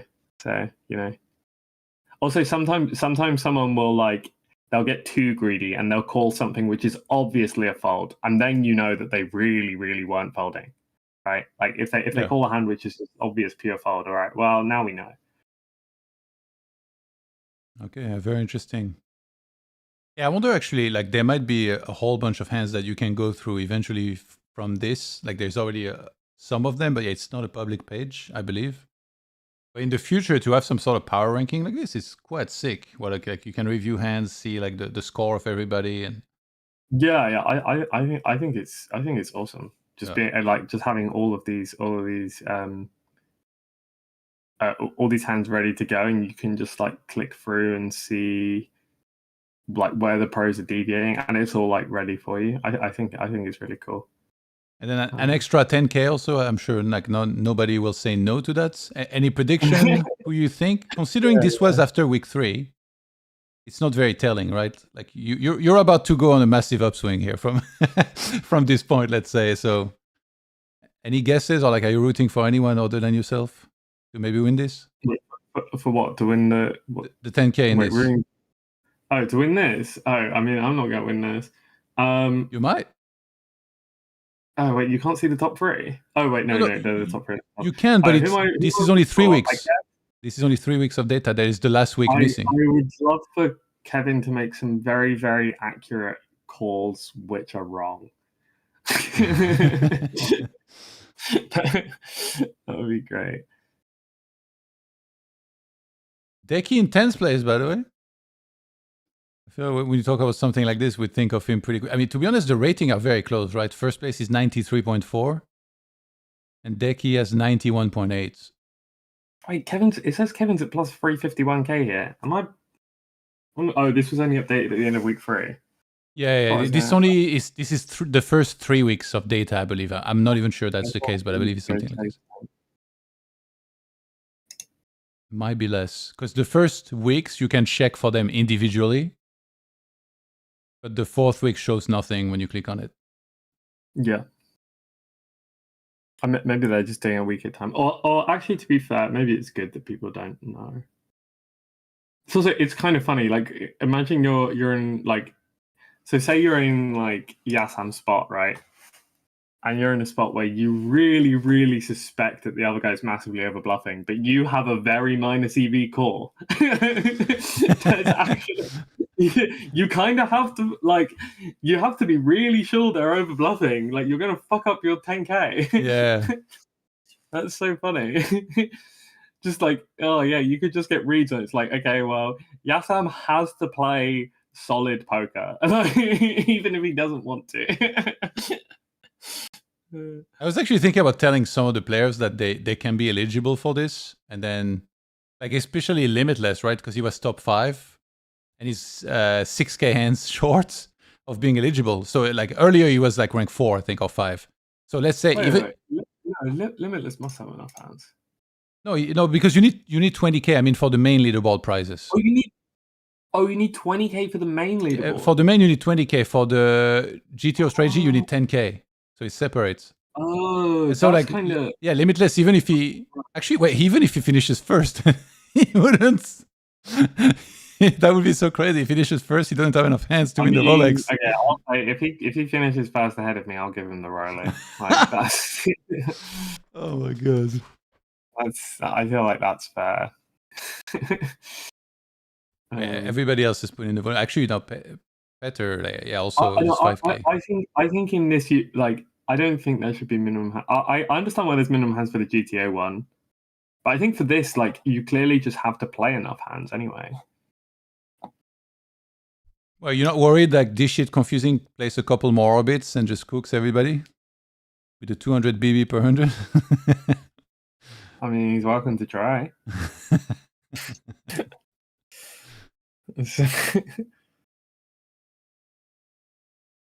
So did you feel now that, like, after you you allegedly got back to first, it's a good time to take a break, or like what's happening exactly? Well, it's more just enforced. It's kind of weird. Like, I felt like I was playing so well, and then I got in the lead, and I could feel it fucking with how I was playing, and I was like, okay, I guess I'm just gonna take a break. I messaged Kevin to say, like, I'm sorry, if it was a 2-horse race, I'd be happy for us to just play, but because it's a 3-horse race, it's quite weird. Yeah. But I did say I'm sorry for making, like, for doing all of this song and dance, but it's how we're doing it this year. And to be fair, it does make it kind of interesting. You just pick them by 1k and then see how it works. Like I lost 40k trying to make that 1k before I made it. So like, I was just sitting, like, there was also it's funny, like, at first it's really, really strange because, like, you're clearly, like, when you're 1k behind it's like a really weird dynamic, and I'm trying to work out, like, how much is everyone else accounting for this, and I think thinking about that just, like, fucked my head up. I just made some plays. Biluzin just sat. Biluzin just sat. Oh, I shouldn't come on the stream to just announce something first. I should just quietly go. Fuck. Do you think he's looking to play with you, like, to try and make a difference? I mean, it's definitely ideal to play with the leader. Yeah. Because then you know, it counts double. It's like the stakes are doubled in terms of catching up if he wins pots off of me, right? Yeah. It's so weird how there's this extra factor. You were just talking about how, like, you just want to stay sharp, and it might start messing with you if you're first. Like, you're worried about making mistakes. It is really, like, it's like you're in ICM jail in a tourney. So I think it just makes you minus EV at the table. So it's not even like, if you're behind, I think it's fine because you can just play plus EV. And also, like the other players knowing that could try and run you over as well, right? Put on max pressure, like. Well, yeah, that's the thing, and you don't know who knows it and is trying to run you over versus who is just playing, or like who's like leveling it and like looking like they're trying to fuck with you, but they're not. Like, yeah, I don't know that it's like it's a massive mind fuck, which I just would rather not deal with. Hey, it's less than 24 hours now. 23 hours and a half to the end. So it's just the last day. Hang in there, man. It's been awesome, though. Like, I kept saying this, like, it would be awesome to get, like, a late surge and close race. It doesn't get any closer than this, because, like, now you said you might have gotten first, but the last gap that we heard of between you guys, I'll bring it up on stream now. It's Biluzin was at 342K. We just got an update, by the way. Oh, we did. Okay, I'll actually. Kaki just updated. I'm 346. Biluzin 342. KP 291. Ooh, Kevin went down a little bit. But yeah, you're very close to Biluzin. That's I lost a lot to Kevin at first, and then I guess I won it, but I won a fair bit back.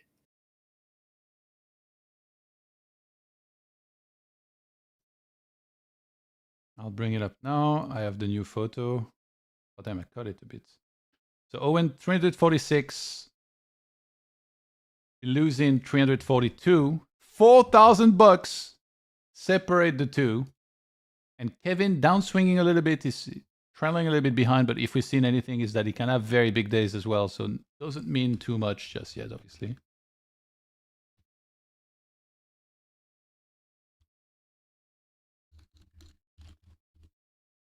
Ay. Things are getting crazy. I love this. Does it ignore three-way pots? No, it doesn't. Multi-way obviously counts, but it doesn't count heads up. So this table here on the right side does not count towards the challenge.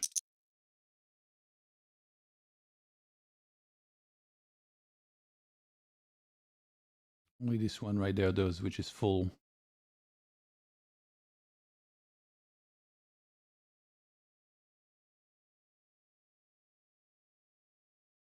So yeah, no heads up, multi-way is fine. Does GTO accuracy count in multi-way pots as well? I actually don't know. Yep, they have a multi-way solver, I think. Although, actually, I mean, I'm not 100% actually on that. I snap answered, but I'm not sure. Yeah. That would fuck people up. People are very inaccurate multi-way. Yeah. Like, multi-way is hard. So there'd be like some variance in that. Like whoever keeps ending up in multi-way pots is. Yeah. Like if you play small blind flats, you're probably gonna have a harder time. Although that being said, actually, yeah, my GTO accuracy probably gets fucked every time I fold deuces in the small blind. Because I wasn't playing flats in the small blind for quite a lot of this. Okay.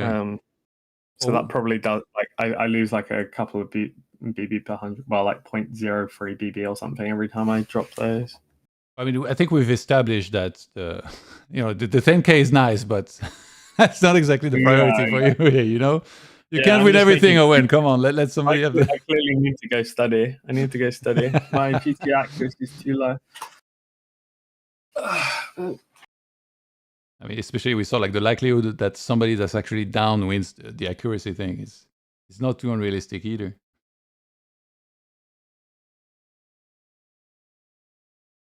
Oh my god, TaxHere is trying to bait as well. He's like, that 4K got cut to 2.5K literally in the last 2 minutes. You're getting it got cut to like 500. Yeah. Because Biluzin sat and immediately started winning pots. Now it's like you guys are like 500 apart. I mean, well, this can happen. I'll just sit back in if he gets ahead and see what I can do. Is that true? The Ungulable said Kevin lost 1 stack in the ranking because Rig timed out, so that hand became heads up. Would be hilarious if he lost by less than 10K. That's heartbreaking. Well, then there is a weird hand between us where it was like it. I mean, but like there's been a lot of hands like that.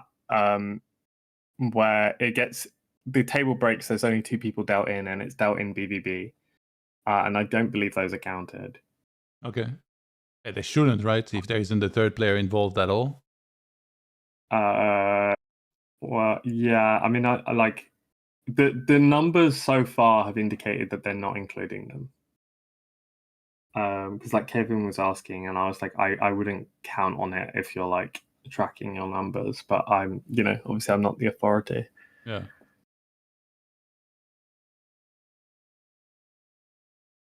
But it sucks actually. You can't even get back to that table here, the full table.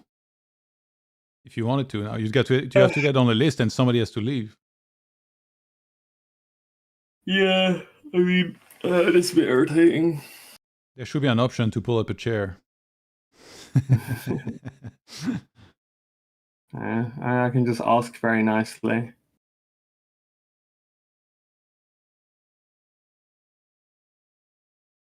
I guess, yeah, Biluzin must have been monitoring. It's a bit weird though, by the way, if this keeps happening. It's like he retakes the lead by like, what, 1K, and then he stops, then you do, then he does, then you do. Yeah, it's kind of how it's supposed to work though. Oh, it is? Because like there is a very high chance that one of us just goes on a big downswing at some point. Yeah. So you both pray that it's the other one. Like, yeah, I lost 40K out of the gate today. That like I easily could have just like kept losing and been down 100K, and then just like whatever he wins. Yeah. That's nuts. Yeah, we didn't even get too close to that scenario in the last one because rigged at the end, like massively downswing, whereas like you were going to the moon pretty much. Yeah. Played a bit more early in the challenge. I could be at 600K by now and coasting. But this one is way shorter as well, right? I don't remember exactly. A week short. A week only? I thought it was like 2. No, there was a week break last time. Okay. Yeah. So it went on for 6 weeks, but 1 week there was no play. Okay. There were like there were still some tables up, and some people played. I was just like, Jesus Christ, you guys are playing over Christmas? We played like 3 weeks straight. Relax. The grind never stops.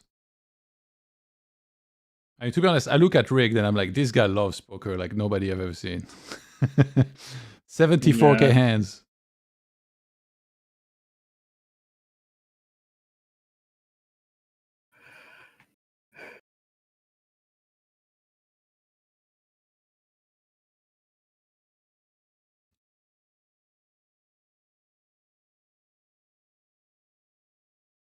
So funny. Kevin is actually, he solo sat on 3 tables. So he's literally praying he gets up to 6 tables. So he can be in his comfort zone.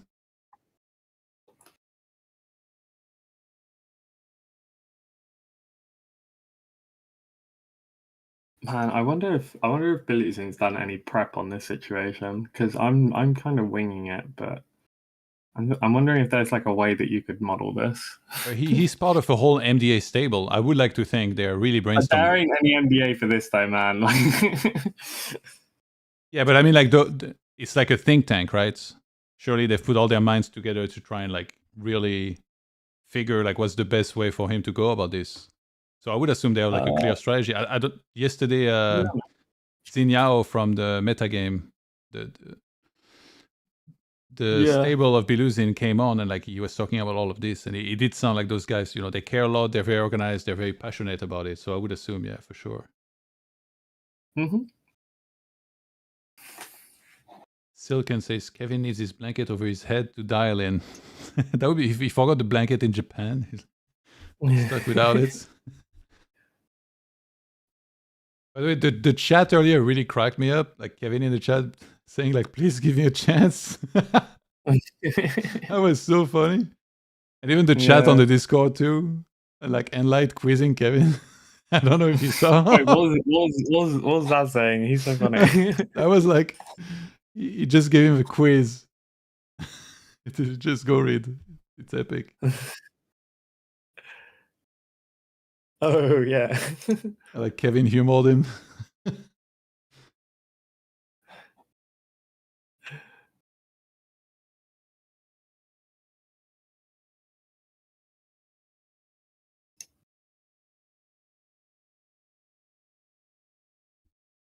I'm impressed by Kaki, by the way. Like a lot of updates, pretty late as well. Yeah, yeah. Makes it better for sure. In a perfect world, there'd be like an automatic all-time refreshing leaderboard, but Like, yeah. I mean, that the technology, we're probably not there yet, technology-wise. It should be. Like the hamster in the back room running on the wheel can only handle so much. Hey, don't call Kaki a hamster. No, I think, yeah, it's all been done manually. I feel like sometimes at this time, by the way, like there is more action. Like if Llama randomly shows up and sees like 4 tables, suddenly like the dynamic changes completely. Yeah, I mean, there usually is, just not so much on Friday and Saturday night. Yeah. I think like Saturday night especially is kind of one where, like, you know, a lot of people choose it to be their day off. Yeah. Or like, I mean, a lot of live games are going to run on the weekend, right? Yeah. Yeah, we had Dylan actually on earlier. It was a very funny conversation. If you get a chance. Dylan's a very funny guy.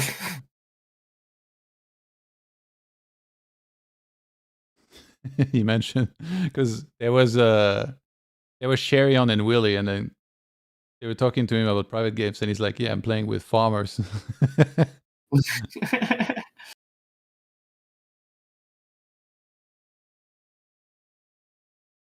All right, we get a call, 27K in the middle, and a flush against top pair, top kicker. Fish Jones troubles are going to continue.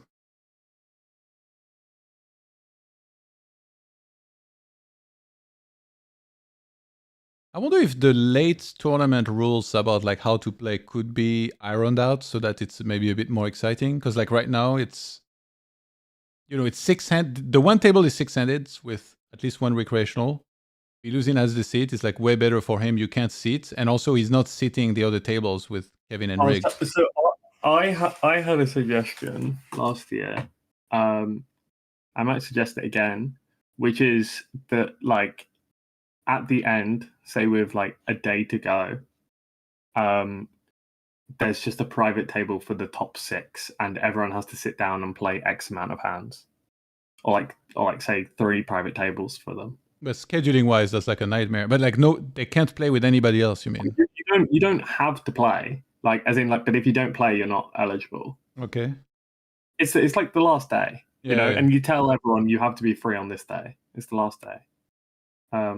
Or you could even just do it like you could just end the thing a day early and then do it like when people are free. If people can't do exactly that day, I feel like having something like that. Maybe not even like the top 6 because the guy in 6th might just be like way off the pace. But the top 3 just play like 3-handed for like, I don't know, 3,000 hands. Yeah. Maybe like November 9, right? Like when the final table was like pushback, you could actually make it so that everybody's scheduled when they have time. Yeah. That's and then we sit down, like play like one day, like maybe 3K hands, maybe a bit less, maybe 1,500 hands or something. But like an actual showdown. Yeah. And then all the like ICM stuff will be quite interesting. Because you know, like it will be the players playing against each other, right? Like so it will be like it won't just be like the one guy who has the effects playing against the pool. Yeah, probably a good suggestion to give to Kaki. Like who knows, maybe next time. Yeah, I sort of mentioned it in passing last year, but I feel like because last year we sort of figured it out. So yeah. No, how you let him win with 5s? You nit.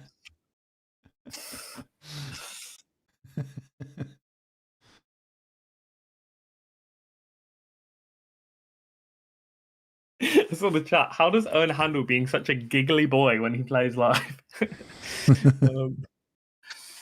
I don't know. Nobody bets. What is this? Keep giggling. Yeah. But it's so funny sweating these tiny hands. Yeah. Well, Just here, seeing you check down to the river, just like, please, someone have it. I see Jerry turn over ace 8. I'm like, ace 8 good? Ace 8? No. and in the chat asks, can you ask Prod what it's like to go on a 23 buy-in upswing over like 24 hours? Pretty nice. Would recommend. Yeah. Decent experience. Yeah. It was. I don't know. Like things just kept working. People were asking me like what was happening, and I was like, well, when I bluffed, they folded, and when I had it, they called. It was great. Like for just the whole day. I did get stacked quite a lot of times though. It was just a lot of money going in the middle, really. Were you keeping track or just kind of like focusing on playing your best and you were like, I'll check after the session? I wasn't keeping track on how much I won. I was keeping track how close I was getting to first. Okay. Because there was like, I think there was a point after I'd won 100K or so where I was sitting at plus 200 and I was like, oh, okay, maybe this is doable. Like, you know, maybe. And I kept on getting closer. And I think I went to bed 6 Buyins off. And then I woke up and yeah, kept going. I think that was it. No, actually, it might be the other way. I don't fucking remember, man. It is a haze. Like I woke up today, my brain is so fried. But you know, I had to go play some poker. It did help that it was a lot less tables today. I definitely could not have done like a 6-table 12-hour grind. Don't have that in my locker right now. Well, maybe I'll have to, you know, like I can just do it, but do it badly, and then just hope I get lucky. Scry in the chat asks, when did you know that you might have a chance to catch up? God. I think when I was at around plus 150 or well plus 150, I started thinking about it. As in like when I was at 150k EV, I started thinking about it, but I didn't really think it was going to happen. I was just sort of like, oh, it'd be cool. Hopefully, I can at least make it close. The comeback's kind of on. And then like around, oh my god, he gets a walk. What the fuck?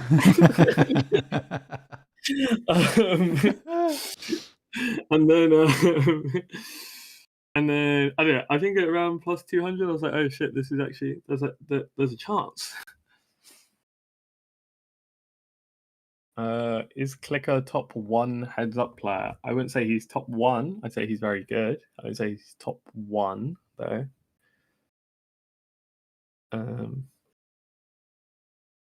We had Munez on, by the way, today. Oh yeah, That's cool. I heard. How was that? Hey, it was cool. He stayed much longer than he said he was going to stay initially. I think he said he'd be there like for an hour, and I think he stayed 2.5 or so. Oh, cool.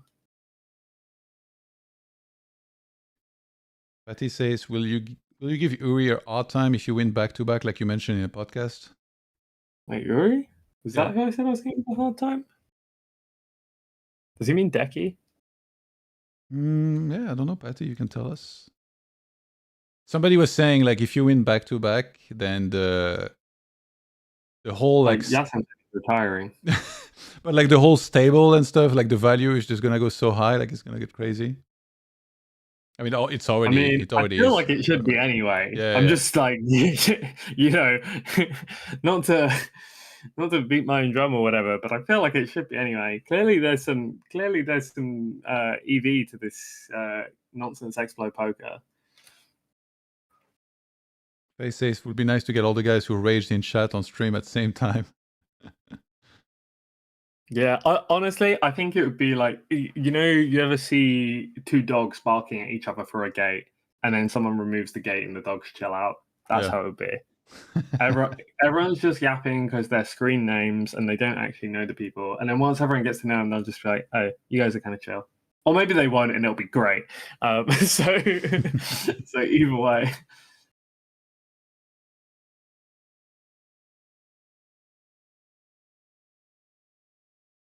Yeah, I mean, Decky did begrudgingly admit that he was rooting for me. Oh, that's the first. Yeah, no, I mean, me and Decky have like a bit of a rivalry, but it's a very friendly rivalry. I like how he asked like butter word is 10k, right? He called it butter word. Yeah, the bottle. Yeah.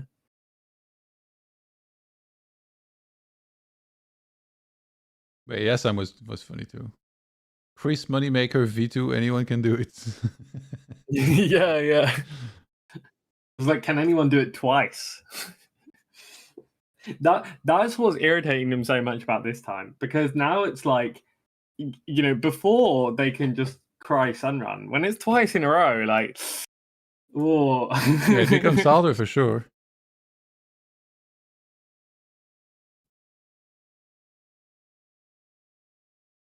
They'll find a way. They'll say, well, Linus was at the bottom of the leaderboard. Who knows? Yeah. If someone wants to be unreasonable, like, I mean, we know there's variance, but if someone wants to be unreasonable, it's not too hard to do. My girlfriend was saying she wants to do an interview for Linus about how and why he fucked up the challenge. She doesn't even know how to play poker. But like, also I was telling this story about her being like, oh, who's Linus and why is he so bad? She was like, well, I want to ask him in person, or like not necessarily in person, but she wants to ask him like directly. I was like, I don't think he'd appreciate that. Yeah, that would be. He barely does interviews, and then imagine the one interview, someone who doesn't even know the rules of the game, just being like, "Why do you suck?" Like, come on. Well, if you do decide to attend a Triton again, then it could be some interesting content, you know?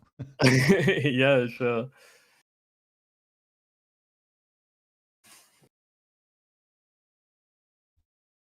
Let me check. Maybe Barak wants to come hang out. Yeah, I agree with the take that Chile's an underrated chatter. Chile's quite funny.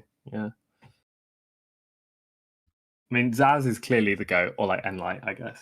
I'm just so used to calling him Zaz, but yeah, he's the GOAT of chatting. And then, but yeah, there are definitely some other stars. Mike says, do you remember any Chile zingers? Do I remember any Chile singers? Oh man, there was one of him. There was one there was one of him winding up rigged. I can't remember what it was. I can't remember, but everyone's been winding up rigged. They all blur together, you know. He's such a good sport about it, though. I feel like the banter part, like I do feel like sometimes Rick got irritated and he ranted a little bit in the chat, but other than that, it's a pretty good sport. Yeah. I think Rick gets so like irritated in the moment, and it's also because he plays to exhaustion. You know, like he's got to be so tired the whole time, and so he kind of does a bit of keep a worry in the chat. But I think he's like, once he chills out, he's pretty good natured. I think that that's such a weird way of putting that. You can tell how fried my brain is just from the way I'm talking. I feel like. Yeah. If you want to get some rest, by the way, we're not holding you. The challenge is the most important thing. I mean, I need to keep an eye on this table, man. Biluzin. Also, my ability to speak gives out long before my ability to play cards. We did science on this. I was at a poker game where we played like I don't know how long we played, like 20 hours, 22 hours. It was probably close to a full day. Yeah, I think we played from 2 p.m. to 10 a.m. the next day. And I stopped being able to form coherent sentences before I stopped playing cards. I was just talking complete nonsense about, let's say, 18 and a half hours in, and by hour 20 I was like, I don't even know what I'm doing anymore with these chips.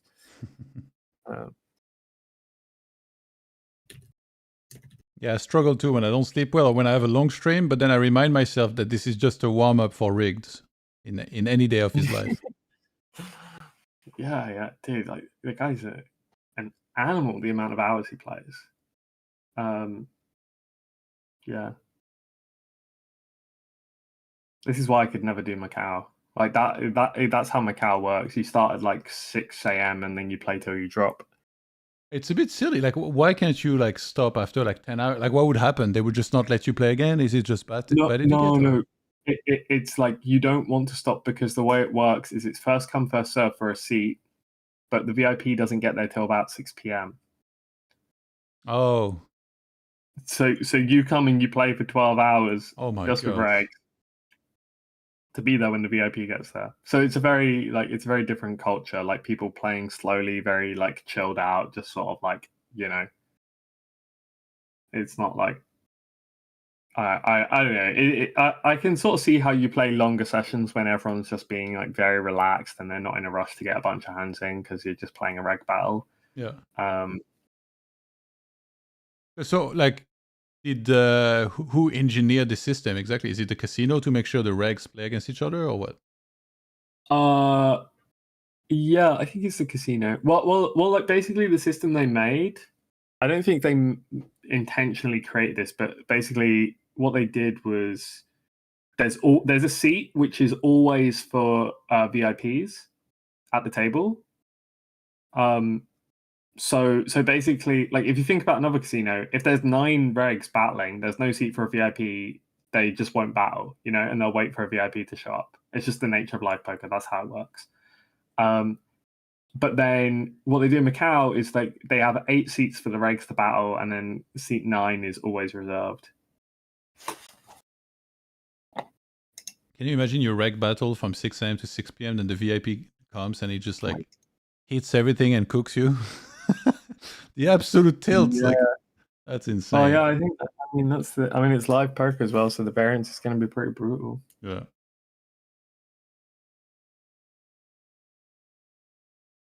And Biluzin just won another 10 BB his way. I think he's like 4 bigs behind or something. And Fish Zone left. Orny Holman took his seat, actually. The table we see on the right side. Yeah. He's going to be gone. Let's put Biluzin in the middle.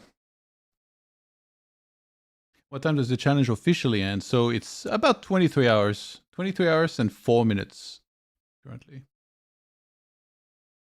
Biluzin basically has to quit as soon as he's up 1 big blind, lol. That would be funny if it's like the leapfrogging. It's like 1 big blind.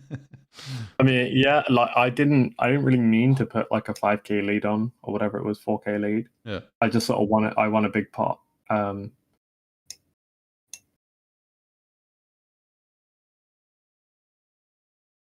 It's interesting. Yeah, we've seen accidents, right? Like we've seen somebody winning a race and then they trip in the last second. It does feel like poker very much could be like that. Like now it's very close, but imagine he loses like an all-in against someone that covers. Suddenly, it can open the door for like... Yeah, well, I mean, that's the whole thing. That's why we're kind of just going back and forth and like just trying to pip each other.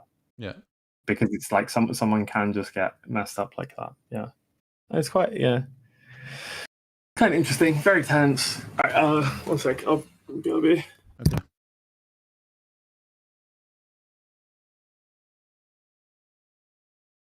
All eyes turned on Biluzin.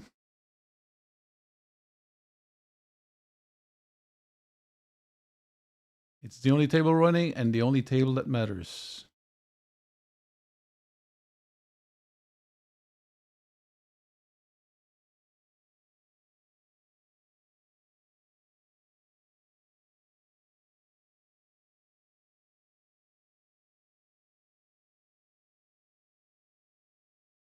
I'll be right back, actually, 2 minutes.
All right. Wait, Biluzin left. Oh no, never mind. I had him here. Oh my god, that's how tired I am. Because I saw he was there, and I forgot I spun him around. Oh my god. I think I need some sleep myself. Good god. Literal negative IQ after being live for almost 10 hours.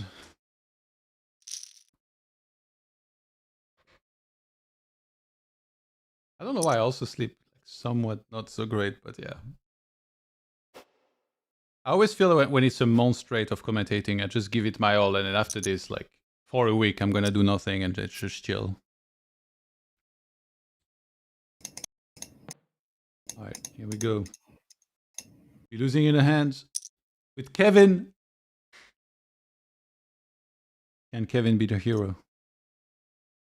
Well, Kevin's playing for himself as well, so that's like the good thing is like, obviously anyone playing in this is very motivated, but he's battling for his own potential first rank.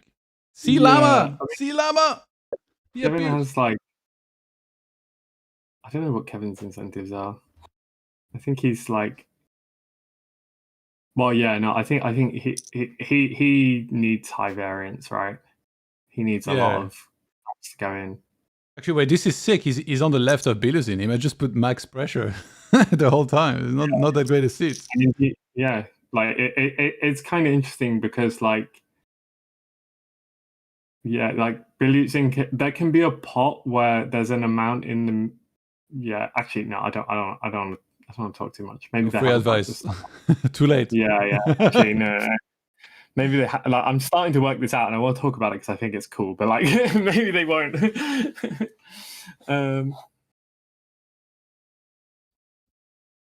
Face, vamos. Oh, Llama is gonna punt into Biluzin soon. So I think Llama's gonna be sharp. He's been downswinging a little bit. It's time to go back up. I mean, I don't think anyone's gonna dust it. It's still 10K. Yeah.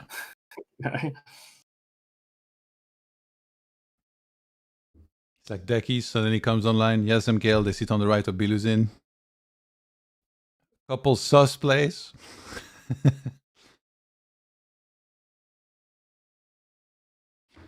Mike Goodwin says, ask Cohen thoughts on Linus' performance this year. Bad play, you think? Question mark. Be honest. Mike Goodwin, you're an edgy one.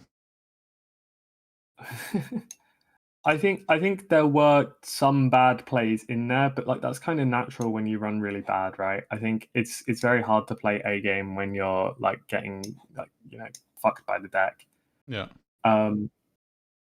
So yeah, there were some questionable plays in there, but I don't think he played overall terribly or anything. Obviously, I haven't gone over like all his hands, so I'm just sort of like guessing based on the sample I had versus him. But yeah, I'd be surprised if he played like terribly, even if I were to like nitpick all the hands. I think it's much more likely that there are definitely going to be spots in there where he flies a bit too close to the sun. I feel like that's kind of just a part of trying to be like a very aggressive poker player, especially if you're like a bit on tilt. Is then then you're occasionally going to make some mistakes. But I don't think he's like washed up or anything. Face asks, yo, and what about your Queen 8 of Hearts versus Brendan? Oh man, there's going to need to be more specific than that. Oh, yeah. No, I remember the hand. Oh yeah, no, that hand I stand by. That hand's such a good fucking play. Like yeah, that hand's so nice. Yeah, that's like, that's from a few hours ago. No, it wasn't like I feel like it's one of those hands which just looks really fucking dumb when it doesn't work. But no, I genuinely stand by that. I've made some bad plays in the challenge. I don't think that's one of them. Yeah, I think that was making money. It's obviously scary when you're called you're dead, but I'm pretty sure that one was making money. Yeah. Also, for what it's worth, well, okay. Technically, my hand should be 25 on the turn. Like the SPR 0.6, my hand is supposed to block on the turn. I decided not to play the blocks there. I just decided to play jam or check, even though I had a feeling this hand would be a good one for a block. But like, there's so little blocking with your range. It's mostly jam or check. And then if you play jam or check, the hand is a mix. I did run this to check my intuition on this. So technically it's an EV mistake if you run the sim with two sizes, but when you're not playing the second size, it is actually a mix. And yeah, I actually had a feeling this was like in game that this play was going to be much more reasonable than it looked. But yeah, I don't know. It doesn't work out. It looks a bit silly, but yeah. Like, interesting hand. I mean, those are the kind of hands which make it stressful for for people to have money on me, because you're definitely going to see a bunch of them. Like, it's just going to be a part of the way I play. I'm not gonna like pussy out of those spots. Jerry, Also, I mean, just think about hands like that when people are just like, "Oh my god, how did I call own here? It's obviously the nuts." And then like everyone's got trauma, man. They've seen too much shit at this point. big pot with Biluzin developing. Biluzin. Big pot.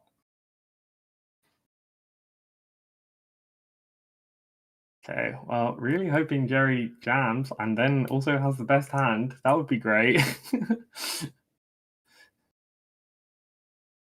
Oh, why you lose this size of pot, bro?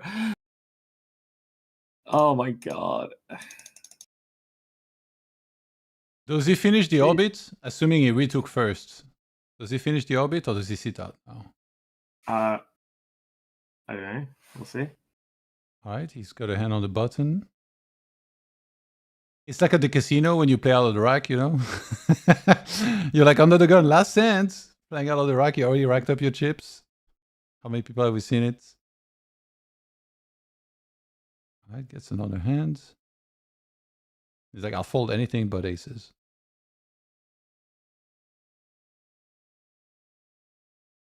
Yeah, I mean, to be fair, these last hands are free, so he can actually just play quite tight. Shouldn't you get on waiting list in case he leaves? Then you take the seat, or? Yeah, actually, I shouldn't comment on the hands while they're there. Yeah, I'm on the waiting list. Oh, he 3-bets. Yeah. I mean, aces versus kings one time. Okay, well, be careful. He might have aces against kings. Yeah.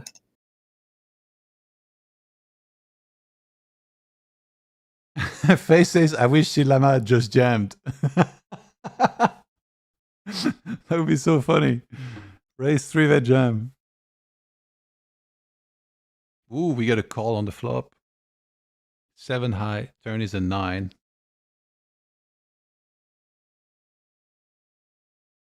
Mamma mia. Action on Biluzin. 4,000 in the middle. SPR 3, check, check. King of spades on the river.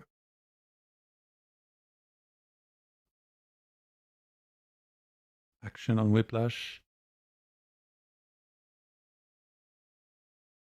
He's gonna check.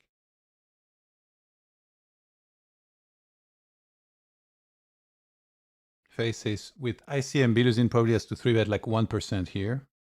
Hey, no discussing hands in play. Biluzin checks back. Jacks wins the hand for Whiplash. God, that's interesting. Ace 5 suited. He still went for the 3-bet. Yeah. Come on, celebrate. I mean, yay! To be fair, there is another 24 hours. So it's like maybe we're like overdoing the pipping each other, and it's kind of just good to play like plus EV. Yeah. Possible. Oh man. You're sweating in that one, yeah? You already saw Biluzin winning a 30k pot. Back to work. Yeah, I mean, it's really. Oh, now it's close. Oh god, now I don't know if I take the seat. How much did he win? Fuck. Oh man. He finished with 14.5. Okay. Oh, actually, wait, more. Sorry, because he won the last hand, right? Oh no, he folded the last hand, so a bit less. 12.4. No, sorry, no, 12.4. Oh man. Okay. Time to do maths. No way. Why can't I do math? Yeah, never mind.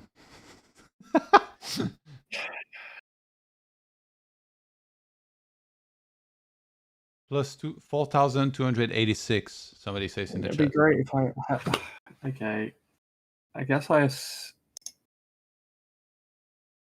assume I'm behind. Oh, this is so annoying. Because if I lose because of this, it's going to be so irritating. Did he never go down the hit and hits? Like, did he Yeah, just that's start what with- I'm trying to check. That's what I'm trying to check. Wait, hit and hit gave such a precise number. I'm kind of feeling he might be tracking himself very precisely. Oh, what? Someone actually knows in the chat. Maybe. So he went plus 4286. Okay.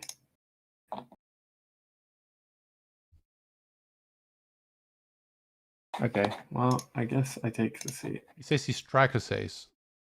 There's a serious IC name now, right? Like Bolivian and Owen will overfold. Bolivian? My man, you're out of line. Oh, I think it's autocorrect probably. Yeah, Biluzin. It's very. I mean, I'm not going to talk about strategy. Yeah. All right, you're back in there? Yep. Okay. I'm going to leave the call so I can focus in a bit. Good luck. Let's go. Yep. Oh my god, I feel like if I go live, you guys are gonna riot. I will need to get some sleep at some point too. That would be funny if like the next 23 hours is just them leapfrogging one another by like $500 constantly.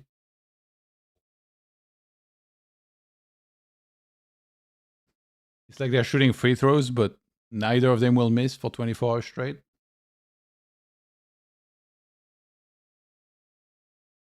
Mamma mia. Yeah, I don't think I can stay on for too much longer. I think, oh my god, I don't know. And I feel like in the past I've jinxed it too. I've said like, okay, I won't be on for too much longer, and then I just did like 12 hours. We're here 10 hours already. It'd be easier if I have someone. Faith, you want to come hang out on voice or what? At some point, one of them will just win a stack and leave though, probably. You mean like a full 10K or? Johan, we need you last 2 days. It's the last day right now, actually. It would be much better if TaxHere would win 4-5 Buyins. That would be funny. It's like we're sweating first and second, and Kevin's like, wait a second, you guys counting me out? And he just like cooks a bunch. All right, Faith is down to join.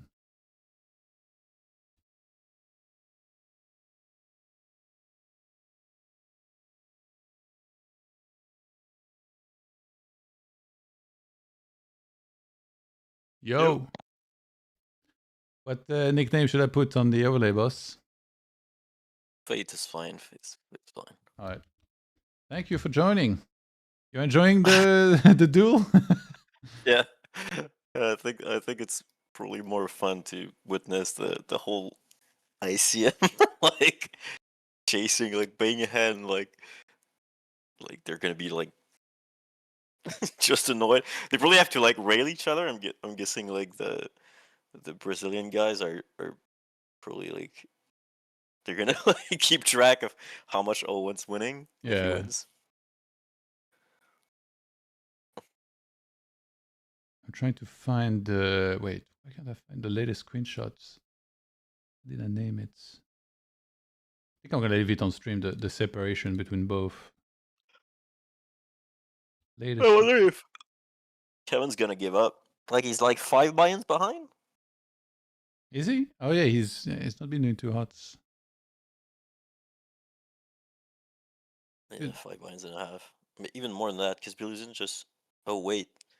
Oh, so Prodigy's just like he's he's like a few $100 behind now, because Biluzin just won like 4.3. Yeah. Okay, so It's like a very little. Hey, they're just gonna keep leapfrogging each other by $500 non-stop back and forth. Till someone gets in the spot where they just have to stack up and yeah, they win. Hey, whoever loses an all-in first, it could start Well, a massive downswing.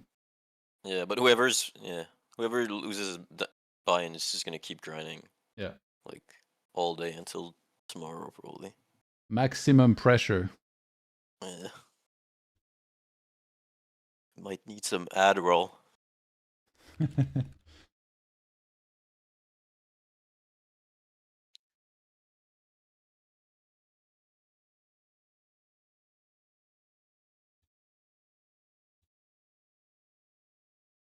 Looks a bit better like this. Michelle says there is no way Said Kevin is gonna give up. Cash players having to deal with ICM BS. For a Rolex, man, well worth. Yeah. How much is the Rolex worth? Like 35K, is it? Yeah, 35K. But I think for a lot of these guys, it's like, I think Willie said it well. It's like swinging your balls. Bragging more about rights. First place than 35K, yeah. Bragging rights. The trophy.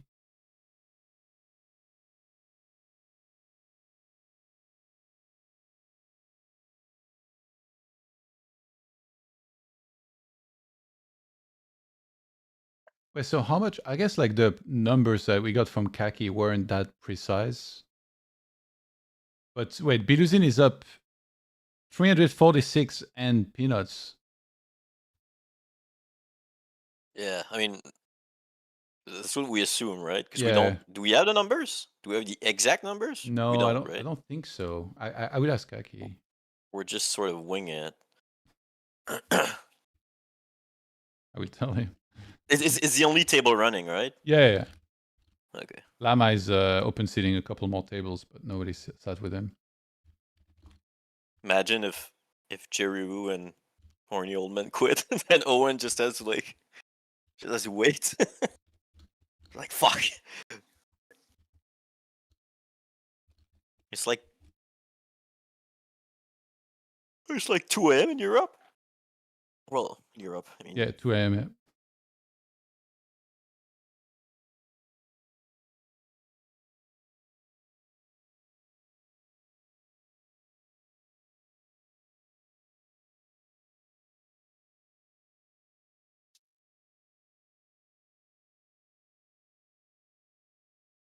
Okay, I asked to get exact numbers, so hopefully going forward we can get that. Can we? Is it possible or? No, I mean like if someone is tracking in the chat like Hit and Nate was, then he could tell us easily. Because I don't think Kaki is gonna stay up all night and keep providing us with it. You also have to keep track of all the folding blinds and rebuying. Yeah. I think he uses his tracker, I think, to like keep the hands or whatever. Okay. So it ends Sunday 11:59 CET. It ends Sunday at midnight UK time, which is 1 a.m. CET. So basically a little bit under 23 hours from now, since it's 2:18 a.m. 1 a.m. CET is when it ends. So midnight UK time.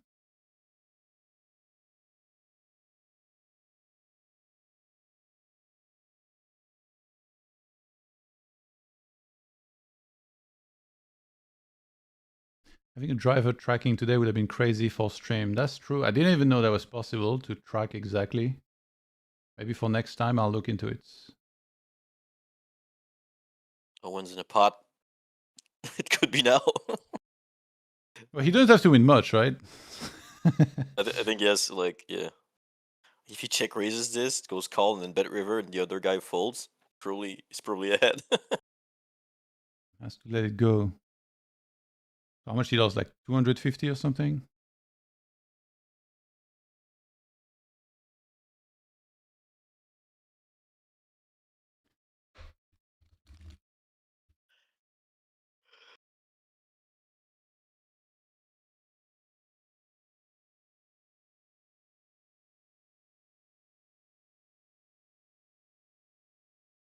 I'm not even sure they're supposed to play the. I mean, maybe the free hands, probably, but like really much tighter.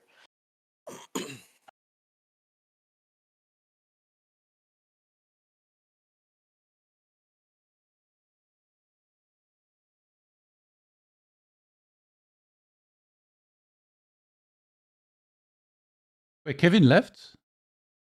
Yeah, he did. Oh no. I mean, it's kind of hard to come back Wait, one how tabling. much? Like he just went like down 5. Oh no, I guess it's more. He's almost 6 buy-in. Yeah, almost 6 buy-ins behind. So what? He's at 3 days with 100K, my guy. Another day at the office. Oh, Kevin. Yeah, but he's back. not when there's only one table running. Oh, he's here. He's here though. Yeah. I'm just saying it probably feels. Misha says, I've been tracking. Turns out Johan is the GOAT of the challenge. By the way, that Pluribus episode, man. Yeah, I mean, it was just slow, like there wasn't anything. No, but like it's funny, the reenactment of the Casino Royale scene. Oh yeah. I was dying. I was like the characters look the same. He's like, dude, stay in character. And the John Cena. Yeah, I think John Cena part was much funnier to me. I was like, oh, hello, we are John Cena. What? WTF was abusing thinking through betting the ace-5 suited, yeah. Oh, laptop died. That's why Kevin had left. He's playing on a laptop that's not even charging. Like that's the level of degen we're dealing with here. He might be in the middle of like a 40K pot and he like auto falls because his laptop dies. Kevin, get it together, my guy. Get a charger. Like. Kevin really wants to play more tables. He's like, please give me a shot at winning. Yeah, it sucks actually because it's him and Lama sat and nobody's sitting with them. They need Rigged, the MVP. Where is Rig? He's getting his daily 2 hours of sleep or something.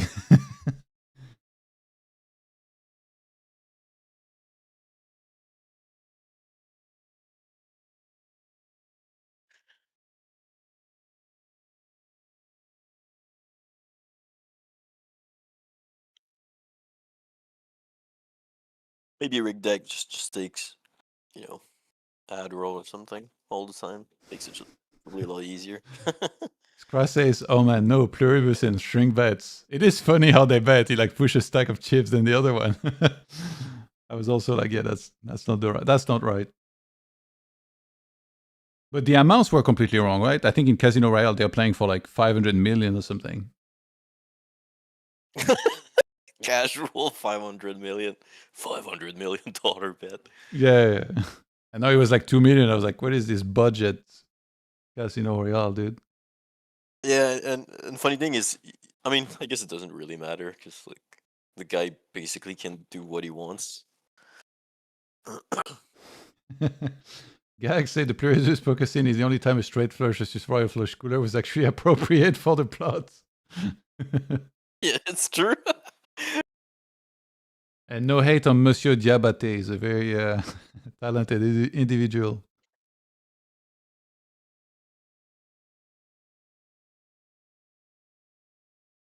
It's kind of lame though that they made a poker scene and they still made it 5 card. What is it?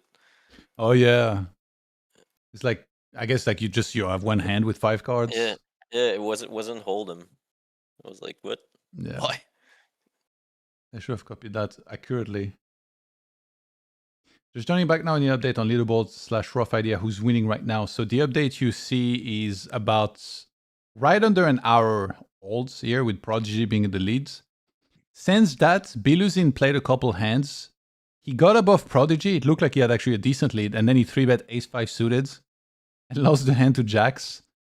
But he basically quit a couple $100 ahead of Prodigy. So then he sat out, Prodigy sat in, and Kevin, I think he lost a little bit, but now he's winning a bit again. So basically, allegedly, Biluzin is first, Prodigy is second. They're very close together, and anything could happen. And basically, I've been live 10 hours, but I got a feeling I might have to be up 30 hours if this keeps going. So I guess Biluzin, when he decided to 3-bet ace-5 suited, he probably bet the flop just the right amount so that he would still be up if... Yeah, I don't know if he factored that in, to be honest. I mean, I would assume he kind of has to. Like, people in tournaments do that all the time. They just, you kind of, you have to keep track of, like, other stack sizes and bet accordingly. Yeah. Oh, Jungle Man's there. About 350. How many hours left? It's about 22 hours and 35 minutes. I should get a countdown, actually. Why didn't I think of that? Let me see. What can I use for a countdown? There might be a tool, actually. At source. Oh. I think, does he have to sit out? What? Oh, okay, he's small blind. Because Owen just won a hand. I think he's ahead now. But, like... Oh, yeah. By really not much? I'm not sure. Maybe someone else who's tracking knows. How do I add a countdown? Let me check. How to add a countdown? I think I did it last time too, actually. But to be fair, I didn't think I would have to add a countdown like with 22 hours left. Like, I mean, last time it was pretty much over this time.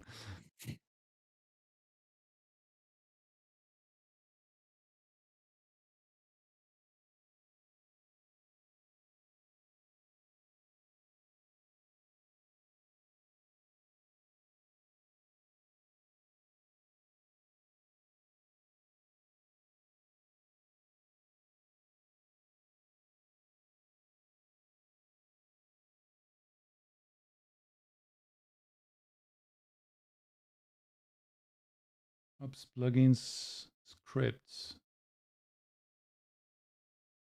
God damn it, they couldn't make it easier.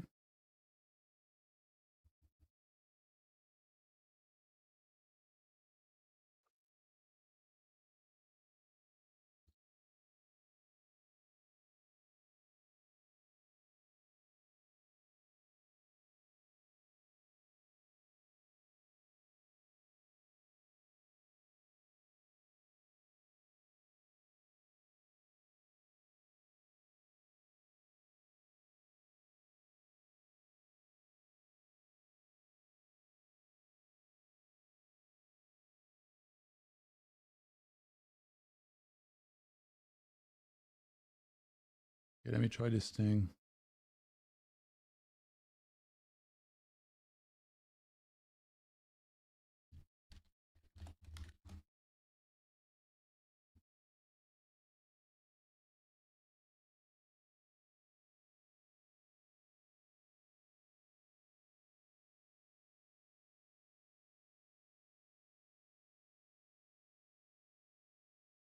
Oh, it's not exactly a countdown, right?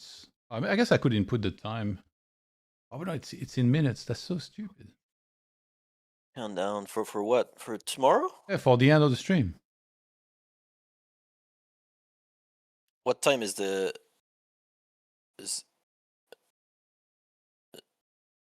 championship ending? Exactly. What time do you... At 1 a.m. CET. Okay.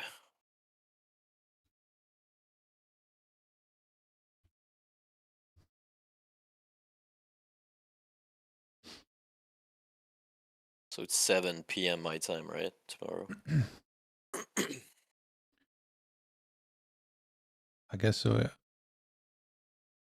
By the way, Kevin is all in against Llama on the heads-up table. They're just playing heads up? Yeah. I guess I'll bring it up. That's funny. Oh, Owen's sitting out. I think he's Oh God, here we trying go to guess again. if he's up or not. Yeah. Ay, ay, ay.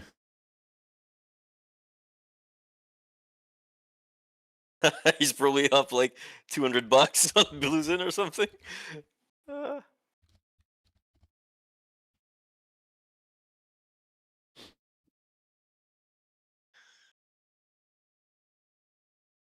He's asking someone or trying to figure out.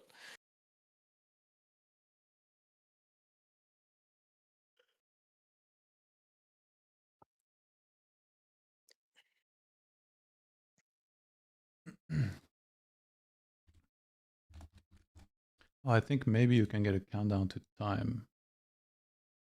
That would be the best specific time.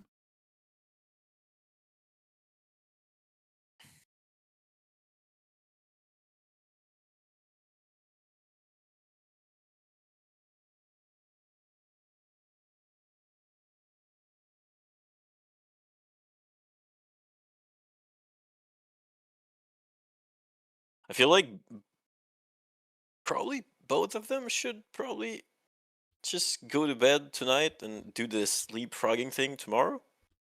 That's my guess. Well, Owen woke up in the evening. Oh, okay. Owen just woke up? Like, okay. no, like hours ago, like sometime in the evening, maybe like, I want to say 4 or 5 hours ago. He slept like all day because he played like such a long session before. Okay, wow. He's on a terrible sleep schedule.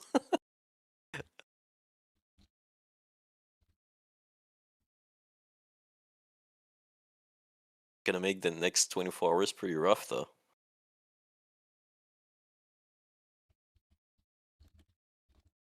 Because if, like, Biluzin starts playing tomorrow at, like, I don't know,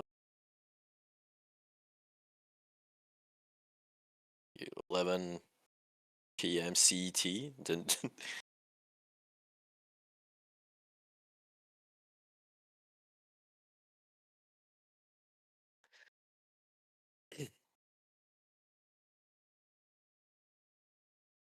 Damn, I did my countdown, but it's not appearing.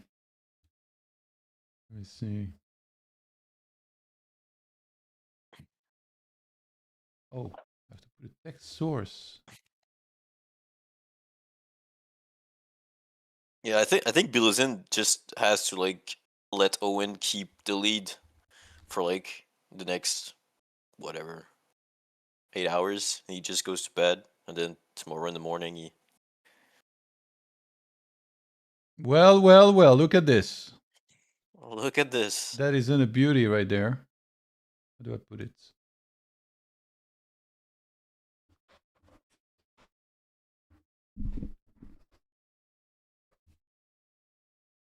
If Prodigy is awake, might make sense to just grind now and try to build leads. Apparently building a lead is really bad. You just really want to get ahead, then stop, I think. Because then you kind of... Yeah, the more you play, it's just too high risk, the ICM itself. Yeah, every hand you play while being ahead is just... It's just not worth it, like... Well done, timer. Thank you. Like, you have to play a vastly different strategies than everyone else at the table. It's like... Just playing normally. Yeah, maybe a good idea to put a label on that countdown timer. I'm afraid I will break it. Well, I guess I could add a separate text. What do I put? End of challenge? What do you think, Faith? Thinking maybe until end of challenge, like below, or Yeah, or above. Like I think end of challenge. end of challenge in, or just at end of challenge. Okay, just. Oh, you can just put end of challenge. Yeah, That's probably fine. Look on the stream. I think this works. Yeah, this is okay. Yeah, I think that's fine.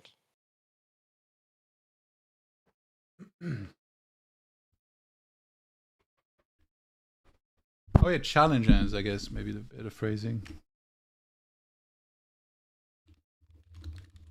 I mean, it's the same thing. People are just gonna look at the countdown and figure out that like Yeah. this means since it's going down, this means it's. I think we're probably gonna get one more update soon. Like the So last. Owen's done. It seems.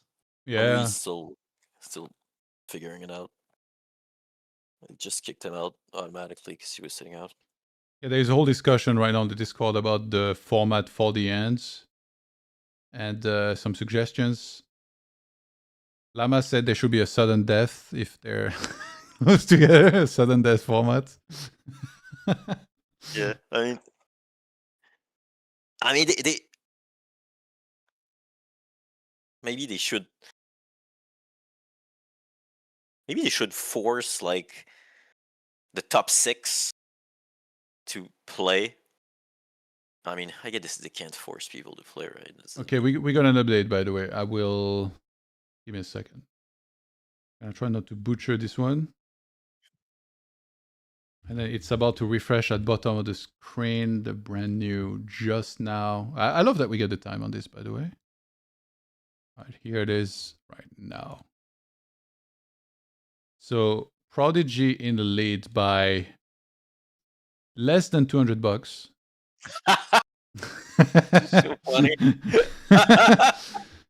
And Kevin won a bit, right? Yeah, I think he's won a little bit. Kevin's shooting for the stars. And yeah, by the way, nice. We get the exact number now, so we know. So is Akiti just is he tracking this in real time?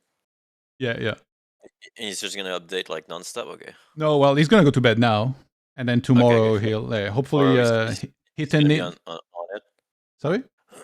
He's gonna be on it like all day, probably tomorrow. Like, I mean, I hope so. I kind of feel like he probably has other things to do, but I kind of hope he's around to do it because we need it, obviously. Yeah, it's just because like it's really important. It's kind of like when you're playing a tournament, you need to see like other people stack at other tables when like.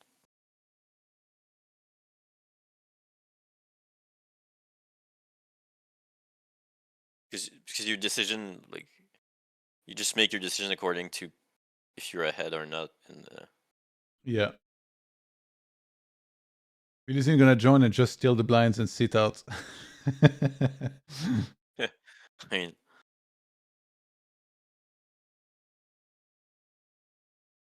I think he has to steal the blind more than once. Yeah, I know. Also, he has to pay the blinds first.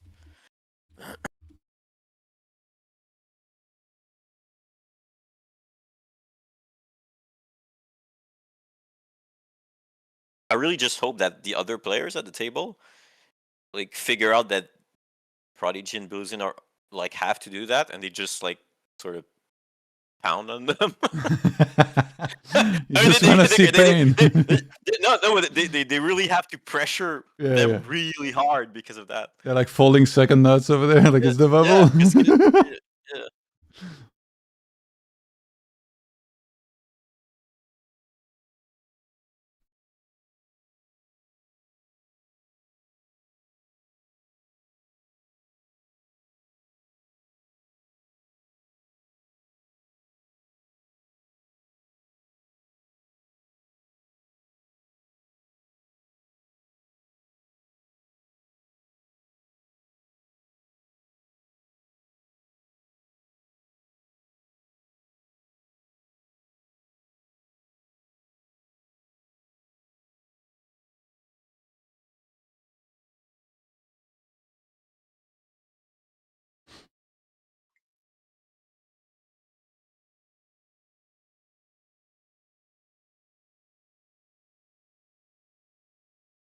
Okay, I think I'll wait until it's like maybe let's do like 10 minutes ish, and then if neither of them sits, maybe I'll probably go to bed myself. Yeah, and resume tomorrow. Yeah. probably I a just plan. I just hope it won't be anticlimactic. Like they keep doing this, and then one of them goes on a huge downswing, and we kind of miss it on the stream, and like we hear about it tomorrow. But I think there still will be a race because I doubt it would be that big a gap, but you never know. I mean, I feel like since Biluzin is like behind by $100, you can just go to sleep and wake up tomorrow and play again, right? Yeah. I guess Like like there's no need for him to sit right now. It doesn't change anything because like Kevin's probably not gonna catch up during that night, like on one table. I mean, it's super unlikely. I mean, it's possible. It's just very unlikely. I think the worry is maybe that like the other player plays and then gets ahead, but like we kind of established that neither of them will play when they're ahead. Yeah. So if Biluzin just goes to bed, it just stays that way until tomorrow, and then.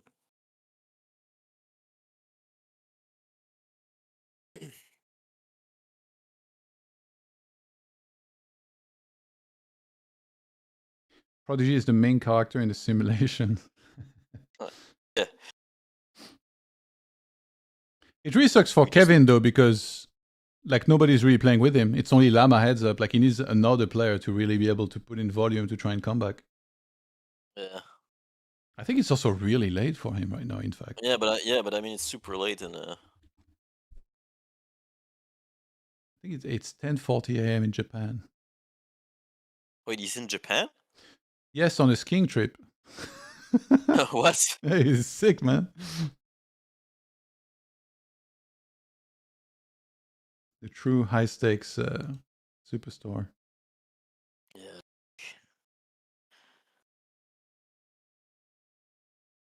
Rough for Kevin.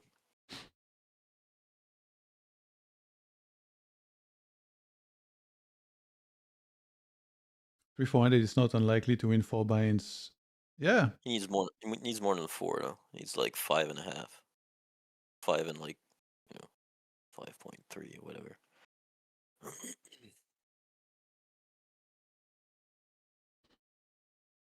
That's so funny though. Like less than $200.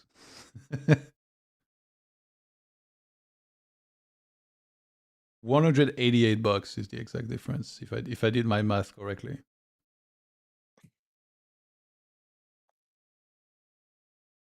Kevin should sleep now while the tables are dead. Again, it's kind of the same thing. Like maybe he goes to bed now, but then what if like 4 tables start immediately after? Then he will have kind of missed the window. I think ideally he should have a friend monitor the tables and wake him if they start. Why? What would matter? You mean for TaxHere or? Yeah, for Kevin. For Kevin, okay, yeah, probably. Yeah, because just exhausting himself playing one table is really a bad idea. I mean, I don't know. What time is it? Isn't it the morning in Japan? Did he play all night? Yeah, I think earlier he said like it was like at 3 a.m. He mentioned having had a couple sake drinks. And he was trying to start a couple days. Now I think it's 10:40. So he's feels like you guys are ruling out Linus making a comeback way too soon. What a story that would be. Oh wait, I'll remake the call by the way.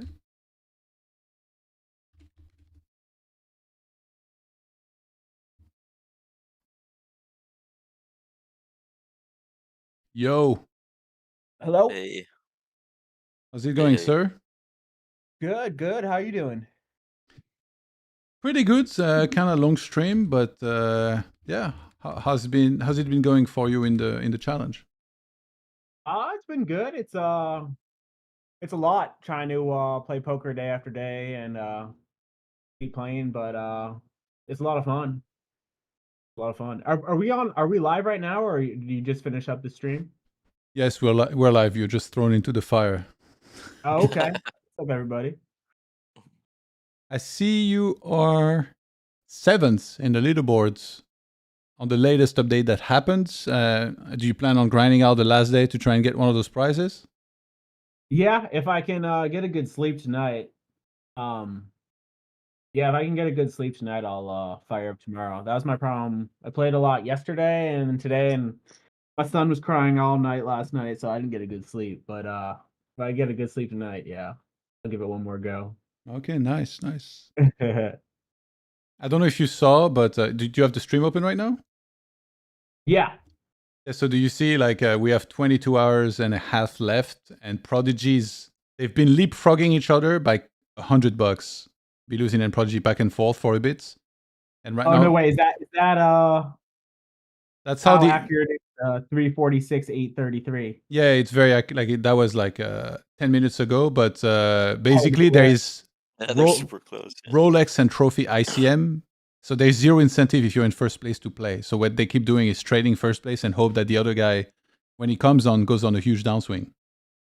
Oh, that's funny. That's the play. Apparently. Oh, okay. Yeah, Prodigy had the huge upswing yesterday. He won every pot versus me yesterday, so I helped him a bit.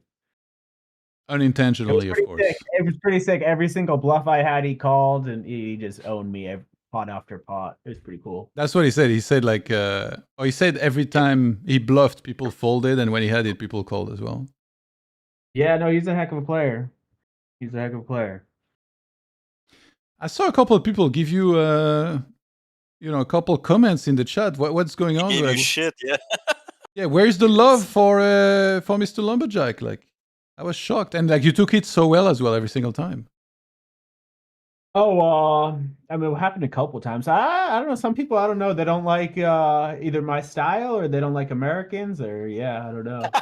Yeah, that was funny to read the chat and the high stakes thread. I mean, I'm not. I'm not like. I'm for the GTO thing. I'm like probably in last place for all the regs. So I mean, I'm really just out here clicking buttons. And so I think Sam Gale, when he saw that, he's like, "Who is this guy?" Yeah. Oh yeah, Sam Gale was one of the guys that had a beef with you. It seemed like. But then, like, I don't understand why you get mad about that. Yeah, of course. I mean, he was probably mad because he was losing to it at the time. Like you were probably like running. I think he said he was tilted that day. He ended up winning that day, but I don't know. He seemed like just an angry guy. I don't know, but yeah. And we got Prodigy back in the leads. By the way, just quickly to interject, the GTO strategy power ranking. You are number 38, Mr. Lumberjack, and Prodigy is number 41. Case closed. Woo! Oh, okay. No, that I mean, no, my style, I don't want to be number one. I don't know. It makes me glad that such a good player as Prodigy is actually below me, because Dude, I'm proud of my shitty ranking. Oh, you're in here. Oh, what's that? What's going on, Owen? Hey man, how's it going? Hey, good. Oh yeah, okay. No, I'm glad that you're proud, because that gives me something to Yeah. Accuracy is for nerds. Street poker all the way, baby. Yeah. Just look them in the eye and yeah, it's a bit difficult over. Yeah, you got to convince them to turn the webcam on, but if they do, they're fucked. So apparently, oh, go ahead. You go ahead. Oh, I was gonna say, I just saw TaxHere just won stat. Let's see. But he's 50K below the leaders here, so it doesn't matter too much. Well, he's had 300K days, right? Somewhere. And the heads up table doesn't count, right? No, it doesn't. They need at least another player. Yeah. Okay, it was on the 4max going on.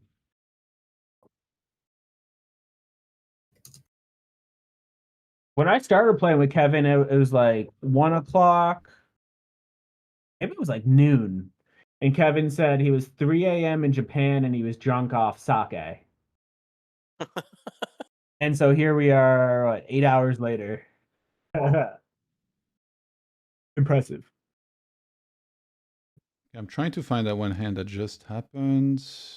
I think I got it. Yeah. Kevin had ace.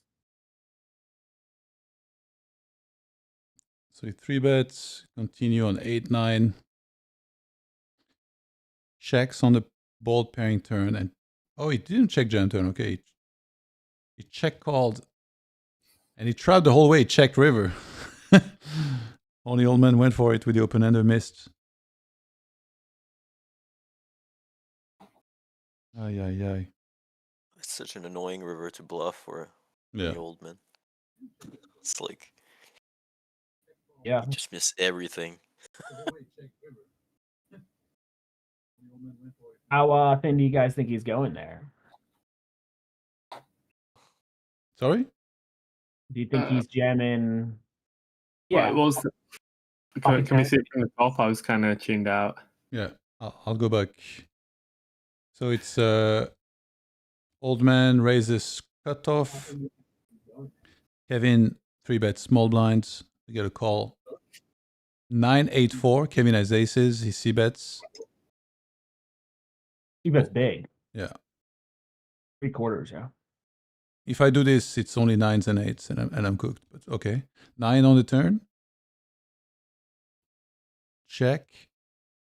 And then with the open ender, Jack 10 suited, he bets. Isn't it so tempting to just jam here? I guess the 9, because of the 9 you can't, or? I don't think jamming's a thing on this board. Oh, really? Okay. If he was like a deuce, maybe, or not? You can have a little bit of not really at this SPR. Sometimes if it's like a 1 SPR, you could have it as a sideline. Yeah. This isn't connected enough. It's not This is like dynamic enough to main jam, yeah. There's no protection either, I think, not at all.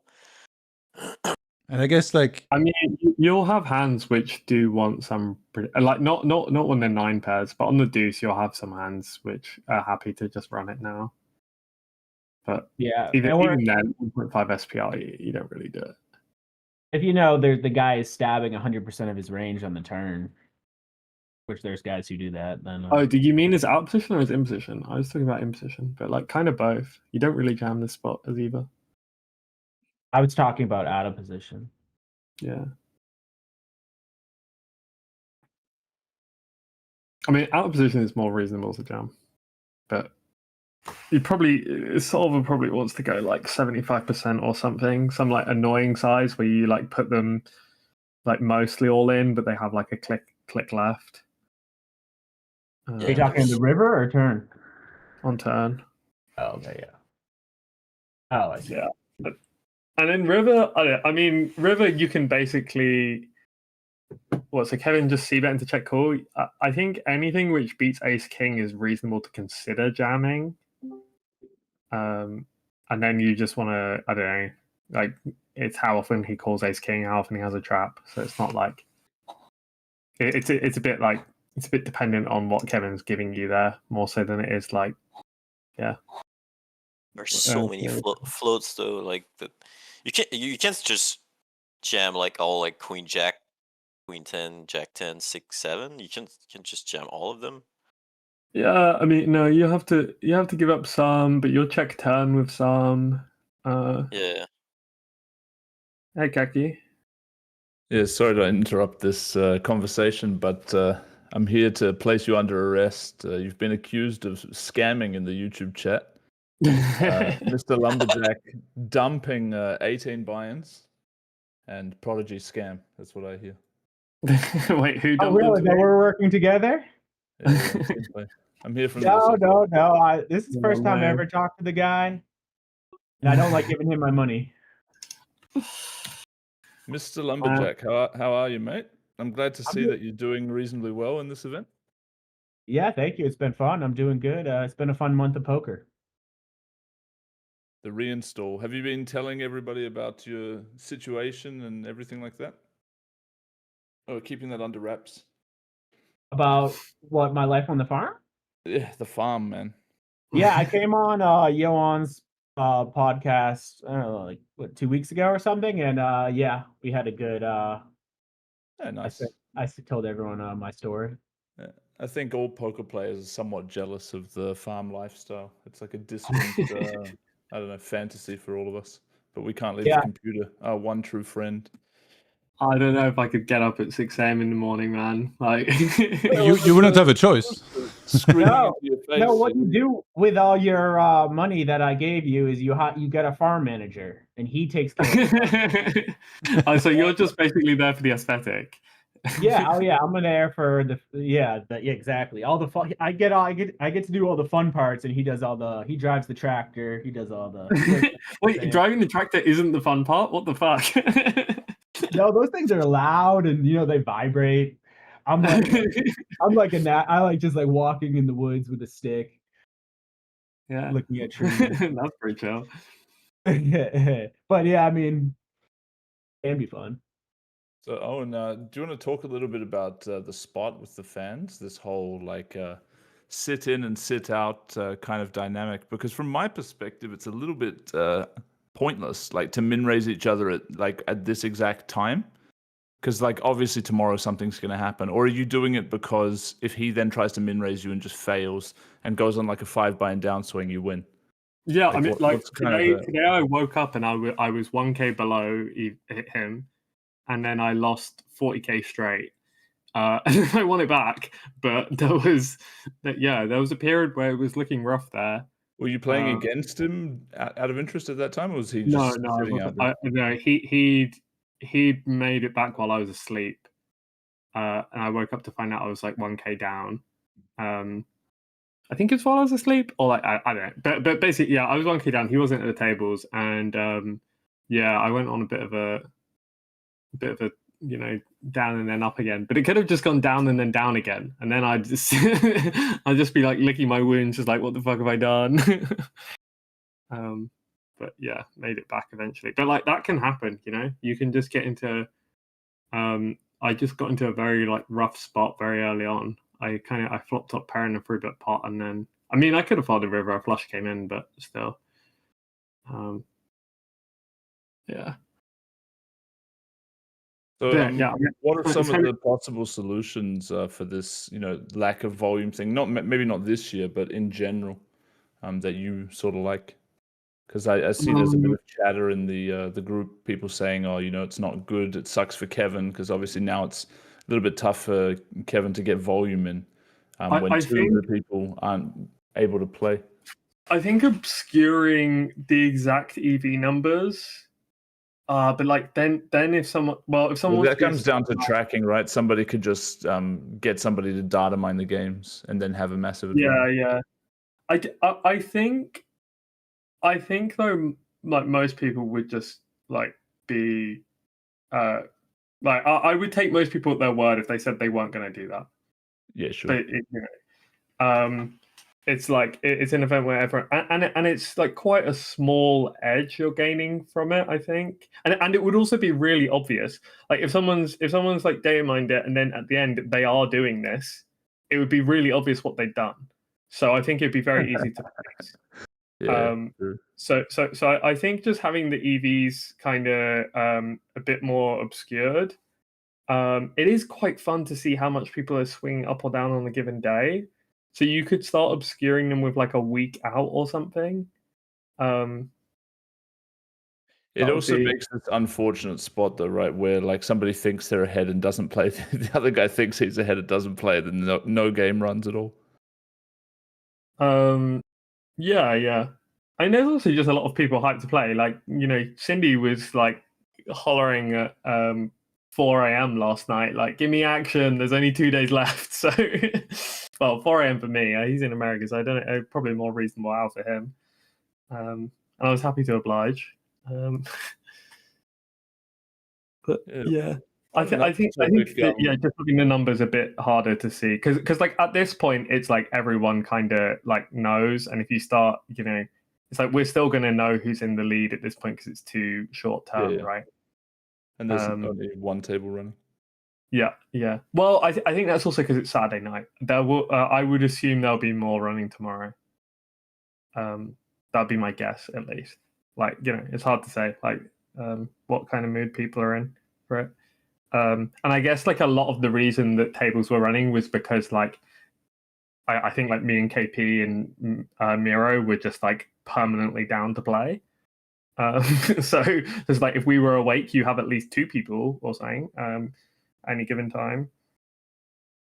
But like, I'd imagine there's actually, I do actually hope that there is enough action for KP to give it a go tomorrow, and that he doesn't just get fucked over by the 2 of us. But it's also like, you know, I kind of like I do want to win this thing. If I win it 2 years in a row, I'll be pretty fucking happy with myself. So I don't want to like, I don't want to be nice to KP and then like get stacked a few times and suddenly we're just looking at it like, well, we're just fighting it out, and like Biluzin just auto wins while we're doing that.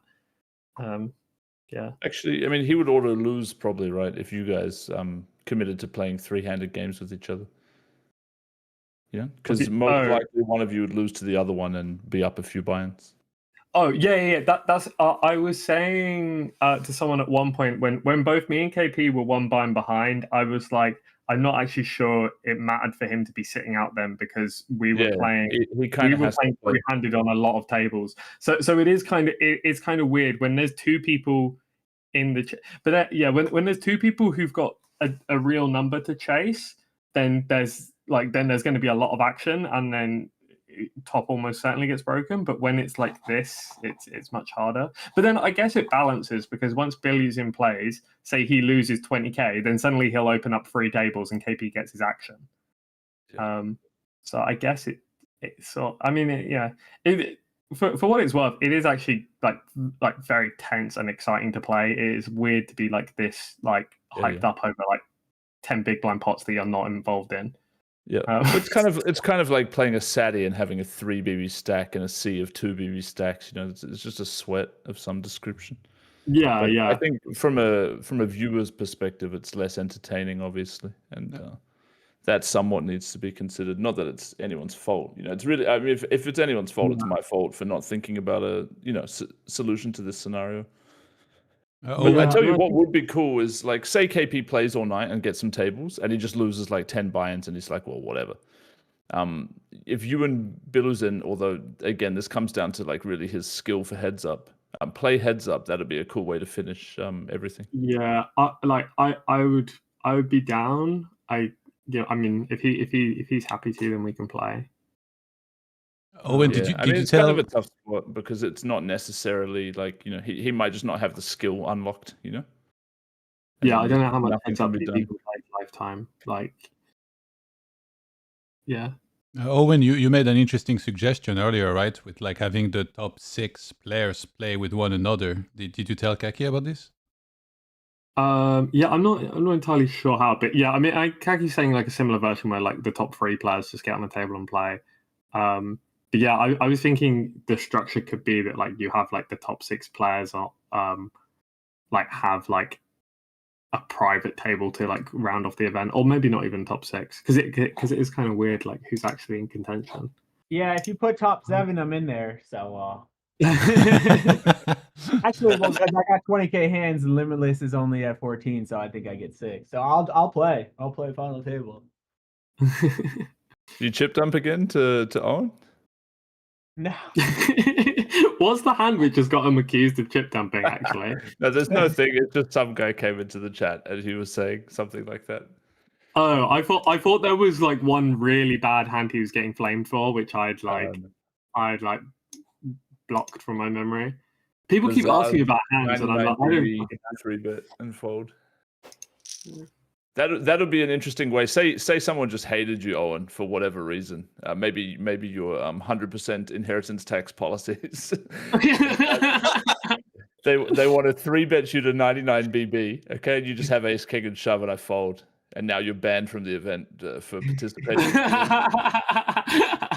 Oh yeah, I was thinking someone could do that to someone else, but like actually, yeah, it's way more fucked up if they do it to me. Sure. But now that we've had this conversation, you're open to receive some 99 BB donations, and we'll just call it. Yeah. It's like, oh no, don't give me 10k. Like... It is an interesting situation. I mean, in a better world with more organization and non-manual. Oh, he's joining the table. Nice. Yeah, I told you they're gonna leapfrog each other like for 24 hours. And you sitting in is kind of interesting. No, it's totally retarded, actually. Yeah. It would be retarded. I mean, I could get in there right now and start dumping. Oh, that's interesting. Yeah. So, Steve, just like raise 250 and fold to a 3-bet, because that's all he needs. Oh yeah. I tell you what's sick though. You guys have probably already thought about this since I'm just coming up into it. So say Biluzin wins like $300, and then he's like, I don't know, in any hand. Say he plays like an under the gun raise and probably just has like aces or whatever, and you just peel him wide, you know, and then you should be able to blast him off basically regardless, you know, if it's like his lead is being threatened. You know, it's pretty heavy ICM, right? Well, it's kind of, yeah, it's sort of interesting if you're like, because he had a spot earlier where, so he was like 4K behind, and then he'd made 7, and then he 3-bet ace-5 suited before sitting out and got called, and c-bet and got called, and then gave up. And then he was only ahead by like, I think 400 or 500. He gambled off his profits. But I guess he sized flop according to him keeping the lead and then just like shutting down, not bluffing. Unless like he had I guess. But it's like he could have definitely made it more difficult for me. Yeah. Interesting spot there. Like mid-raising him on the turn versus small barrel. Infinite pressure. Oh, Biluzin's ahead now. He won the hand. All right, Owen. Warm up. Go stretch. He just won 1K. Fuck. All right. Well, he won 1,200, so I'm like a K down. Okay. Oh my god. Batter up. Take his seat. It's a lucky seat, maybe.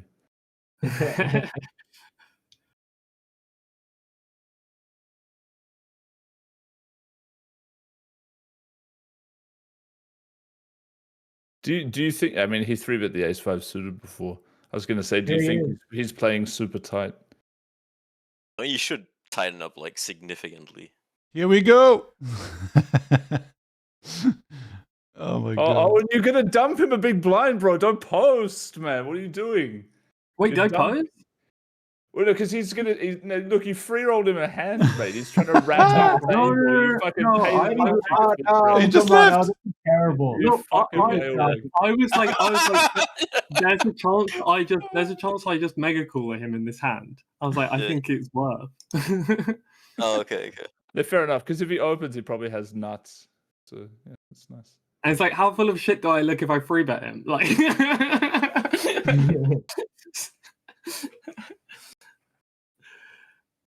Okay, right. So I'm 1K down. Okay. 1,100 now. I lost a big blind. Fuck.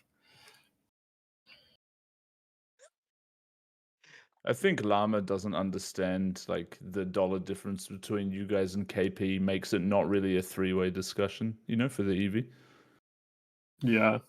I think in general it's fine to suggest things as well, but like, you know, trying to get people to do stuff, you know, when it's not really your business, it's, I don't know, it's not really ideal. Because you guys might feel some sort of pressure to, you know, try to make a more entertaining solution. But then KP kind of gets like an EV free roll if you guys commit to playing, you know, 3K hands tomorrow or whatever. Yeah. I maybe there should just be a rule from the start where everybody's aware they have to play like the last 4 hours. Like top 6 says to play like for the full 4 hours or something like that. Schedule conflict is unfortunate. Some people might be like, well, I'm busy on those days. It's getting close to Christmas, whatever. You know? Yeah, but it's like Championship Sunday. It's like just one day you got to go put in at least 1,000. You got to put in 1,000 hands the last day. Yeah, it's quite reasonable. Yeah, 500 hands at least. Yeah, I think figuring out the right amount of players that you want to have compete at the end, whether it's like 4 or 6, and then you can do like the same as like a WSOP main November 9, right? You could even like postpone it and make sure everybody schedules together when that final session happens. That would work too, yeah. Go and get you have to like consider it. It's like final tabling. Like people are gonna be like, "Oh no, I'm busy." They're just no. It's like you just have to play. So Owen, is this you've had your final sleep? I'm probably gonna sleep one more time. I don't know though. Like you probably should. You probably should if you can, because like honestly, like you chasing this min raise right now, like you're probably better off going to sleep if that's on your schedule. Yeah, but I woke up at like 7 p.m. Yeah, because in this case, there isn't a worry that he will play a bunch and get a lead, right? He's just not gonna play as long as he's in the lead. Yeah, Yeah, he has the same option that he's taking right now. He has this option later. The only difference is if he ends up getting stuck, he has more time to regrind. Yeah. That's That's what I'm thinking. Like if I get stacked, I can now suddenly like play way more tables, right? True. Yeah. If you get, I mean, there's one other table running, but I actually no, that's not true, right? Because they're 2 of 4, 2 of 6 on the other tables. And then that's amazing for Kevin as well, because he, he can have the two-way swing. Actually, it doesn't matter, right? If he two-way swings you, because he needs to be the other guy. He needs to be both. Well, I mean, it does help. It helps, but no, yeah, it doesn't get him first necessarily.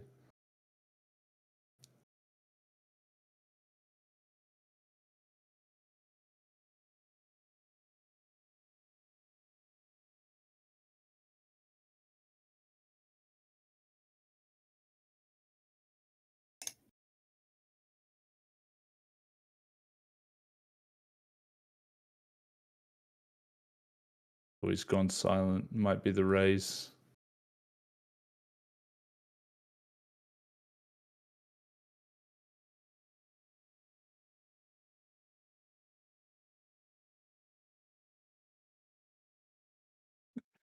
Is he rooting? Is he repping the pay me off play? He is. But it's not enough. He needed the payoff, right?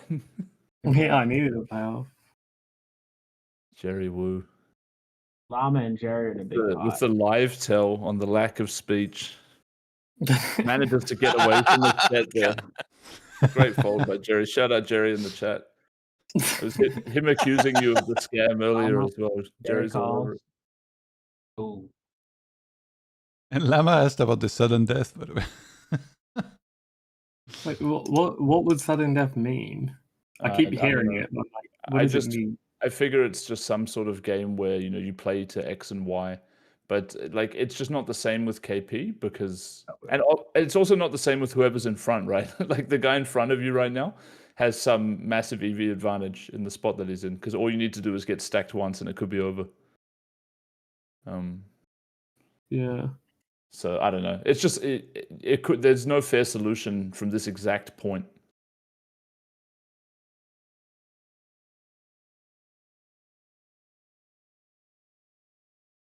I don't mind this, honestly. The only thing I feel bad about is that these manual updates are so fucking AIDS, I might be biased here. I don't think this is like. I don't think this is necessarily bad viewing. I mean, maybe people can correct me because obviously, I'm in the thick of it. I think it's better viewing. The viewing experience is better. I think. It's quite unique. Like you don't really get this ever. And I think if we had all the leaders all on a final table playing against each other on 3 tables, that'd be pretty. I mean, yeah, sure, but like there is something. I think there's, it's reasonable that there are preferences, but like I think this is still pretty interesting. I think this perspective on it is not that interesting. Like just seeing it from a fan's perspective. Okay, like Owen plays a few hands, he quits. The other guy plays a few hands, he quits. But if you were like making a video, where you were talking about like the interesting dynamics that are going on, and like recording yourself and sweating like 5 BB pots and shit, that's super interesting. Yeah, it's just that the fans don't get to see the whole picture. Yeah, they're going to be very interesting in hindsight, in my opinion. By the way, Kaki, Biluzin qualified for the VIP game. Is he going to play that? Do you anticipate or not? Good question. I don't know him very well personally. He did express an interest to do that earlier, but I think like it really will depend what the dynamics like with the players and who's in front at that particular time. Like if Owen is like bowed out, just chases this and runs bad, I think there's a good chance that he could kick his feet up and enjoy, punting around playing 7 deuce. But if they're locking into this, I don't know. I could see him not wanting to play. What's up, Lama? Up, dude? How you doing? All good, all good. That's good. That's great. Kevin just left? Oh no, he got kicked from one table AFK. So Cindy comes. So Kevin will get some action now, Lama. Oh, I might have. Yeah, I mean, Gary's playing, as well. I just stacked him, poor guy. No, he's still holding on to half a stack, mate. Fighter. My thing's dying. I'll be right back.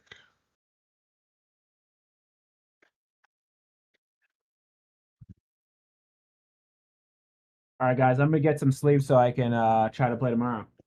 Hey man, good night, bro. Have a See good ya, night. buddy. And be ready for the VIP game if some players can't play. Oh yeah. Okay, sure. yeah, I'll be excited to go all in with 7-2. Nice, bro. Yeah. Yeah. See you.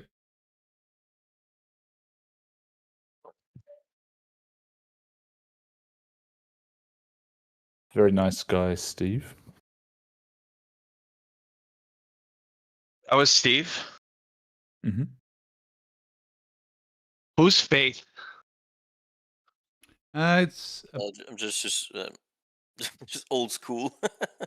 he, Old he, school he player. played in I the just played in mixed, the mistake. Yeah, the mistake turn, the mistakes thing. and he famously tried to win the highest VPIP in the challenge despite some recreational playing every single hand. Needless to say, that didn't go well. No, it didn't go well. My own heart. I don't think you were gonna beat Stefan though anyway, mate. Yeah, probably not. Do you know that he had a 20% 3-bet? like over the entire event? The guy you staked, right? Yeah, it's a good investment. Good investment, man. I enjoyed watching the money light on fire, just slowly ticking away. 5 BB per 100. Keeping me warm.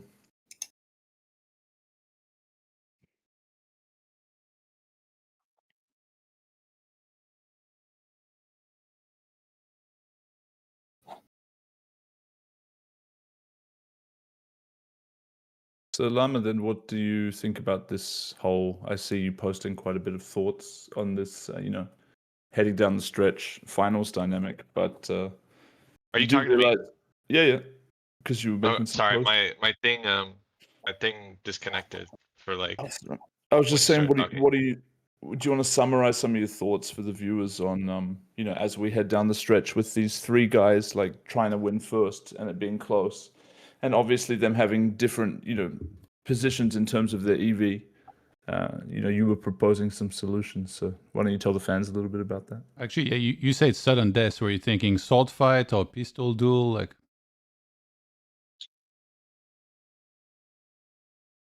all in versus Meek. Fuck it, he gets it. Ah, he bluffed. Dumbass. Playing him on easier. I caught him literally with the last second. Yeah, so I guess just like I'm gonna like explain the situation first because maybe people don't know the situation. I think everyone's caught up. We've been talking about it for a while in here. Well, I didn't know that. Oh yeah, I know that. I won't explain the situation. Well, then what is there for me to say if everyone's caught up? Well, on like what the exact situation is, but what you think should be done about it. Well, honestly, I think it's not fair to you or Biluzin, but like I think that's fine. And I think that you guys should do a sudden death and agree to a certain amount of hands. And the structure should be either like maybe highest peak, like Cockatee described, or just whatever the results are after the cards fall. I think that's in line with the spirit of the challenge. And just because it wasn't in the rules beforehand doesn't mean that like it's disrespecting like your lead. I think it's the point of the challenge is to figure out who's the best, not like who has the best last minute strategy to starve out like near competitors. And that's my opinion. Can they just? I'm I like guess. the same. I would say the exact same thing if you weren't in the lead. Like if you were like 20k behind, like I would be trying to play with you as well. And because that to me is the important part here, you know. And we do have a precedent of it happening before with you and Rigged, right? Yeah, just the thing But is in that I- spot, just to go back there for a second, Owen, before you talk, but the spot Yeah. with Rigged, one of them gave up EV effectively. You know, it's just whoever it was, I can't recall, was fine with doing it. we actually agreed it when we were within 1k of each other with a week out. Right. So we agreed it in advance. That's pretty reasonable. Yeah. Because we were like, well, yeah. So that's how we sorted that. The thing is, for me, to be fair, and also last year it was like we were playing right up until those last few days anyway. But like for this year, so Billy's like so. Yeah. So the thing for me basically is that I was quite far behind, obviously. And then Biluzin was sat AFK, and obviously that makes it very hard for me to catch up because I have to win pots off him directly to catch up quickly. So it's like I felt like I had to do the part where I had a lower EV position and I had to grind through that. And then now it's like the moment I'm in the higher EV position, it's like now I'm expected to give up EV. Which I understand why you think that the rules should be changed. I'm just trying to like advocate for myself of like why I feel like it's like costing like why I specifically would actually lose quite a lot of EV in that situation if you look over the course of the challenge. But yeah, you are losing. You're losing EV, but if you were 30k lower, my position would change. I think that's kind of the key point here. The problem is also, that any to be solution. fair, like last time that this happened, last year, even though you guys did agree a week out, that actually does favor you quite a bit, right? Because you are a better player than Rigged, and him agreeing to a set amount of hands is favorable to you. He can't just like that was win still coming. Like what you're talking about is we had a problem, and we fixed the problem in a way that wasn't absolutely perfect, but it was still a solution to the problem. And I don't think that there's any negative intention with fixing the problem that was there in whatever the best way that they could think of at the time was, which is what they did. You know, so it's not I never stated there was negative intention. Right, but therefore, we're talking about EV. Like I'm not saying Owen's intention right now is bad. I'm saying it's a function of what this challenge is, and it makes sense. And if I were in his shoes, well, I don't know what I'd do in his shoes. I'd probably exactly. I'd probably. But if you don't know what you would do in his shoes, to expect him to to chop his own leg off when he's in the spot, it's kind of unreasonable. That's why I think that obviously we should not change rules at this point. But why not just ICM chop the prize and then play sudden death? Wouldn't that work? Because the prize is being the best. That's the prize. You can't chop it. Well, I feel like we're playing. Okay. I mean, you can chop up $5,000, but like, who gives a shit about $5,000? Yeah, but like, whoever's ahead by $100 doesn't really mean that one's better than the other. I don't think this is gonna. Well, I mean, I think that's a really good point. Someone's better than the other person, you know. But it's like you're playing a best of one for the win. You know, you can't chop in a best of one. Exactly. We're playing for who's the best, not who's sitting out so that the other guy can't play. That's kind of my whole point. Yeah, but what would you do if you ran a professional sports team, Llama, and it was the finals of some championship? Are you going to tell them, "Hey guys, just like fuck it, just punt it off, just give them outs for the fans"? Why not? But I mean, if they play the last 4 hours, it would prove more who's the best than, and because the reason I guess they're kind of avoiding playing each other is the extra EV of the prize, right? Not who's the best. At this point, like for the difference of $100. No, right. I mean, it's not so much about the financial either. The title has some implications. Like, I'm not sure. Fuck, man, I keep trying to talk and I get talked over. What the hell? It's because the ping. And Okay. also, your opinion sucks. So, you know, it's good when somebody talks over it. Now you I go, mean, man. just because you disagree with it, but it's about being the best, right? Like, I mean, I think it should have the glory. Like, you know, if you win, it should come with the glory of like you risked it. You know, you put yourself in a lower EV position to, you know, honor the agreement that you're trying to prove that you are number one. And you know, I think that's the right thing to me. And like the sports teams analogies, like I don't think they're really terribly relevant. I don't fully follow sports, but if there's ever a case where like the like I feel like sports should be played to see who's the best in sports. You know what I mean? Like not who's like fucking doing some behind the scenes, you know, navigation.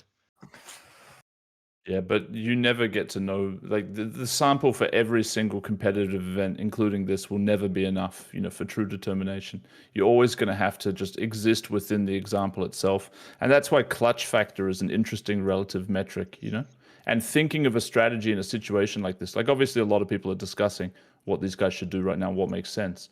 But they're obviously going to come up with their own thoughts in the moments and play, you know, and part of that is skill, you know, to have. Figuring things out on the spot. That's basically what at least poker used to be before all the solver shit. So I don't really hate it. I agree it's not perfect, but I think changing things at this point would be unreasonable because no matter what you do, you request that one guy burns. Like in this spot, it's not Proddy that's burning, unless he's up enough money to quit now. I'm not totally sure what's going on there. But it would be the other guy sacrificing Llama, like not only the EV, but also it could, like maybe he has a stake in this fucking Saulo Costa business thing, and as a result of him winning this thing, they're going to make more money with their business, and it means a lot. So you know, there's a lot of behind the scenes shit, and it's totally fair for them to care about their own EV, in my opinion. I mean, sure, fine. I disagree. I'm not saying that it's wrong for them to care about their EV. I'm saying that I don't think this is within the spirit of the challenge. Right, but I'll also quote you here. You had to stop yourself and question whether you would do this or that action if you were in their spot. And so I think that if you have enough self-awareness to realize that, then you should also not be trying to tell them what to do since you don't know what you would do yourself. Well, that's the issue. The argument is that the rules are not in place. I'm not saying that anyone is in the wrong. I'm saying that the challenge is not structured properly. Yeah, sure.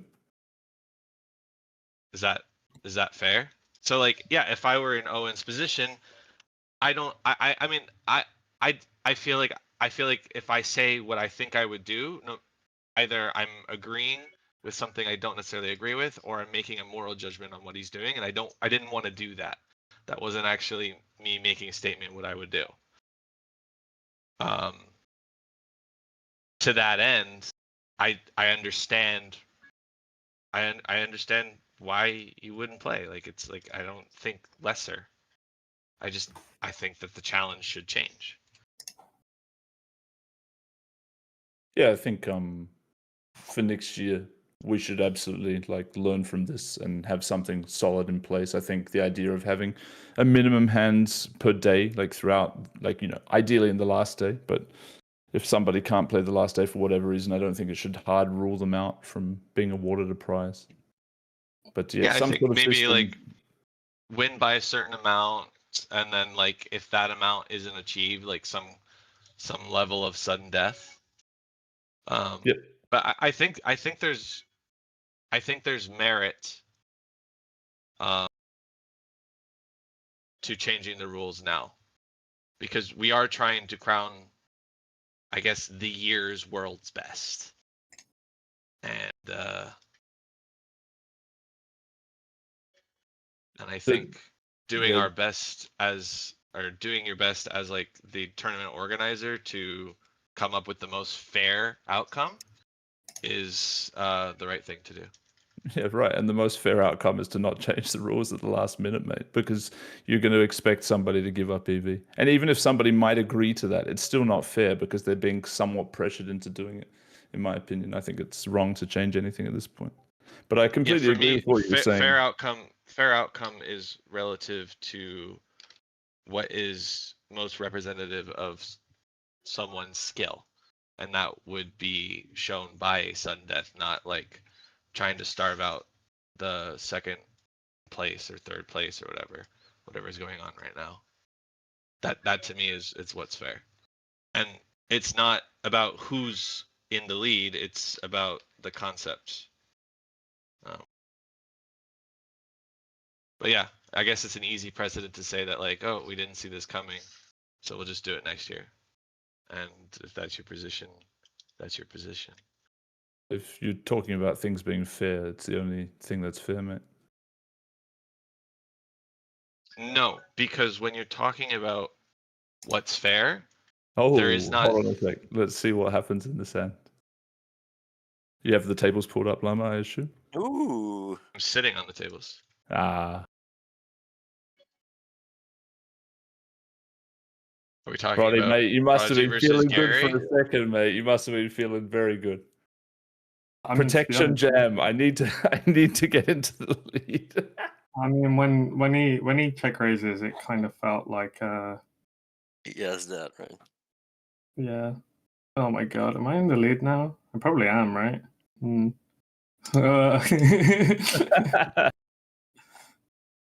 don't find this fun, C Lama? It's entertaining? Just won a The big sweat? one. Okay. Hey, Proddy, you should sit out just cause, and then he's going to figure you're in the lead either way, you know? Oh yeah, debate. And look, I got to go to The- bed, man, the so bluff. there's no update, you know? So there you go. No, I'll do an update before I go to bed. I won't be unreasonable. But it would, I mean, whatever. You guys will probably just be up all night at this rate.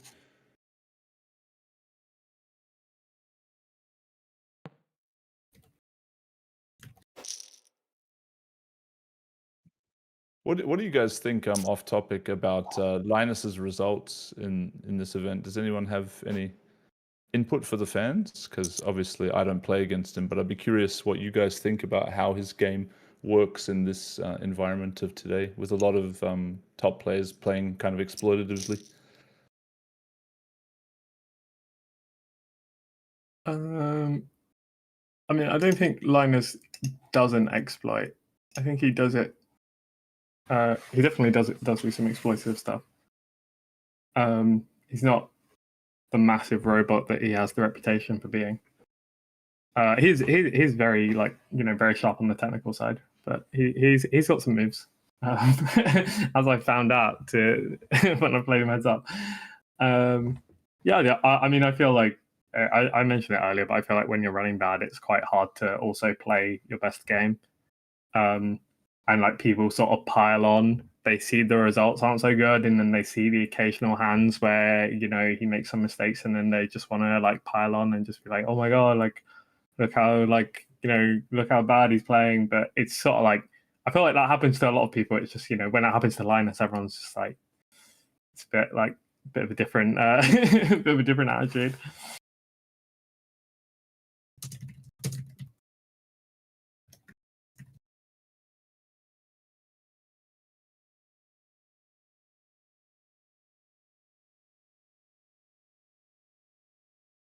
Well, maybe I'll do this update thing and then I'll go to bed.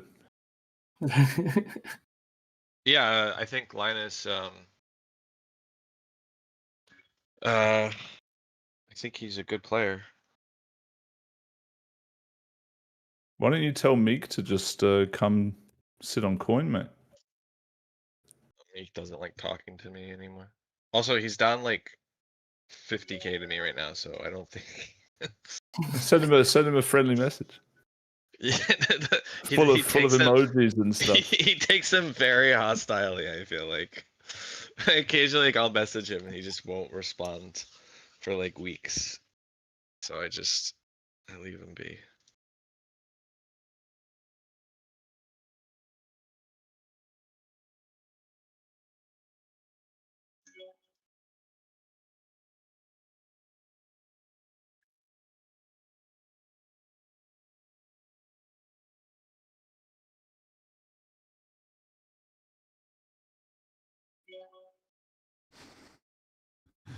These sound effects, my man.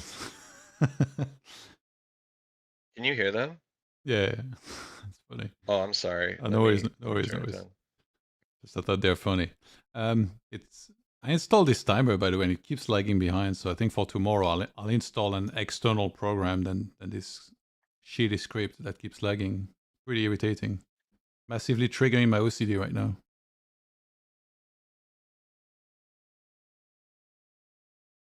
Sorry, what? I just checked. I almost played a massive pot with Kevin, but he folded. I saw, yeah.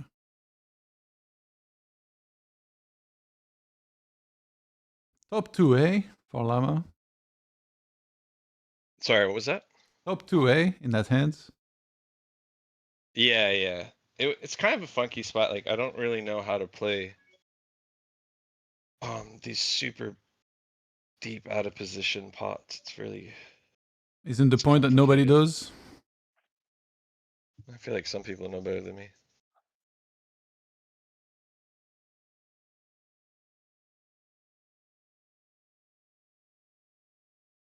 Oh yeah, that's a big jam.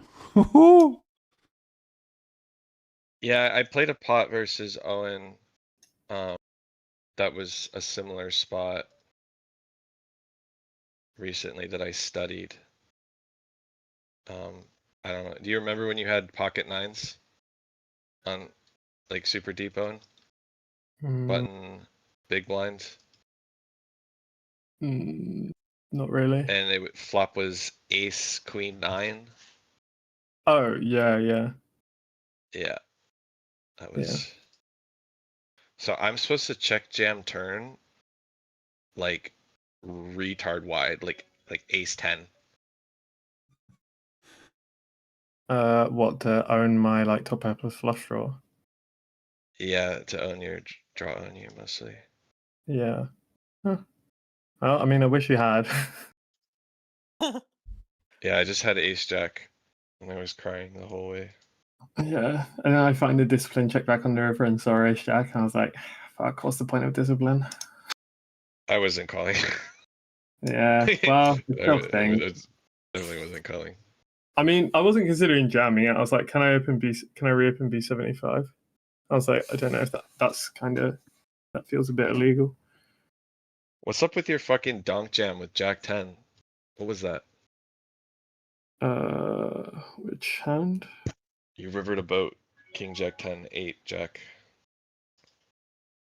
I can have trips. Don't jam the trips. Can also have a boat. Don't jam the boat. I also had a boat. Yeah, I have some big hands.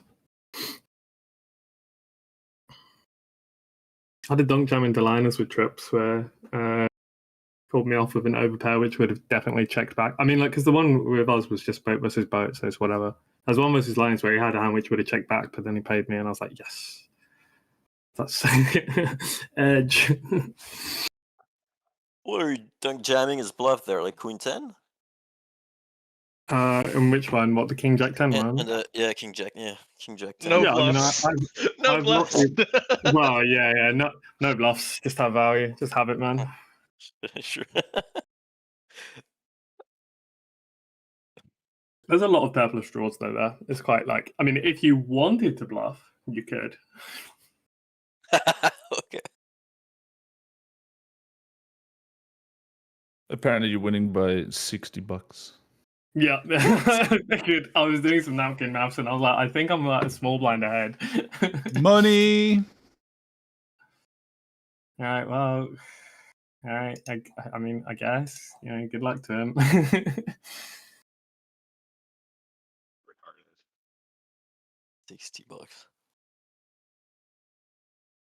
I mean, I am really tempted to just like 5 table it and see if I can put up a big number, but I feel like it's so dumb. I honestly think you should do it. Beluzin's back. He has to get it $60.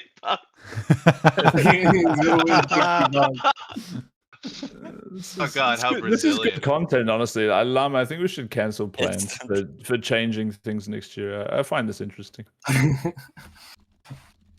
You actually, you know, it does go against my narrative, but you do have a point. It is kind of funny. Like, I just want to see the spot where Biluzin is trying to win this pot, and someone is just like, I'm going to make you fold. You know? Well, yeah, it's kind of weird once you get to a pot where it's like, oh, if I win, I'm in front, and it's like, can we just like end it now? Thanks. But yeah, I mean, you still have to play a few streets of poker. I I feel wonder like if there's any merit to like him just opening wide, like larger, like tighter and larger. Probably. Like, if all he Oh needs my is the blinds. But I mean, he's going to start in the blind. So I No, guess. yeah, but like just like, you know, basically you reduce variance with your. God, I'm in some serious spots right now. What the fuck, Void?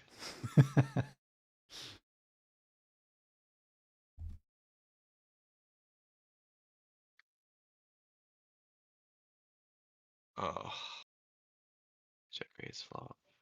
Barrel off. I tweeted at Jungleman to join, by the way. I don't know if you saw this. Owen. Yeah, I've been talking to him. He was grumpy.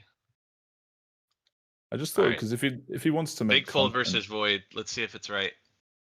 Instant dopamine? Yes! Yes! I also had 2 pair, you little slut.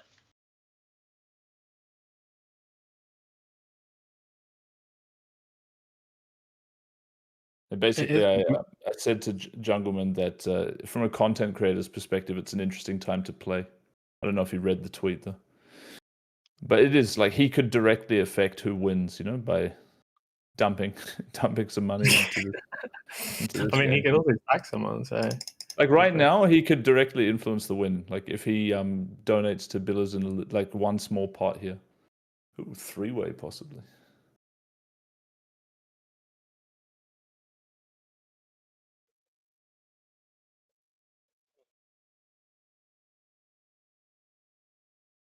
I basically fucking chip dumped to Owen half his win.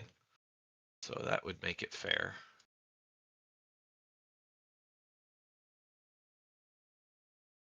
Void.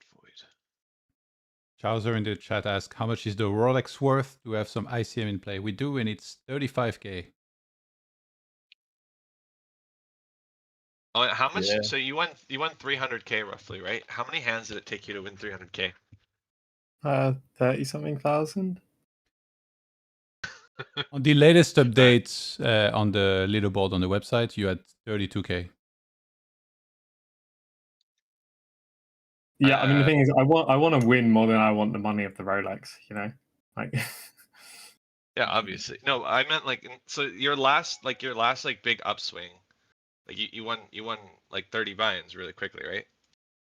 Much more than that. 23 or 25. Yeah, 23 Buyins in 4,000 hands. It was in a day and a half. Yeah. I was running calculations on how likely that was. I had the numbers wrong. I thought you won 300k in 3,000 hands, and that's a 1 in 900,000 chance. No, it was a fair bit less.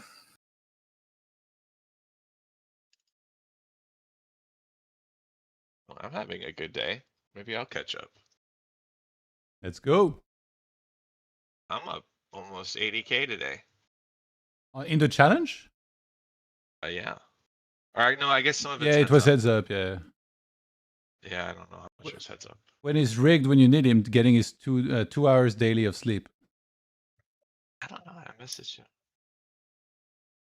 He actually had quite a nice comeback, right? He was one of the more stuck Phenomenal boys. comeback. Yeah, him and Marinelli both. Yeah, right. Although Matt he had was like a he was never stuck 200k in week. money. I don't think Rigged was ever stuck in money. Yeah. It was like 20 buy-ins above somehow. Oh, yeah, he's still 11 Buyins above EV right now. 14. Oh, he's running badly. I'll be honest with you, like he was in my DM, we're friendly. He was in my DMs just like complaining about how bad he's running, and I'm just like, I don't know what to say to you.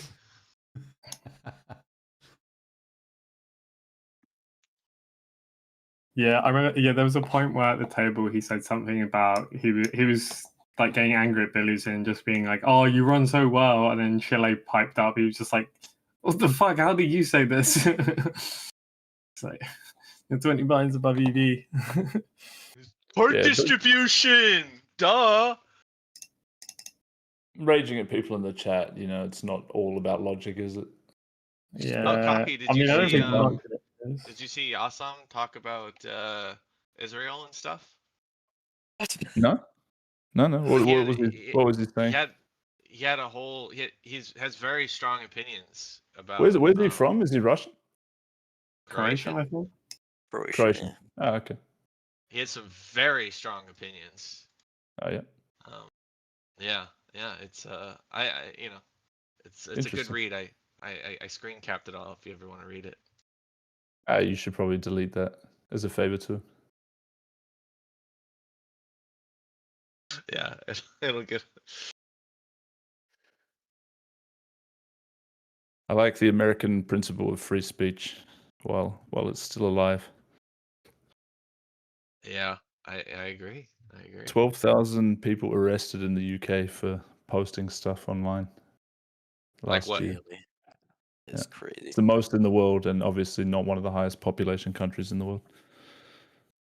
Not that anyone should get arrested ever for posting anything online, but except for child porn, I guess. But yeah, Child porn's a good line. Well, maybe specific threats of violence as well. I'm guessing. Nah, no way. Well, like if, I mean, have you ever played an online video game and some kid is telling you that they'll come over to your house and fuck your mother? Like, what? You want to put him in jail? No. Yeah, I'm my thinking... mom's a good lady. No, I was thinking more. I don't know, like more serious threats than that. But then that's like if it's that explicit, it's less of a threat as well. Like a real threat, somebody's not going to tell you exactly how they're going to find you and kill you. I don't know. The whole thing's stupid. I think you should never be put away for thinking anything or saying anything. Yeah, probably.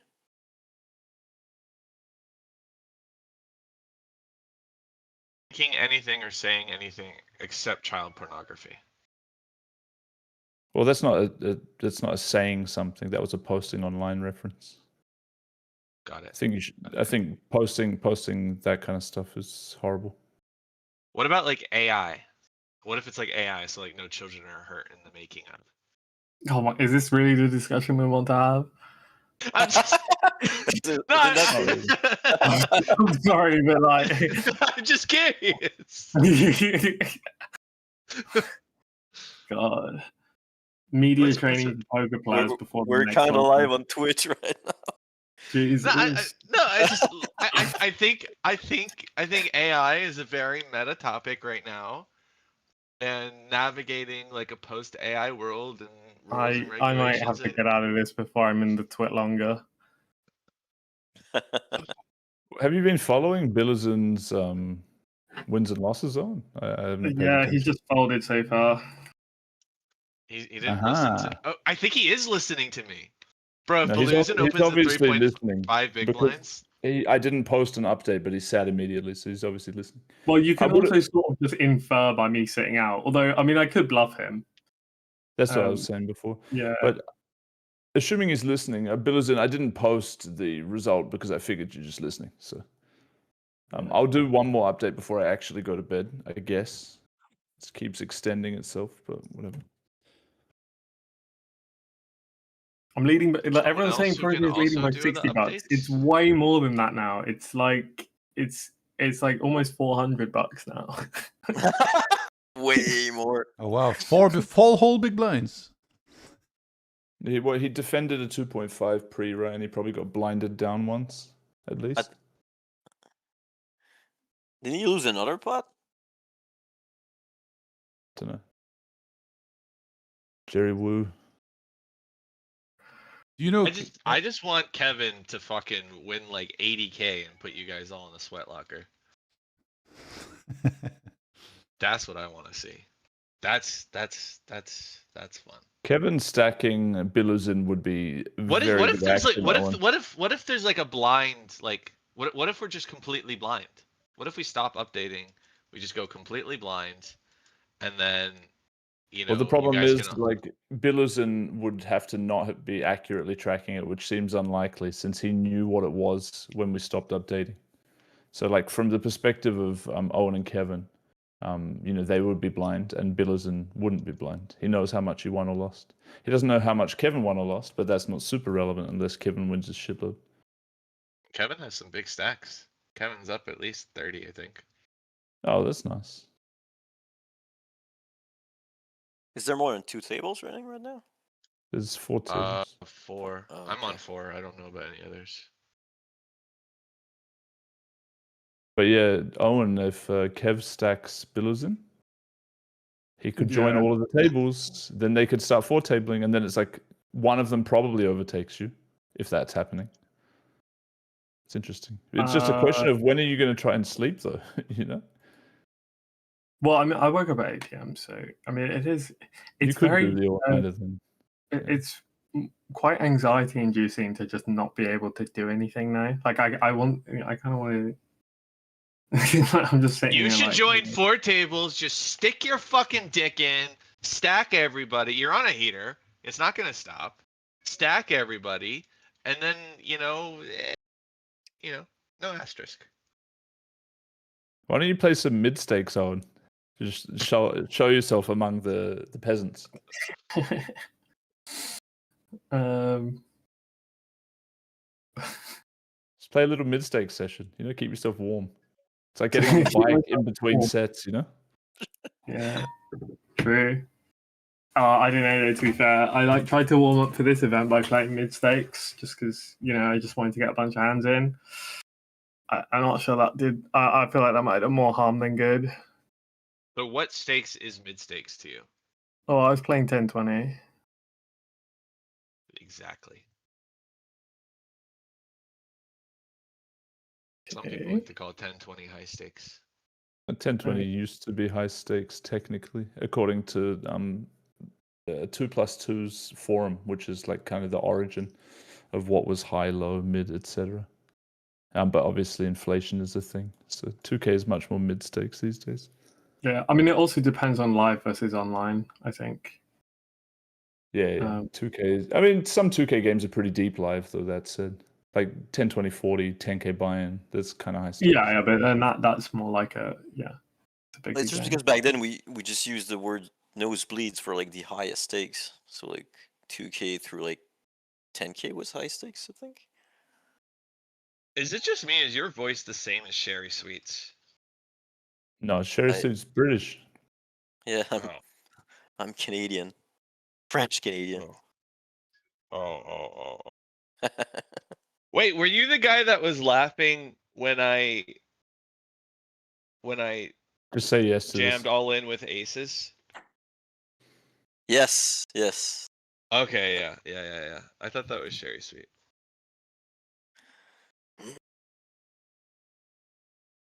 What'd you think of the play? Thought that was bold. Kinda liked it, but I thought it was bold. You ever in a spot where like, okay, I don't know your approach to poker, but my approach to poker is bluffing first, value second.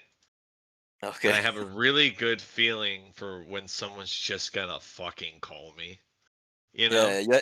You had the feeling if you jam, it's gonna look more bluffy, and it's gonna like just call all the bluff catchers. Well, I mean, on that river, my only size is jam, but it's just that like you just know when someone's gonna call you, and you have dust, and you do it anyways, and you get called, and you're like, yeah. And so I've had years of just training of that. So if there ever is a case where I have just retarded thin value, and I have that feeling, I just send it. You just go for it, yeah. I mean, it worked out, so it was a good feeling. Yep. I just was not expecting to see aces there. I guess Neither he was wasn't Riggs. either when he called. he snap texted me just Jesus. How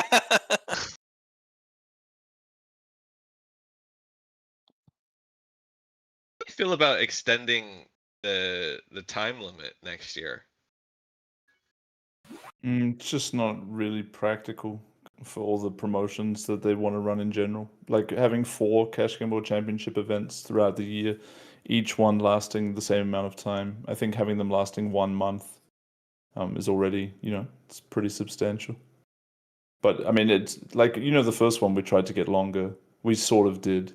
That was just not met super well, I guess. Like, I think they thought, well, it could have ended sooner. It was basically the same thing. I don't know. So I don't hate the idea, but I don't think it happens, basically.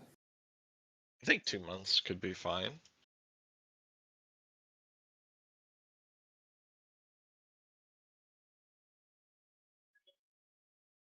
Here we go, I think you never get big enough sample in, You're right. You're right. But I think 2 months, like something like 50K, 60, 70K is a lot more achievable. And those are actually pretty decent samples. In this event, I think you have several people. I'll pull up my list again. Yeah, you have you've like got 2 or 3 people that hit that, but rigged it. then just those over people would be like 75K 100 hand. something. And then you've got like 3 dudes playing 40K hands. Kevin playing 60K hands. I'm I like think it 40 or also makes something, it maybe. less attractive if you're the kind of guy who thinks that they're gonna give it a go, and if you lose a few buys off the start, whatever, Right. but they're gonna see if they can run it up. Yeah. If it's a 2-month long event, it becomes less attractive for them to play, because then they're like, oh, my reward for sun running is I'm gonna have to play free-handed with the top guys for a very long time. Whereas this, you can like make a run of it, and then with the prizes, like you can, like, if you're kind of on the cusp, it's actually like it's kind of plus EV to see if you can just hit one of the prizes, right? So I think that's also an important aspect of it, not just like necessarily crowning someone in an objective fashion. It also needs to be an event which people like have an incentive to play in. Yeah, that's fair. Check. Jacks. Fuck.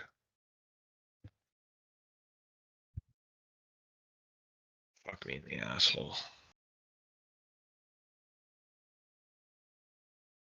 I went on a date yesterday and things were going really well. She's like, I'm so happy to be with you. This is the best time that I've had.